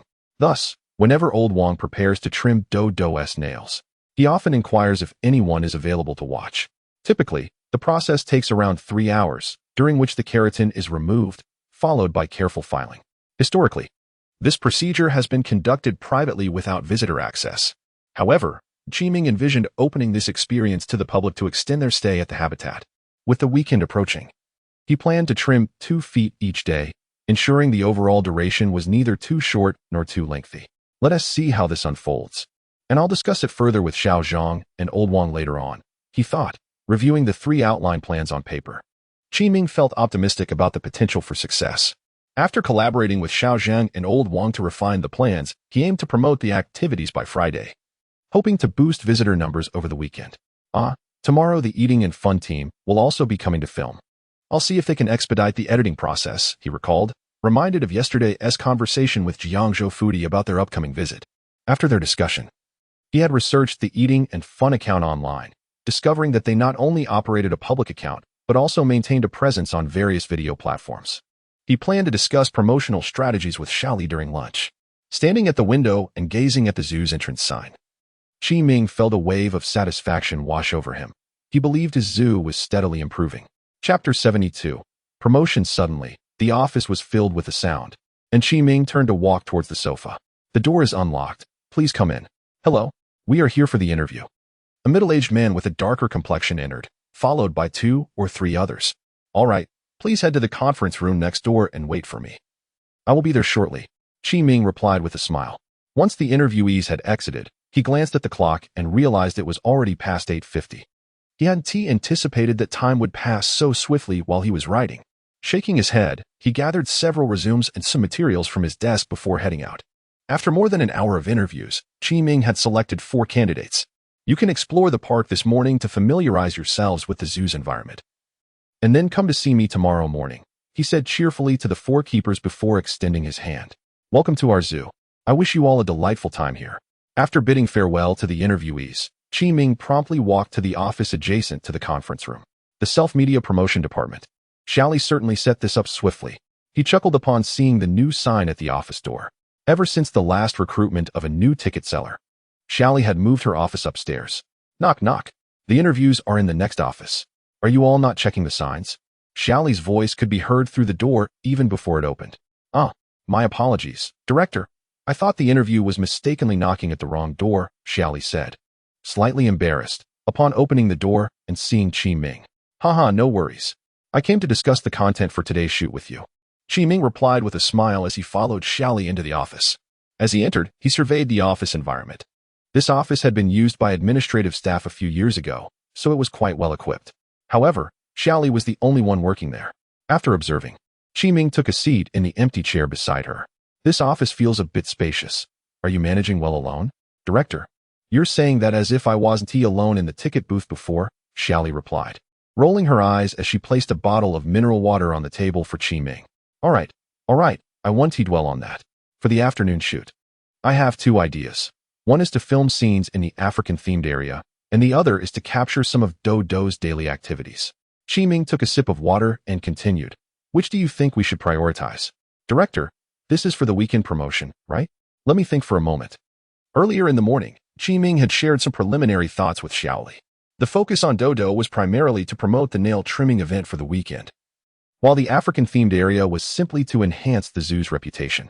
Noticing that Xiaoli was silent, Qiming added, by the way, there is also the matter of the alpaca area opening for visitor feeding, but I haven't discussed this with Xiao Zhang and the others yet. Well, Director, if that is the case, I think the video should primarily promote the African-themed area. The other projects you mentioned can be considered subcategories and can be included as teasers at the end of the video, Xiaoli suggested after a moment of contemplation. All right, let us proceed as you suggested. We'll gather at the African area at 2:30 this afternoon. You can think about how to film it. And I'll talk to Xiao Zhang and Lao Wang. Qiming agreed, nodding. Okay, Director, I'll brainstorm a bit, and we can discuss further during the afternoon gathering. Qiming nodded again, holding the disposable plastic cup as he exited. Returning to his office, he took out his phone and made 2 calls to Xiao Zhang and Lao Wang to discuss the alpaca feeding area and Dodo's nail trimming. Yes, sounds good, I'll communicate with Xiaoli this afternoon, he concluded after hanging up. Following a half-hour discussion with Xiao Zhang and Lao Wang, he had mostly finalized the 2 projects. For the alpaca feeding area, it was essential to limit the number of visitors. Xiao Zhang suggested estimating the total amount of food for the alpacas and then reducing some portions appropriately. This excess food could be allocated for interactive feeding in the designated area, thus preventing the alpacas from being overfed by visitors and maintaining control over food quantities. Additionally, the number of alpacas involved should also be limited. Those with more aggressive temperaments, like Jiong Meigu, would not be included in the interactive list. Ideally, this event should take place in the morning when the sun is not too harsh, making the alpacas more amiable. After hearing Xiao Zhang's suggestions, Qiming immediately agreed. Recognizing the validity of points he had not considered, Lao Wang provided one suggestion and one query regarding the nail trimming event for Dodo. His suggestion was to maintain a distance between the visitors and the trimming area, as Dodo might become frightened and uncooperative, complicating matters. The only question was when would be the best time for the trimming? Faced with Lao Wang's question, Qiming found himself momentarily at a loss and could only tell him he would think about it. In truth, he had not given much thought to the specifics of when to trim Dodo's nails, having only conceived the idea the night before. Never mind, he thought. I'll ponder it further in the afternoon. There is still some time before the weekend. Noticing the time on his phone, Qiming decided it was time for lunch. A little after 2 in the afternoon, he and Xiaoli arrived at the newly established African-themed area. Qiming had specifically arranged for an archway at the entrance, emblazoned with the words African-themed area. The design was simple, made of wooden frames and thatched roofing, flanked by 2 African palm trees. Upon entering the themed area, the first sight was Simba at the center of a Y-shaped intersection, with his sides occupied by the warthog Pumba and the meerkats Timon. The ostrich's habitat was located on the left side of the entrance. Xiaoli, how do you think we should shoot this? Should we incorporate some Lion King references? Qiming mused, admiring the African-inspired decorations within the area, realizing how wise it was to heed the system's suggestion. Xiaoli initially focused on the glory stone in Simba's habitat for a moment, then glanced at the map at the intersection before responding. I think this is a great idea. I was considering featuring our newly introduced slender-tailed meerkats as the main focus. This would naturally lead to showcasing the other 2 main characters in the zoo, and we could conclude the video with a segment on Dodo and the alpacas. All right. Please outline your shooting plan, and I will coordinate with you, Qiming encouraged. Chapter 73, The Upmaster. Being a Upmaster is not as glamorous as one might imagine. Beyond the screen, they must prepare their scripts and materials diligently. This is especially true for those who create content related to store explorations or product reviews. The selection of video topics is of paramount importance. The content must be engaging, distinctive, or humorous. Otherwise, it will fail to captivate the audience's interest. It is crucial to recognize that the sustained attention of viewers is notoriously fleeting. Without regular updates and the introduction of new trends, audiences can easily drift away. In recent years, the video industry has experienced rapid growth, to the extent that anyone with a smartphone can claim to be a upmaster. However, this low entry barrier means that if a upmaster's channel lacks uniqueness, it risks being lost in the crowd. El Shui is one such upmaster, specializing in store exploration, and her channel is aptly named Dining, Drinking, and Fun in Jiangzhou. She also manages a public account where she shares her content. As suggested by the title, her videos revolve around discovering delectable food, delightful drinks, and amusing activities throughout Jiangzhou, presenting these finds to her audience. Her fanbase predominantly consists of locals from Jiangzhou and its surrounding areas, although she does have a smattering of followers from across the nation. Given her limited audience, she is unlikely to become a super up master with millions of followers. However, this limitation also alleviates competitive pressure. She does not need to constantly strategize on maintaining popularity or vie for attention against other prominent national upmasters. Her focus is simply to establish a solid presence in Jiangzhou. Up to this point, there are no other upmasters competing with her on the theme of dining, drinking, and fun in Jiangzhou within the city. Her public account boasts around 3,000 to 4,000 active daily followers, and she has tens of thousands of fans across various video platforms. While El Shui's follower count may not be substantial, her audience exhibits remarkable loyalty. Once she begins posting videos, the engagement rate is exceptionally high. Notably, since her content primarily features locations within Jiangzhou, her audience is relatively balanced in gender, with a ratio of approximately 1:1, appealing to both men and women alike. Many young women visit establishments she recommends, often accompanied by their boyfriends. Likewise, numerous young men discreetly take note of her suggested venues or attractions, planning to take their girlfriends there on future dates, thus alleviating the stress of choosing a date location. To uncover intriguing shops and sites, El Shui frequently scours the internet for first-hand information. She also keeps an eye on local news in Jiangzhou, as it occasionally provides opportunities to capitalize on trending topics. She was aware of a recent free event at the Jia Zoo but chose not to attend, as she is quite familiar with local spots from her extensive experience as a upmaster, having visited the zoo years ago with her parents. She recalled that there was little of interest to film, so she did not plan to go back. However, after seeing vibrant images of flamingos circulating on social media, she began to reconsider. Coincidentally, when Xi Ming contacted their team member, Xiao Ruo, they were discussing the possibility of filming a new video. It struck her as an excellent topic for exploration, as she had never filmed at a zoo before. Realizing the time was ripe, she closed her computer, changed her clothes, and set out with Lu Ying from the studio. Xiaoying, did you bring all the equipment? She inquired, curious about how the zoo had changed since her last visit, which felt like ages ago. I'm not sure, Lu Ying replied while checking the gear. As someone from Jiangzhou, I don't think I've ever been there. Lu Ying and Xiao Ruo were both El Shui's university roommates, and after graduation, they started this video production studio together. Their roles were well defined. Lu Ying and El Shui would venture out to film, while Xiao Ruo handled the editing and management of the public account. Occasionally, they would all go out together for shoots. After hailing a ride, they soon arrived at the bus stop on the east side of Wenyan Road, from where they could take a bus directly to Jia Zoo. Indeed, their studio, dining, drinking, and fun in Jiangzhou typically used public transport or ride-hailing services for their shoots, as none of them could drive. El Shui had failed her driving test 3 times already and was still preparing for the third part, while Lu Ying and Xiao Ruo had only just begun learning. Thus, their daily commutes were somewhat cumbersome. After over an hour on the bus, the two stepped off and immediately sensed a difference in the atmosphere.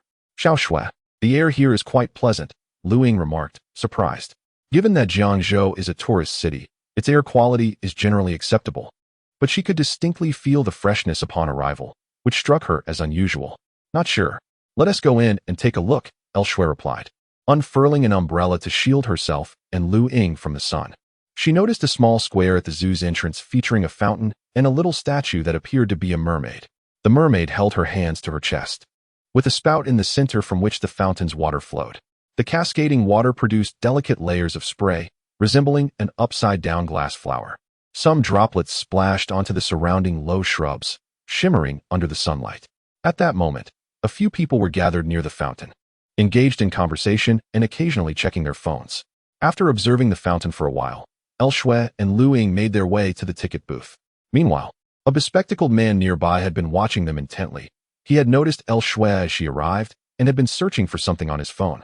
El Shui, a quintessential youthful beauty, was dressed in a manner befitting an outdoor master: sporty sneakers, jeans, a backpack, and a hoodie, approachable and vibrant, capturing attention effortlessly. As El Shui and Lu Ying approached the fountain, the bespectacled young man exclaimed in surprise, "Is that you, Master Xiao Shui? I've seen your videos." Having been recognized before, El Shui greeted him with a bright smile. "Yes, that's me." "Hello." The young man, brimming with excitement, exclaimed, "Wow, it really is you. My ID on C Station is super big and you liked my comment once. Thank you for watching." El Shui replied politely, although she did not recall the ID. Nearby, a casually dressed man in his 30s expressed confusion. "Is she a master?" Chapter 74. The wealthy Qin Tian. Lu Shui nodded in acknowledgement, saying, "Please excuse me. I am merely a lesser-known streamer." "Oh, indeed. I am Qin Tian, not to be confused with the Pillar of the Sky, but rather with the Qin of the Qin dynasty and the character for Sky." The man, noticing Lu Shui's acceptance, introduced himself further while pulling out his phone. "Beautiful lady. What is your nickname? I would like to follow you." With a radiant smile, Lu Shui replied, "My ID on C Station is enjoying life in Jiangzhou." "Thank you in advance." "Not a problem," Qin Tian said, lighting a cigarette and taking a casual puff. The remaining three individuals were modest-looking young men, all gazing at Lu Shui with keen interest. "My C Station nickname is Lu Hong LVU, and this is my friend, whose nickname is Out of Place." The shy boy nearest to Lu Shui stepped forward to introduce himself. "Hello," he added, and the boy beside him awkwardly chimed in. "My C Station nickname is Jieji Shi. I follow your public account, Xiao Shui. The restaurant you recommended for Guobao Ro was fantastic. I've recommended it several times to those around me." After the introductions, the last of the group, a fair-skinned young man, eagerly stepped forward. "I'm thrilled to meet you all." Seeing everyone had introduced themselves, and most were her fans, Lu Shui felt a mix of joy and curiosity.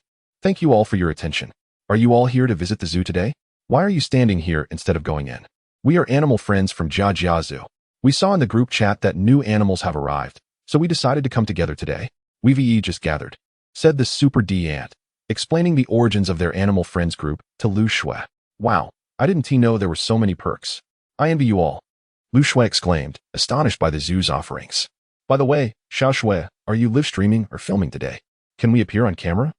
asked the devoted fan Jiaji Shi, eyeing the equipment Lu Ying was holding. "Oh, we are here," to Lu Shui began, but suddenly leaned toward Lu Ying. "Xiao Ying, should we just live stream today? It's perfect with so many fans here, and I owe them a live session." Though Lu Shui primarily focused on filming videos, she occasionally live-streamed to interact with her audience. She had just had this spontaneous idea, as live streaming allowed for better engagement than pre-recorded videos. "Sure. The zoo seems quite fitting for a live stream," Lu Ying said after a moment of contemplation. Seeing Lu Ying's agreement, Lu Shui turned to the group near the fountain. "Hee, we're here to live stream. Would you all mind being on camera?" Upon hearing this, Jiaji Shi excitedly responded, "I don't mind. When I watched your recorded videos, I thought if I ever met you, I would definitely ask for a picture together. It would be amazing if I could be included." Super D ant glanced at Jiaji Shi, a mix of resignation and amusement on his face. "Yes, I thought the same." Qin Tian flicked the ash off his cigarette. "I'm indifferent." With all three agreeing, Gugubu Ru and Lu Hong LVQ also expressed their willingness. Delighted that everyone was eager to be on camera, Lu Shui signaled a yes gesture to them all. "Thank you all for participating. Is it just us? Shall we set off then?" The others agreed without objections. Once consensus was reached, Lu Shui indicated for Lu Ying to start the live stream on her phone. Since they initially intended to use a camera for filming, they had brought live streaming equipment and had to rely on a mobile phone with a stabilizer. "Okay." Lu Ying adjusted the parameters of the live streaming app on her phone and gave Lu Shui a thumbs up, indicating they were ready to begin. However, as the live stream commenced, Lu Shui did not speak immediately. Instead, she took out her phone to send a message to Xiao Rua in the office, asking her to notify their fans that they were live. After a few minutes, the number of viewers in the live stream rose to over 100, and comments began to flood in. "Wow, you lazy bum finally started streaming. Where are you going today? Xiao Shui, why didn't you warm us up beforehand?" Fortunately, the app sent a push notification.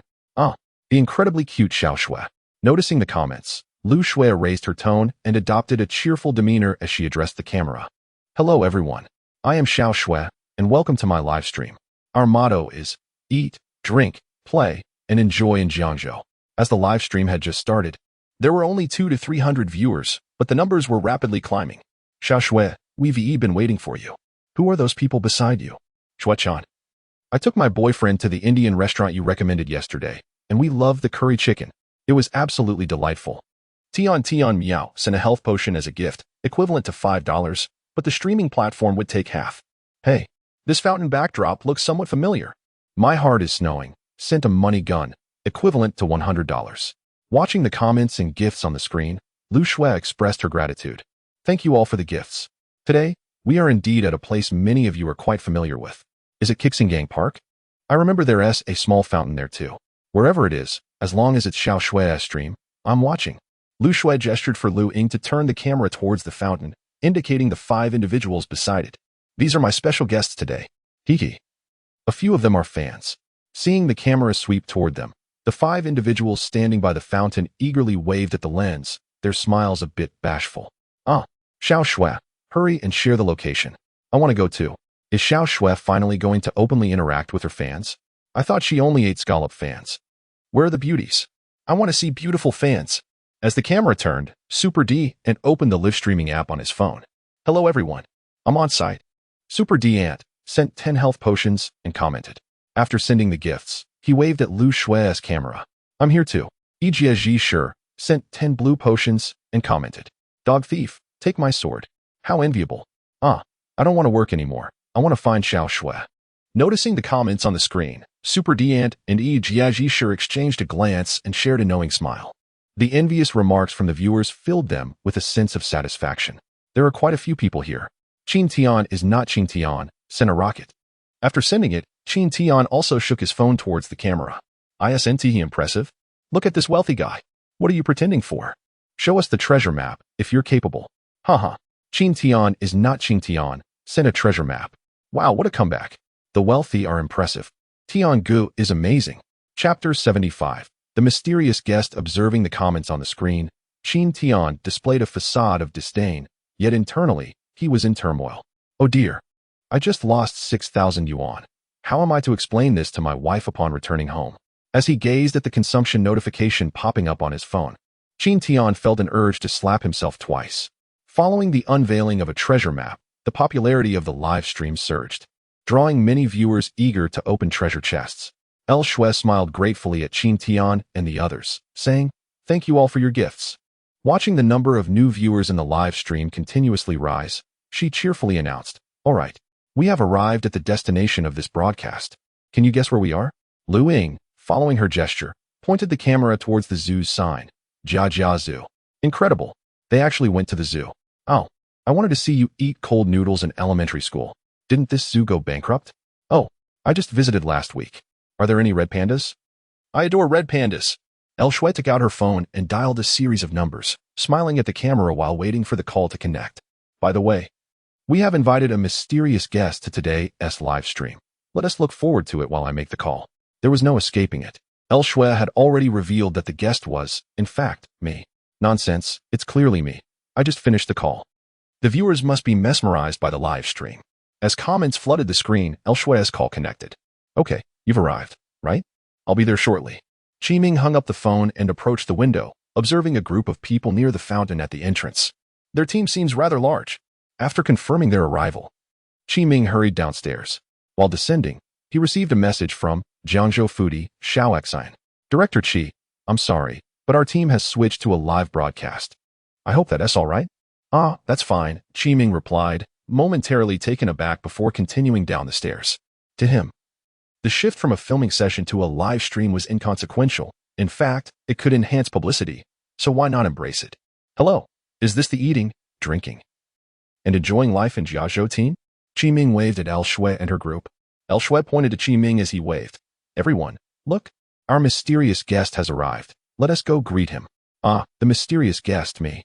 Upon hearing El Shui's words, Qi Ming was momentarily puzzled. I thought it would be an elderly man with a white beard. Indeed, why is the mysterious guest so young? I assumed it would be another content creator. Hee. The young man is rather handsome. Noticing Qi Ming standing there in confusion, El Shui had no choice but to lead the group toward him. Director Chi, didn't we agree that you would guide us? Upon hearing El Shue's words, Chi Ming finally understood and quickly waved to the camera. Hello everyone. I'm your guide for today, Chi Ming, the director of Jia Zoo.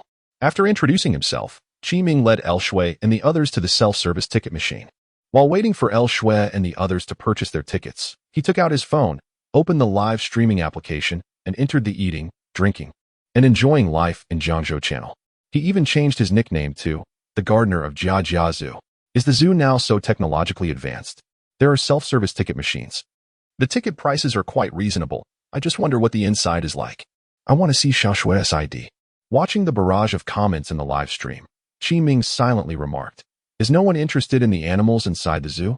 His comment was quickly swallowed by the multitude of others.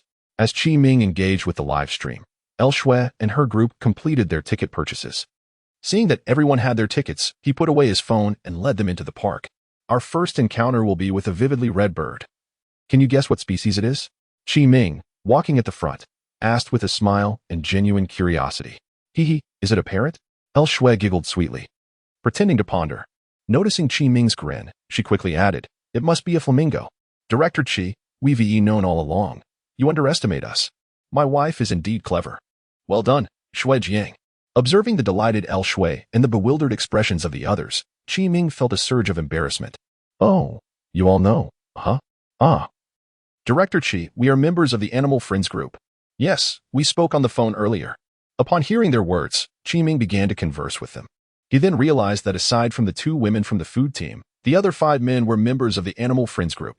Reflecting on his earlier question, Chi Ming felt a bit awkward. Fortunately, as the rare birds area was not far from the entrance, they soon spotted the flamingos with their fiery plumage. Flamingos, also known as red storks, are named for their predominantly crimson feathers, which, when viewed from a distance, appear like a blazing inferno. Chi Ming pointed toward a patch of red ahead. Do you see how it resembles flames? Wow, it really does. El Shui exclaimed, following the direction of Chi Ming's finger. Hey, Director Chi, why is one of them a bit lighter in color? El Shui inquired, pointing at a paler flamingo.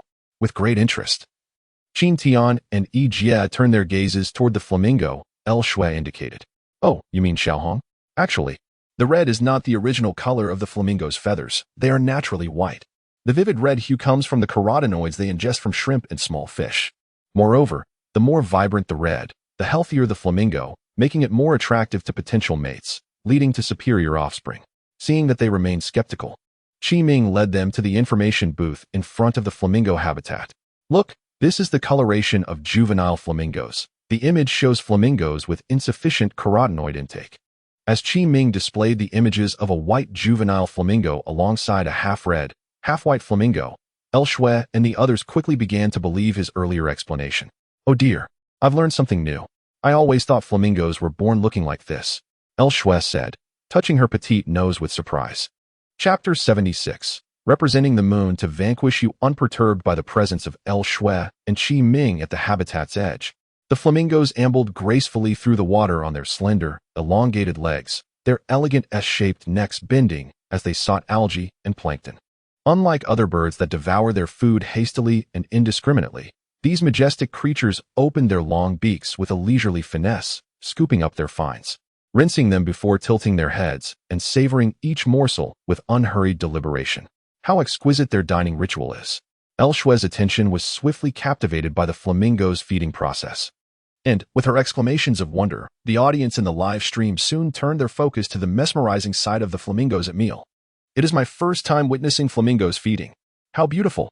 Ah, I must come back this weekend for a photo shoot. I just bought a lovely dress that would suit this place perfectly. Have none of these locals ever seen flamingos? By the way, Director Chi, why doesn't your zoo provide them with food? Look at them. They can hardly find anything to eat in the water. El Shui pouted, her large, expressive eyes wide with innocence. At this inquiry, Chi Ming paused momentarily before responding.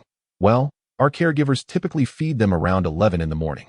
El Shui felt a bit embarrassed, her eyes momentarily frozen in surprise, an expression of pure naivety gracing her face. The live stream chat exploded with comments, while the nearby Super Ant and other viewers shifted their attention entirely to El Shui. Meanwhile, Qin Tian reached for a cigarette, only to remember the no smoking sign and quietly put it away. He turned to the flamingos, saying, Ahem, Director Chi, What do you feed them? I recall flamingos eat fish and shrimp, correct? El Shui chimed in. Yes, Director. What do you usually provide for them?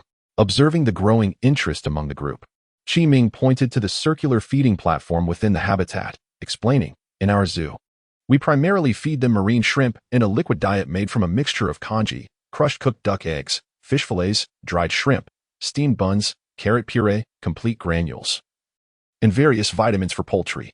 Once Qi Ming sensed no further inquiries, he encouraged everyone to explore freely and capture more photographs. El Shui, responding to the audience's desires, meandered around the habitat, showcasing the flamingo's lifestyle. After the photo session concluded, Qi Ming led El Shui and the others toward the blue peacock habitat, which was considerably smaller in comparison to that of the flamingos. At this moment, Xiao Lan and Xiao El ambled leisurely in the enclosure. Having grown accustomed to the influx of visitors, Xiao Lan no longer flared its feathers in alarm. Rather, its display served as a peculiar welcome. Observing the relaxed demeanor of Xiao Lan, El Shui inquired, Director, why isn't it displaying its feathers? Qi Ming replied with a chuckle. Only male peacocks can fan their tails. They do so primarily to attract female peacocks. The mating season has passed, thus they do not display as frequently.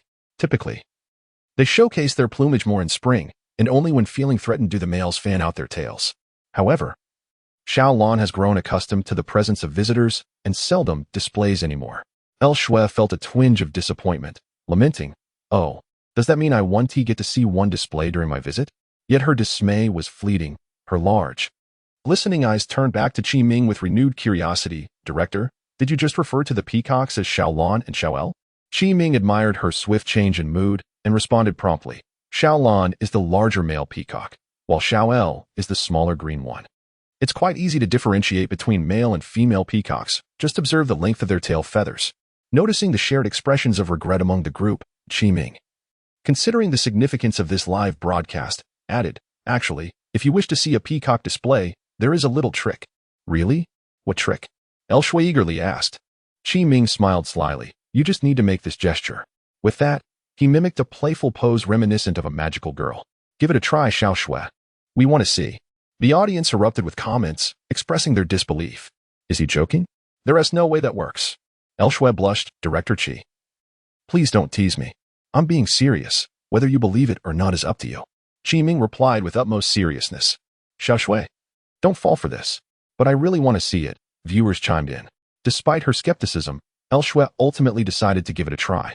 This director certainly wasn't reliable. Did he truly think her naive? The method itself seemed implausible, and she gestured for Lu Ying to step back slightly, her thoughts racing. Bayu, I am Sailor Moon, and in the name of love and justice, I shall vanquish you. El Shui exclaimed, mimicking the magical girl's movements and twirling around. Oh my, how adorable.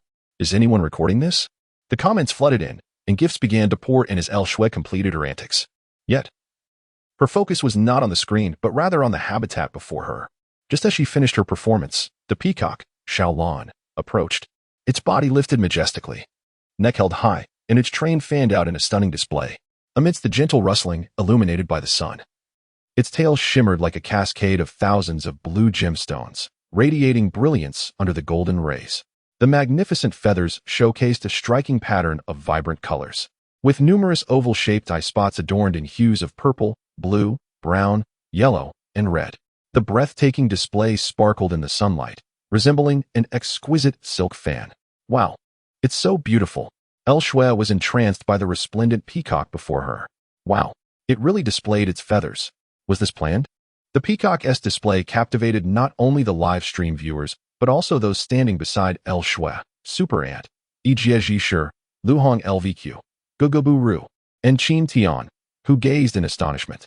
Unlike the viewers, they were well aware that El Shui had not coordinated with Qi Ming, heightening their surprise. Chapter 77. The angry bird's little blue spread its tail wide, emitting a high-pitched sound as if urging everyone to pay attention to it.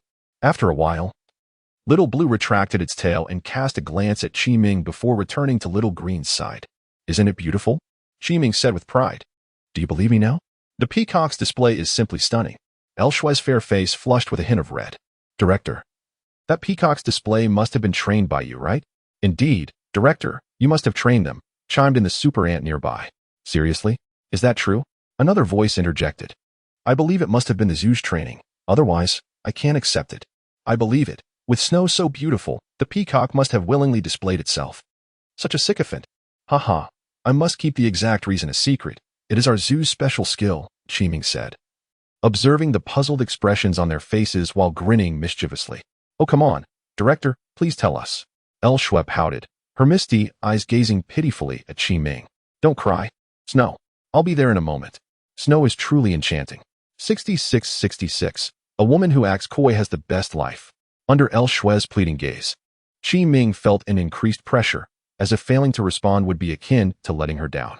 However, he had initially intended to reveal the reason behind the peacock's display. He merely sought to create a dramatic effect. All right, I shall tell you. But remember not to spread it around. The truth is, aside from courtship, the vivid colors of visitors' attire and their loud laughter stimulate the peacocks, heightening their vigilance. In that moment, the peacock's display is, in fact, a form of demonstration and defense. Now you understand? Perhaps our noise prompted them to display. Qiming explained with a resigned smile, then added playfully, of course, it could also be that you, Snow, are simply too beautiful. And Little Blue wanted to compete with you. You're so mischievous, director. Always teasing me, El Shui said, her cheeks flushed. Although she knew Qiming was joking, it still brought her joy. Oh, I see. I truly thought it was a training effort on your part. The onlookers expressed their agreement. Though Qiming had provided this explanation, he was aware that it was not the actual cause. Little Blue had become desensitized after prolonged exposure to visitors. The true reason for its display was that Qiming had inadvertently transmitted the emotions of perceived threats to Little Blue, prompting it to take a defensive stance. This emotional transmission was a function discovered during Qiming's experimental phase with the heart of the keeper.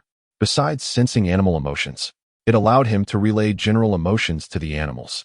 Once the reason for the peacock's display was clarified, the group continued their stroll. As they admired the verdant trees and sprawling vines along the pathway, El Shui laughed, covering her mouth. Director, your zoo resembles a botanical garden. Indeed. It does bear a striking resemblance. Yes, the greenery for the animals is quite impressive. Dear friends, let us make a trip to check it out this weekend. Upon hearing this, Qiming chuckled but did not respond, instead pointing to the pheasant habitat behind them. This is the last exhibit in the rare bird section, the pheasant ecological area. Unlike the previous two exhibits, this habitat was enclosed by large glass walls rather than hedgerows. Inside, reeds were planted, and a prominent tree stood in the open space where a pheasant rested, its long tail feathers trailing behind. Director, what kind of bird is this pheasant?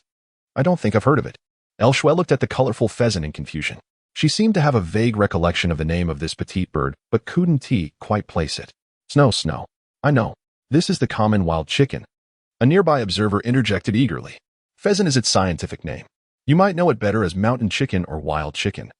Qin Tian remarked as he gazed at a puddle of water in front of the habitat. Exactly, just as these two mentioned. The pheasant is commonly referred to as mountain chicken or wild chicken. Suddenly, perhaps sensing the discussion about it, the resting wild chicken took flight from the tree to a nearby shrub. Observing this, Qiming chuckled. I suppose you've never witnessed a pheasant in flight, have you? They fly swiftly and powerfully, though not for long distances, and their flight follows a parabolic trajectory, gliding before landing. Parabolic flight? Oh, could the angry birds be referring to pheasants? El Shui exclaimed, mimicking the flight path of the angry birds. Ah, Snow, your daily references to the game, are you playing it? That bird doesn't seem like a mountain chicken. I see. As for whether that parabolic flight was inspired by me, I'm not quite sure, Qiming said, rubbing his forehead, surprised that El Shui could make such a connection. Fortunately, he was aware of the species of birds depicted in Angry Birds, and after pausing for a moment, he added, the red bird in Angry Birds is a northern cardinal, a well-known species in North America. Compared to the common sparrow, the northern cardinal is slightly smaller with a short, stout beak. The blue ice bird in the game is a blue jay, native to Africa, while the yellow bird is a woodpecker. If you're interested, I can send you information about these birds. Wow, the director is fantastic. Truly worthy of being the zoo's director, even knowledgeable about the birds in the game. Snow, ask the director if he has a girlfriend. I'm intrigued. Snow, why is the director so impressive? Not just the viewers in the live stream, but El Shui was also captivated by Qiming. She had merely intended to create some banner for the live stream but was astonished by his knowledge of the birds from the game. Noticing the comments in the live stream, she smiled sweetly, her dimples showing, but she certainly wouldn't dare to ask that question. Director, you're amazing. El Shui gazed at Qiming with admiration. Just average. Fortunately, he had some prior knowledge from playing games. Otherwise, he truly wouldn't have known this. Qi Ming thought to himself, feeling pleased by El Shue's compliments. Yet he humbly smiled, attributing it to the knowledge expected of a director, adopting a nonchalant demeanor. After visiting the rare bird section, they proceeded to the adorable animal area. Chapter 78. Group photo. The director's words were somewhat slurred, confusing fierce with cute, leaving LV Shui puzzled. She was not alone. The others standing nearby also cast curious glances at Qi Ming. I meant the cute beasts area, Qi Ming clarified, chuckling as he explained. It refers to adorable creatures living there. Really? Let's hurry then. Upon hearing that a plethora of cute animals awaited her, LV Shui couldn't help but quicken her pace. As a beautiful girl, she found it utterly irresistible to be drawn to such charming creatures. Cute creatures? The super ant was a bit perplexed, recalling that the last time he visited, this area had not yet been established. He was not alone in his confusion. The other animal enthusiasts beside him shared similar sentiments. However, they quickly set aside their doubts and followed LV Shui and Qi Ming, who had already taken the lead. As they walked along the shaded path, several white, glutinous rice-like balls came into view. Recognizing the familiar color, the animal enthusiasts exchanged knowing smiles. Approaching the area, LV Shui exclaimed, "Ah, it's a divine beast." Standing beside her, Qi Ming noted that the female broadcaster had initially formed the words grass mud horse, only to correct herself swiftly. Indeed, it's an alpaca. Qi Ming pointed to the sign in front of the habitat, laughing as he warned. Just remember not to make eye contact. Otherwise, they might spit at you. Wow, it truly is a divine beast. So cute. I want to touch it. LV Shui gushed, noting its resemblance to a sheep. The alpaca habitat was quite down to earth, consisting of a grassy area enclosed by a simple wooden fence. Inside, apart from the leisurely roaming alpacas, Xiao Zhang was busy grooming them. Director, why does that alpaca look so forlorn? Is it unwell? LV Shui asked, pointing to a frowning alpaca munching on grass.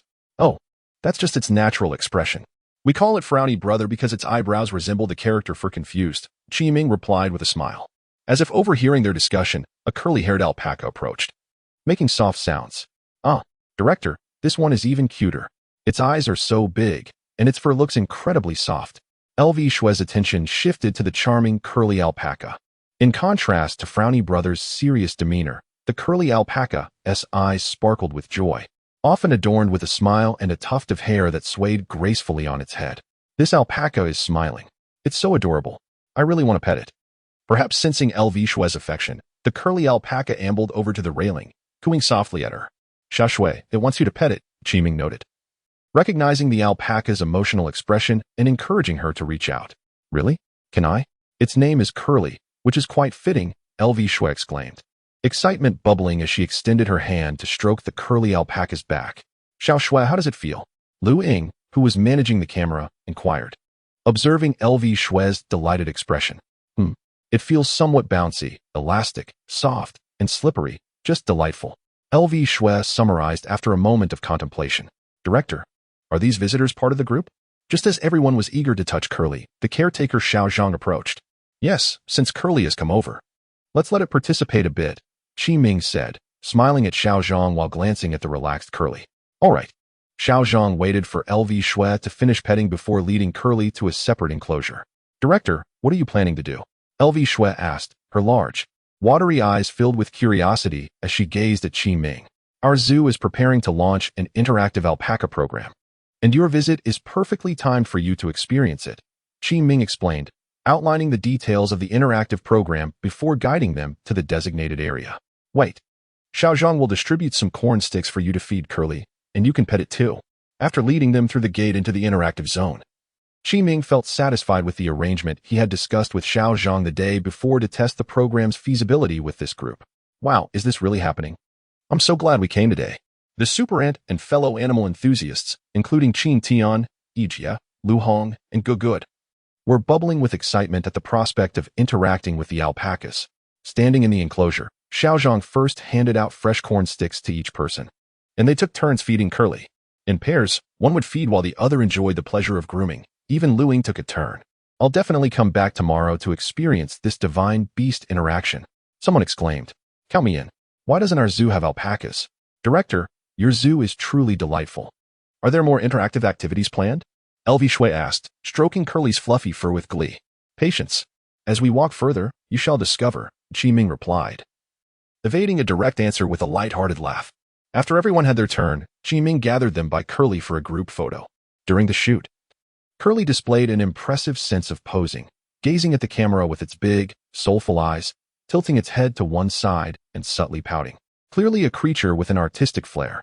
Curly poses so well. Remember to send me this photo, director. Hee hee. I finally get to take a picture with Xiao Shui. This visit has been so enjoyable. Observing the lively discussion about the group photo, Qi Ming remained in thought, contemplating whether to arrange some souvenirs. He recalled having touched Curly's fur, which grows relatively quickly as the zoo regularly trims it. He pondered the idea of utilizing the alpaca wool for some creative endeavor. Never mind. Let's finish exploring the park first. Everyone ready? Let's proceed to the next area. Chapter 79. The report as they arrived at Monkey Mountain. Lu Shui was still engaged in conversation with the audience about her recent interaction with the alpacas. Director, the walls here are rather high. After finishing her interaction with the audience, Lu Shui gazed at the 3-meter-tall transparent barrier surrounding the macaque habitat and couldn't help but inquire. There's no other choice. It's to prevent visitors from feeding the animals. Qi Ming replied with a look of helplessness. One of our zoo's most pressing management challenges is curbing the tendency of visitors to feed the animals. Why is that? Lu Shui asked, puzzled. When visitors encounter animals they adore, they often feel compelled to express their affection through feeding, a sentiment we can understand. However, many of the ways visitors choose to show their love can be detrimental to the animals. They cannot distinguish between good and bad food. Akin to naive children eager to sample everything. Many human foods are actually harmful to them. Qi Ming glanced at a giant ant holding a biscuit and continued. For instance, common visitor offerings like high-energy, low-fiber biscuits and starchy buns can be indigestible for most animals. Just like how pet dogs and cats cannot consume human food. Lu Shui nodded thoughtfully. Director, what happens after visitors feed the animals? What consequences arise from visitors feeding the animals? Qi Ming pondered for a moment before responding. In severe cases, it can lead to gastrointestinal dysfunction and ulcers, causing the animals to refuse food and subsequently suffer from malnutrition.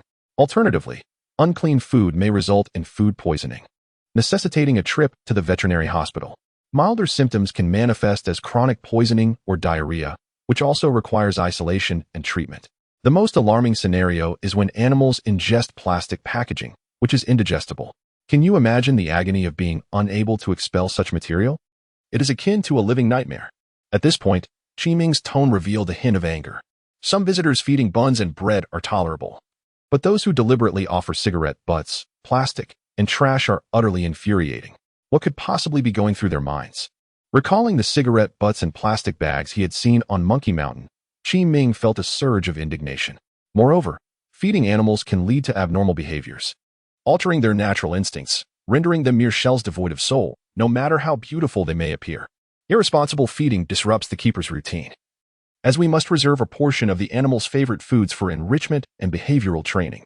If visitors feed them, the animals may refuse the food prepared by the keepers. Feeding not only disrupts the dietary structure of the animals, but also contaminates their living environment. The majority of non-natural deaths in the zoo stem from these reasons. The loss of these rare wild animals is not just a loss for the zoo, but for the visitors as well. This is why we continuously emphasize the prohibition of casual feeding. After hearing Qi Ming's words, Lu Shui nodded and turned to the camera. Dear viewers, remember not to feed the animals when you visit the zoo next time. They truly deserve better. Good job, Xiao Shui. Are those who litter cigarette butts really demons? I've learned something new. So, the prohibition against feeding in zoos is for this reason. As Lu Shui read the viewers' comments, she turned to Qi Ming. Director, I believe you should regularly promote the reasons behind the feeding prohibition. Many people only know that feeding is not allowed, but they don't understand why. Indeed. Thank you for your suggestion. I will consider measures when I return today, Qi Ming replied after contemplating Lu Shui's insightful advice. Now, let us shift away from these heavier topics and take a look at our new-style Monkey Mountain, Qi Ming said with a smile, pointing at the lively group of monkeys within their habitat. Since the renovation, the macaque habitat had transformed from a sunken structure into a modern ecological monkey garden. The previous Monkey Mountain was replaced with trees and large climbing frames, allowing the monkeys to frolic and play among the branches. Qi Ming had even installed suspended ropes between the trees to facilitate their playful antics. At that moment, one monkey stretched its arms midair and deftly grasped a rope 2 meters away, quickly securing its feet before swinging down and landing on a nearby branch. Another monkey swung from a rope to an inclined wooden structure, then climbed back to the top of the climbing frame, repeatedly jumping and swinging with unbridled joy. However, one monkey stood apart, perched atop the climbing frame with its tail curled, observing the scene below while occasionally grooming its fur. "Wow, director, they are incredibly agile," Lu Shui remarked, captivated by the acrobatic displays of the monkeys. Noticing the prominent monkey on the climbing frame, she inquired, "Why isn't that monkey joining the others in their play?" "Haha, that one is the king of the troop. We call him Xiao Wang. He is surveying his subjects. After all, being the leader comes with its own image to maintain." Qi Ming chuckled, pointing at Xiao Wang's raised tail. "Notice how his tail differs from the others?" Lu Shui followed Qi Ming's gaze. "Oh, his tail seems to be held higher than the others."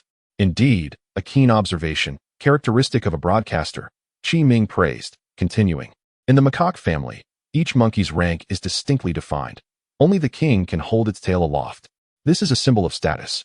So, when you visit the zoo, look for the monkey sitting high with its tail up, and you'll identify the king." "Director, what happens if another monkey suddenly raises its tail?" Lu Hong, who had been relatively quiet, suddenly asked. "Well, it depends. If the king notices, he may perceive it as a challenge and retaliate.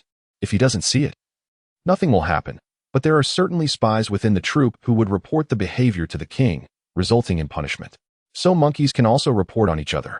Chapter 80. The mathematician Dodo Hee. Macaques are remarkably intelligent creatures. In the confines of the zoo, devoid of survival pressures, they can devote their energies more to social interactions than their wild counterparts. Qi Ming paused momentarily before continuing. "Aside from reporting one another, emotions such as jealousy, which are common among humans, also manifest in them." "Ah, I see." Lu Hong greenly nodded, refraining from further comment. Given that macaques are quite common in zoos, the excitement they generated was not as pronounced as that for flamingos and alpacas encountered earlier. Sensing the group's diminished enthusiasm for the monkeys, Qi Ming jovially remarked, "Our next destination is the final venue of the adorable animal zone. Are you all ready, my friends?" "Aye, aye, Captain," Lu Shui replied with utmost seriousness. Hearing her response, Qi Ming feigned confusion. "I can't hear you." "Aye, aye, Captain." With that, Lu Shui burst into laughter, covering her mouth. What riddle is the director playing with little Shui? Could any dashing friends provide an explanation? SpongeBob. Those who claim ignorance must be sleeping. Such a childhood they've missed. Glancing at the barrage of comments on her phone, Lu Shui pretended to be serious. "I never expected my mischievous boss would still be remembered. Everyone gets a crab burger as a reward." With that, she bounded over to Qi Ming. "Captain, let us hurry and set sail. I've already taken a screenshot. Has the mischievous boss developed a new suit?" "Little Shui, I'm off to rob McDonald's to support you. When it comes to fried chicken, I still reign supreme with my Kai-Feng cuisine." Following her comments, the audience interaction noticeably surged. "Thank you, director. That was quite the setup, wasn't it?" Lu Shui expressed her gratitude in a tone inaudible to the live stream audience. As a streamer, she must consistently present fresh highlights. After work and leisure, she often keeps abreast of the latest internet slang and trends to remain relatable to her viewers. Thus, she quickly seized upon Qi Ming's SpongeBob reference, perceiving it as his way of enhancing the live stream atmosphere and creating engaging content. "Oh, it's nothing." Qi Ming casually nodded, indicating that it was of no consequence, while inwardly critiquing, "Why the sudden thanks? Thankfully, I can sing the theme song. Otherwise, I would have been caught off guard." With a tinge of pride, he thought about how he welcomed any challenges as a well-versed zoo director. As Lu Shui and Qi Ming approached Dodo's habitat, a sound emerged from ahead. Bobo. Whether it was the scent of Qi Ming or the sound of his voice, Dodo stood by the railing, raising its long trunk in greeting. "Director, is that elephant greeting us?" Lu Shui inquired, astonished by the myriad wonders she had encountered at the zoo that day. Observing Qi Ming interact with Dodo using his hand, she could not help but ask, "Director, why did it walk over so quietly, despite its large size?" Gently stroking Dodo's elongated trunk, Qi Ming turned to Lu Shui. "This is Dodo. We have known each other for a long time. Each time it sees me, it greets me." Noticing the curiosity in Lu Shui's eyes, he continued, "The reason Dodo walks so quietly is due to a layer of cartilage between the bones and pads of its feet. This cartilage acts as a shock absorber, allowing the impact of its footfalls to be cushioned before reaching the ground, with the sound being absorbed by air sacs beneath its feet. Thus, it produces minimal sound while walking briskly. In simpler terms, Elephants possess their own built-in shock absorbers and sound dampeners. Oh, Director, why do I feel as though you know everything?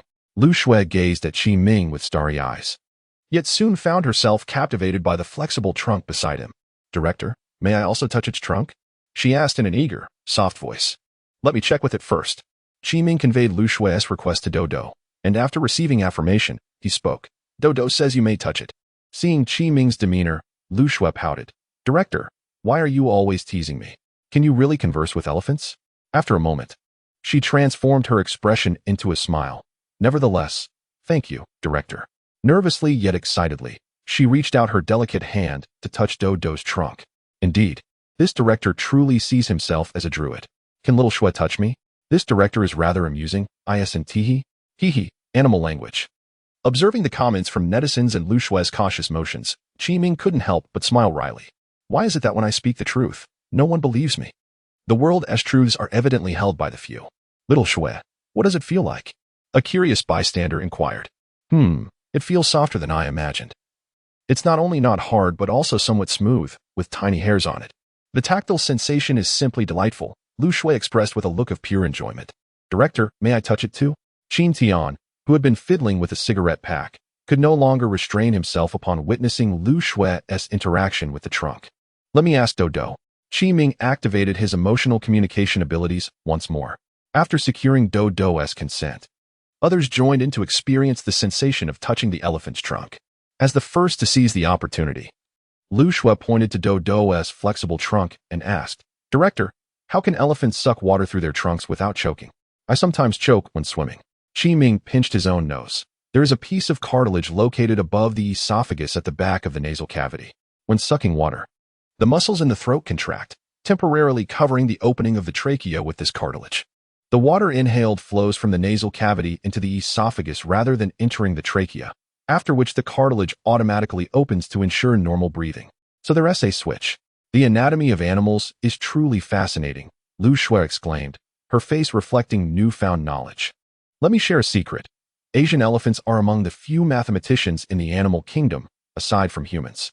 To date, they are the only species, apart from humans, capable of discerning relative quantities, a feat not even demonstrated by their African relatives. So, do not underestimate them, Qi Ming said with great enthusiasm. Chapter 81. Serendipity. Hello, Uncle. You are truly remarkable. A little girl, around 4 or 5 years old, adorned in a delicate white dress, gazed up at Qi Ming with admiration. Just as Qi Ming was about to commend the young child for her discerning eye, she unexpectedly turned her attention to the side, addressing Lu Shui, who was stifling her laughter. Sister, you are so beautiful. When I grow up, can I be as pretty as you? Lu Shui glanced at Qi Ming, smiled, and replied. Thank you, little sister, for your kind words. I am certain you will be even more beautiful than your sister when you grow up. By the way, what is your name? My name is Tian, which means sweet. The girl exclaimed joyfully. How adorable she is. It seems even children cannot resist the charm of Shuai-chan. At that moment, a young couple strolled by, the woman of ordinary appearance yet endearingly nestled beside her boyfriend, who carefully held her hand. Upon seeing Tian, they paused in surprise before rushing over. Tian, how did you end up here? Weren't you just behind us? The graceful mother asked, noticing Lu Shui's phone. She added apologetically, I hope our little Tian didn't cause you any trouble. As she affectionately ruffled Tian's hair, she continued, You keep running off like this. What if you get lost? Hearing her mother's words, Tian crossed her arms and pouted. Humph. Mom only talks to Dad and ignores me. You both sneak kisses without me. The previously silent man chuckled awkwardly. I apologize. We were so engrossed in our conversation that we didn't notice Tian wandering off. He scratched his head while leading Tian and the blushing woman away. Tian turned and waved wistfully at Lu Shui. Sister, remember to come play with me next time. Of course, but make sure to study hard so you can be even prettier than your sister. Lu Shui called back with a smile. Tian's parents seemed to share a wonderful bond. She might just be the unexpected fruit of their love. Amidst the lively chatter, a boisterous voice interrupted Qi Ming as he was about to introduce Dodo to the group. He turned to see a middle-aged man clad in a formal shirt, his face adorned with excess flesh. Hey, you all just touched the elephant's trunk. Let me give it a try. Qi Ming, slightly perplexed, replied, Could you please wait a moment? I need to communicate with it first and see if it is willing to let you touch. Observing the limited number of visitors nearby, he felt it only fair to give this man an opportunity, having just allowed others to interact with Dodo. However, the man shot Qiming an annoyed glance and scoffed. Who do you think you're fooling? Do you think you're some kind of beast master? Casting a glance at Lu Shui, he continued, if you want to impress a girl, stop with this nonsense and earn some real money instead. He raised his hand to flaunt an expensive watch. Look, a genuine foreign product. It costs a pretty penny. You must be a streamer, right? How much do you think they make in a month? Lu Shui chuckled softly. Not much, just enough to get by. The man scoffed derisively. I can tell by your outfit that you don't earn much. Why worth so much? If you're streaming, you should show a bit more skin. All the successful streamers do. He paused. Let me know your platform later. I'll send you some tips. The young man, Super Ant, felt disgruntled by the man's demeanor, but hesitated upon noticing the high-end watch. He felt a pang of shame for his own retreat. His face flushed. Finally, he mustered. Is being wealthy really that impressive? The man shifted his gaze to Super Ant, disdainful of his simple white t-shirt. Sorry, but yes, money does make one impressive. With that, the man seemed impatient and reached for Dodo's trunk again. I'm sorry, but Dodo does not wish for you to touch its trunk, Qiming interjected once more. Blocking the man's hand, Dodo let out a sound, seemingly affirming Qiming's words. Earlier, while the man and Lu Shui were talking, Qiming had already communicated with Dodo, who was not fond of the man's scent. Hey, I heard them call you the director. Why can they touch it? But I cannot. I can always offer you more money, the man retorted, pulling out a thick wallet. I, Old Wong, lack nothing but money. Name your price. Old Wong proudly opened his wallet, revealing it stuffed with $100 bills. Qiming maintained a smile. I'm sorry, Old Wong. It's not that I disagree. But Dodo simply does not cooperate. In front of the live camera, Qiming suppressed his anger and preserved his composure. How dare you disrespect me? I'm going to touch it. The man put away his wallet, striding forward to grasp Dodo's trunk. Dodo swiftly evaded his filthy hand, and Old Wong, undeterred, attempted again but was once more thwarted. Enough. You are the one who refuses to show respect. If you continue, I will call security, Qiming stated firmly. No longer smiling. Seeing the four angry men surrounding him, Old Wong reluctantly withdrew his hand, threateningly saying, We shall see. If I and T happened to pass by today, who would care about this pathetic place? Spitting on the ground, he turned to leave, only to feel a tap on his right shoulder. Turning back, he scoffed, Humph. You wouldn't dare disrespect me, Old Wong. Suddenly, a jet of water shot towards him, splashing his face and sending droplets flying. Chapter 82. Speculation. Upon hearing the vulgar cries of Old Wong, the anger on everyone's faces dissipated entirely, replaced by uncontrollable laughter as they clutched their bellies in mirth. My apologies, Mr. Wong. Perhaps you should wash your face next door, Qiming jested while stepping forward. Very well, you've done well. One day, I shall invite a few of my associates to witness this. Let us see what unfolds. Old Wong shot back with a venomous glare at the gathered crowd. Bobo. Dodo inhaled another snort of water through its trunk. Upon hearing this sound, Old Wong's expression shifted dramatically. His harsh words were left unspoken as he turned to flee, muttering as he ran, Damn it, a wise man does not suffer immediate losses. A true man can both bend and stretch.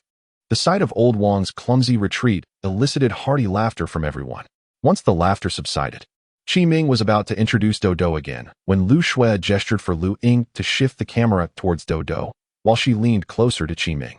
Director, do you think there might be any trouble? She voiced her concerns, fearing that Old Wong might rally his associates to cause trouble at the zoo, especially since the incident had started when she first touched Dodo's trunk. Noticing Lu Shui's unease, Qiming chuckled reassuringly. Fear not. Individuals like him only boast. Even if someone were to stir up trouble, I have ways to handle it. Rest assured.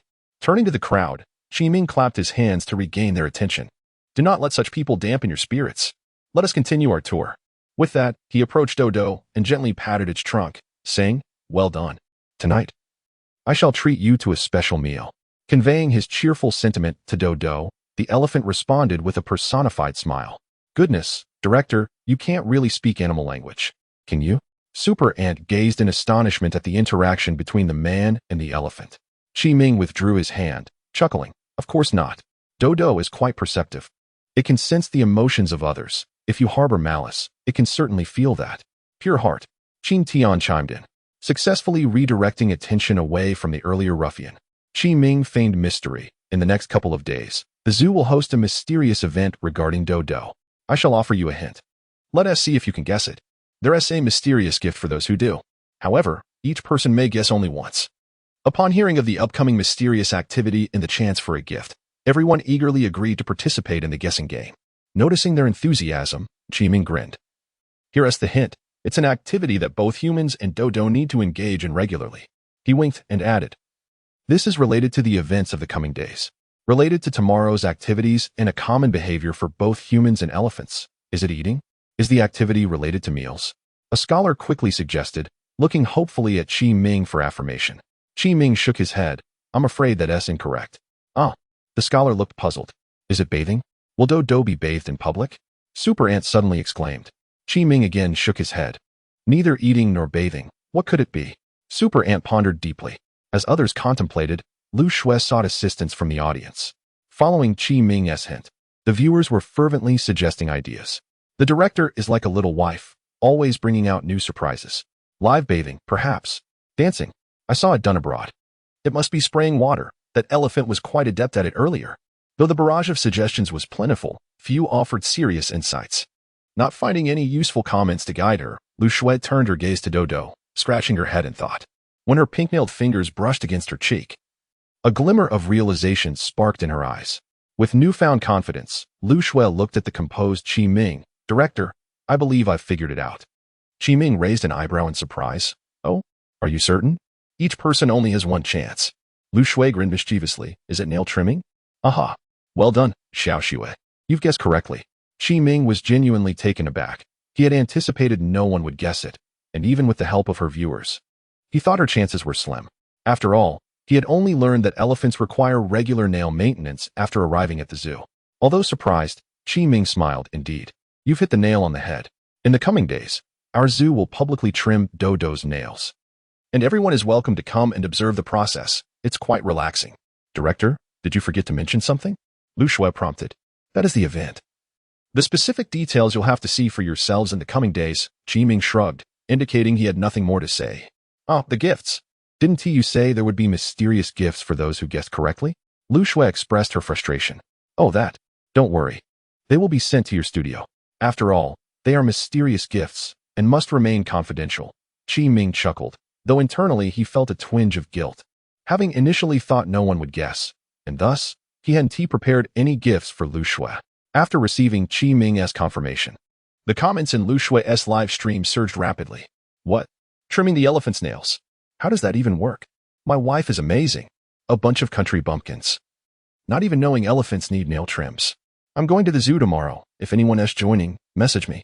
Aside from praising Lu Shui, most comments expressed interest in the elephant's nail trimming, indicating that Qiming's promotion had begun to take effect. Let us now venture to the newly constructed African-themed area of our zoo. I assure you it will be spectacular. Qiming signaled for everyone to prepare for departure. The African-themed area? Your zoo has quite a lot of new attractions. Why was it not well known before? Lu Shui was astonished by Qiming's words. I'm a resident of Jiangzhou. Why was I unaware of such exciting features at our city zoo? Not only was Lu Shui surprised, but even the nearby Super Ant, the scholar, Qin Tian, and the others were equally taken aback. Seeing their astonished expressions, Qiming smiled mysteriously. Inside, there are animal combinations that will surprise you all. Chapter 83. The Battle of Guangong and Qinxiong. Animal combinations? Director, are you planning to let the animals form groups for their debut? Lu Shui inquired. A hint of confusion in her gaze directed towards Qiming. You'll understand once you see it, Qiming replied, evading her question. With that, he led everyone towards the African-themed area at the back. As they approached the African zone, Lu Shui noticed a significant reduction in the density of greenery along the path, revealing patches of sandy terrain. Observing the sandy patches, Qiming smiled and remarked, these small sandy areas are intentionally created to mimic the African environment. Director, this is quite intriguing. Lu Shui nodded, her curiosity about this so-called themed zone intensifying. Upon entering the area, they were greeted not by adorable animals, but by an archway constructed of foliage, prominently inscribed with the words African-themed zone. Observing the eye-catching arch, the enormous ant ventured forward, perplexed. Director, why do the previous zones lack archways while this one has one? It feels like the standard has suddenly changed. Indeed, the decorations on either side of the path are entirely different from those in the prior zones. Others echoed in agreement. Hearing the comments, Qiming felt a swell of pride. This was the effect he desired. After silently commending himself, he grinned. The earlier zones may undergo adjustments in the future, but the African-themed zone will be one of our main attractions, thus the enhanced decorations here. He gestured towards the archway, saying, "This arch is inspired by the architectural style of Africa. We hope that upon entering, you will truly experience the essence of an African tribe." As they stepped through the entrance, Lu Shui indeed found that the scenery inside was superior in detail compared to the previous zones. While the earlier areas featured monotonous greenery, this zone boasted a variety of plants native to Africa, adorned with African-style decorations that immediately evoked a sense of the continent. The centerpiece of her fascination was a lion sprawled on a raised rock, peacefully asleep. "Director, that's a lion over there, isn't it? Why is it still sleeping?" Lu Shui asked, pointing at Simba with keen interest. Qi Ming followed her gaze and nodded. "That is Simba, our only African lion."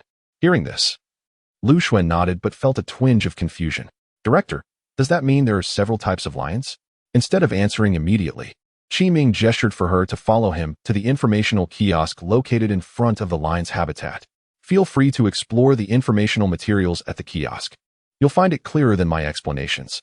He activated the kiosk, which resembled a shopping mall information terminal, designed specifically to educate visitors about the animals.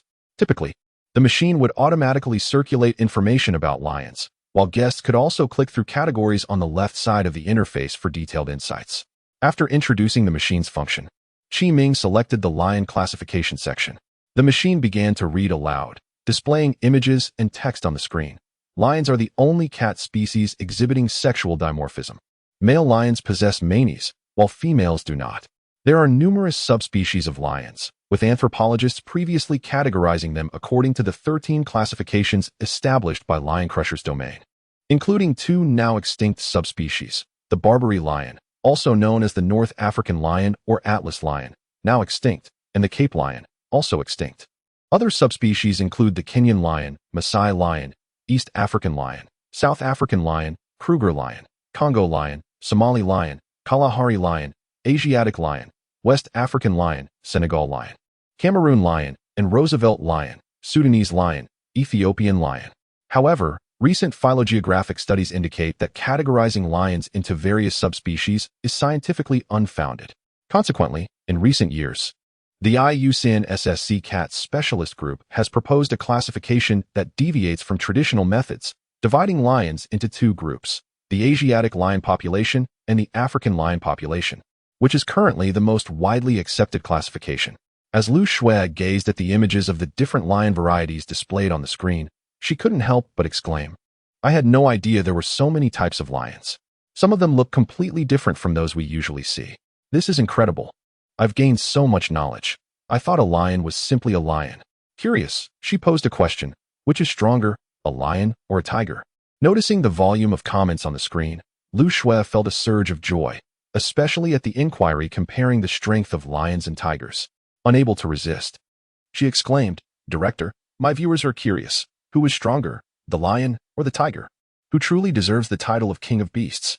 Caught off guard by Lu Shui's sudden question, Qi Ming felt somewhat bewildered. "I was sharing knowledge with you, and you've thrown me a curveball." Despite his surprise, he replied, "This question is indeed a classic one, frequently posed by enthusiasts of both lions and tigers. However, there is currently no definitive answer, as they inhabit entirely different environments.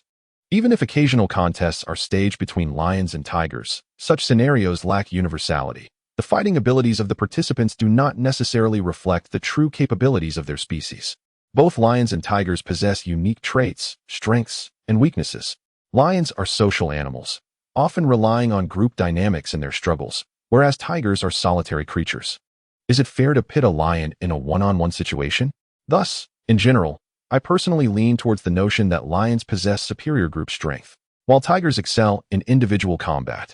With a playful smile, Qi Ming added, "You can also see this in the Lion King. Simba, with the support of his friends, faces numerous challenges before ultimately defeating the tiger Scar, showcasing that lions have a greater capacity for teamwork." Chapter 84. Sunbathing. Upon hearing Qi Ming mention the Lion King, L Shui suddenly had an epiphany and exclaimed, "Director, the combination you mentioned earlier, could it be referring to the Lion King?" Qi Ming, still preoccupied with his thoughts on the lion-tiger battle, glanced at her in surprise and nodded in confusion. "Yes, indeed. How did you come to that conclusion?" Hee hee. I hadn't noticed it at first, but when you mentioned the Lion King, it reminded me that the lion's name here is Simba. Isn't that clever of me? El Shue chimed, her laughter ringing like silver bells, as she proudly gave herself a thumbs up. Director, you mentioned earlier that tigers are more formidable than lions. But why is it that in the videos I usually see online, most of the time, tigers are seen avoiding lions? Super Ant inquired, still puzzled by Qi Ming's earlier statements. Qi Ming looked at him and began to explain, perhaps I wasn't very detailed before. Strictly speaking, in a life-and-death struggle between lions and tigers have a higher chance of winning. However, in ordinary confrontations, lions, particularly male lions, tend to prevail. The videos you often see of lions appearing fierce while tigers seem to flee are actually due to the nature of tigers as solitary animals. Their survival instinct leads them to avoid unnecessary conflicts unless absolutely necessary, opting to evade confrontation to prevent injury. In contrast, lions are social creatures. And when a male lion is compelled to fight, it is typically a life-or-death struggle. Consequently, lions fight with all their might, while tigers prefer to avoid combat. This explains why you frequently observe tigers being chased by lions in those videos. Super Ant nodded thoughtfully. Oh, I see now. Thank you, Director. At that moment, Simba, who had been resting, suddenly stood up, opened his mouth wide, and let out a long, deep roar, baring his sharp fangs. The sound was short and resonant, as if he were scolding those who had disturbed his slumber. After his roar, he stretched leisurely and began to stroll around with an air of pride, his magnificent mane swaying rhythmically beneath his face. After a few steps, he shook his thick mane and then paused. With his front legs sprawled and hind legs crouched, Simba fixed his confident gaze on Qi Ming and El Shue. His tail swished vigorously, alternately striking his sides and the ground, his mane quivering as if he was particularly intrigued by them. Following Simba's roar, the discussion of the lion-tiger battle ceased, and everyone turned their attention to Simba. Director, his voice is so fierce, almost like thunder, El Shue remarked excitedly. Just as Qi Ming was about to respond, Simba seemed to lose interest in the humans and laid down again, closed his eyes, and rested his paw on his head, dozing off once more. Director, is Simba sleeping again? Is he feeling unwell? A curious observer gazed at the slumbering lion. Qi Ming cleared his throat. No, there's nothing wrong. At that moment, the nearby speaker announced, why do lions sleep so often? In general, lions spend about 20 hours a day sleeping. This is not due to laziness, but rather a survival strategy in the hot African climate, often facing water scarcity. Thus, lions adopt a lethargic lifestyle to conserve energy, especially during the dry season when prey becomes scarce, leading them to frequently experience hunger. For them, increasing sleep and reducing activity is vital. In simpler terms, it is about sleeping more and eating less to minimize energy expenditure. Once the informative segment concluded, Qin Tian, standing in front of the speaker, nodded in admiration. Director, this machine is quite impressive. It addresses many common questions. With a smile, Qi Ming replied, thank you for the compliment. This is what our zoo should be doing. Though internally he was incredulous about the machine's capability to preemptively answer questions, his confidence in the system deepened. Observing El Shue interacting with the live audience, he gently clapped his hands. Friends, since Simba has fallen asleep, let us visit his good friends, Pumbaa and Timon. He motioned for everyone to head towards the habitat of the meerkats on the left. Wow, Director, what are they doing? Why are they all standing still? El Shue asked, puzzled, as she looked at the 5 little meerkats standing in their habitat. Following El Shue's gaze, Qi Ming noticed that under the leadership of the largest meerkat, Xiao Mei, all 5 were standing upright, leaning against their tails. Bathed in sunlight, the meerkat's fur glistened golden, their large eyes squinting into slits. Their tiny mouths curved into gentle smiles, and their small hands rested on their chests, as if they were relishing a sunbath. They are sunbathing. Qi Ming pointed at Xiao Mei, explaining. Due to the significant temperature fluctuations in the desert, it can be quite cold at night. Therefore, in the morning, when the sun rises, they stand upright to allow the sunlight to warm them evenly. Particularly the slightly darker skin on their bellies, which has less fur coverage, quickly absorbs the sun's warmth, enabling the meerkats to start their day. Compared to obtaining warmth through food, sunbathing is the most cost-effective method for them. Wow. The only meerkat that hadn't closed its eyes noticed Qi Ming and the others approaching and quickly emitted a warning sound. Upon hearing its call, the other 4 meerkats swiftly crouched low and dashed into the crevices of nearby rocks. The alert meerkat followed suit, but soon peeked out from behind the rocks, curiously observing Qi Ming and El Shue. Watching the meerkats hide away, El Shui expressed her frustration. Director, they seem so scared of us. Did we frighten them? Meerkats are quite alert animals. Don't worry. Once they realize we mean them no harm, they will come out on their own, Qi Ming reassured calmly. As he predicted. After a few minutes, the meerkat that had poked its head out observed that Qi Ming and the group were not making any further movements and called out again. Wow. Wow.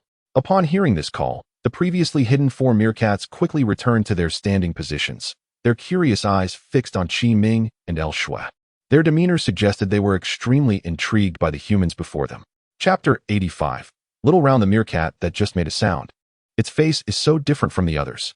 Lu Shui's gaze swept over the 5 adorable creatures in front of her, finally resting on the slender-tailed meerkat that had made the initial call. Following her gesture, Qi Ming realized it was the same sentry from that night when Xiao Mei and the others were vying for the alpha position. The one with a hint of black on its back. Did its face seem so round? It seemed he hadn't paid much attention that night.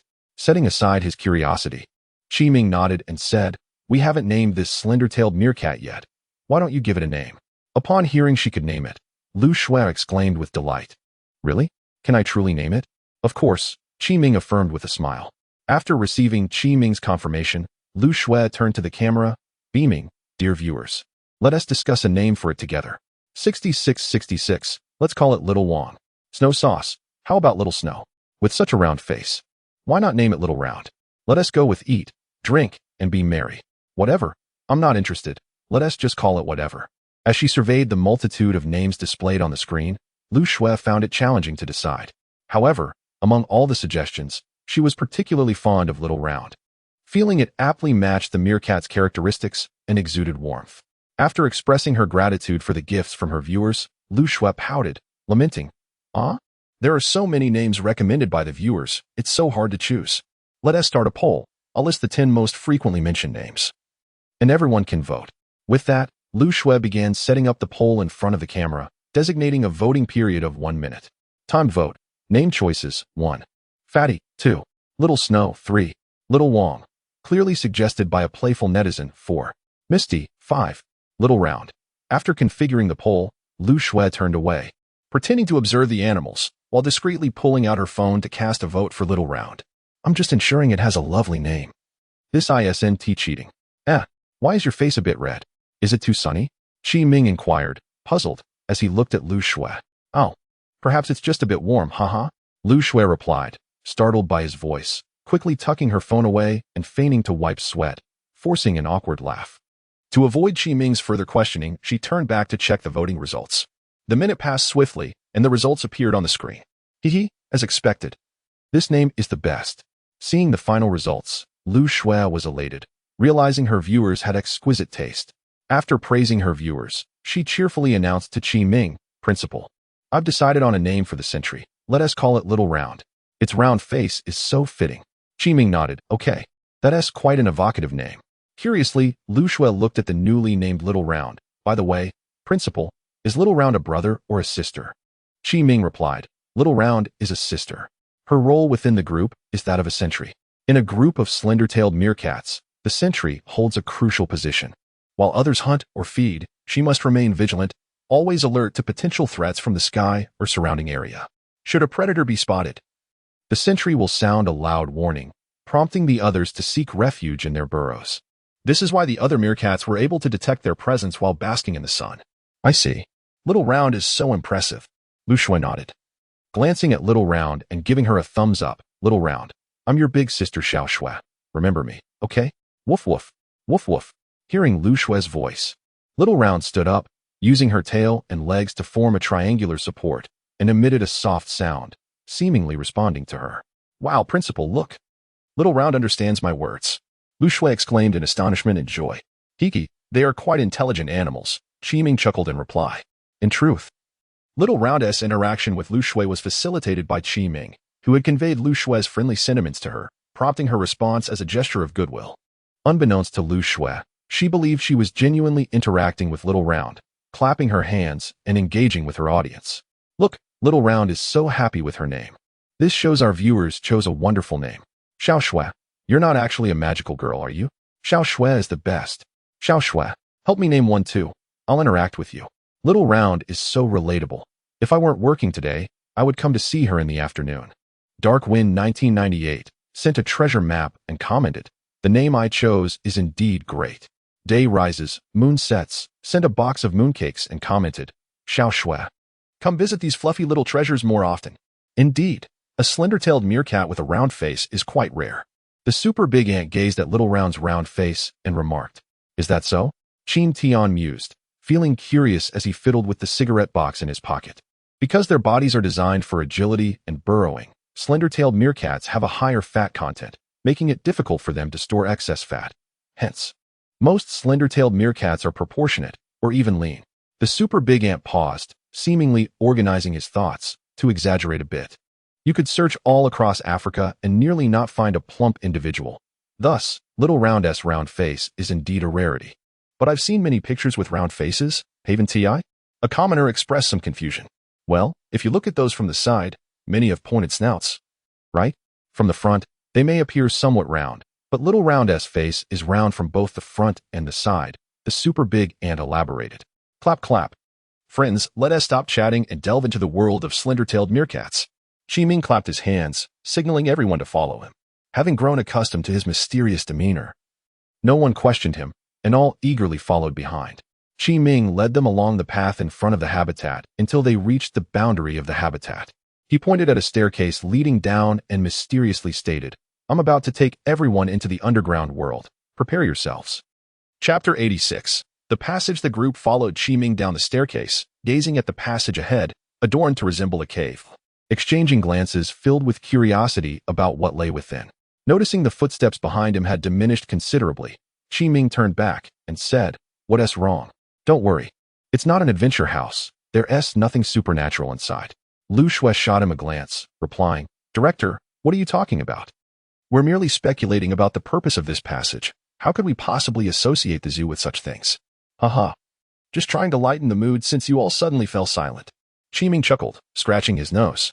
At that moment, a somewhat eerie voice emerged from beside him. "That may not be the case. Have you not heard of the zoo ghost stories?" "Zoo ghost stories? What are those? I've never heard of them." Qiming turned to see the photographer Lu Ying speaking. Noticing the puzzled expressions on everyone's faces, Lu Ying appeared surprised and continued, "They're the recent sensation. You all haven't heard? Well, if you're unaware, I want to elaborate. It's best to look them up online when you have a moment. They're quite fascinating. All right then, after we finish the tour, everyone can look it up for themselves. Let us continue exploring the underground world of the meerkats." Qiming interjected, eager to redirect their attention away from the mysterious ghost stories. As they entered the passage, amber lights illuminated both sides, interspersed with white lights. Beneath the white lights hung various informative displays and posters about meerkats. In the center stood a raised square platform, brightly lit. Lu Shui approached the nearest display board, reading, "The meerkat, also known as the suricate, scientific name, Suricata suricata, measures 40 to 60 centimeters in length and is a small mammal." Surprised by the informative content, Lu Shui remarked, "Director, your zoo seems to invest quite a bit into educational outreach." Hearing this, Qiming replied with a serious expression, "Indeed, compared to other zoos, we at Jia Zoo allocate a greater proportion of funding towards animal education. We aspire for the zoo to be more than just a place to showcase animals. We aim to recreate their living environments, serving as a window for visitors to understand nature." Once Lu Shui and the others had perused the educational information, Qiming pointed to the square platform with a smile, saying, "Now, everyone can step onto that platform to experience the unique feature of this passage." "What is so special about it?" Lu Shui, standing at the front, was the first to approach. "Wow, so this is how it works," she exclaimed in astonishment as she neared the platform. Hearing her exclamation, the others quickened their pace. "Wow, incredible!" exclaimed a nearby friend. "So that's why there's a pyramid in the zoo. I get it now. What is this? I just arrived. Can someone handsome explain it to me?" Another chimed in. "I've already booked my ticket for tomorrow. I must see this pyramid." While the comments in the live stream continued to scroll, Lu Shui remained absorbed in the novel perspective offered by the pyramid. Looking out from it, she found that the meerkats, which had appeared small earlier, now seemed much larger, and the entire area appeared significantly more expansive. From her vantage point, the only constant was the adorable appearance of the meerkats. "Director, what are the little ones doing over there?" Lu Shui asked curiously, pointing to the meerkats on the right side of the pyramid, who were digging at the ground. Qiming followed her gaze and noticed that, aside from the one standing nearby, The 5 meerkats were busily pawing at the soil. Chuckling, he explained, "They're digging themselves a burrow. Meerkats seek out soft soil to excavate their homes. Don't be deceived by their small claws. They are remarkably adept at digging, making them expert burrowers." Here, the meerkat group is small, but in the wild, a larger group's burrows resemble an extensive underground community, often with numerous entrances and a network of tunnels connecting them. Noticing Lu Shui's astonishment, Qi Ming felt a sense of accomplishment and was about to share more trivia when a voice from behind interrupted. "Lu Shui, look at the dense black fur around their eyes and ears. Don't underestimate that fur. It serves important purposes when they dig. The short black hair around their ears acts like ear protection for construction workers, preventing dust, dirt, and debris from entering their ears. It also helps in sound collection, reducing background noise, enhancing their hearing to detect potential dangers early. And the black fur around their eyes is even more remarkable. It functions like natural sunglasses. On sunny days, it blocks out bright light, allowing meerkats to see clearly and spot aerial predators from a distance, thus avoiding danger. This fur's ability to block light is so potent that it allows them to gaze directly at the sun without harm." The speaker, eager for encouragement, looked expectantly at Lu Shui. Awkwardly, she responded, "It seems like they're not digging. It looks more like they're playing in the dirt." Chapter 87. The Warts of the Warthog. Upon hearing Lu Shui's words, Qi Ming and Yi Jiezhi glanced in the direction she indicated and discovered that the slender-tailed mongooses were not digging holes. Rather, they were playfully scattering dust with their paws. Qi Ming cleared his throat, breaking the awkward silence, and calmly remarked, "The daily lives of slender-tailed mongooses are quite vibrant. They sometimes engage in activities such as wrestling and racing, and at times, they even sing by altering their voices. Perhaps they have paused their digging to indulge in play." Lu Shui nodded obediently. As a refined young lady, she understood that the best response at this moment was to let the conversation flow naturally. Noticing her lack of reaction, Qi Ming touched his nose and suggested, "Everyone may take out their phones to capture some photographs. The glass here is specially designed, allowing us to be unseen from the outside, so feel free to take pictures." "Really? Then I shall take some," exclaimed the enthusiastic super ant, pulling out his phone. "I'm going to flood my social media with these photos," Qin Tian said, extracting his phone from his cigarette pack and preparing to record a video for his wife. Once everyone had finished taking photos and recording videos, Qi Ming began leading the group toward the exit. Their next destination was the domain of the warthog, where the scent might be slightly stronger, so he advised everyone to prepare mentally. Since the warthog habitat was located to the left of Simba's enclosure, Qi Ming guided Lu Shui up the stairs, passing by Simba's habitat on the way to the warthogs. As they walked by, Qi Ming glanced back at Simba, noting that the lion was still asleep. "Indeed, a true sleeping lion," he mused. "Director, I believe you should find a few companions for Simba, that way. He might not sleep all day," Lu Shui suggested confidently. "Rest assured, we already have plans for future introductions. After all, the Lion King needs a pride for support." Qi Ming chuckled. "Next time we introduce new members, I'll invite you all to come and observe." What is that faint smell of foul mud?" Before Qi Ming could finish, Lu Shui suddenly covered her mouth and nose, frowning. "Really? Let me see." Super Ant sniffed the air, attempting to catch the scent. "Since Xiao Shui mentioned it, there must be something," Yi Jiezhi added, looking like a devoted fan, seeing that everyone else claimed they did not smell anything. Lu Shui tentatively lowered her hand, only to quickly cover it again, gazing at Qi Ming in confusion. Indeed, as a culinary content creator, her sense of smell is quite remarkable. Qi Ming complimented Lu Shui, then addressed the group's puzzled expressions. "There is indeed a small mud pit ahead, but the odor should be quite faint by now." The unpleasant smell Lu Shui detected emanated from this pit. Although the mud pit in the zoo is considerably cleaner than those found in the wild and is regularly maintained, it still exudes a certain odor. To mitigate this scent, Qi Ming positioned the warthogs in the far left corner of their enclosure to prevent the smell from permeating into the other habitats. As they approached the railing that overlooked the warthog habitat, everyone began to notice the sour odor Lu Shui had previously mentioned. In the muddy, grayish substance of the pit lay 2 warthogs, each over a meter long, completely coated in mud, resembling 2 muddy pigs.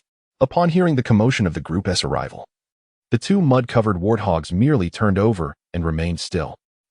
In reality, Peng Peng looks rather unappealing and somewhat fierce," Lu Shui remarked, disappointment evident in her voice as she observed the warthogs in the mud pit. "Haha, the depiction in the animated series is certainly different from reality," Qi Ming laughed. "I think the real-life Timon is even cuter than the animated version." Lu Shui retorted with a hint of defiance. Director, why are they not active? Why do they just lie in the mud pit? Super Ant inquired, seemingly unconcerned about the warthog's appearance. Warthogs are creatures that revel in mud baths, which serve to rid them of parasites and provide relief from heat. The mud on their skin also helps protect them from insect bites. In the arid regions of Africa, enjoying a mud bath is akin to humans luxuriating in a hot spring. One seeks shade while the other seeks warmth. Many animals, particularly elephants, buffaloes, rhinoceroses, and hippos, also enjoy mud baths. Perhaps sensing that Qi Ming and the others were discussing them, the two warthogs suddenly stood up, shaking their bodies to rid themselves of excess mud, and trotted towards the group with their tails held high. These warthogs run surprisingly fast, Qin Tian noted, impressed. You may not know this, but African warthogs can reach speeds of up to 4 kilometers per hour, which is roughly half the speed of the African sprint champion, the cheetah.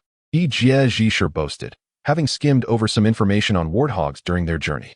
After hearing that the next animal in their itinerary was the warthog, he had taken a moment to glance at some facts, but he felt the content in the encyclopedia was somewhat lacking, perhaps due to the warthog's lesser fame.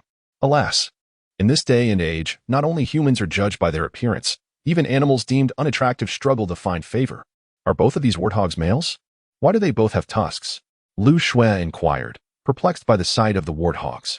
Upon hearing her question, Yi Jie momentarily forgot about the debate over beauty and responded with a recall of his knowledge. Lu Shui, both male and female warthogs possess tusks. The distinction lies in. However, he faltered, realizing he had only briefly reviewed the material and retained little detailed knowledge. Noticing Yi Jie's sudden lapse, Qi Ming approached with a hint of exasperation and explained, both male and female warthogs have 4 tusks. The males typically have tusks measuring 26 to 64 centimeters, while the female's tusks range from 15 to 26 centimeters. However, the upper tusks of males are longer and more pronounced, measuring up to 38 to 65 centimeters, curving sharply upward and outward. Thus, you can determine their gender by observing the length of their tusks. Seeing that everyone was listening attentively, he added, in addition to examining the tusks, one can also observe their body size. Generally, female warthogs weigh 15 to 20 less than their male counterparts. Of course, there may be variations, and the most accurate method is direct observation. Director, so these tusks are what we refer to as warts? Lu Shui asked, her understanding still somewhat vague. Glancing at the curious expression on Lu Shui's face, Qi Ming pointed to the 2 prominent protrusions beneath the warthog's eyes, saying, what you see protruding from their faces beneath their eyes are the actual warts. These warts help protect their eyes while they forage in the soil. Chapter 88. The graceful ostrich. Due to the rather pungent odor of the warthog habitat, the group hastily captured a few photographs before continuing their journey. Following Qi Ming, they arrived at the corner where the ostriches resided. Qi Ming gestured toward the habitat, remarking, here lies the last animal of the African theme area, perhaps the most commonly recognized among African fauna. As the largest bird on land, the ostrich possesses remarkable adaptability to its environment, coupled with relatively low husbandry requirements and robust reproductive capabilities, making it a frequent inhabitant of zoos, both large and small. At that moment, several ostriches within their enclosure were trotting in circles, their densely feathered wings slightly unfurled, akin to samba dancers in a lively performance. Sensing the presence of visitors, one ostrich halted its playful sprint and gazed with its soulful eyes, long black eyelashes fluttering in the breeze. Captivated by the ostrich's enviable lashes, El Shui couldn't help but exclaim, Director, do ostriches really have such long eyelashes? Indeed, Qi Ming replied. These long lashes serve to shield them from the prevalent winds and sands of Africa. He then chuckled, in fact, I believe Casilon should consider signing a few ostriches to endorse their products. The effect would surely be remarkable. El Shui burst into laughter at the latter part of his statement. Observing her amusement, a fellow visitor, Yi Jie stepped forward, stating, Shui, did you know that the ostrich has the largest eyeballs among terrestrial creatures? Each eye weighs around 60 grams, even heavier than their brains, with only the whale having larger eyes. Noticing the group's attention shifting towards him, he humorously added, ostriches can see objects up to 3 to 5 kilometers away.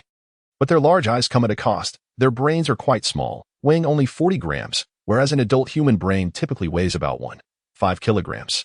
Consequently, ostriches are not particularly intelligent and may appear somewhat daft, which could explain why they bury their heads in the sand when faced with dilemmas. After reciting this trivia, Yi Jie commended his own wit. The last remark was a personal embellishment, intended to amplify his humor, as girls often appreciate men with a sense of humor. Just as he anticipated El Shue's admiring gaze, an incongruous voice interrupted. It is a common misconception that ostriches bury their heads in the sand when frightened, the commentary explained. This notion has led to the term ostrich mentality, signifying a tendency to avoid problems. However, this is a misunderstanding. Ostriches inhabit arid desert regions where the sun's rays are intense, creating shimmering haze from the rising hot air meeting the cooler air above. Typically, ostriches extend their necks to peer through the haze, and upon sensing danger, they flatten their long necks against the ground, curling their bodies to blend in with the earth, effectively camouflaged by their dark brown feathers and the surrounding mist, making them difficult for predators to spot. Furthermore, by keeping their heads and necks low to the ground, they can hear distant sounds, enabling them to detect danger early, while also relaxing their neck muscles to alleviate fatigue. In truth, no one has ever truly witnessed an ostrich burying its head in the sand. Doing so would suffocate them. Upon hearing the commentary, Enchanting felt a flush of embarrassment. My apologies. I merely clicked on that topic when I saw it on the interface. Super Deant glanced over, offering an awkward smile. No worries, I was just curious about the explanation, Enchanting replied. His cheeks tinged with crimson as he approached the display panel, feigning interest. Sensing the shift in atmosphere, El Shue moved to the display panel, inquiring, Director, did you input all the information on this panel yourselves, or how does it work? This is indeed our input, Qiming replied, scratching his head, uncertain about the origins of the displayed knowledge, as it was produced by the system. Upon hearing his question, the others gathered by the railing, peering down at the ground. Ostrich tracks? Upon closer inspection, El Shue mused. Don't most birds have 3 to 4 toes? Do ostriches only have 2? Congratulations, you are correct. Ostriches indeed possess only 2 toes, Qiming affirmed, nodding with a smile and giving her a thumbs up. Delighted, El Shue beamed. After the praise, Qiming elaborated. Not only are ostriches the largest birds in the world, but they are also the only birds with 2 toes. Originally, they had 3. But their long-standing terrestrial running habits caused their second and third toes to merge over time, leaving them with only 2. This unique evolutionary adaptation allows them to escape sudden threats by running faster and maneuvering sharply to evade predators. 2-toed feet provide superior traction, acceleration, and turning ability after sudden stops. With the aid of these distinctive toes, they can leap up to 2.5 meters and sprint at speeds exceeding 70 kilometers per hour. Wow, is that really true? Super Deant exclaimed, casting a surprised glance at the ostriches, who blinked their soulful eyes in an innocent manner. They don't seem that fierce from this angle, Super Deant muttered to himself. Haha, don't underestimate them. An ostrich, with its powerful thighs and the momentum from its leaps, can deliver a kick strong enough to kill a robust male lion, provided it strikes a vital spot. Qiming stated earnestly. 1 kick to kill a lion? Sounds like a mythical tale. The group reacted in astonishment. Qiming chuckled. In theory, yes. But ostriches are generally docile creatures with little desire to attack. They follow the principle of live and let live. After everyone dispersed to observe the ostrich habitat, Qiming clapped his hands to gather the group, preparing to lead them to the final section of the zoo, the predator zone. Chapter 89. The unsightly beast zone. Having completed our tour of the ostrich habitat, the residents of our African-themed area concluded their introductions. And our next destination is the final section of the zoo, the beast zone. Qiming raised his voice, embodying the essence of a tour guide despite lacking a guide flag. Director, haven't we just visited the adorable beast zone? Lu Shui tilted her head, her large, sparkling eyes reflecting her confusion as she looked toward Qiming. The figure of a Christian seemed to have never existed, and the elfin priestess, Xiao Wei, appeared to have vanished entirely from this realm. All that remained in the memories of the people were the millennia-old statues standing in the northern forests of the Elven Empire, and the flag that might endure for 1,000 years more. What was that expression of willing submission, akin to an inflatable doll, in the quest to uncover the divine power of the gods? Along the roadside, countless citizens fervently cheered, irrespective of whether they hailed from the ranks of Aochuang, Longqiang, or Mahand. At that moment, they were all united in a singular emotion. The 9 elemental avatars had already merged into the formidable figure of Li Guangdao, a being renowned for his arrogant prowess and unparalleled skill in close combat, wielding a long blade with legendary finesse. As the vibrant hues dissipated amidst a resounding roar, Shun Fan and his companions found themselves suspended in the profound expanse of the starry sky, surrounded by an inky curtain. with a colossal cauldron and seal standing in opposition in the distant cosmos. The chairs were modest, all appearing identical, with low backs, necessitating an upright posture for proper seating. However, one's capacity for alcohol is indeed cultivated through practice. Having largely abstained since her rebirth, she found herself quite uncomfortable with this rare indulgence. A colossal beast loomed in the sky, towering at several dozen meters, its form reminiscent of ancient deities. With a cerulean purple body adorned with nearly 100 tentacles and a singular vertical eye at its brow, Wuchi could certainly negotiate certain terms. Yet the fundamental aspects were beyond mere superficiality. Paul emphasized the importance of proactive defense to his teammates, while Hardin remained silent, his thoughts inscrutable to those around him. It must be said that Lu Yu's eloquence was quite remarkable. Chen Shuwei could hardly refuse, ultimately smiling and nodding in gratitude. Curiously, only top-tier stars were accessible. While the categories of absolute superstars, legendary figures, century stars, and world kings remained locked, requiring a special currency known as championship points for unlocking. After all, he had once been a frail student devoid of wealth, residing in a humble countryside, hardly daring to dream of such aspirations. This event was co-hosted by 3 entities, showcasing considerable financial clout as they rented both Building A and B of the Grand Luxury Hotel. Nia Tong, frail and already rendered unconscious by the shockwave of the explosion, found herself in dire straits. At this moment, Su Chun could only lift her high, shielding her from harm while awaiting rescue. The tactical formation of the Forest Wolves revolved around towns, with their players consistently seeking opportunities for his offensive maneuvers. If one could not become an ally, they were deemed an enemy. However, should Bai En assume the role of adversary, Bai Lian would not retaliate against him. Han Bai had just merged with the true energy of Chizu and Xin, rendering him no match for Qin Ku. Under the latter's critical strike, he fell into a state of apparent death. Had it not been for the extraordinary ability of Dao Heart cultivating demons, he might have truly perished under such a blow. In a moment of dazed clarity, one person executed a swift kick, akin to a whirlwind, sending another crashing into the pond with a resounding splash. Even without uttering a word, Zhang Ruyun would never dare to underestimate the situation. Anyone who beheld the sharpness of the Qinghuan sword would be cautious, for to disregard it would be tantamount to courting death. Nonetheless, Dongfang Yuyang harbored a degree of satisfaction regarding the current state of the Akatsuki organization. Considering that the recruitment announcement from the Ninja Alliance had garnered over 20 members in just over half a month, a commendable achievement. Chapter 90, New Interactive Project. Upon hearing Qi Ming's words, El Shui felt a twinge of confusion and promptly opened the playback history on her phone to re-watch the video. After viewing it, Qi Ming realized that the happy video El Shui had seen was a derivative work, not the original created by Shaoli. The reason she overlooked the name of the zoo was that the creator of the derivative had omitted the name of the Jia Zoo at the beginning. The trickster, Gu Hualang, had indeed been dragged out of the room by Tang Zhihang, who returned the dagger to me. In the moment of our hasty exit, we unexpectedly encountered Officer Han outside. However, despite her intentions to assist us as a police officer, she ultimately drew her weapon. Balik, Xiaojing, Cantina, Panling, and Axie Ku appeared at the location of the spring water base in the lower right corner. The statues of Buddha seemed somewhat flustered, yet, for this very moment, they had long been adequately prepared.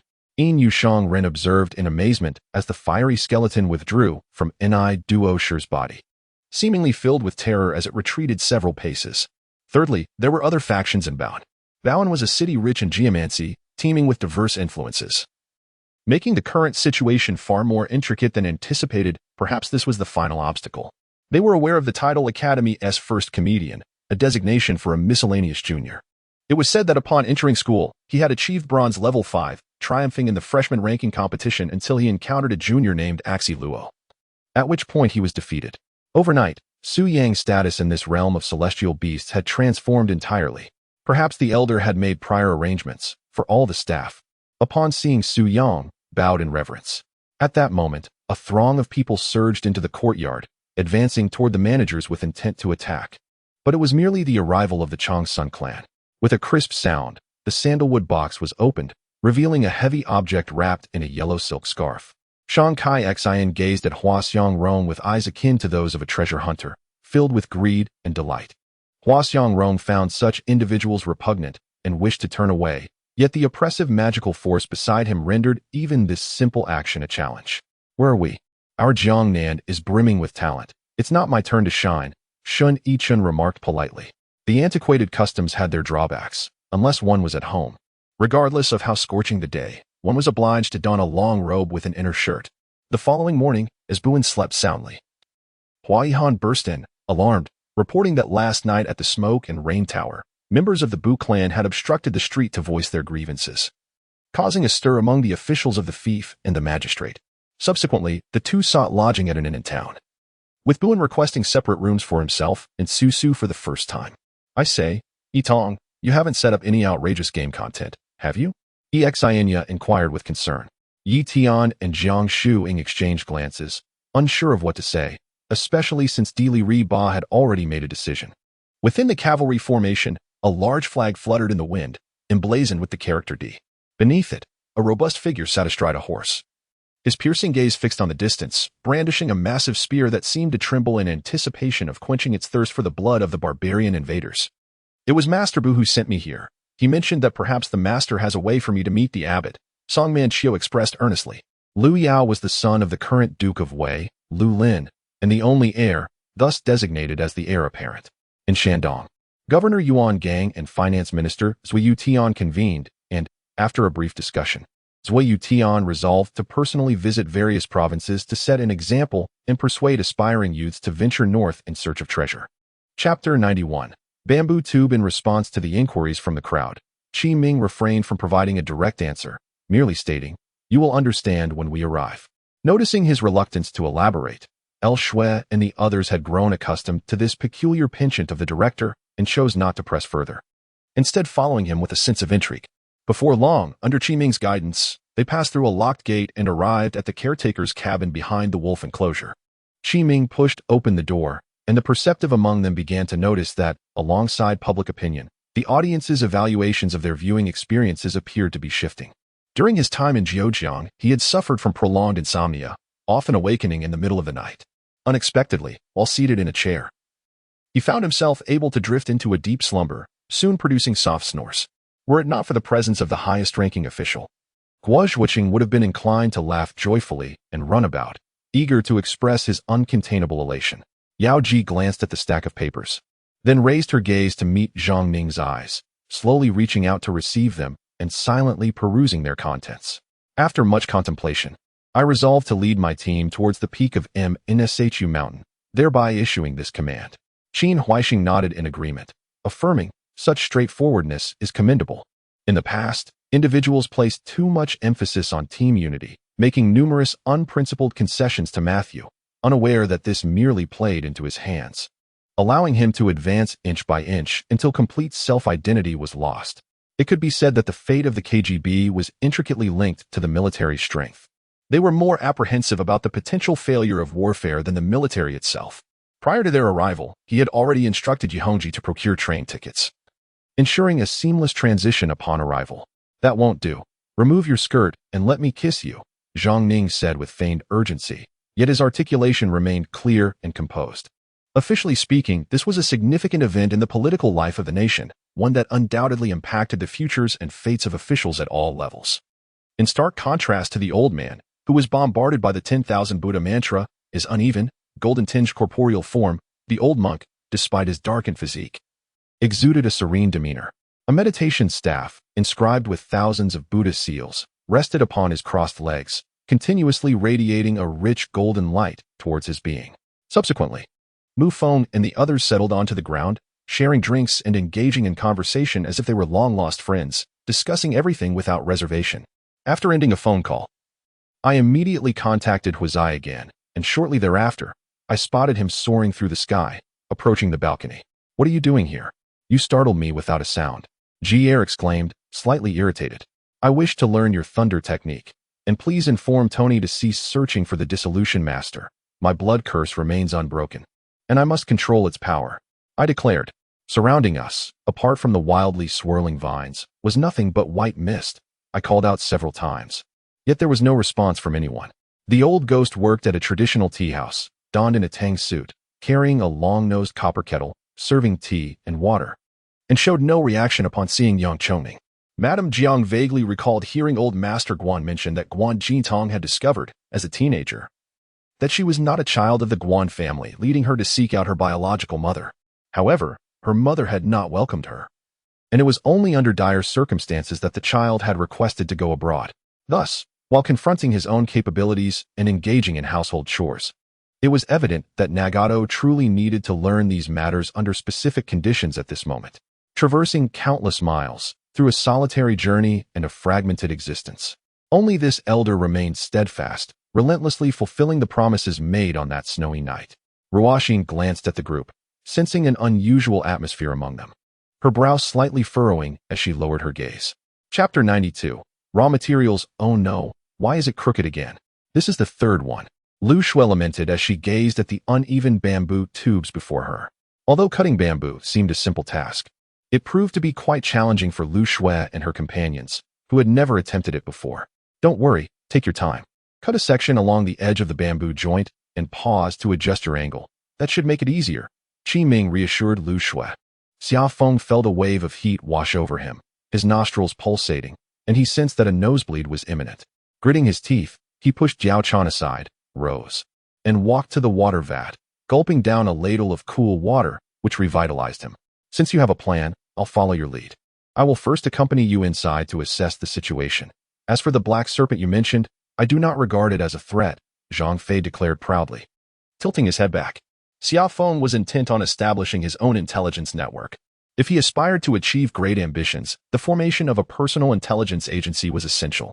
Not only was he confident that Zhang Kuei would assist him, but he also believed that even the Earth God would not allow him to come to harm. At this moment, many soldiers from the Sanmu tribe were on guard, and the priest they had encountered previously stood beneath the grand sacrificial cauldron. Wow, how exhilarating! Why does this suddenly remind me of a particular scenario from Japanese literature? Just thinking about it excites me, Yin Han Shui pondered, his mind wandering.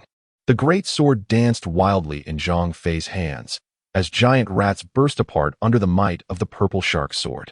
With the threat of the Yellow Turban Army's archers diminished, the National Defense Army encircled the Yellow Turbans closely, simultaneously suppressing them with arrows while searching for opportunities to launch assaults.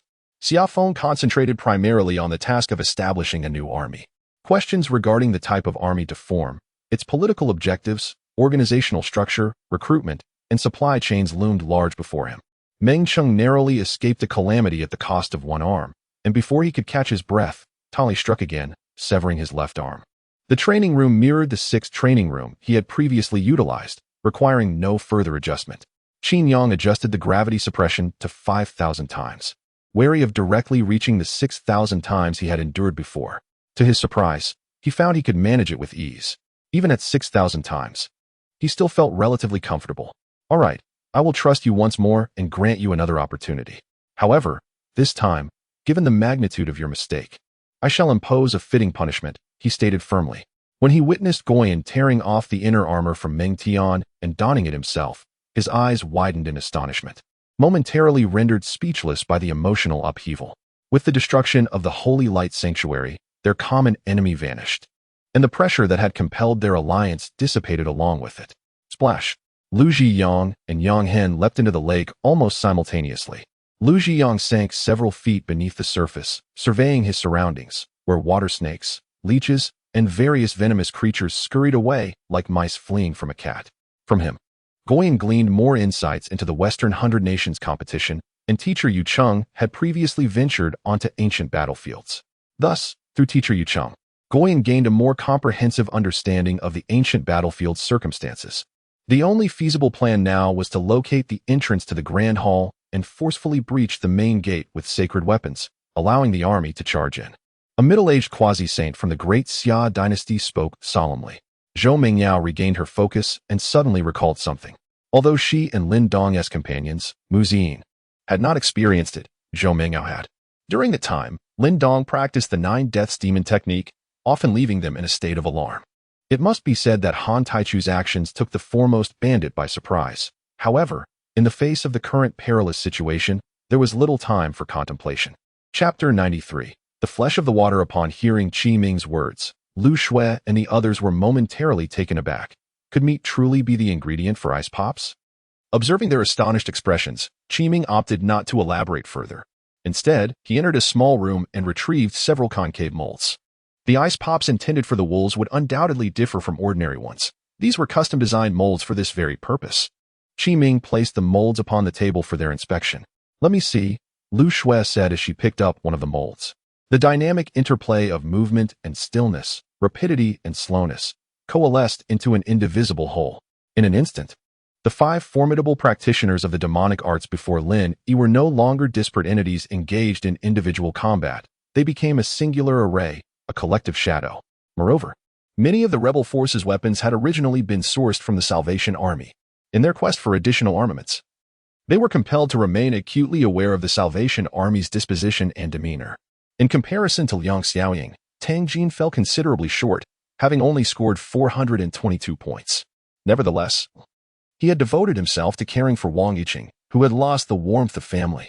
Given these circumstances, such a score could be deemed commendable. Ma Chao readily agreed.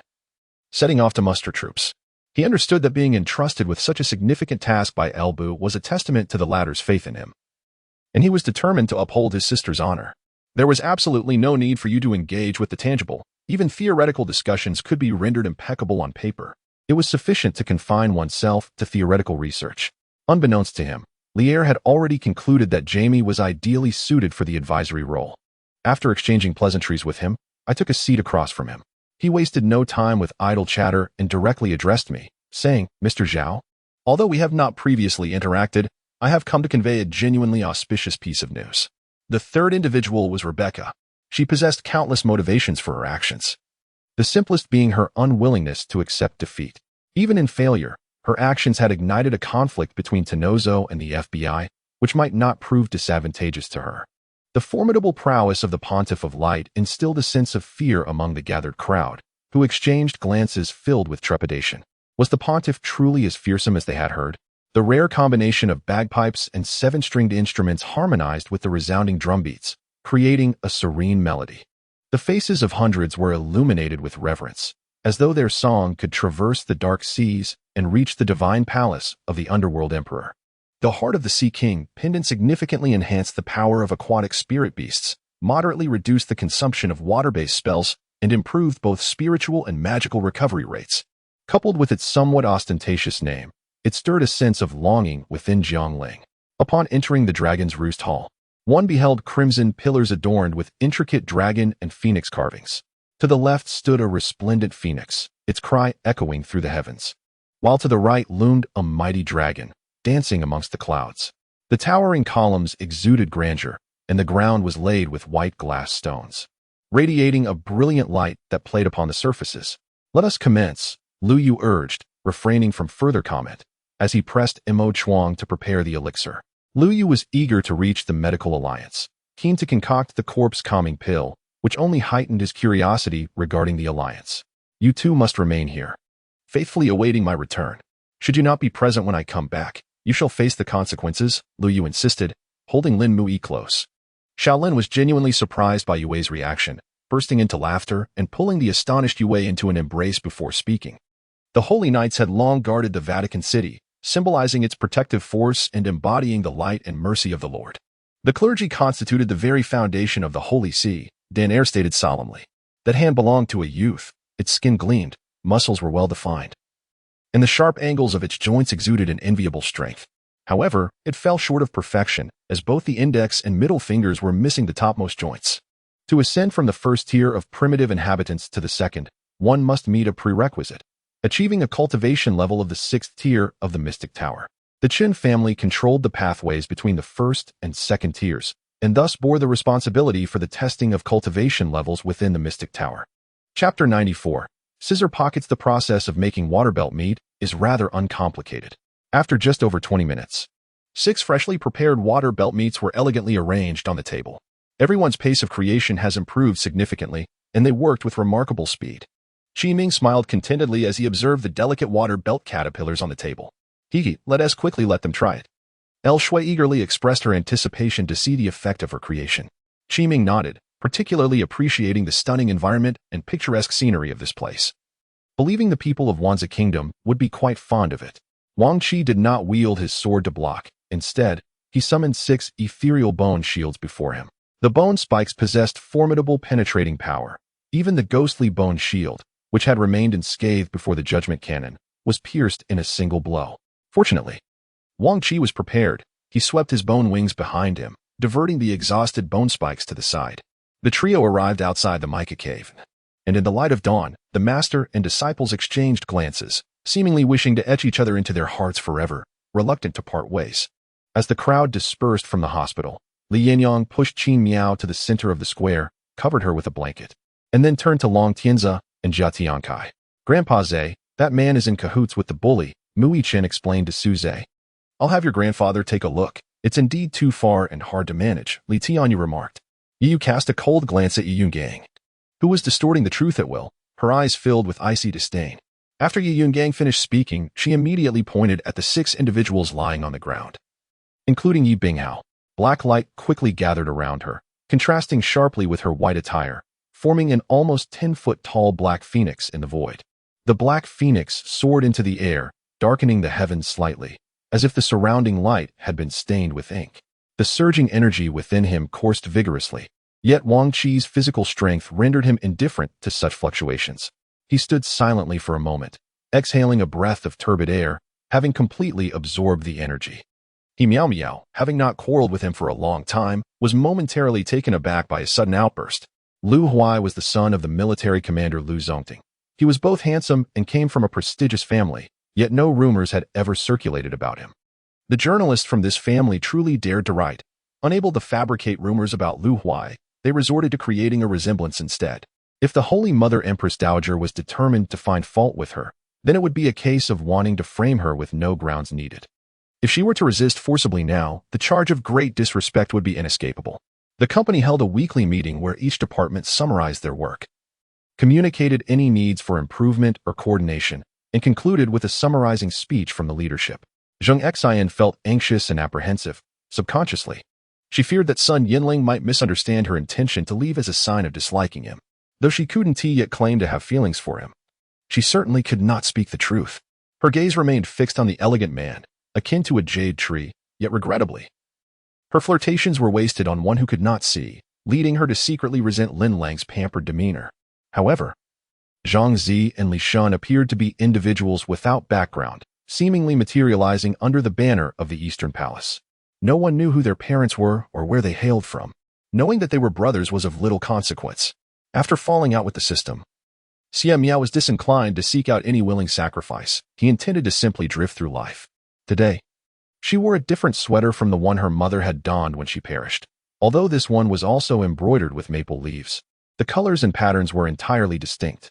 Tomorrow, the great battle would commence, and even though Mingming and the others had devised a thorough plan and possessed sufficient strength, they dared not exhibit even the slightest negligence in the face of a behemoth like the true martial sect. Lang Yu was secretly astonished. How could such an easily dealt with rat demon withstand the onslaught of a nascent soul demon king? Did the Thunder Serpent truly possess such formidable power? Chapter 95. The meeting. Thank you for your hospitality today, Principal. I truly apologize for taking up so much of your time, Lu Shui said, standing at the entrance of the zoo, feeling somewhat embarrassed as she addressed Qi Ming. Oh, you are being too polite. I should be the one thanking you for promoting the zoo, Qi Ming replied graciously. After exchanging a few courteous remarks, a group of people was escorted to the fountain at the entrance. Having completed the enrichment toy-making in the wolf enclosure, Lu Zhongxin quickly conjured 2 clawed energies, tearing large chunks of snake meat and stuffing them into his mouth. Other techniques employed by Fang Cheng were exceptionally suitable for practice under the activation of the gene lock, such as the solitary 9 swords, which became significantly easier to anticipate the enemy's moves in this state. As for internal energy, cultivating it while the gene lock is engaged essentially alleviates the risk of falling into madness, does it not? Well, I must take my leave. You all must work hard, Fang Cheng declared, soaring into the air. The fearsome wolf swooped down, catching Fang Cheng in its embrace, and with a flap of its wings, they vanished into the distance in the blink of an eye. Noticing individuals clad in peculiar and potentially dangerous attire, he remained vigilant, wary of a repeat of the previous crisis. His powerful punches resembled a giant hammer, yet despite landing numerous blows on Shidi Kai, he was unable to breach the latter's defenses. Such a straightforward attack route was, in truth, not difficult for Shidi Kai to defend against. That was an occurrence from several years ago, so long ago that the specifics had begun to blur. All he knew was that it was an era engulfed in turmoil and strife. As far as the eye could see, there lay a landscape of charred remnants, the vivid hues of crimson saturating his memories. It was a scene of mechs trampling the insects flat or kicking them away. With 8 mechs engaged in this task, while the 5 towering mechs had already boarded a starship, swiftly departing from the ground. However, he astutely sensed that even Hammer King Tianjun could not ascertain the situation. His earlier remarks were merely conjecture. You are Huixinqing. Chao Jinquan exclaimed upon recognizing Huixinqing, but as soon as he spoke, seawater rushed into his mouth, compelling him to immediately close it and communicate silently with Mu Qin. The demon ship was evidently of a high caliber, and Han Shangyue was no fool. He naturally wished to avoid confrontation. He pondered whether the other party hailed from a superior planet, for it was his first encounter with such a design of the demon ship. The palpable sense of danger emanating from it made him cautious. The only phrase echoing in her mind was this, repeating incessantly as a blurred shadow swayed before her eyes. Within the grand hall, the Emperor of Xiliang sat beside a low table, playing chess against himself, alternating moves with each hand. How timely. Lin Xiao chuckled with satisfaction upon entering the office and spotting Lin Cixi. Get up. Is the eldest brother feeling better? The fourth master expressed concern for his eldest son. Lin Yu reassured his parents and friends a few more times, assuring them he was fine, before finally concluding the call. In the special operations team, the tech-savvy Kaplan and his companions took the initiative to proceed ahead, intending to crack the entrance of the hive. However, if the master had not yet retired, they should prepare a drink for her to ensure she could enjoy a restful sleep. Sui Kursin realized that her attitude towards the child had displeased Fu Yun, prompting her to seek an excuse. Uncle, I previously misunderstood you. It turns out you are engaged in a noble endeavor, she said apologetically, feeling somewhat embarrassed. As she walked, she reflected on her own softness of heart. After all, Jun Lianghua had nearly cost her life. Though she could not remember those events now, they had indeed transpired. And he had committed those acts. She could not deny the truth of it, so her treatment of him was, in a sense, understandable. Chapter 96. Live scorpions gazing at the 9 lottery shards nestled within his backpack. Qiming felt a surge of excitement as he rubbed his hands together. Tomorrow, he would merely need to complete one more daily task to partake in the lottery. After exiting his backpack, he meandered aimlessly around the zoo for a while before logging off the game. Once out, he indulged in short videos until his takeout arrived. After satisfying his hunger, he tidied up and retreated to his dormitory for a night's rest. The following Saturday morning at 7, he pondered the complexities of forming a team in this unfamiliar territory. The individuals from Huaxia and the Russian Empire were manageable, but the others posed a challenge, as he scarcely recognized anyone. Teaming up was an art. One had to avoid encumbered allies. Fortunately, those who remained were not weaklings. A distinctive sound of a bullet being chambered echoed as a bodyguard, referred to as Old Wang, brandished a handgun aimed at Gu Ran. Startled, Gu Ran instinctively positioned the hefty pig in front of himself. Upon witnessing the 5,000 contribution points credited to his account, Gu Ran swiftly settled his debts, leaving him with a mere 1,000. Liu Badian set forth to the East Japan, determined to present the Maido Hira to the legendary Liu Shang killing god, fulfilling the last wishes of Liu Shang Pingyilang. This act was a testament to the respect among the strong, transcending racial boundaries. The copper hexagram Immortal Master was the most renowned diviner in the Great Qin immortal realm. It was a rare privilege for ordinary folk, even the royal family, to seek his counsel, which Shen Jiqing had fortuitously obtained. For many years, he had cherished this opportunity, even refraining from granting his most accomplished disciple, Lin Jian, any such favor. Within an isolated tent, a wooden prison cage stood. As Li Xiaozong approached the entrance, he felt a sense of reassurance wash over him upon seeing his loyal guards stationed outside, ready to alert him of any intruders. He lifted the curtain and entered, finding Cui Zhongzhen seated with his back turned. The silent fire lotus, seemingly ordinary, erupted into chaos upon encountering the wooden cage's barriers and spikes, creating an explosion that expanded the surrounding space by about a foot. Thus, they were all profoundly grateful to Orochimaru. In response to the salutation from a multitude of ninjas, Orochimaru merely nodded in acknowledgement. No need for flattery. Shenmengshi playfully made a face at Li Xuanzi, who huffed, silently resolving to take action. With a gesture from him, at least 200 armed soldiers from the Opal Empire surged forward. Their relationship was not genuine, so Chun and S actions were understandable. Sun felt indifferent, even relieved. They were not there for free meals. Without needing instruction from Situ, they eagerly set to work, ensuring the comfort of the entire Situ family. In the depths of Baiming Palace, Kuanping sat upon the Dao platform. At that moment, Within his consciousness, a black flag swayed, emanating waves of dark luminescence, occasionally interspersed with flashes of azure light. This flag was a treasure that enveloped Kunping's soul as it returned to the primordial chaos. Known as the Xian Yuan water-controlling flag, one of the legendary 5 elemental flags. Perhaps humanity should not contemplate resisting the monsters, but rather explore ways to coexist. Qinze hesitated briefly before articulating his true thoughts. Everyone collectively inhaled sharply. The force of Zhou Hongyun's earlier strike was staggering. Witnesses attested that few could withstand such an assault, yet Yuan Qingzi effortlessly brushed it aside, revealing his formidable prowess.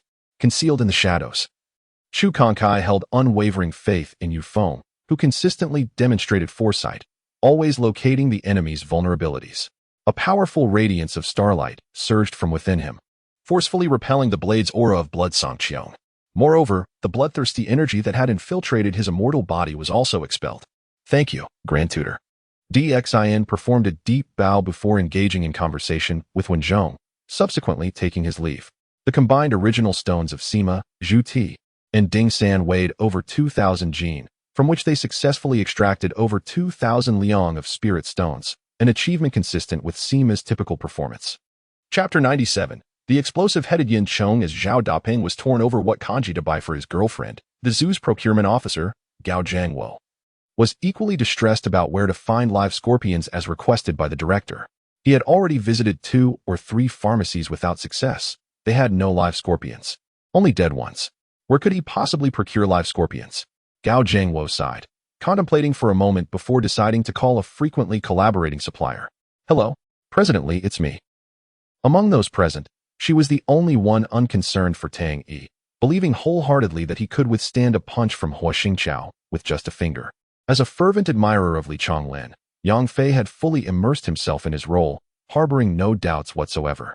This marked the first public display of prowess by the young master since his emergence, leaving everyone, including Tian Mo, astounded. Indeed, Tian Mo's expression was grave. Tang Yi's ability to effortlessly handle a figure of the Earth King level was astonishingly excessive. In truth, as Wei Jia uttered this statement, he worried about whether he had been too blunt. While it served as an affirmation of Murong Quang, it simultaneously belittled Murong Xinbei. The reason for selecting this particular song remained elusive even to Li Chonglin.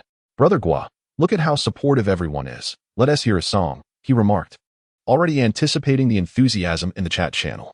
As I was about to continue, a series of piercing cries suddenly echoed in my ears, seemingly emanating from the 2 bronze doors. I quickly directed my flashlight towards them, and the beam flickered, transforming into a dark green hue. A shadow darted past, followed by a gust of chilling wind. As for what it precisely was, to be honest, he was unclear. He was hardly idle, after all, and had no time to inquire into this or that. Having pressed against the door, Wei Xiang boldly collided with Xiang Yu. Huang Fuqi humbly expressed his gratitude, a barely perceptible and strange smile emerging beneath his mask. Did you really think it could just be overlooked? Bang! Another punch landed. And Ming Hanfeng distinctly felt that he was not spitting blood, but rather his very entrails. Employing the Mu family's restrictive flow could potentially result in a mere 1 o'clock outcome. Nonetheless, a similar effect would manifest when facing Barcelona. The pseudo-possession could decimate Jiafu. But attempting to flaunt possession in front of Barcelona would be tantamount to suicide. Any team in the world would be courting death in that scenario. Weren't you just at the peak of your latent strength days ago? How have you suddenly reached the pinnacle of transformation? Zuan Yangzi asked Zhao Qian while packing his belongings. The brothers and the volleyball players stood in stunned silence, their gazes fixed on the bar, which remained eerily quiet except for the occasional spark from the exposed wires. Fortunately, old Zhang, a seasoned veteran of the battlefield, retained his prowess, and despite the loss, it was relatively graceful. Witnessing this scene, Li Shishir's complexion turned pale. She likely never anticipated that Shi Fan, who once exhibited kindness by treating the plague and saving so many, would now act with such ferocity. Alas, Brother Qi, is this truly humane? Chen Hao, who had just released some pent-up frustration, remarked with a much improved demeanor, clasping his fists in a salute to Qi Fei. The organizers and sponsors were grinning from ear to ear. Trying to invite these 6 young masters through formal channels would have been a financial drain, and they might not even have received such an honor. However, now the media was densely packed, and they had struck gold. It turned out they were from the same sect, albeit they appeared unfamiliar. Yet, it was indeed my prior recklessness that had led to this. I hope my fellow cultivator will not hold it against me. Haha. At this moment, it was the previously arrogant individual who spoke first. From these experiences, it became evident that this was seemingly the source of their discord. One must remember that Su Jinhua later seemed to have had some entanglement with that fellow, Ling Xia. Chapter 98. The Golden Rooster stands alone today. The zoo is indeed bustling with visitors. Zhao Dapeng observed the throngs of people at the entrance with a sense of awe. Ah, Peng Peng, let us capture a photograph by that fountain, suggested Tao Yingying, pointing towards the fountain at the entrance. It was featured in the photos taken by Xiaoxue yesterday. I must check in there.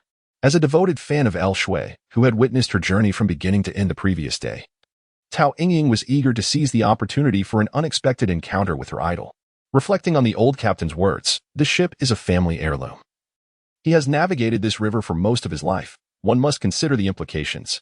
It is well known that those named in the orders are his people. Yet before any action was taken, he had already secured his subordinates in safety, leaving Huzi and the others to view him as a commander of deserters. Truth be told, it is rather peculiar to find such a small quantity of items in a box that is as thick as a palm raised upright. Moreover, after removing those papers, the weight of the box felt off. The battleground, being the place most afflicted by swords and knives, reaps profits from war, though it is akin to playing with fire. It undeniably remains a lucrative enterprise.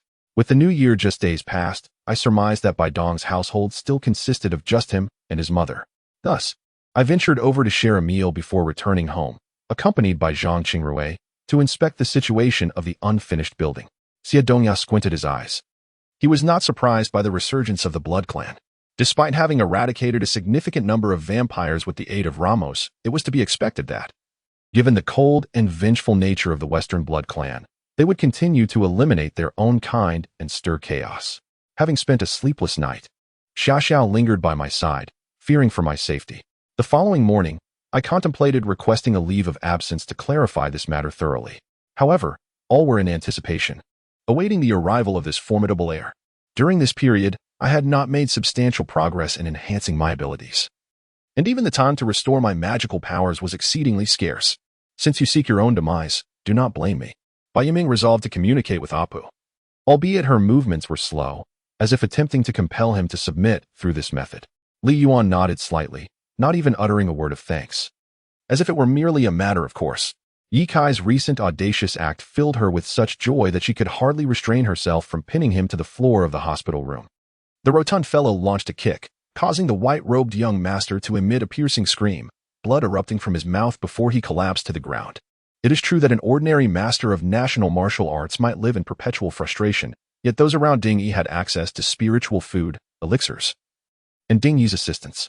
Provided he could break through to the divine power stage, he could achieve the status of a mysterious scholar and commence his training anew. Step by step.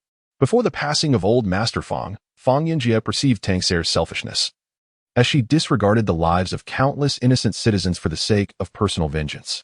However, now with his own grandfather's demise, Fang Yinjie found it challenging to remain rational and temperate. Merely because she could not move, Deng Zhioling was unable to ascertain whether her research findings were accurate. Aware of his own limitations, he recognized that he was far from Tang Yu's equal, thus he had no choice but to bow his head before her. At this moment, he found himself inwardly criticizing the second concubine, whose words bore double meanings. Though she appeared gentle and amiable, he mused. Is it not your guidance that has led Dongfang Chung to adopt such a tepid attitude? Surely, this is merely a charade for the sake of the third concubine and her ilk. At the very least, our earlier encounter in the courtyard was not so cold. What a wily fox. Let us see who can conquer whom. Ding Yi remained motionless, yet it did not hinder the thoughts swirling in his mind. Fortunately, after her makeup, there was still a discernible difference from her usual appearance. It was not that she looked unattractive, but rather that the photos taken post-makeup revealed a quality that deviated from her everyday essence, making it less likely for others to recognize her. Chapter 99. Capturing scorpions. While Zhao Dapeng and his girlfriend were joyfully taking photographs, Qiming finally encountered his long-awaited acquaintance, Lao Gao, at the side of the zoo. Director, the scorpions you requested are right here. Take a look, Lao Gao said, handing over a small transparent box. The box had several tiny holes on top, within which dozens of scorpions were wriggling. Haha, no need to count. As long as we've acquired them, that's what matters. Thank you for your hard work. Qiming glanced at the box. If you find no issues with this announcement, then I have no objections, Miao Miao shrugged. appearing indifferent. Let me show you the disparity between us now. The moment Hu Lai's voice fell, his figure surged forward with urgency. Although he and Situ Haiyang were not particularly close, their connection through Shunzi had led to numerous interactions during their middle school years. Initially, Chen Zihong had intended to leave after a brief visit. But witnessing the enthusiasm of the fans towards the other party made him feel somewhat embarrassed, prompting him to linger a bit longer. Upon seeing the contact information, Yu's pupils constricted, cursing under his breath, vowing never to assist him again. It seemed that a sensitive topic had been broached, as He Huan's expression turned somewhat unnatural, revealing an undercurrent of guilt amid her tension. Do you know why you were born slightly before me? I owe you an apology. Qin Chi remarked with a hint of a smile, her eyes narrowing as she gazed at him. In such a perilous place. With no assurance of locating the primordial thunder spirit, Mr. Xiu strongly advised Xiao Ping against proceeding. Deep within her heart lay an expansive ocean, where love and hate remained undisturbed. Perhaps after loving someone to the point of estrangement, leaving one battered and bruised, one could still maintain composure and smile serenely. With a powerful leap, he created a large crater in the ground beneath him, charging directly towards Qin Yu, who, upon seeing the approaching sect leader, flapped his wings and countered the charge, regarding the support that the fire-roaring heavenly sovereign had provided to the human race and the undead. Dong Wang Gong held great admiration. Before he could ponder further, a dark tide of soldiers had completely submerged the remaining few dozen men under his command, including Kong Xian, who had been at the forefront. In the compartment, representatives from the three prominent families gathered, all of whom were well acquainted with one another, thus skipping pleasantries and diving straight into the matter at hand. Do you believe that Tianguan possesses treasures from the celestial realm? Asked Nanli Chu. Fei Yushang, having had limited interaction with Tianguan, remained silent. Consequently, Lucy, who had participated in the competition with the intention of using the prize money to pay her rent, found herself significantly disheartened. The proprietress, smiling, nudged Inyuchi to shift slightly to the right, though Inyuchi appeared quite reluctant. Casting a mournful glance at Jiang Yuanma as she shifted her position, while her aunt sat down beside her, Qingyu was locked in a fierce battle with Bataxin, their flying swords clashing in a lively display. Xiao Hun smiled at Yin Mengli, his eyes curving into crescent shapes. His smile was the most beautiful she had ever seen.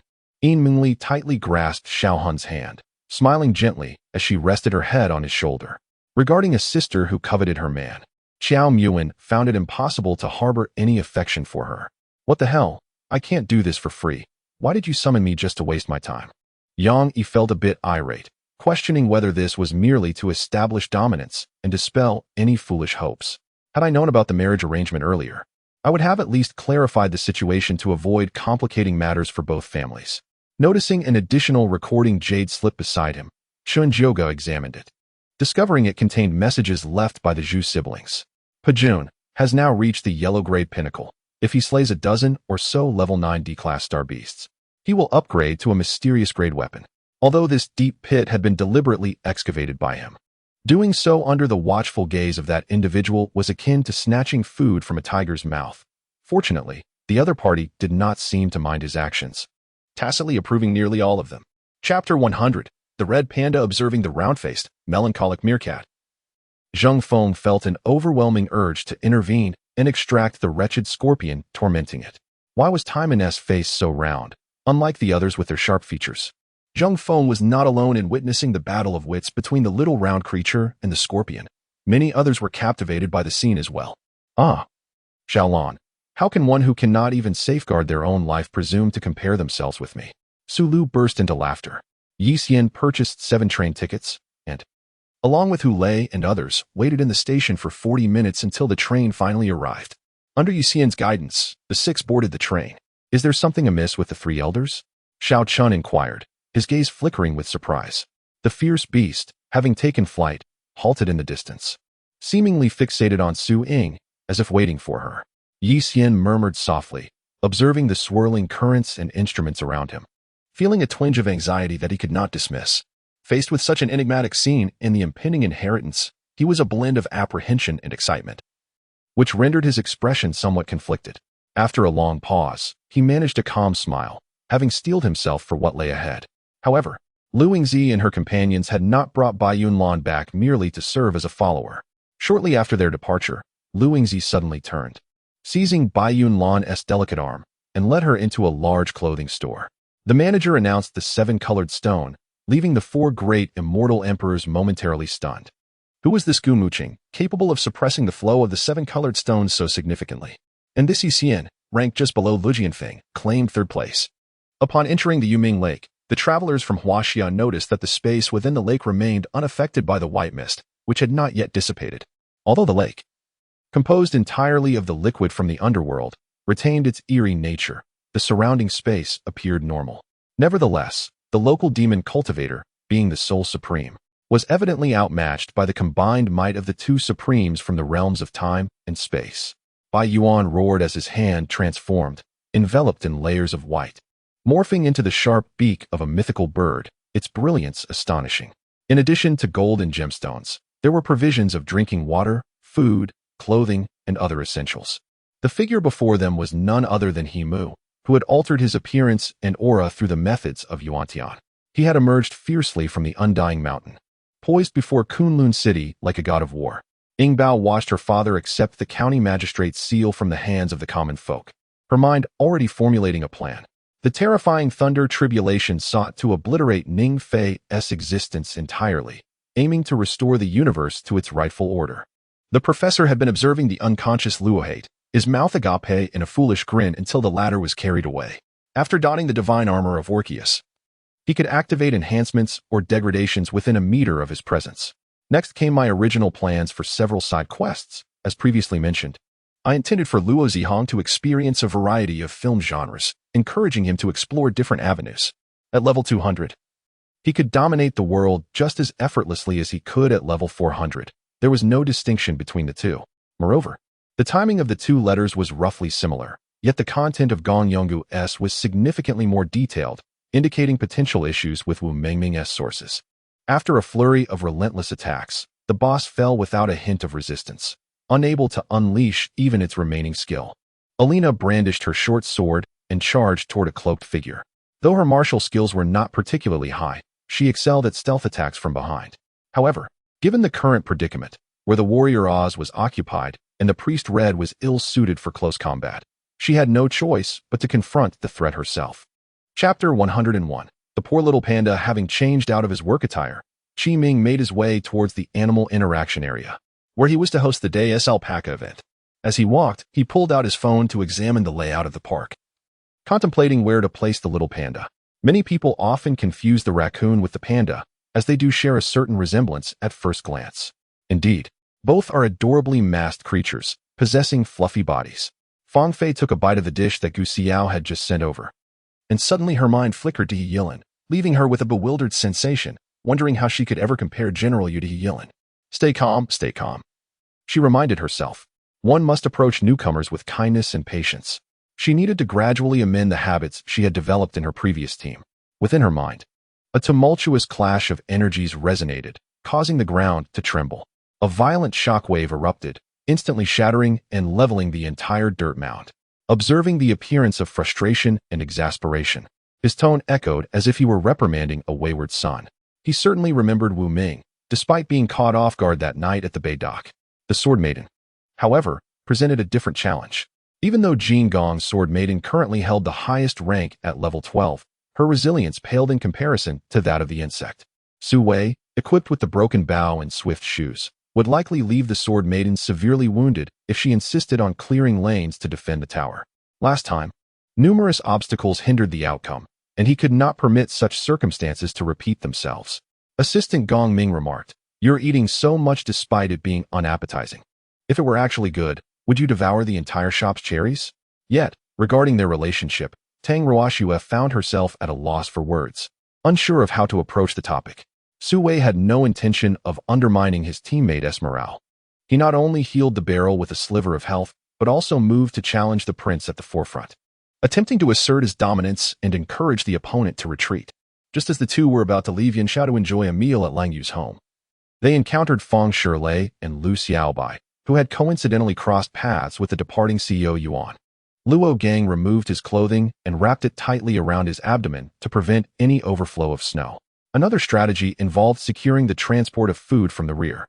The Yin King meticulously inspected the vital route for Tatar food supplies, realizing that a single journey would take at least 10 days. By delaying them for that duration and ambushing their supply route, he aimed to sever their provisions. It was apparent to any discerning eye that there was mutual affection between them. One was actively pursuing, while the other obstinately hid from her true feelings. It was truly perplexing to him what she was thinking. A sarcastic voice cut through the air. He stood against the light, rendering his face indistinguishable to her. Yet she could sense his unusual hostility. She wondered what had stirred him today. TCH. Shuang scoffed lightly, begrudgingly acknowledging a modicum of courage in Zhou Xiao and Jiang Etian. Her mood lightened, as if the stubbornness she had clung to for so long had finally melted away. Yet, a thought suddenly struck her. In 3 days, she and the princess were to relocate to a new residence. If she could not return in time, the matter would inevitably burden her parents. Amidst the blood flames, the crimson throne continued to dissolve, gradually transforming into a pool of scarlet liquid. Divine runes began to manifest, resembling fiery spirits dancing and flickering within the inferno. An inexplicable aura emanated from within, causing Fang Chen to narrow his eyes gradually. The speaker had a hoarse voice. Yet Dragon D, bound by iron chains, could do little more than respond. Chapter 102. The Alpaca Interaction Circle. After reviewing the current number of tourists attracted to various habitats, Qi Ming exited the game. Although drawing a panda was indeed a pleasant surprise, the foremost priority now was to enhance the retention time of the visitors. Old Wang, I am on my way to the Beast Zone now. How are your arrangements coming along? Qi Ming spoke into his phone. Everything is set, Principal, came the calm voice of Old Wang from the other end. Throughout the month, Xiao Mingfeng appeared to be leisurely exploring the mountains and rivers, seemingly neglecting his cultivation. In reality, he was perpetually engaged in training and refining his skills, as his excessively powerful physique brought him its own set of troubles. Chen Feng, I am eager to see if you can withstand my bone hand seal, Fan Jian remarked with a grin. At that moment, several hours had passed since the enforcers launched a massive assault on the Guan family, and the disastrous outcome for the Guan family was now unavoidable. They had already been thoroughly defeated, with the enforcers beginning to hunt down the fleeing members of the Guan clan. Seeing Luo Tian nod slightly, Lei Dong waved his sleeve and turned to leave, appearing unwilling to linger for even a moment longer. Yunyu was not well acquainted with the cultivation forces on Ice Chameleon Island. To him, it was merely a stopover on his journey to the spirit realm. Once the opportune moment arrived, he would naturally depart. The tide has turned. Professor Tong was infuriated, puffing out his cheeks in frustration, nearly losing his breath in the process. After discovering Deng Rui's culinary skills, Zhao Ming initially intended to sample the dishes, but upon hearing her words, he hesitated, retracting his hand as he gazed longingly at the succulent stewed fish that made his mouth water. Suddenly, the previously withered lotus flower transformed, regaining a semblance of vitality, rather than remaining as parched as before. Simultaneously, 2 skeletal warriors emerged in the clearing previously cleared by Su Mu, advancing toward him with heavy swords aimed at his head. Upon reflecting on this, Shen Shuiji experienced an unprecedented sense of despair, realizing that he had suddenly lost his allies and confidants. And even the enemies of his allies had vanished. The Azure Wingback King Wei smiled, and upon receiving Yang Zhao's distress signal, the 5 scatterers hastened to arrive at Bright Summit, reaching there a day or 2 earlier than Yin Tianzheng, as they were closer in proximity. Had it not been for the dragon and phoenix jade she wore, which absorbed 90% of the malevolent energy, she would have likely perished on the spot due to her utter lack of cultivation. Nevertheless, Xing was inherently gifted. Even though he had lagged behind momentarily, he leveraged his exceptional talent and intellect to catch up and ascend to the forefront of the current elite. Eve distributed rewards while reminding the survivors, who glared at her with eyes filled with resentment. He donned a white naval officer's uniform, his short, dense golden hair showing hints of gray at the temples. Approaching 50, the sharpness in his gaze lay well concealed beneath the surface. When the fish and meat were served at the table, the texture was undoubtedly akin to that of fresh catches enjoyed at their origin. Her desire to inter her father in a tomb akin to a 1,000-year sepulchre stemmed from a wish to ensure his physical form would not decay. For you, with the spirit observation secret realm at hand, this request remains feasible, Red Air remarked. The searing sensation in his right hand had never subsided, compelling Changlu to regain consciousness at an extraordinary pace.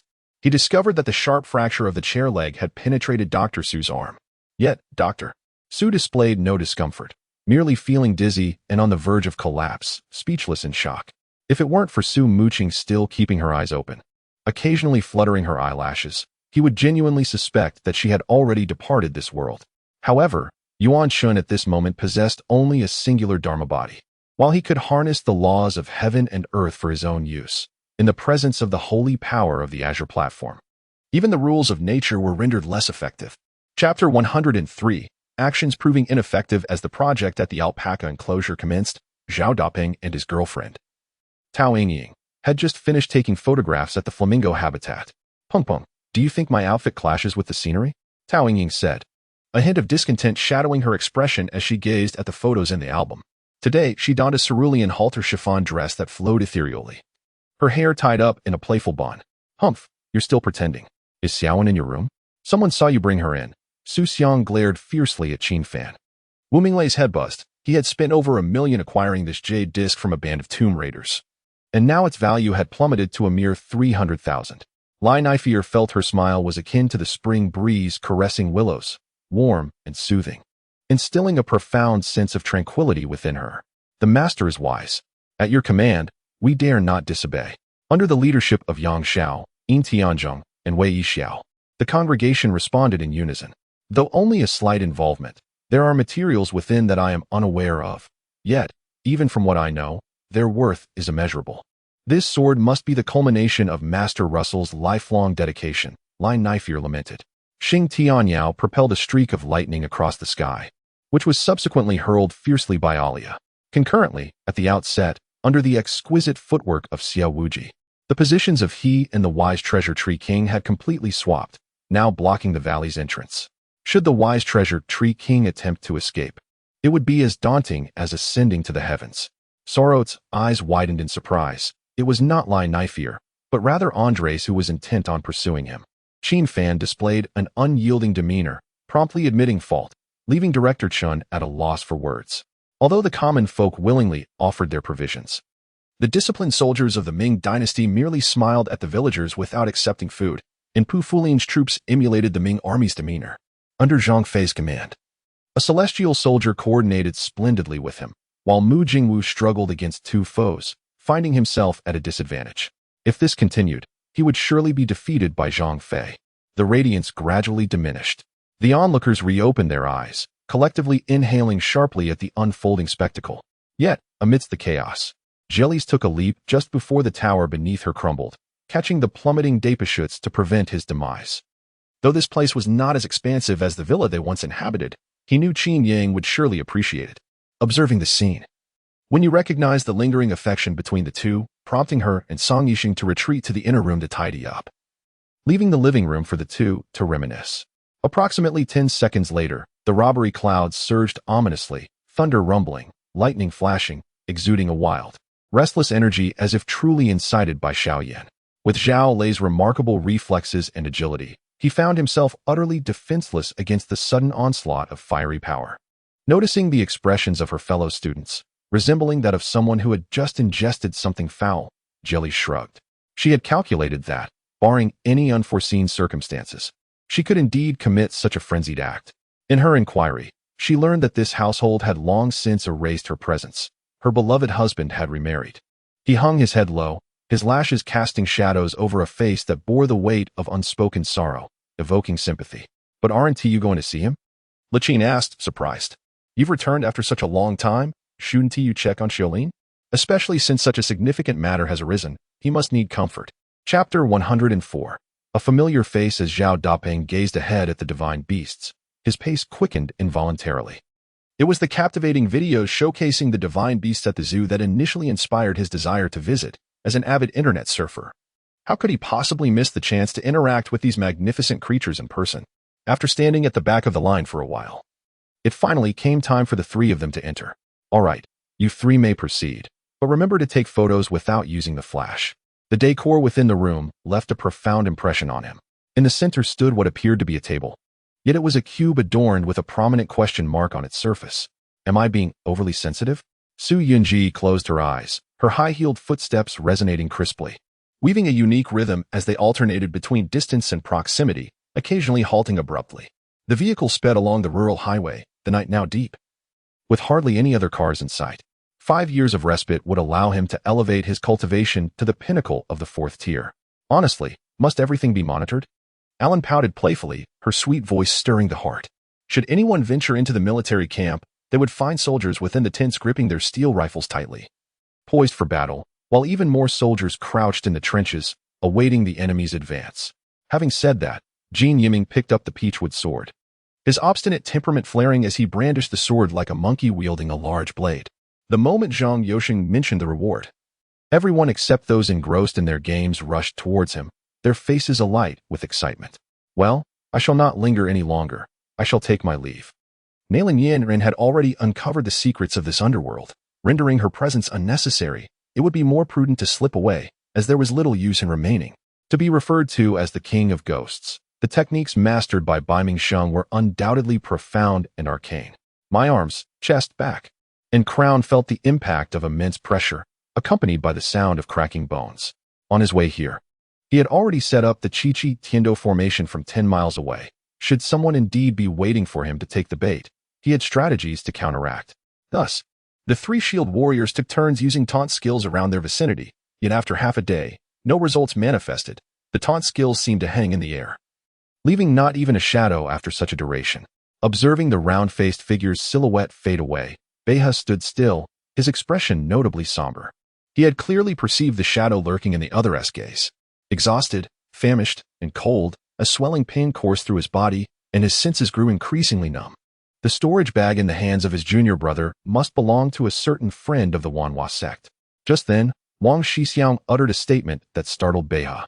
His strategy was to let the news come to him rather than seeking it out. Besides, his condensation technique allowed him to control the duration of a weapon's existence at will, leaving no room for denial. Only 3 individuals had walked ahead of him: Feng Lingtian, Shura King, and Ziji. Who could they be? Yi Kuan raised an eyebrow, casting a puzzled glance at the blind grass. What is this thing called blind grass? And how could it ensnare Wu Yu? It is utterly incomprehensible. He was fully aware of the formidable concealment abilities of the Qitian cloak. Such a powerful artifact. And yet it faltered. This was hard to accept. Numerous visible spatial fissures now blossomed like fiery flowers, erupting from the crimson light cluster, bombarding the crowd densely. Upon hearing this, the War Axe Immortal Emperor felt a sense of relief. His greatest concern had been this matter. Now, with Shen Longshuan's promise, his worries dissipated. The Black Dragon King, having transformed into human form, was shrouded in undulating darkness. Both Peng Jian and Li Yuqing gazed intently. Yet they could not discern what fate awaited Qi Su within the thick, murky depths of the darkness. Chapter 105. A false alarm. Upon hearing the scream, Qi Ming hurriedly turned his gaze towards the source, discovering Zhao Jia with his hands covering his face, a phone encased in a pink teddy bear case lying at his feet. Observing this, Qi Ming rushed over to Zhao Jia's side, expressing concern. Handsome, what happened? Lao Zhao, are you all right? Zhao Dapeng looked on in confusion at the sight of Zhao Jia shielding his face. Meanwhile, Sherpayer narrowed his eyes, silently surveying the entire gathering of high-ranking officials, particularly Stephen, who was the first to make a production commitment. Despite their past as senior military officers, the group understood Yufei's intentions and would never allow their former colleagues to endure undue embarrassment. Edith's expression momentarily faltered. Such a simple statement stirred a hint of bitterness on her tongue. She believed she understood Lan Li well enough. Yet only through genuine experience could one truly grasp how Lan Li had arrived at this juncture. Tion, you should eat quickly, otherwise it will get cold, Lin Sun interjected. Noticing that Jean Tion seemed intent on lingering on this matter, Wei Ziqing's anger was palpable, a sentiment that would undoubtedly instill fear in others. However, faced with Wei Ziqing's wrath, Estes displayed no trepidation. Instead, a slight smirk tugged at her lips, a manifestation of mockery and disdain. Bingo. The bald gang has summoned us to Zhuke Park at 10 o'clock to discuss matters, came a somewhat timid voice. Is the power of the Shadow Immortal truly that formidable? The formation laid out requires all 4 of us to break through, inquired Zhuke Xianjun. Zhang Tao had ceased to listen to the latter part of the conversation. As the departure, or rather forced retreat, of mine director Wang left him utterly astonished, sensing an immense threat looming yet remaining blissfully unaware and unprepared. Before long, Su Deliang's wound had been tended to. Wan Kong accompanied Su Deliang to his dormitory for rest. As they were to rise early for a meeting with the taxi owner regarding rental matters, contain the information, we must find a way to seal it. Komura Ninjin remained composed, acutely aware of the calamity that would ensue from the mass surrender of hundreds of thousands of troops. Upon learning that Zhou Guangzhou was arranging a blind date for Zhou Qingliang, Feng Xiaoyu caused a ruckus at home, insisting on marrying Zhou Qingliang. Despite everyone's attempts to dissuade him, he eventually seized the opportunity to gather his belongings and hurriedly made his way to the Zhou residence. Unable to retreat too far due to his entanglement with Belia, he chose to remain close by. The trajectory of the Shadow of Rain was rendered erratic under Belia's control. After suffering defeat, Gulliver refrained from further attempts, decisively activating his protective shield. In the dim light, Gao Ren discerned the clear contours of Qi Ge, her figure gracefully alluring. Recognizing that Batataoli was far from his match, he dismissed him with a sneer, calling out, "Beautiful Yang Yang, I'm coming." As he lunged towards Qi Ge, inviting guests could be subject to the coach's approval. The 700 to 800 cigarettes were unavoidable, Zhang Xiaomi remarked. And from a certain perspective, this was support for Yin Yuan's proposal. For the first time, Yin Yuan noted a slight softening in Zhang Xiaomi's gaze. Yi Feng adjusted his attire, hefting the massive juiki as he leaped off the stage once more, this time executing the action with remarkable efficiency. Winning within mere seconds of re-entering the arena, the Azure Dragon proved to be the most resilient of creatures after being battered into a pulp. Aou returned a semblance of normalcy after a mere day. At this moment, Emma Wantian's prowess was a far cry from Xiao Ying's, despite wielding a precious sword. Xiao Ying navigated with ease. Just as the two prepared to enter the base, a beam of light suddenly surged from behind. Elan reacted first, drawing the Jiaowu sword and cleaving the light in two. Chapter 106. Can we hurry up?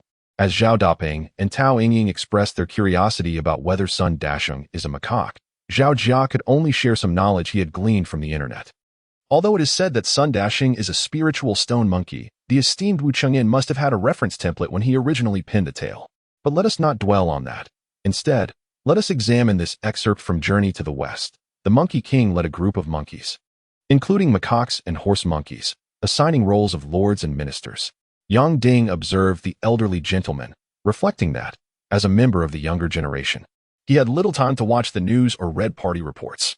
He knew the names of the nation's leaders, yet beyond the two principal figures, he was oblivious to the appearances of other core members. Upon hearing this, Chen Feng smiled and said, "Since you have agreed to follow me, I promise you this. As long as you're under my protection, no malevolent spirits from the underworld will harm you." Deputy Leader Lang Hua furrowed her brow. Just 10 minutes prior, she had felt well, only to suddenly experience discomfort followed by severe poisoning symptoms. Had it not been for her formidable spiritual power at the 8th level, she would have struggled to endure until now. Luo Qi remained silent, merely casting a glance at the modest round table before her. The flickering candlelight illuminated a bucket of champagne and a bouquet of pristine white lilies atop the table. In the center, a birthday cake bore the name Li Ro. At that time, when she was 7 or 8 years old, she unexpectedly encountered a brawl on her way home from school.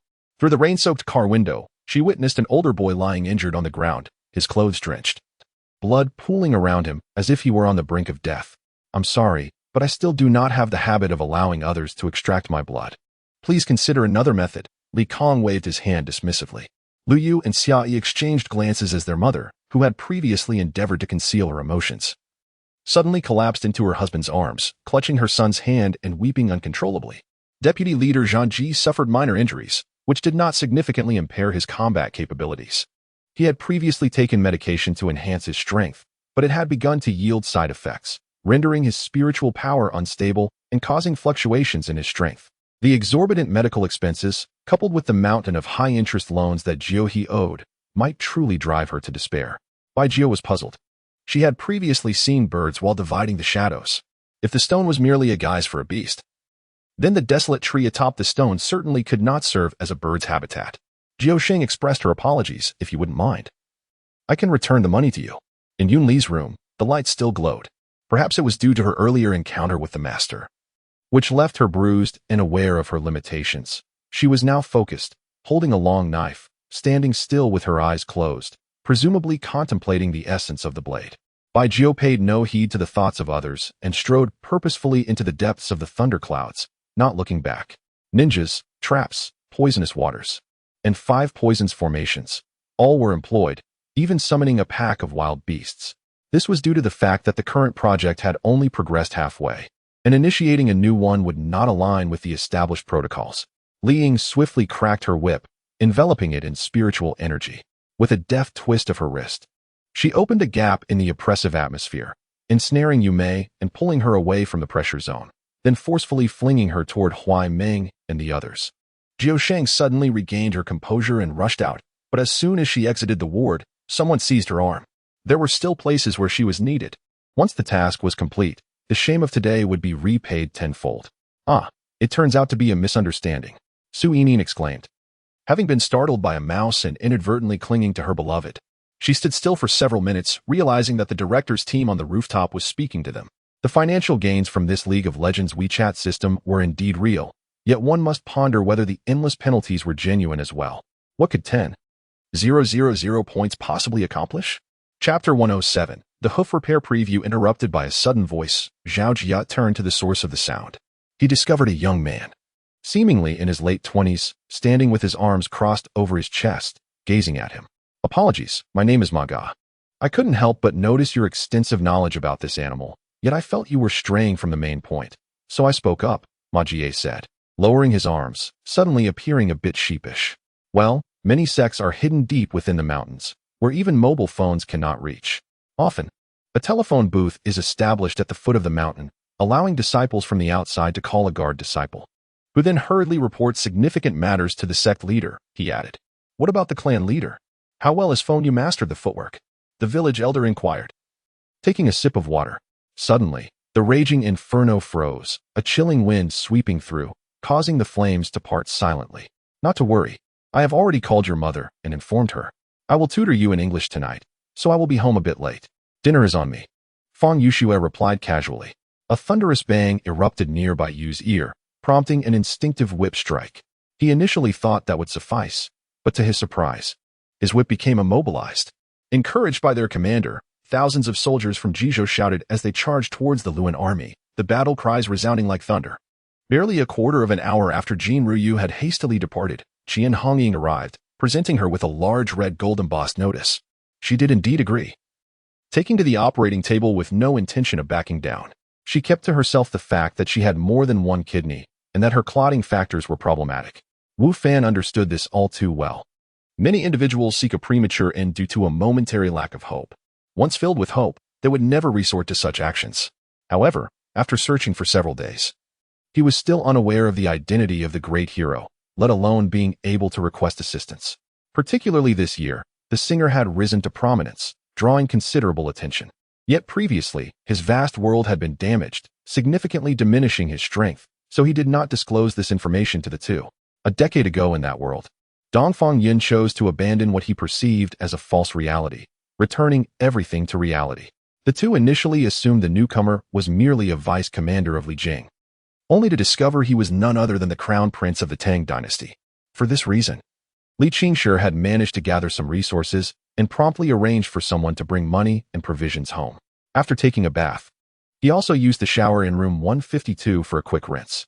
However, the opposing side had also been struck down by a formidable figure, possibly from the holy land of the White Lotus, who embodied the three revered ones of the esoteric sect. Although the record of 44 seconds had yet to reach Lin Mu's Asian record, it was evident to all that Lin Mu had conserved energy throughout, appearing remarkably stable and at ease. Initially, Yinan intended to investigate the Li family or take direct action to impose some punishment on the young Master Li. Without the need for a teleportation array, one could directly breach this layer of space and reach the surface world on the other side of the rift. Xiaoqing, despite not having received the ball in a long time, remained confident. As the current circumstances increasingly favored Arsenal, he patiently sought the opportunity to score once more. Moreover, as the driver's body underwent developmental changes, it necessitated another round of adaptive tuning until it synchronized with the altered physique. Of course, Xie Jun straightened up, turned around, leaned against the railing, and gazed into Qin Qian's eyes, which sparkled like distant stars. Chapter 108. Hans, are you saying it's not? Who do you think you are? The young man shot a disdainful glance at Zhao Jia and retorted. Hey, what gives you the right to act so tough? Just because you raise your voice, does that make you right? Zhao Dapeng stepped forward assertively. Humph, so you think having more people makes you justified? The young man glanced back and forth between Zhao Dapeng and Zhao Jia, then turned to his girlfriend beside him and said, Xiaomei, let us leave. This place is nothing but a trash zoo. A staircase of white marble appeared silently before them, ascending in a spiral, reaching towards the heavens. Its end seemingly merging with the sky. Medici stepped up steadily, with Toot following closely behind. The disciples of the righteous sect had never anticipated discovering the headquarters of the demonic sect, yet there it was before them. All held their weapons tightly, a fierce battle spirit radiating from them. Gue Shuang, at the age of 18, was nonetheless an experienced salesperson, having graduated from middle school. She seized an opportunity at a local factory and was promptly hired, becoming a proud salesperson, albeit temporarily. By the way, brother Fan, with the Wang family's downfall, doesn't that mean we're saved? Su Yao asked hesitantly. After annihilating the Jiang family, all the stocks and debts held by the Jiang clan were naturally absorbed by Yang Chun. At that moment, he cast a fearful glance at the fallen horse nearby, which had long since ceased to breathe but continued to bleed profusely. I know Shaju all too well. He acts on impulse, seeking vengeance whenever necessary and doing so swiftly. He also exhibits double standards, acknowledging Lu Shaoyi as his sister-in-law and Su Dama as his brother, all for the sake of survival within the compound. To stand against Shaju and his group. As dusk approached, Yu Tian abandoned his plan to head to the factory. However, upon reflection, he realized the nature of the procurement department's work differed. Finding the leader in the morning might not even guarantee success. Not only was her voice sharp, but she also enjoyed twirling her hair with a delicate gesture, her figure becoming increasingly alluring. The scenery before him shifted, every living being exuding its distinct aura. Vibrant hues illuminating the surroundings. Each creature, be it the birds in the sky or the fish in the water, even the insects, possessed their own essence. At the very least, he had already failed at the first point. As for the latter two, had he occupied that position, he could have achieved them.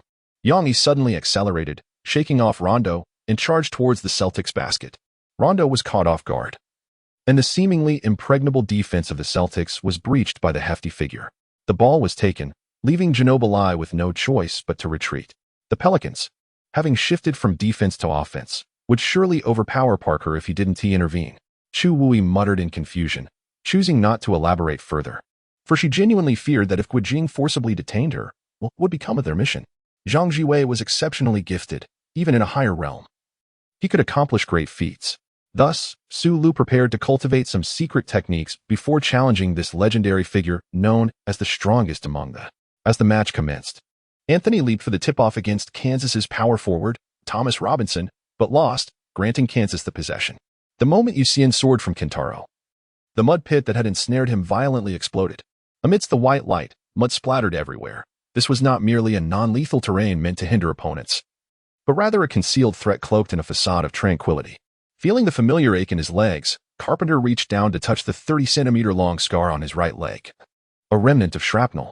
Reluctantly, he turned and limped toward a nearby lounge chair. Chapter 109, The Lion-Tailed Macaque. If one were to have the opportunity to soar above the vast expanse of East Africa, the view would be dominated not only by endless savannas, but also by the astonishingly colossal scar that cleaves the land, reminiscent of a catastrophic scene from a cinematic disaster. The lakes cascading downward only serve to enhance the grandeur of this spectacle, which is none other than the East African Rift Valley. Heralded as the world's most significant fault depression, this is merely the initial state. When they perceive a threat from pedestrians traversing the street towards the grand entrance of the estate, all soldiers tense their bodies in unison. Indeed, Meng Xinghuan could observe their hands gripping the hilts of their weapons, and one foot poised to spring into action. Several individuals even instinctively touched their ears, fearing they had misheard. The candy seller replied, "If I fail to keep my word, I shall give you all my remaining sweets," gesturing toward his cabinet of confections. The diviners possess the extraordinary ability to perceive what is veiled from ordinary sight and to unravel secrets that confound the common mind. Yang Hao, employing a tone of sarcasm, extolled Xiao Feng, subtly mocking Qin Kerson's poor judgment in choosing such a worthless companion. "Do you not think you are being a bit excessive?" Wang Zun interjected, his voice resonant, fixing his gaze upon Xiang Hao.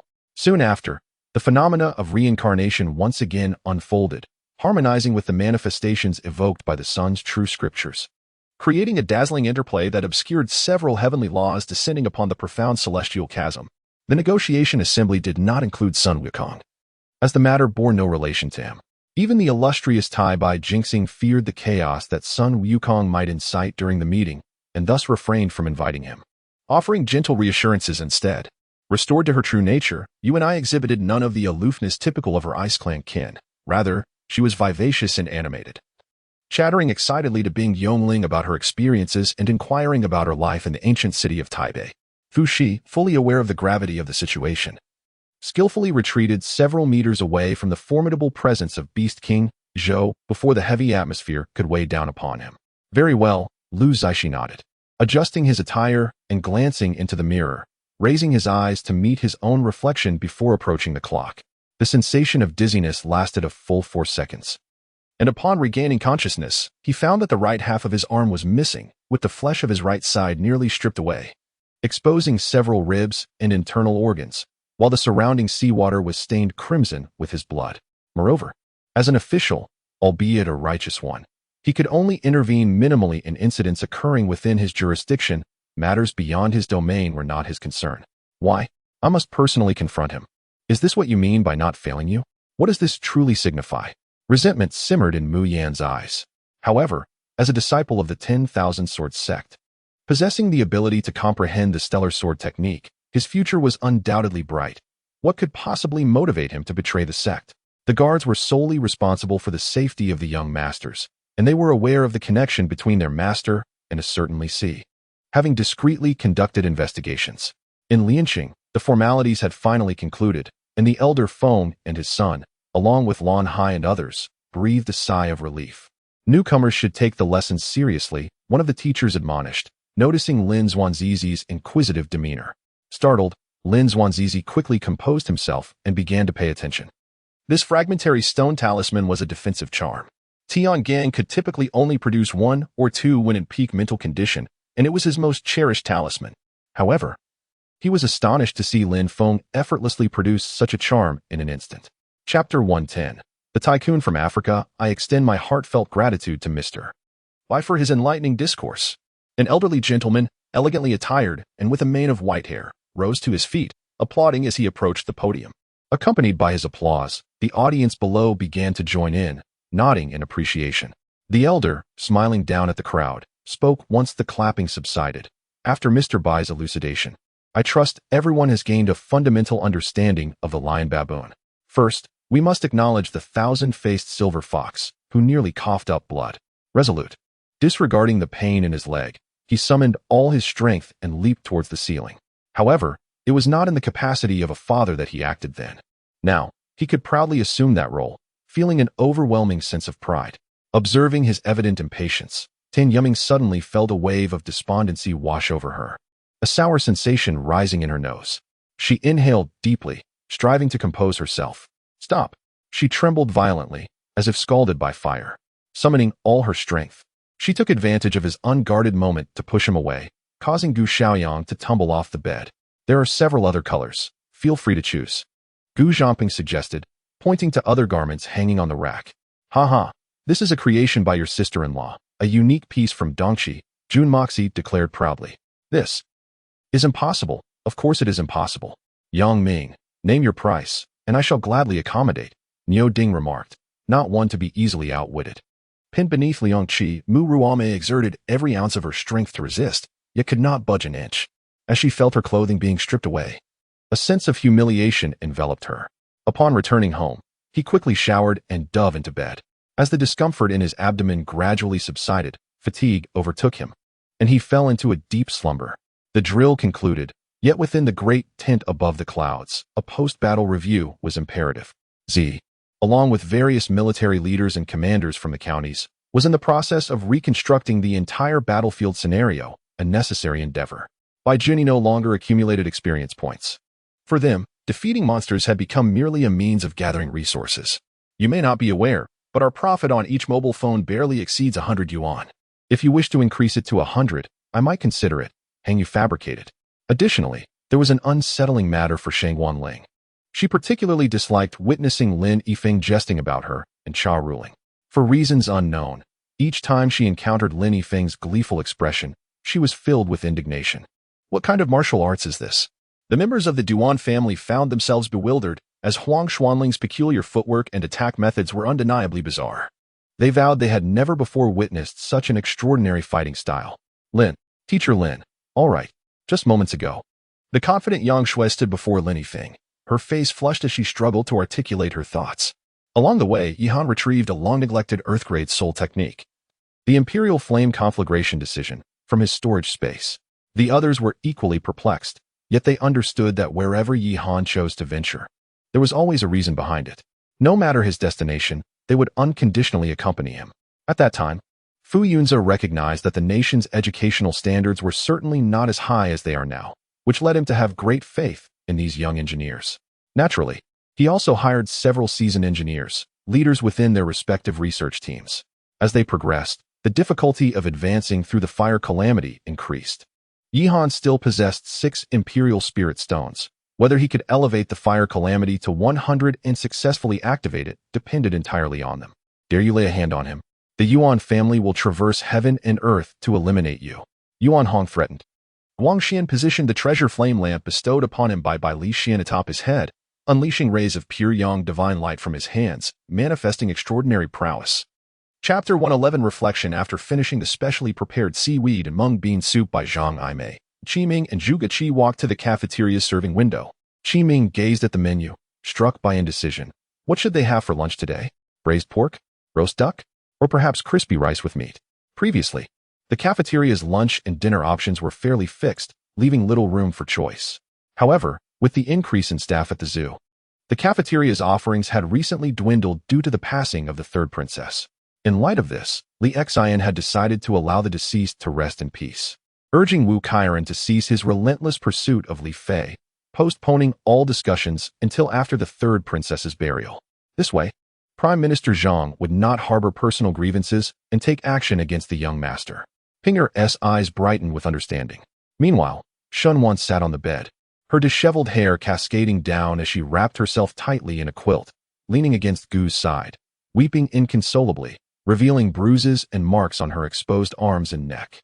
Witnessing the man who had harmed her dear brother Jiang Han and also injured her younger brother Jiang Bing while smashing a valuable Ferrari, she felt an overwhelming surge of anger and was ready to summon her brothers to confront Li Zhen with fists and kicks.